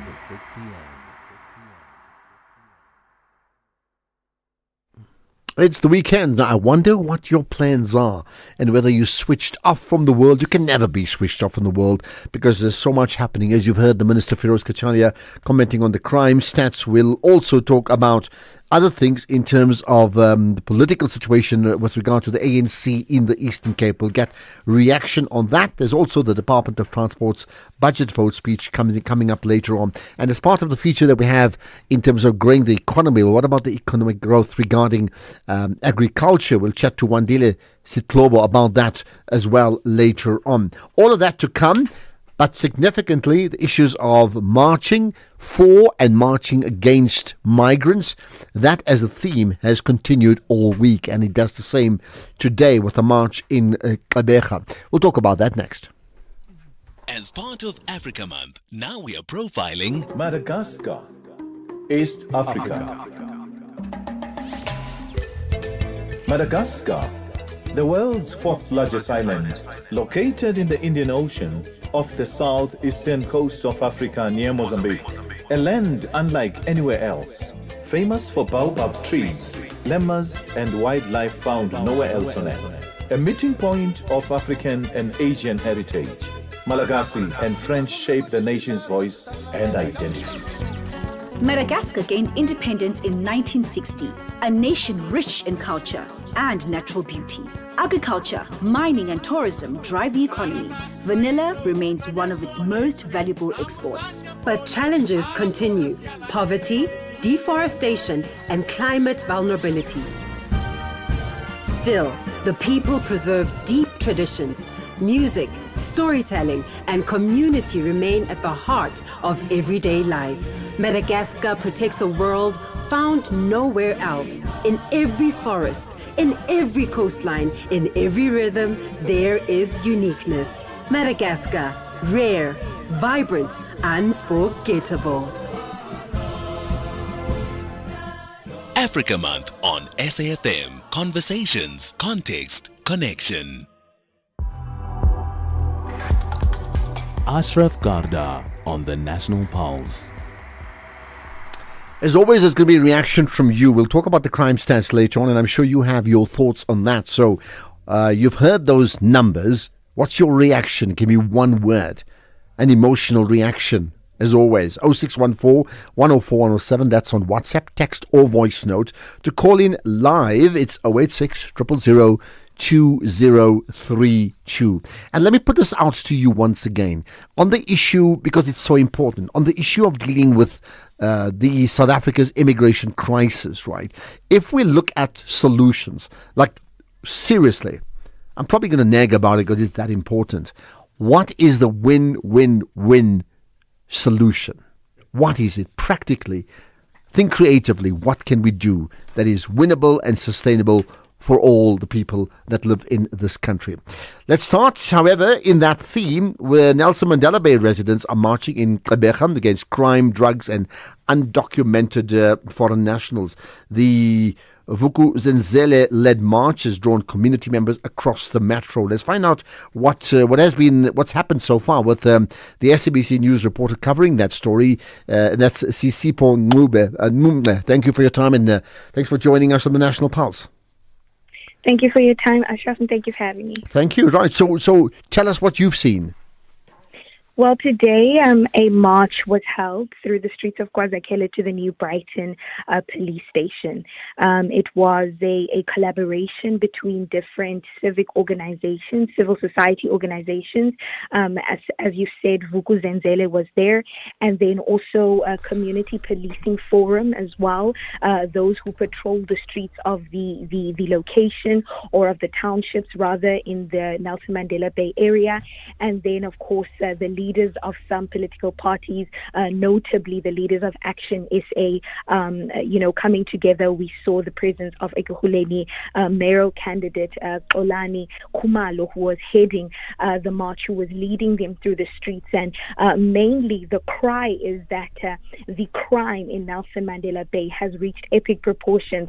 I just briefly had a look at some of the crime statistics, and Nelson Mandela Bay coming out on top in the murder rate, specifically where they were today in KwaZakele, and looking at an increase and the top hotspot for murders that were reported. So that was something that they went to the police. They handed over a memorandum demanding that the police shows more presence and that the police, comes up with a more integrated plan to deal with these things, and especially when it comes to the intimidation of people. So saying that many people are actually scared to come forward and report, any crimes because of fear that they will receive retaliation. And then, of course, a spotlight as well on the challenge, where the marchers were saying that they feel that some of the jobs that they could be doing have been taken by people who are coming from over the border, undocumented immigrants as well. So those were the focus points that we heard a lot from the marchers and from the organizers of the march today here in Nelson Mandela Bay. Just staying on the issue of foreign nationals, the issues of crime, we completely understand the issues of crime and drugs and other hotspots, but the link then to foreign nationals, what was that about? Well, the Nelson Mandela Bay has been one of the regions that were targeted by the army, by the military intervention. And in recent weeks, the military has honed in on areas. If you're a resident of Nelson Mandela Bay, you'll understand there's an area called Corsten here. And in Corsten, you will find that there's many shops where you may be able to buy maybe a cell phone or a devices like that. So many of the residents, they were saying that next week they will specifically be going to areas like Corsten and going in those shops, because police have, in the last couple of months, through the army, the help of the army, they've been able to confiscate goods there that were suspected to be stolen cell phones. That they also confiscated baggies of drugs as well in some of those shops there in Corsten. So many of the residents, I think the thing that they mentioned today specifically that they are fearful of is that it would seem that the immigrants who are undocumented could potentially also have impact on some of these challenges, such as the robberies, because some people, you would find that the cell phones are sold to these specific shops that are owned by people, immigrants who are undocumented. So that was something that the residents said that they really want to fight and try and protect the communities from the drugs and from. So a lot of those fears, a lot of those sort of allegations coming out in the march today.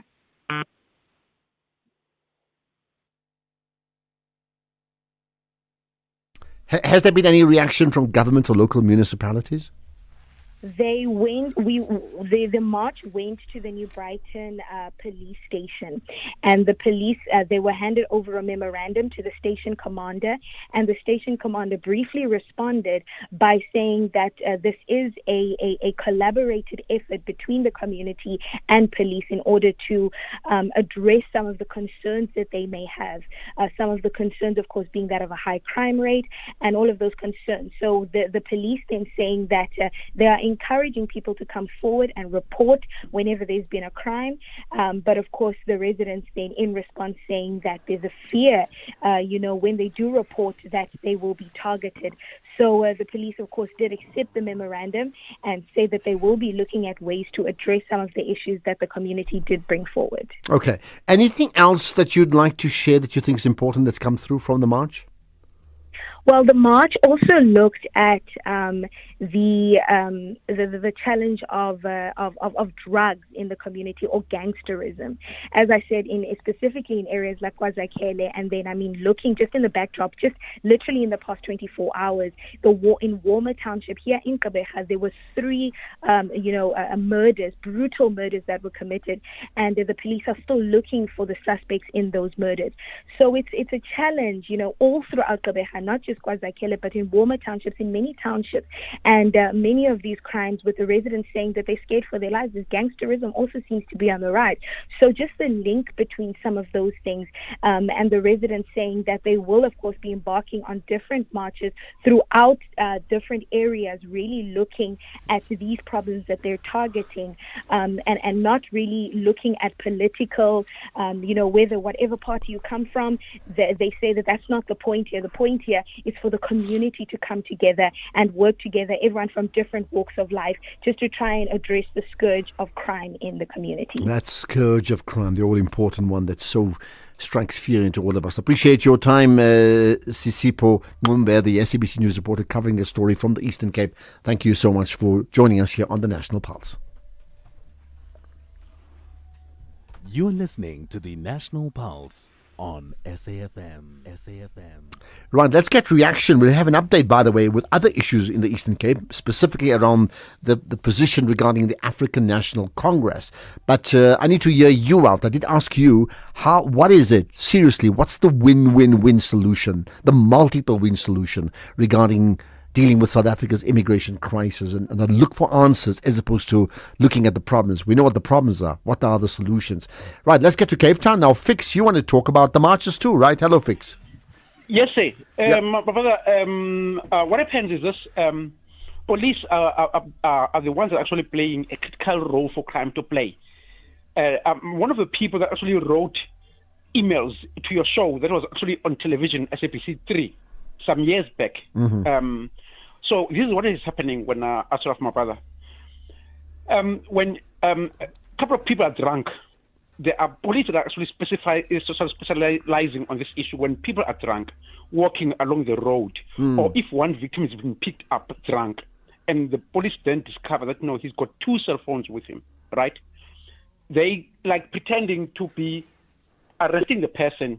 Firstly, they would collect the cell phones out of his pockets, all the properties that he's actually having in his property, so from his actual pockets, and then keep them with, right? Then they drive the person away from the residential area, right? Then once they get there, then they ask the person if the person wants to go to cells or chooses to be released. Then if the person says no, he needs to be released, then they will release him, but they won't give him the cell phones back. Then what they do is, when the person tries to claim the cell phones back, then they will threaten the person by taking him to the cells, right? Then you will choose to be released. Then they said, no, when you are sober, then go to a police station and pick up the cell phones. So you're saying this is happening even now? No, even in Cape Town, it's happening in Cape Town. Okay. And there are police that are known, and I've reported this several times. The same police, then they will take these cell phones to foreign nationals that are situated at the rank. I tell you what, if you got more details, I want to move on. If you got more details, maybe share that with Keys, my producer, because we've got this feature called My City, My City, My Voice, and let's see if we can track that down. I think it's a very important story to pick up on. Fix, you can fix it by assisting us, right? Thank you so much for that, Fix, right? Chapello in the East Rand, hello. Hi, Ashraf. Yeah, how's it, man? You're live, go for it. All is well, thanks for asking. Ashraf, I think as a country, what we need to do now in dealing with this issue of immigration, one, all documented foreign nationals should go to Home Affairs, verify their status, because we are quite aware of the scourge of corruption that took place, or rather that is taking place in Home Affairs. So the first thing is for the Home Affairs to put structures and systems in place for verification of documented foreign nationals, because we know most of them are having their papers illegally. So that's the first point of departure. The second one, all those who are in the country illegally should be, without even subjecting them to the legal process, they should just be deported to their different countries and then start on a clean slate. Because right now, is there space for an amnesty? Would that not be a clean slate? Those who are here undocumented, I'm not saying I agree, I'm asking the question, those who are here undocumented, should they be granted an amnesty and allowed to remain by then becoming documented, and that's a once-off and that's done? Should we do that? You know what is the danger of that? You are rewarding illegality. Because remember, they are here in the country illegally. So if you grant them amnesty, you are rewarding the criminal activity that they have committed, that of being in the country illegally. So we can't reward criminality. So let them be deported to their various countries, apply following the proper channels and the laws of this country. Because you know what, politicians have disappointed us big time, and we have lost confidence in politicians. Okay. Now, hence, you see this civil action. Okay. And you know what? There's going to be blood on the crowd Sure. if I hope not. government is not acting decisively Well, and urgently. Because okay, people are Thapelo, I need to move on. We're having a break coming up. I hear what you're saying. I hope there's never blood. I hope we are far more proactive than where we are right now in resolving this issue. This is the National Pulse. We asked rugby legend Francois Steyn what he thinks of the all-new Toyota BZ4X. France, would you say the BZ4X is a rugged all-wheel drive SUV? Yeah. Cool. Was the acceleration and handling good? Yeah. All right. So you think the BZ4X can handle South Africa? Wat dink jy? Well, there you have it. The all-new Toyota BZ4X, an all-wheel drive battery electric SUV made to handle South Africa. The BZ4X, it just got real. When Avukile was diagnosed with blood cancer, his only hope was a stem cell transplant from a matching donor. Thankfully, a perfect match was found, and Avukile received the transplant that saved his life. But thousands of patients in South Africa are still waiting to find their match. Together, we can give more patients like Avukile a second chance at life. Visit dkmsafrica.org. This is an SABC-supported initiative. Mzansi, Walala Wasala. Play Powerball and Powerball Plus for the staggering 196 million rand in total estimated jackpots this Friday and step closer to a world of many possibilities. Don't delay. Play Powerball for an estimated 100 million rand and Powerball Plus for an estimated 96 million rand today. Buy your tickets now in store on nationallottery.co.za, the mobile app or cell phone banking. Panda, Pusha, play. Players must be 18 years old and play responsibly. E2 is a proud operator of the National Lottery. You're listening to the National Pulse on SAFM. SAFM. By the way, there's lots of things developing now. You know, we spoke about the fact that the ANC, in fact, I had a chat today with Ibrahim Patel, the president, not the minister, not the former, the president of the Manara Chamber, and we were saying that we're waiting for the ANC to announce their mayoral candidates. I say that because as I talk now, specifically regarding Joburg, there's news of a person I've interviewed probably, a week ago, maybe 2 weeks ago, I think it is. You know the name, Lukhona Nguni. Well, he is standing for mayor on the Rise Mzansi ticket. The race for Joburg is on, absolutely. Let's talk about the ANC in the Eastern Cape, right? So the ANC Secretary General, Fikile Mbalula, unveiled the Eastern Cape Provincial Task Team last night. We'll talk about that later on, but for now, listen to what Mesuli Mondwana, the OR Tambo District Municipality Mayor and member of the ANC in the Eastern Cape, had to say about, reflecting on the state of the party. Comrades, we ideally should not be celebrating task teams. And the fact that we are so excited because we have a task team should explain to us the dire state in which we are as the organization. What we had wanted is a conference, and thought that every attempt was made to ensure that we have a conference. But here we are today celebrating a task team. Now, my first word would be to the task team, ukuwacela amaqabane, to say having a task team in the organization is a transitional mechanism to stability. That comrades must appreciate their responsibility of ensuring that the leadership that's going to be elected in our conference finds a better organization in terms of the functionality of the ANC, but at the same time in terms of the unity and cohesion in the province of the Eastern Cape. The temptation with task teams is that people use it as a stepping stone to election into the formal structure. And once that happens, amaqabane anoxanduva lokulungiselela inkomfa eproductive asebenzise the transitional period to destabilize the organization further. So we need to give this message to comrades very sternly that they must protect the ANC and understand this period to be transitional. Do everything in your power to ensure that we sit the conference the soonest. Comrades, We have a sub-struggle to wage as the structures of the African National Congress. The struggle against self. Because the ANC is in all these troubles because of the enemy of the revolution that is called self. And self manifests itself predominantly in two ways. The first one being greed, that comrades look at themselves before they look at everyone else. Make use of every opportunity to enrich themselves and care less about the people they are expected to serve.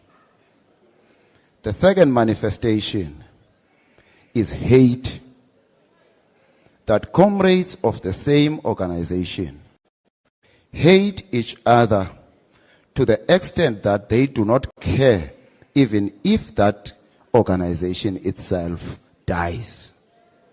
Meaning which, someone has got to a point where he does not care if there still is an ANC or not, for as long as he or she is still able to pursue their struggle of hate against other individuals. We need to fight this because society is looking at us. We cannot convince the people that we are going to be able to take care of them if we treat each other like dogs and enemies. We need to preach the struggle of love, because it is often said that it is impossible to imagine a true revolutionary without the attribute of love. Let us go to elections, talk to people, engage. Let us invest all our energy in ensuring that the African National Congress wins the elections. Not because that is for the sake of the ANC, but because we are convinced that one, no other organization is going to be able to lead and liberate our people efficiently. And that secondly, we took a conscious decision that we will use the state to pursue the national democratic revolution and transform the lives of the people of South Africa. That should be our primary objective. I take this opportunity to congratulate the appointed leadership and thank the head office. And I emphasize this point: do everything in your power, comrades, to ensure that we go to a conference and have a stable organization. Amanda. Well, there we are. That's coming from the ANC. Further reaction, and you may want to add your thoughts, particularly if you come from the Eastern Cape, and give us your citizen feelings, really, of what's happening in that region regarding the party that you support. But that comes up just now. In the meantime, there's some other comments we have, and I'm going to play some of them before we get to the news. In fact, Ashraf, can the South African government ask other countries to foot the medical bills for all of their citizens in South Africa, regulate international payments by deducting tax from all monies leaving this country, from VRIN? They may ask, maybe it's a good idea. Will those countries listen? Listen, I think we have to be clear. Many people who have left other countries either has left as refugees because of civil war, like strife. Others have left because of economic strife. And if you hear that word economic strife, you'll understand those countries, low GDP, low growth, negative growth, no money, poverty, if they are unable to sustain people living in that country, do you really think they're going to be able to make a commitment to sustain people living outside of that country, even if it's their citizens? I'm just trying to understand whether that's bound to happen. Right, think about that. 3:30, here's the news headlines. Thank you, Ashraf. On the news headlines, Acting Police Minister Feroz Kachalia has announced the establishment of a police advisory panel which will assist with, among others, the implementation of the recommendations from the Madlanga Commission of Inquiry. Rise Mzansi has confirmed that political commentator Lukhona Mnguni will run as its mayoral candidate for the city of Johannesburg. He's an academic and researcher in governance and developmental studies. And a human rights group says 28 people were killed in a drone strike earlier this week in Sudan's West Kordofan region. A full update follows at the top of the hour. This is SAfm Sports with Tuming Khapele.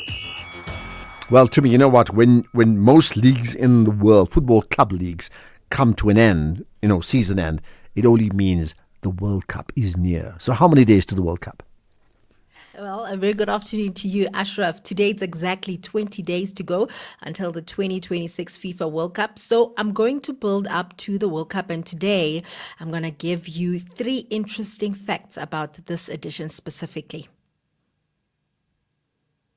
Major strong, die die, equal, darling, Ali, let's go. Die die, equal, darling, Ali, let's go.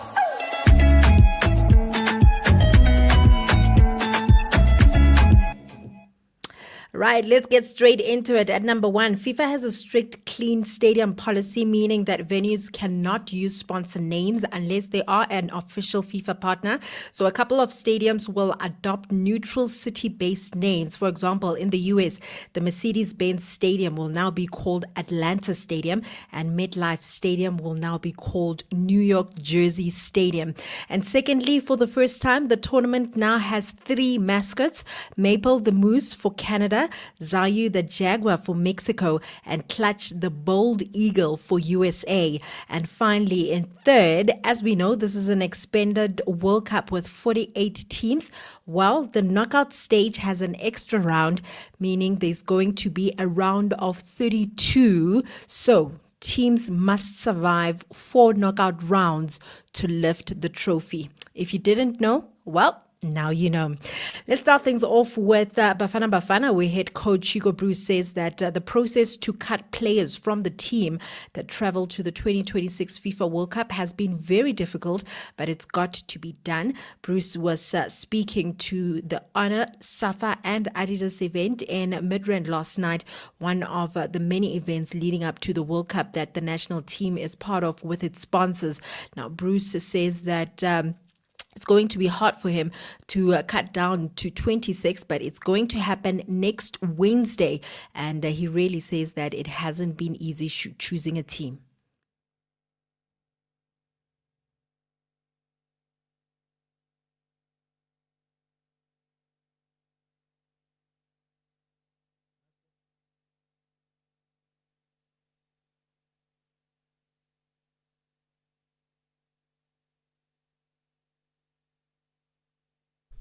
All right, I'll tell you what, let's just see. To me, I think we just had a problem with the sound being played. Maybe just continue, we'll come back to that.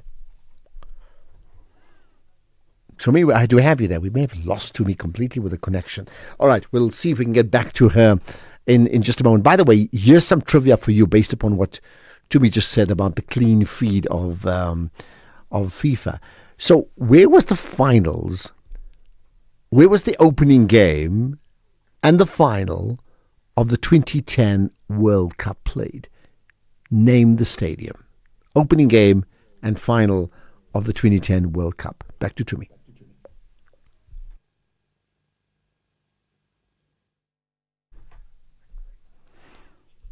Okay, I'll tell you what, we are struggling with that loss of connection just for the moment. I'll pick out some of your voice comments as well, and we'll do that in a moment. Yo, how is your trolley so full these days, friend? It's My Way, Jomi. I save up to 40% on my car insurance premiums every month. My Way insurance? Yes! Now I have more money back in my pocket, even though hubby switched to My Way. Manja, we're both saving, which means we have more money to focus on the things we love and live our way. Savings after savings. Real people, real cars, real savings. For a quote, visit myway.co.za. Premiums are risk profile dependent. My Way is a licensed non-life insurer and FSP. T's and C's apply. My Way. Live your way. Catch Top Billing this Thursday on S3 as Sosibini meets boxing champ Kevin Larina ahead of his world title defense. Fez, Jonathan and Ryle compete for cover story glory. SA lifestyle combines with French chic in a castle of a home. And rapper Gigi Lamaine talks legacy over high tea. That's Top Billing this Thursday evening at 7. Repeat Sunday at 1 on S3. Streaming on SABC Plus.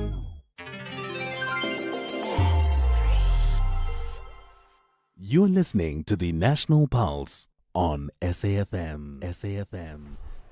Right, let's get reaction. Sorry about that just disconnection regarding Tumi and sport. We'll pick up on that just now. Let's get further reaction from you. Firstly, an anonymous caller from Port Elizabeth or Gqeberha. No, in fact, we'll get to.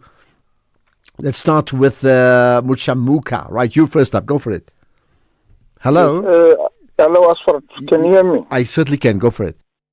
Yes, Ashraf, I'm just want to respond to the statement which has just been made by one of the ANC members here in Eastern Cape. I'm a resident here in Eastern Cape, in the area called Flagstaff. Yeah, go ahead. Yeah, I don't think they'll take. I don't think they'll get the significant voters here because most of the people here, Ashraf, they suffer because of lack of water. There is no water in the villages here. You know, people go and fetch water in the river. Poor road work, poor network of road work. There are no roads in the village, gravel roads, unemployment. Things are bad here in Ashraf. After 30 years of ANC in power in Eastern Cape, yet people in the villages, they don't have basic water. So how does that make you feel as a resident and as a voter? I feel down, given that people here in Eastern Cape have been voting for ANC throughout. They vote for ANC. Provincial, local government, they have been voting for ANC. They've been loyal and committed to the ANC. But when coming to the service delivery, there is an absence of it. Just imagine, Ashraf, all the people, for them to have water, they have to buy water, to buy water for 700 or 800 or something like that, so that those Jojo tanks can be refilled. Imagine now it's winter.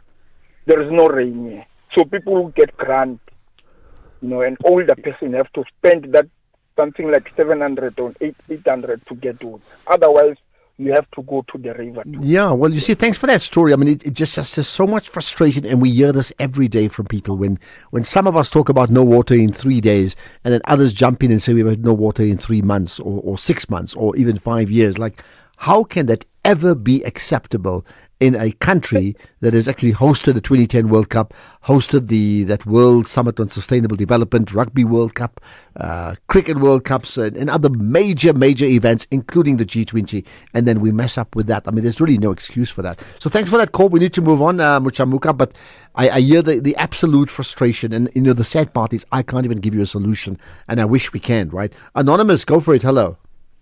Hi. I'm anonymous in Pretoria, all right, but originally coming from the Eastern Cape.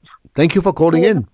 Yes, I just want to really ask or request the ANC in the Eastern Cape in particular to just, give up. They must just, accept defeat and say we have done nothing in the Eastern Cape that is actually, visible.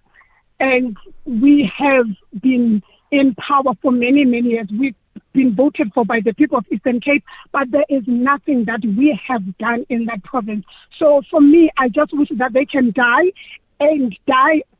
completely die as a party, and let another party take over, so that as the people of Eastern Cape, we can also be motivated to go back to our province. We are in different provinces. Not that we don't love Eastern Cape, we love it. Unfortunately, it's in the wrong hands. Okay, but listen, no party is going to give up power, no, willingly. What they can do is they can try and revive themselves, rebrand themselves, try and attract people. But no party is going to just step away and say, okay, let somebody else take over. It just doesn't work like that. But I hear what you're saying. Thank you for that call, right? Anonymous in Pretoria, but from the Eastern Cape. We're going to talk to Baba Creasy, by the way, regarding the budget votes for transport coming up next. Ashraf Garda on the National Pulse. So it's a time of service delivery, I suppose every day is service delivery, and the budget votes in many ways reflects the priorities of a government or a department. So the Department of Transport tabled a budget speech that outlined primary targets to rebuild and modernize the national transport system. In fact, many have been reflecting on our transport and wondered what has happened to our rail transport in particular, and, shoddy roads as well. I'm talking about nationwide. So this budget is important. With me is Barbara Creasy, the Minister of Transport. Minister Creasy, appreciate your time and thanks for joining us on the National Pulse.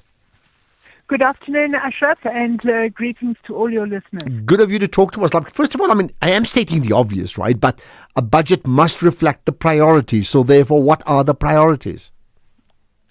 Well, I think that what we fully understand is that our transport and logistics system over the last few years has not been optimal.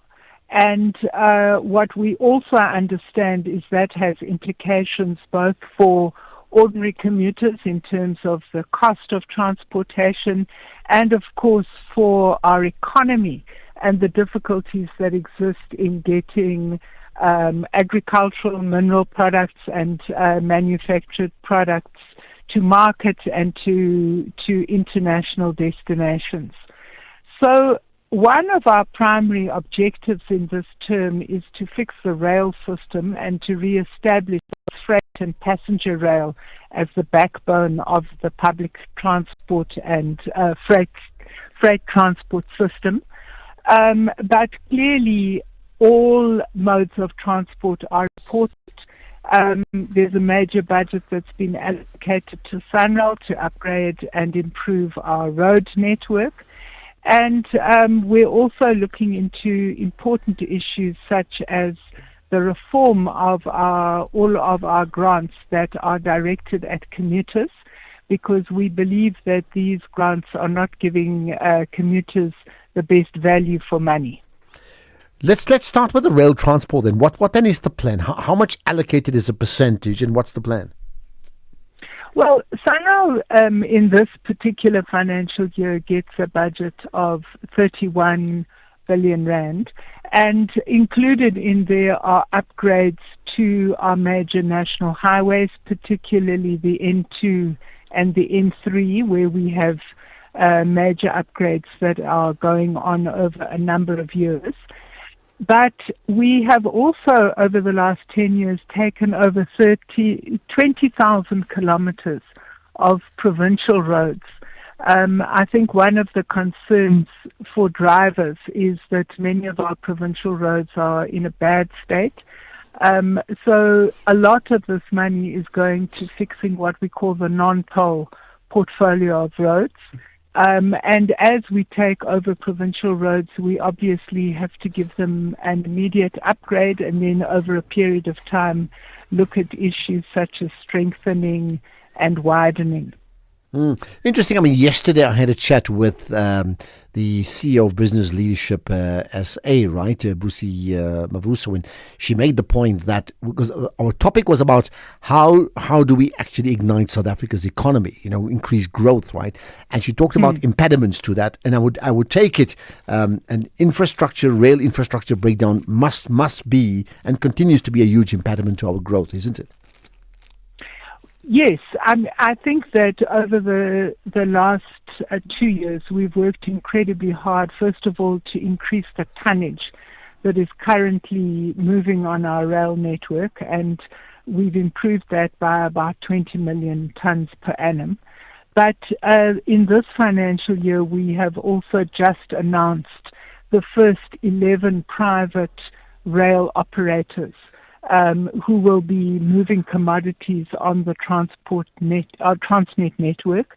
This is obviously a very important part of reform, so that we are creating additional operators to Transnet themselves, and the idea of that is to increase the tonnage that is moved on rail and also to make it in the medium term cheaper for those who would be wanting to move rail. We are also, in this financial year, putting out 2 important rail lines for concession. The one is the manganese line from the Northern Cape to the port of Ngqura, and the other is the general freight line from Gauteng to Durban. And part of the idea of concessioning out those lines is to attract private sector capital to upgrade them, so that they can carry greater tonnage and improve the service that is available to freight operators. Okay, let's talk about the Road Accident Fund and its current status, and again your commitment to fixing things there. Well, I think that we can all agree that the Road Accident Fund really was performing in a suboptimal manner over the last couple of years. We did disband the board last year. I can testify to the fact that over the last few months we've been rapidly dealing with backlogs of payments. I think paying out about 4.5 billion rand of claims per month. But we also want to introduce a new bill so that we have a standard category of benefits. So your benefits are not dependent on whether or not you've got a smart lawyer or whether you are just a poor person who doesn't have a lawyer. The benefits would be the same. We want to introduce a no-fault system, so you don't have to prove whose fault the accident was. You've just got to be able to prove you were in a road accident. But also because of the financial challenges we are looking at the moment, we are researching a hybrid contribution model. As you know, part of the major part of the road accident fund's money comes from the fuel levy, but of course we are transitioning to electric vehicles. But we also think that for private motorists there needs to be a contributory scheme in order that we can ease the burden on the fiscus. Let's then talk about the issue of the public transport and scholar transport safety. Tell me about that. One of the concerns that we have, myself and the Deputy Minister, is the very high death toll that occurs on our roads year in and year out. And we've been working with provincial government and also with municipal government to try and reduce the death toll and also the accident rate. I can report to you that last year we managed to reduce the death rate by 6%. It's not a huge amount. And obviously we still have 11,500 people who died on our roads last year. In the first 5 months of this year, we've got an 8% reduction. So what we're trying to achieve is the UN target of halving road accidents and road deaths by 2030. And a combination of targeted law enforcement interventions as well as public education is helping us to slowly but steadily reduce the death rate on our roads. We've had a huge operation that's been running since January to look at the safety of scholar transport vehicles. I think you will recall that terrible accident that happened early this year. And month in and month out, we are working with all the private scholar transport operators to make sure that children are being properly and safely loaded into vehicles. Children are not being carried in boots, and generally trying to bring about a better quality of transportation in the school transport sector. Okay, in that vein, in fact, there's a caller who's got a comment to make around scholar transport in the budget there. Certainly. Ashraf, good afternoon. Matabore. Ashraf, because Baba Chris will be asked a question or some questions or interviewed by you, please ask her, what is the budget for both commuter and scholar transport? Because their allocation to scholar seem to be not helping the operators. On the commuter side, people are not paid on time or there's something wrong taking place. We really don't know whether it's national or provincial. Let her come clear on that one. Thank you. Okay, got that. In fact, quick comment from you, Minister Creasy. When I said we are trying to put together all of the grants that subsidize commuters and reform those grants, it's to deal with some of the questions that your caller is raising.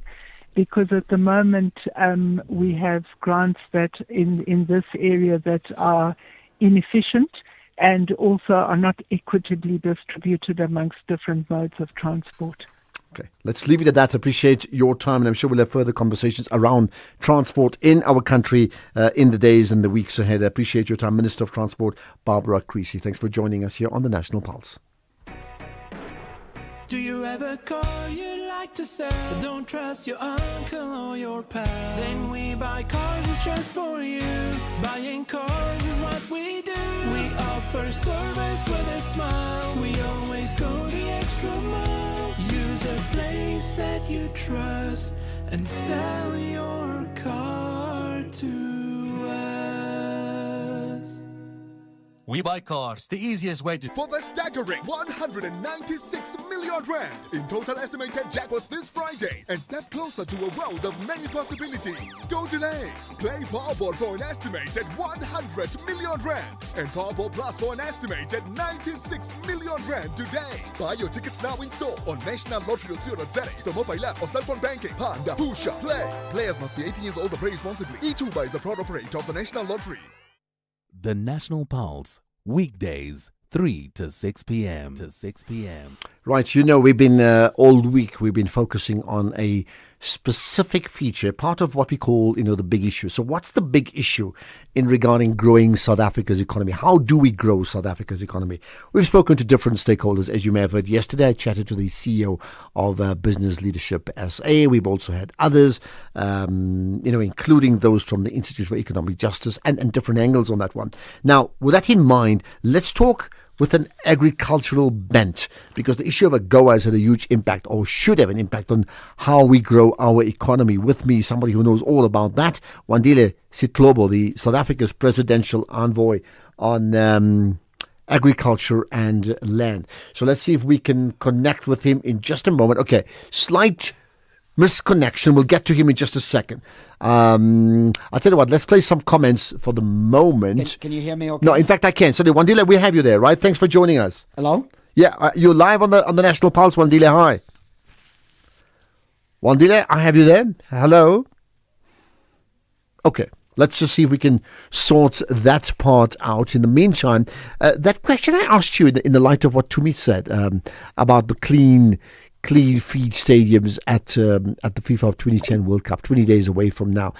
So my question to you is, what is the name of the stadium that hosted the opening game of the 2010 World Cup?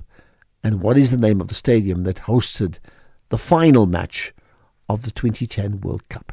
Give me the name of that stadium if you attended that World Cup. Let's see if we can play some other comments in the meantime.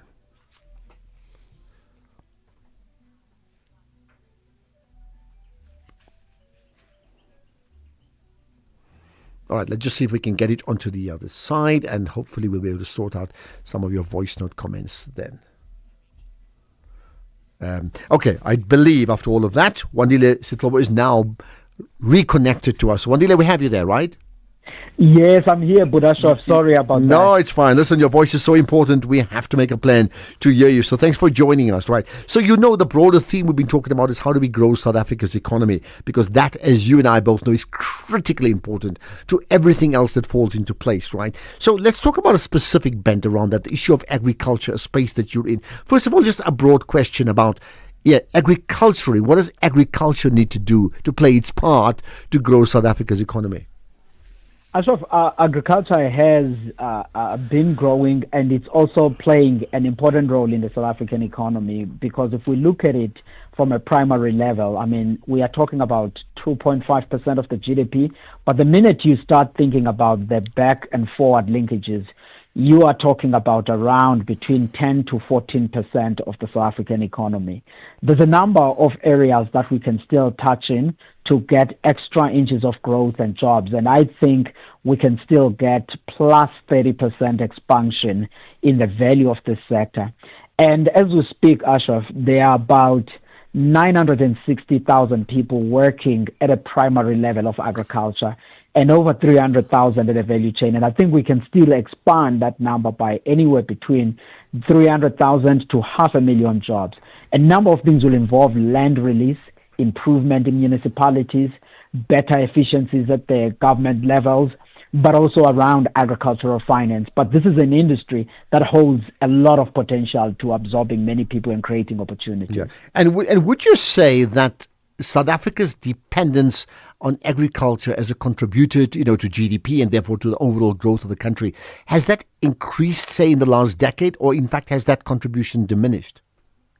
Over time, when one look at the structure of the South African economy, you would see that the share of agriculture has declined, but that doesn't mean the sector in itself is shrinking, but it's really that other industries have grown much more substantively. But in the sector itself, I mean, it is now twice the size, in fact, more than twice the size it was in 1994.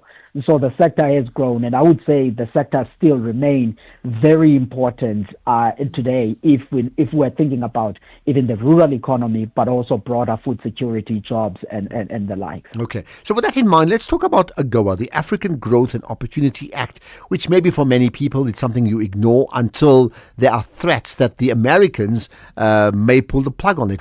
What is AGOA, and what is the significance now of an extension of AGOA benefits for the African continent and for South Africa? So AGOA is this Africa Growth Opportunity Act of Congress in the U.S., which is more of a unilateral approach because it is the U.S. offering it as an instrument for development to a number of African countries. There's a whole range of categories that they use for one to qualify on that, and South Africa for a long time has qualified nicely. But of course, we reached a point in 2014 for the first time where there was a difficult conversation where they were saying we needed to graduate out of it because we were now an upper middle income country. We're not supposed to have been still be part of AGOA. And they were saying, let's negotiate a bilateral trade agreement. The approach on itself offered us a tariff-free access because without it, we would have faced at the time tariffs of around 3.4% in entering the U.S. market. Now that then all countries, the U.S. have levied 10% tariffs, it would have been at around 13.4% had we not had the AGOA. So it offers a value. There are a number of industries that benefit on it. Auto is one of those, agriculture, and some in the manufacturing space.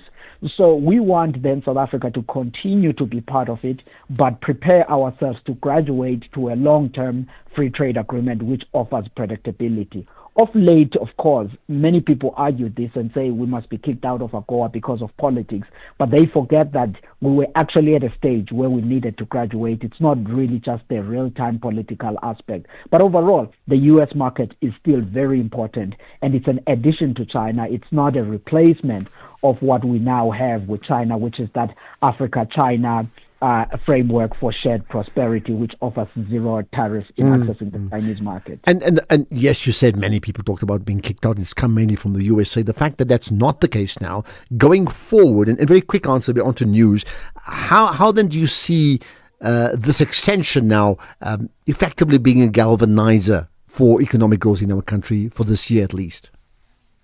This is going to continue to support a lot of industries that are exporting, and South Africa is looking to establish a bilateral free trade agreement with the U.S., but of course that will take also some engagement with SACU. But the American market remains important for a number of our industries and a stable trade relation with the U.S. Well, let's leave it at that. I think we need to have more agro conversations down the line. Wandile Sitlobo, thanks for your time. South Africa's presidential envoy on agriculture and land. How do we grow South Africa's economy? It's been a theme all week. You can still come up with your answers, practical solutions as to how we can grow our economy. Next week, we'll have another big issue we should talk about. In fact, perhaps let me suggest to you that you suggest to us. What's the one big issue that we need to touch on all of next week? Feel free to just WhatsApp, text us. You can also tweet it out anytime. Let's get the news now. It's 4 o'clock.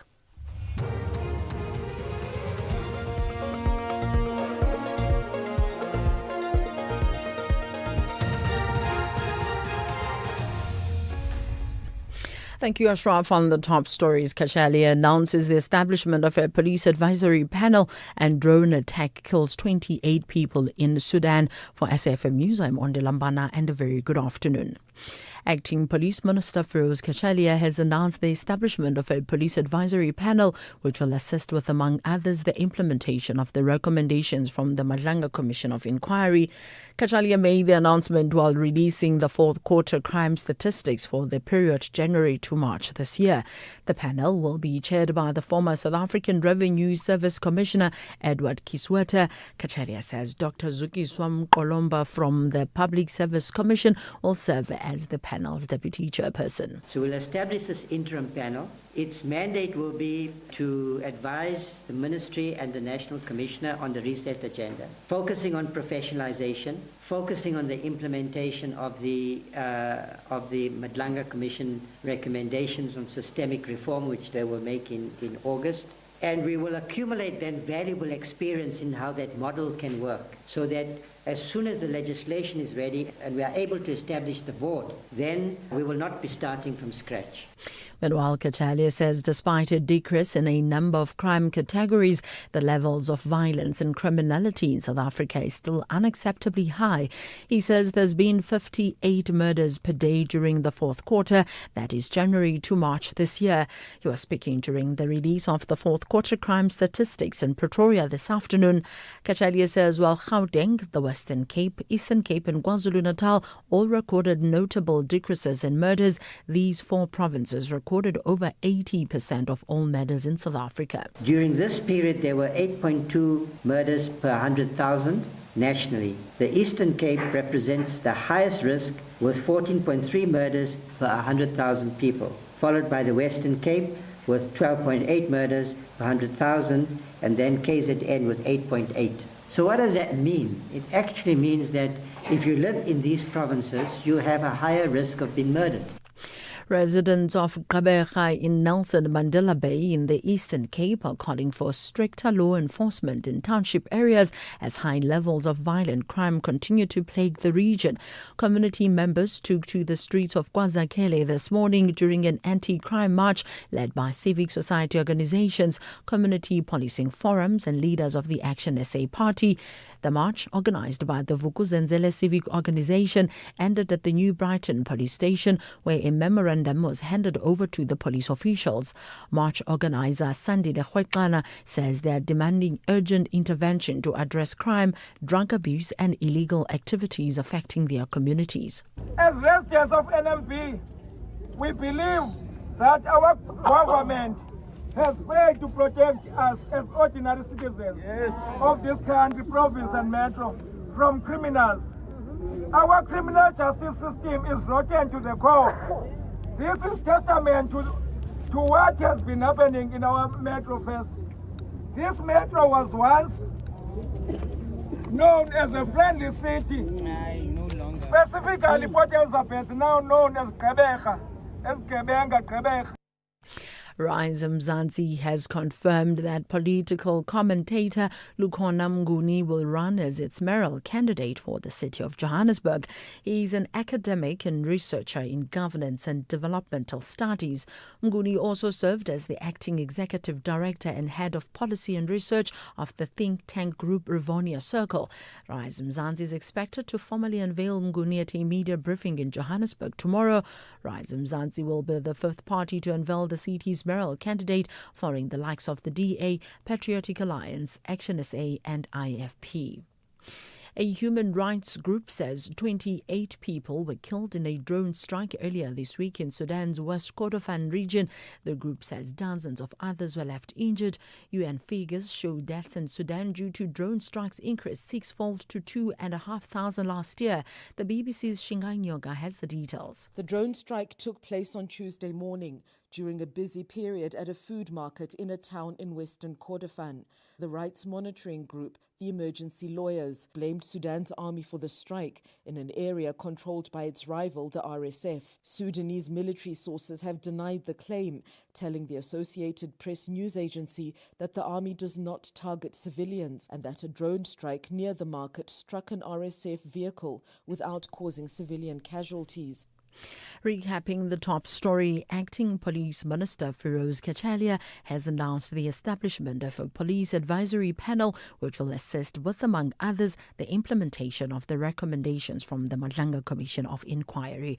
I am Ondilambana for SAFM News Headlines at 4:30. In sports this hour, Zwane gives Sundowns camp update ahead of CAF Champions League final. Dirksen happy to open T20 World Cup with Australia, and Cape Town Marathon primed for records. More details at 4:30. SAFM, guiding you through the rush hour traffic. Good afternoon. Joburg first up, a collision on the Makwa North at Woodmead. So leaving Sandton from Grayston Drive up through Marlborough and in towards that Woodmead area. It's all heavy. Plenty of pressure at Gillily's interchange. A breakdown on the N12 eastbound, just east of the interchange. N3 south struggling from Alex. N3 north from Germiston's Heldnays as you come up into the interchange both ways and really struggle to get through and get onto that N12 east around the breakdown. Also the N17 is heavy today from Boksburg through to Brakpan. One lane open for roadworks as you go down towards the Heidelberg Road off-ramp. Durban's N2 under pressure today. Some roadworks, new restrictions just north of Spaghetti Junction. And a broken down vehicle in the middle lane before Spaghetti Junction. So coming through from the M7 up in towards a 4 level. That's all heavy today. It looks a little bit like a morning time heaviness through there. Also a breakdown near Market Road leaving Pietermaritzburg. Heavy pressure today off that Pietermaritzburg bypass on your way out towards Ashburton. Cape Town's M5 under pressure from the N1 Kubo interchange right down to Racecourse Road in the Kenilworth area, and a bit of pressure on the N1 out of town from Durban Road at Belleville out towards Okavango Road. With your traffic updates, I'm Rob Byrne. The National Pulse with Ashraf Garda on SAFM. You're listening to the National Pulse, weekdays 3 to 6 p.m. All right, we're going to pick out reaction. By the way, you may want to react on those crime stats that's as pronounced by the minister, the acting minister of police, Feroz Kachalia. You may want to also react to Raizim Zanzi now throwing their name into the hat in terms of a mayor. And you may also want to react on the ongoing issues around foreign nationals and the marches and just a sense of concern from many people around that and this overall conversation about solutions. And then my chat with Barbara Creasy around transport, as well as the issue of agriculture as a key driver of economic growth in South Africa with regard to the chat I had with Wandile Sitlobo. By the way, all of that available, if you like, available on our podcast as well. We'll get that later on. Talking about crime stats, we'll play some important sound that's come through from the minister after this. The soundtrack of your life with Ernest Pillay. Some songs take you back instantly to your first love, a road trip, or just simpler times. The soundtrack of your life with me, Ernest Pillay, is where timeless hits and forgotten favorites come together to tell your story. It's not just music, it's memories, moments, and the meaning behind this jam. Don't you change someone by night. Rediscover the songs that shaped your journey. Tune in to The Soundtrack of Your Life with me, Ernest Pillay, Saturdays and Sundays, 1 to 4 p.m., only on SAFM 104 to 107 nationwide. Standing on his own. As part of Africa Month, now we are profiling Comoros, East Africa. An island nation in the Indian Ocean, located between Mozambique and Madagascar, a crossroads of Africa, Arabia, and the Indian Ocean world. Volcanic islands surrounded by turquoise waters, known for cloves, vanilla, ilang ilang, the scent behind many of the world's perfumes. Comorian, French, and Arabic shape the nation's identity, a blend of African roots and Islamic heritage. Comoros gained independence in 1975, but political instability and coups shaped much of its early journey. Fishing, agriculture, and remittances support the economy. Yet, unemployment and limited resources remain major challenges. Still, culture remains rich. Family, faith, and tradition hold communities together. A small nation with a powerful sense of identity. Comoros may be small, but its spirit travels far. In every island, in every tide, in every voice, there is pride. Comoros, island spirit, deeply rooted. Africa Month on SAFM. Conversations, context, connection. You're listening to the National Pulse on SAFM. SAFM. Right, let's talk about crime stats, which, like it or not, is, well, you can never like it. But the issues of crime is so central to the conversations that we have in our country. So to confirm, the South African Police Service releasing the country's latest crime stats and in this case here, revealing crime trends around the country, right, as per the fourth quarter of the last financial year, which ends, March 2026. So pretty current, just over a month and a half or so later, right? So first things first, there's some sound. The acting police minister, Professor Firoz Kachalia, says while Gauteng, Western Cape, Eastern Cape and KZN recorded notable decreases in murders, while the number 80% still relates to those provinces. Not just to reduce crime, but to ensure that our communities are safe, that they feel that their dignity is protected, that young people have opportunity, that our communities live with dignified lives. Second point, crime patterns show substantial variations across the country. I'm just giving you highlights. The National Commissioner will give you a more detailed analysis of the crime patterns. The crime data also reveals notable provincial disparities and stubborn hotspots. So, of course, that's why we have to use the stats in our decision making, in the way we prioritize the deployment of policing resources, and that's what we're doing. While Gauteng, the Western Cape, Eastern Cape, and KwaZulu-Natal all recorded notable decreases in murders in these stats, these are the four provinces that still record over 80% of all the murders in our country. But the risk of being murdered differs vastly across the country. To establish the relative risk, we look at the murder ratio, that is the number of murders per 100,000 people nationally and in each province. During this period, there were 8.2 murders per 100,000 nationally. The Eastern Cape represents the highest risk with 14.3 murders per 100,000 people, followed by the Western Cape with 12.8 murders per 100,000, and then KZN with 8.8. So what does that mean? It actually means that if you live in these provinces, you have a higher risk of being murdered. It's not yet a country of equal opportunity. There's a reason why those provinces continue to record the highest murder rate. And there's more. So, Police Minister Firoz Kachalia then said in this quarter, 7,267 incidents of assault with intent to cause grievous bodily harm, rape, murder, attempted murder that is, and murder were linked to one important factor, the use of alcohol. In this quarter alone, 898 murders were triggered by arguments and misunderstandings, a further 251 motivated by retaliation, revenge, or punishment, and 299 murders resulted from vigilantism. 2 weeks ago, I think that it was about 2 weeks ago that there was a murder on Barry Herzog Street. I live in the street right along, parallel to Barry Herzog. Also one that was where the people were armed, they had an argument, and there was some shooting and at least one fatality. So this is the sobering truth.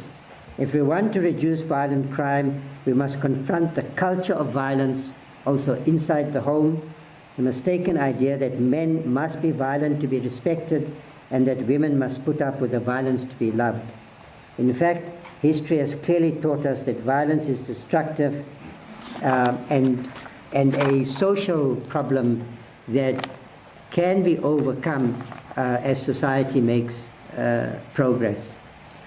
Alcohol remains a powerful accelerant of this kind of violence.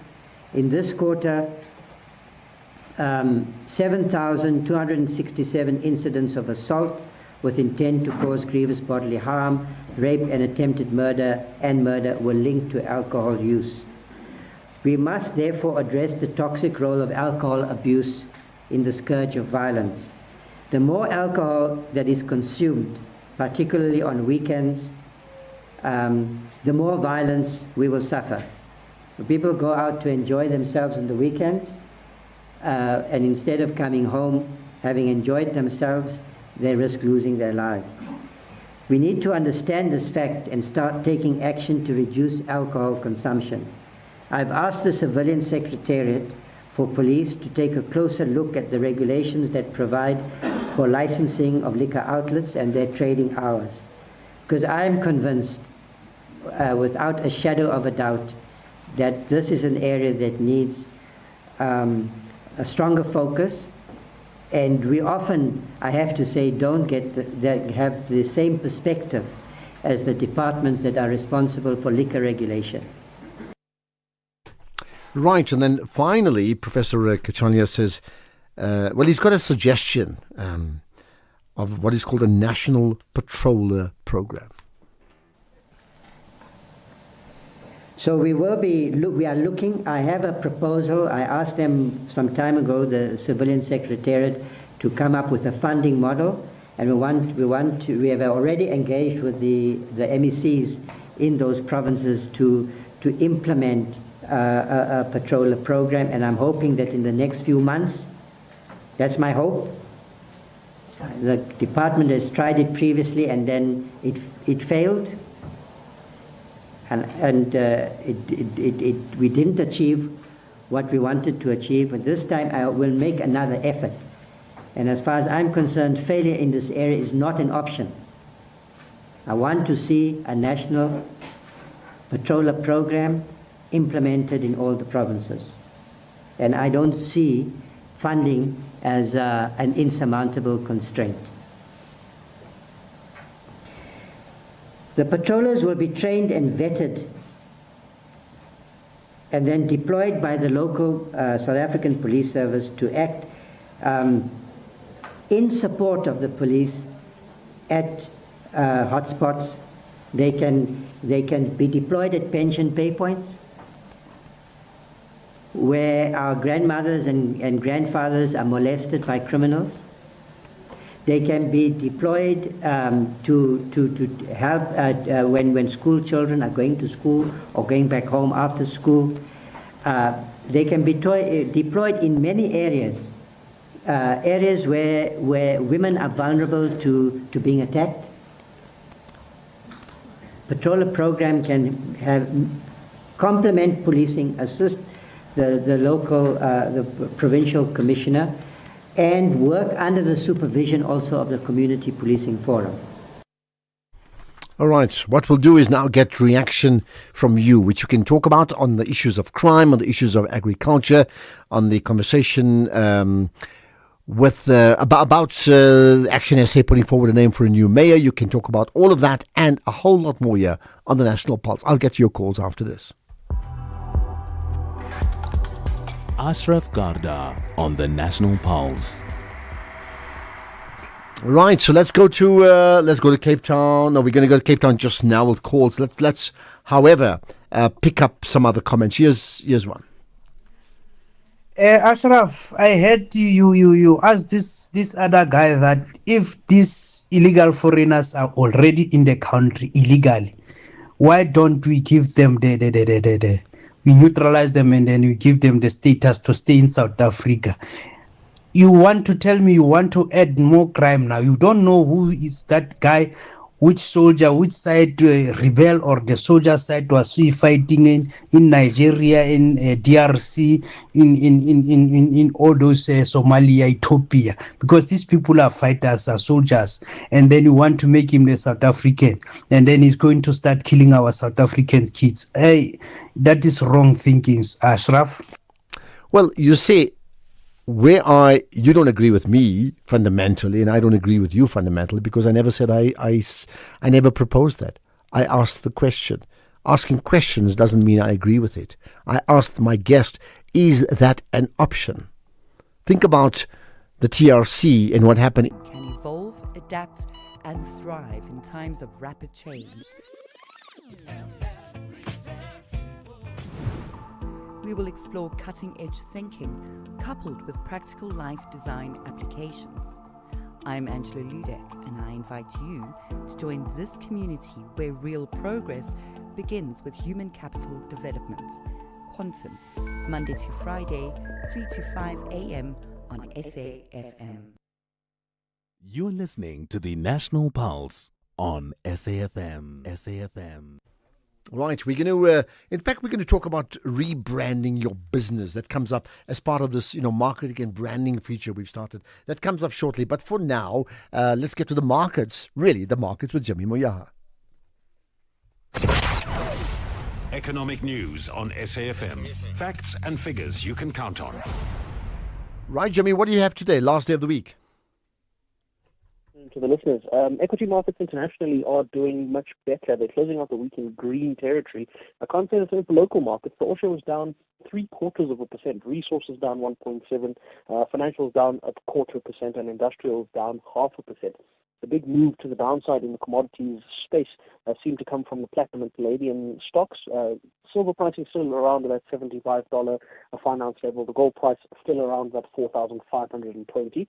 The rand not doing too much, 16.43 against the US dollar, but improving against the British pound and the euro at 22 rand and 9 cents against the British pound and 1907 against the euro. Still at around 11 rand 72 against the Australian dollar. The price of a Bitcoin around $76,800 a coin. With that firmer rand around the 1.3 million rand mark, just shy of that. But going into next week, we have that all-important rates decision from our Monetary Policy Committee as we wrap up the month of May as well. They coincide. Everything will take place kind of in 1 week.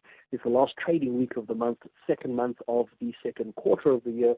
So we might see a bit of market movements and volatility, but by all accounts, it seems as though markets are still looking for a bit of reprieve. If we look at the international markets before we go, as I said, most of them are in the green on the day's trade. The U.S. market's in the green at the moment as well. The S&P up almost 0.6%, and the Nasdaq up almost 2/3 of 8%. The DAX in Germany was the biggest winner in European markets, up 1.2%. The Nikkei in Tokyo up 2.68%. So lots to look forward to going into next week. If we don't have any surprises over the weekend, we know that we've been getting a lot of those of late, but it seems as though the market has all but been able to figure out how to anticipate those going into the weekend. So going into next week, we look forward to, I don't know if we look forward to the rates decision, if I'm honest, but we'll touch base around that point on Monday as we do a lead up to our interest rates decision. But those conversations obviously for next week. For now, Ashraf, we take the win that is the firmer rand going into the weekend, despite equity markets giving back a little. Back to you. Perfect. Thanks. You have a great weekend. We will connect on Monday, Jimmy. Enjoy it. I'm sure you will. Ashraf Garda on the National Pulse. All right, let's talk about, one thing we've done once a week now, bringing back at least once a week a marketing and branding feature on the show. And with that in mind, let's talk about rebranding or branding your business or your company. How do you go about doing so? Franco D'Onofrio with me, brand strategist and marketing consultant, who's also the co-founder of Trigger Communications and is the PR partner to the Association for Communications and Advertising, as well as the AFRI's. Goodness, what else do you do, Franco? Hi, besides support the Italian football team, who are not going to the World Cup, by the way. Hi, Ashraf. Evening. Let's talk about things that are actually going to happen, right? Yeah. So let's talk about this. I think first of all, maybe just talk about, does it matter for a company to brand itself? And as you answer that, what does it mean when we say brand yourself? So, I mean, obviously, it is important for a company to brand itself. And when we talk about branding itself, I mean, I think we need to distinguish between the visual identity of a brand for a company and what a company stands for. So, visually, it's the logo, it's what you see in pictures, in the ads, etc. But a brand also represents what a company stands for. It's what builds and what supports or is supported by a company's reputation, what a company stands for, what it does. This is a critical thing when branding a business. It needs to tell a story about who you are, what you do, and how you do it in many ways. And when we say that, I mean, is that story like, show and tell, people just passing on stories? Or does that mean also, the type of logo, the type of, shopping bags if you're a retail business, and how you are presented in terms of, again, logo and communications in social media and other spaces? Does that all form part of branding? It all forms part of branding, and it all forms part of telling the consumer, the target market that you wish to speak to, and that you are actively targeting in terms of pursuing as a client base.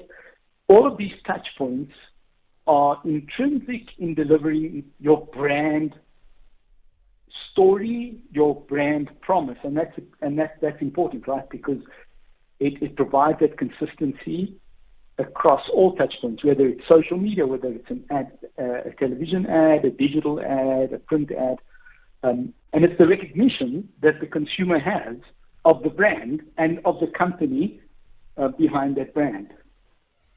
So with that in mind, how much importance should a company attach to that? Because when we talk about, branding, we talk about product, we talk about, marketing and advertising and, other things like logistics of getting goods to market. In terms of importance, right, how much importance should be attached to branding in terms of the actual mix of a company and ensuring it has, competitiveness compared to others? Ashraf, I mean, that's quite a loaded question, and I think, we could probably have an entire two-day conference discussion around that. But I think the short answer is that it does play an incredibly important role in terms of, from a consumer's perspective, because the visual identity of the company is very important, because that's how the consumer first engages with you, right? Whether it's the packaging or the branding in an ad or your logo, that's how they engage with you. The trick is what sits behind that, right? Is the reputation that you've built up. The how do you show up? It doesn't help if you've got beautiful packaging, a great logo, a great story to tell, but the consumer or the user experience, if we borrow a term from the digital field, is not delivered in the same manner. So if your consumer does not experience a really good relationship with the brand, if it's if the consumer purchases the product and it doesn't deliver on the promise that the brand is visually purporting to deliver, then you start having a problem. That's why I'm saying it's a critical element, but it needs to be supported in an enormous manner from behind. Yeah. Now, you often hear people talk, and when I see this in other communication spaces, that company ABC are rebranding. So, A, what does rebranding mean? But significantly, when does a company decide they need to rebrand? Okay, our two-day conference was just extended to a week. So, I mean, Ashraf, I think it's important to understand. A rebrand is not a cosmetic exercise. You don't simply change the colors of your logo or update your logo and your packaging, right? It's a very strategic activity that a company or a brand, because I think it's also important to understand the difference between a company and a brand, undertakes. And it's not simply that visual cosmetic change, particularly for companies like with long-standing reputations, companies that are known well. The question is not really how do we change how we look, but it's more about like, what do we protect? How do we evolve what we've created? And what must we prove going forward by doing that? It needs to be an effective change. It's not just about the pretty pictures, because marketing and advertising is about effectiveness. I mean, it's something that, that like the EFI, the global awards program and organization continues to push. Whatever we do from a branding, marketing, communications perspective has to be effective. And we don't want to simply reposition. We don't want to just change a brand. We want to protect what we are known for, and we want to then explain what it is and how that evolution comes across. And it's important then that is supported by multiple touch points within the market, the broader marketing environment. So it's the communication, the story behind it. Yeah, interesting when you say protect. You see, most people, when they talk about protect, look at security of bricks and mortar and what's in that building. I mean, I would take it from your side. Protect could also mean, brand reputation, brand perception, and how it is seen in the marketplace. I mean, that's a different level of protection, right? No, definitely, because branding, at the end of the day, is essentially an extension of your organizational reputation. I mean, I spoke earlier on, doesn't help if you've got a great looking logo or packaging, but if you don't deliver the promise that's supposed to come with that. So that's your reputation, right? So you need to protect that. And you need to manage that carefully and consistently. And if you simply go and rebrand without a very particular and focused strategic reasoning and objective, what do you want to do? What do you want to protect? What do you want to get out of this? You may be doing more damage than it's worth. Okay, let's end the conference for now and maybe talk about some great rebrands some other time. Not today, some other time. Much appreciate your time, Franco. Chatting to us here on the National Pulse. Franco D'Onofrio, brand strategist, as you've heard, and marketing consultant. Interesting thoughts. You may give us your own ideas of which companies have rebranded and you've seen like, wow, and others have rebranded and you're like, oh my goodness, what have they done? This is the National Pulse. SAfmRadio on the National Pulse. Right, I need to get to you, right? And there's comments from you regarding the ANC in the Eastern Cape. So let's get to that. SAfmRadio, it's a Yalezo Yed Mtata. I'm a member of the ANC in good standing, Ward 6 in Mhlonhlo. What Fikile Mbalula has done has divided our province completely here in the Eastern Cape. We love the ANC, but you cannot appoint a faction to be the PTT. Instead, they should have elected people who are neutral, who don't have an interest in being elected into office. Thanks, Ashraf. Interesting point there, and there's another. Let's get to that. Ashraf, I'm listening to this so-called doctor. I'm sure if you were to pose the same question to him about MK Party, notwithstanding what the MK Party did only this week, he would give you a different version in terms of what would be the repercussions. But when it comes to the ANC, these guys are very quick to point out how this is going to affect the ANC, so and so and so on, very negatively so. Thanks, Ashraf. Okay, there's another comment. Terence saying, Ashraf, good day. I don't understand how murder has gone down while youngsters are killed daily in Cape Town. From Terence. Terence, nobody said murder has stopped. They said it's gone down from where it was, but they didn't talk about drastic, like it's gone down 90%. It's gone down few percent. Nobody said it stopped. Right, here's another. Afternoon, Ashraf. Ashraf, yeah, as a country, we the poor, especially as the poor people, poor black people, we are paying a price of the greedy ANC cadres and so-called business people who went to Africa, to African countries to expand their businesses in expense of labor or of those poor African countries to come and work in South Africa. Today, we are in a very, very turmoil situation as black people in South Africa because of that. Right, point taken. I'm sure there'll be a reaction to that, to paying the price is what you say. Right, here's another.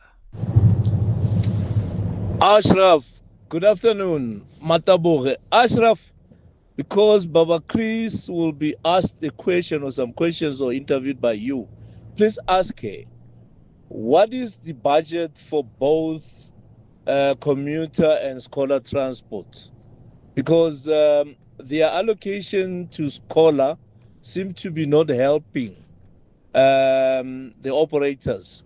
On the commuter side, people are not paid on time or there's something wrong taking place.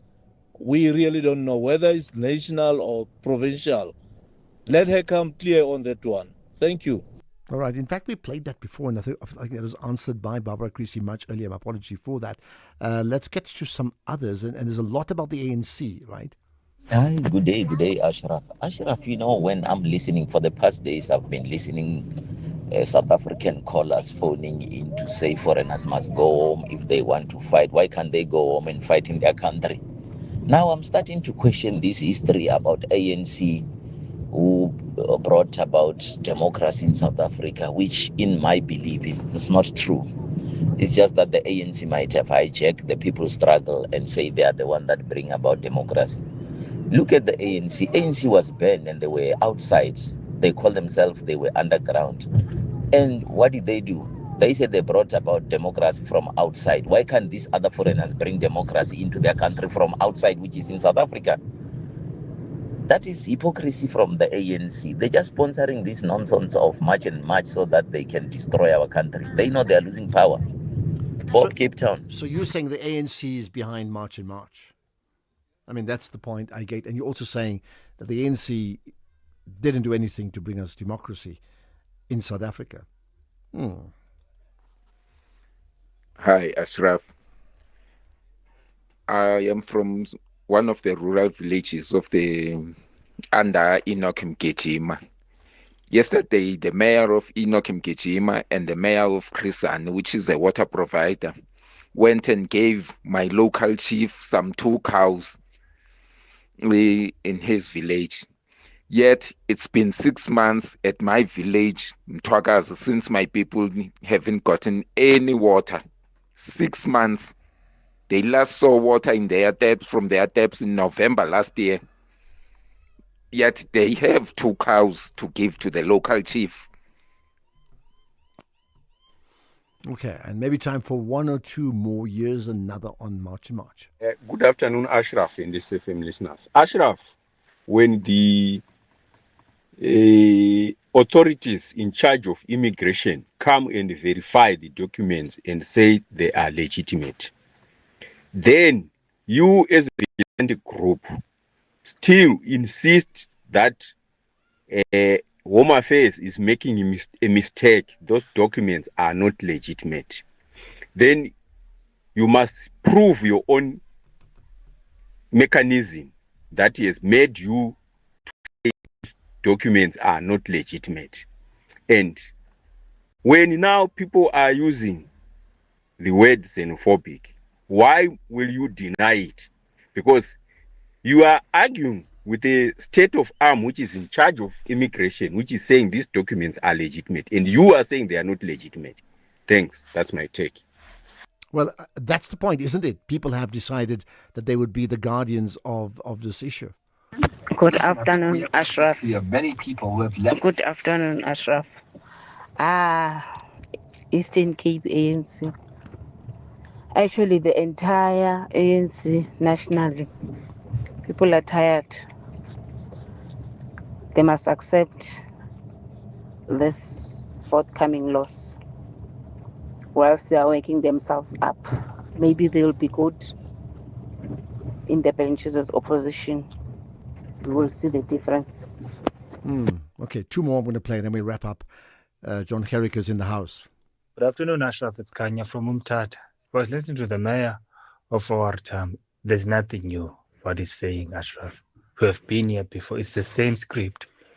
It's what we call deceptive radicalism, where ANC leaders who have been leading the country for the past 32 years pretend as if they are seeing the wrongs of the organization. Now suddenly they are woke. It's an old script. There's nothing new. I see people praising him. It's just an old script that has been rehearsed many a times. Okay, let's end with the police. Good afternoon, Ashraf. Ashraf, I saw on the news that the government is saying that only the law enforcement authorities must enforce the foreigners to leave or for their papers. My question is, are those people doing that? Because if these people were doing that, those authorities, no one would even think of doing it. It's because those authorities are failing to do their jobs. No, man, this country. This country, and we'll pause on that. This country. What's working in this country? There are things. There really are. There's some magic happening, by the way, outside things that are gone wrong. Let's leave it at that. So we're in the midst of Africa Month. Monday is Africa Day. We've got a 3-hour roundtable conversation, all things the African continent. Do not miss that. I think you're going to really be enjoying it, and you will be stimulated, and you will be inspired, and you will understand where does your role fit into the greater African diaspora and what part you can play. And if you don't know, hopefully you'll find out after listening to that 3-hour show of the National Pulse. Have a great weekend. If you're Sundowns and Pirates, I think you're going to have your head scratched because you never know where's it going to go on both accounts. We'll talk on Monday, right? Thanks for listening in. It's 6 o'clock. Here's Greg Host with the news.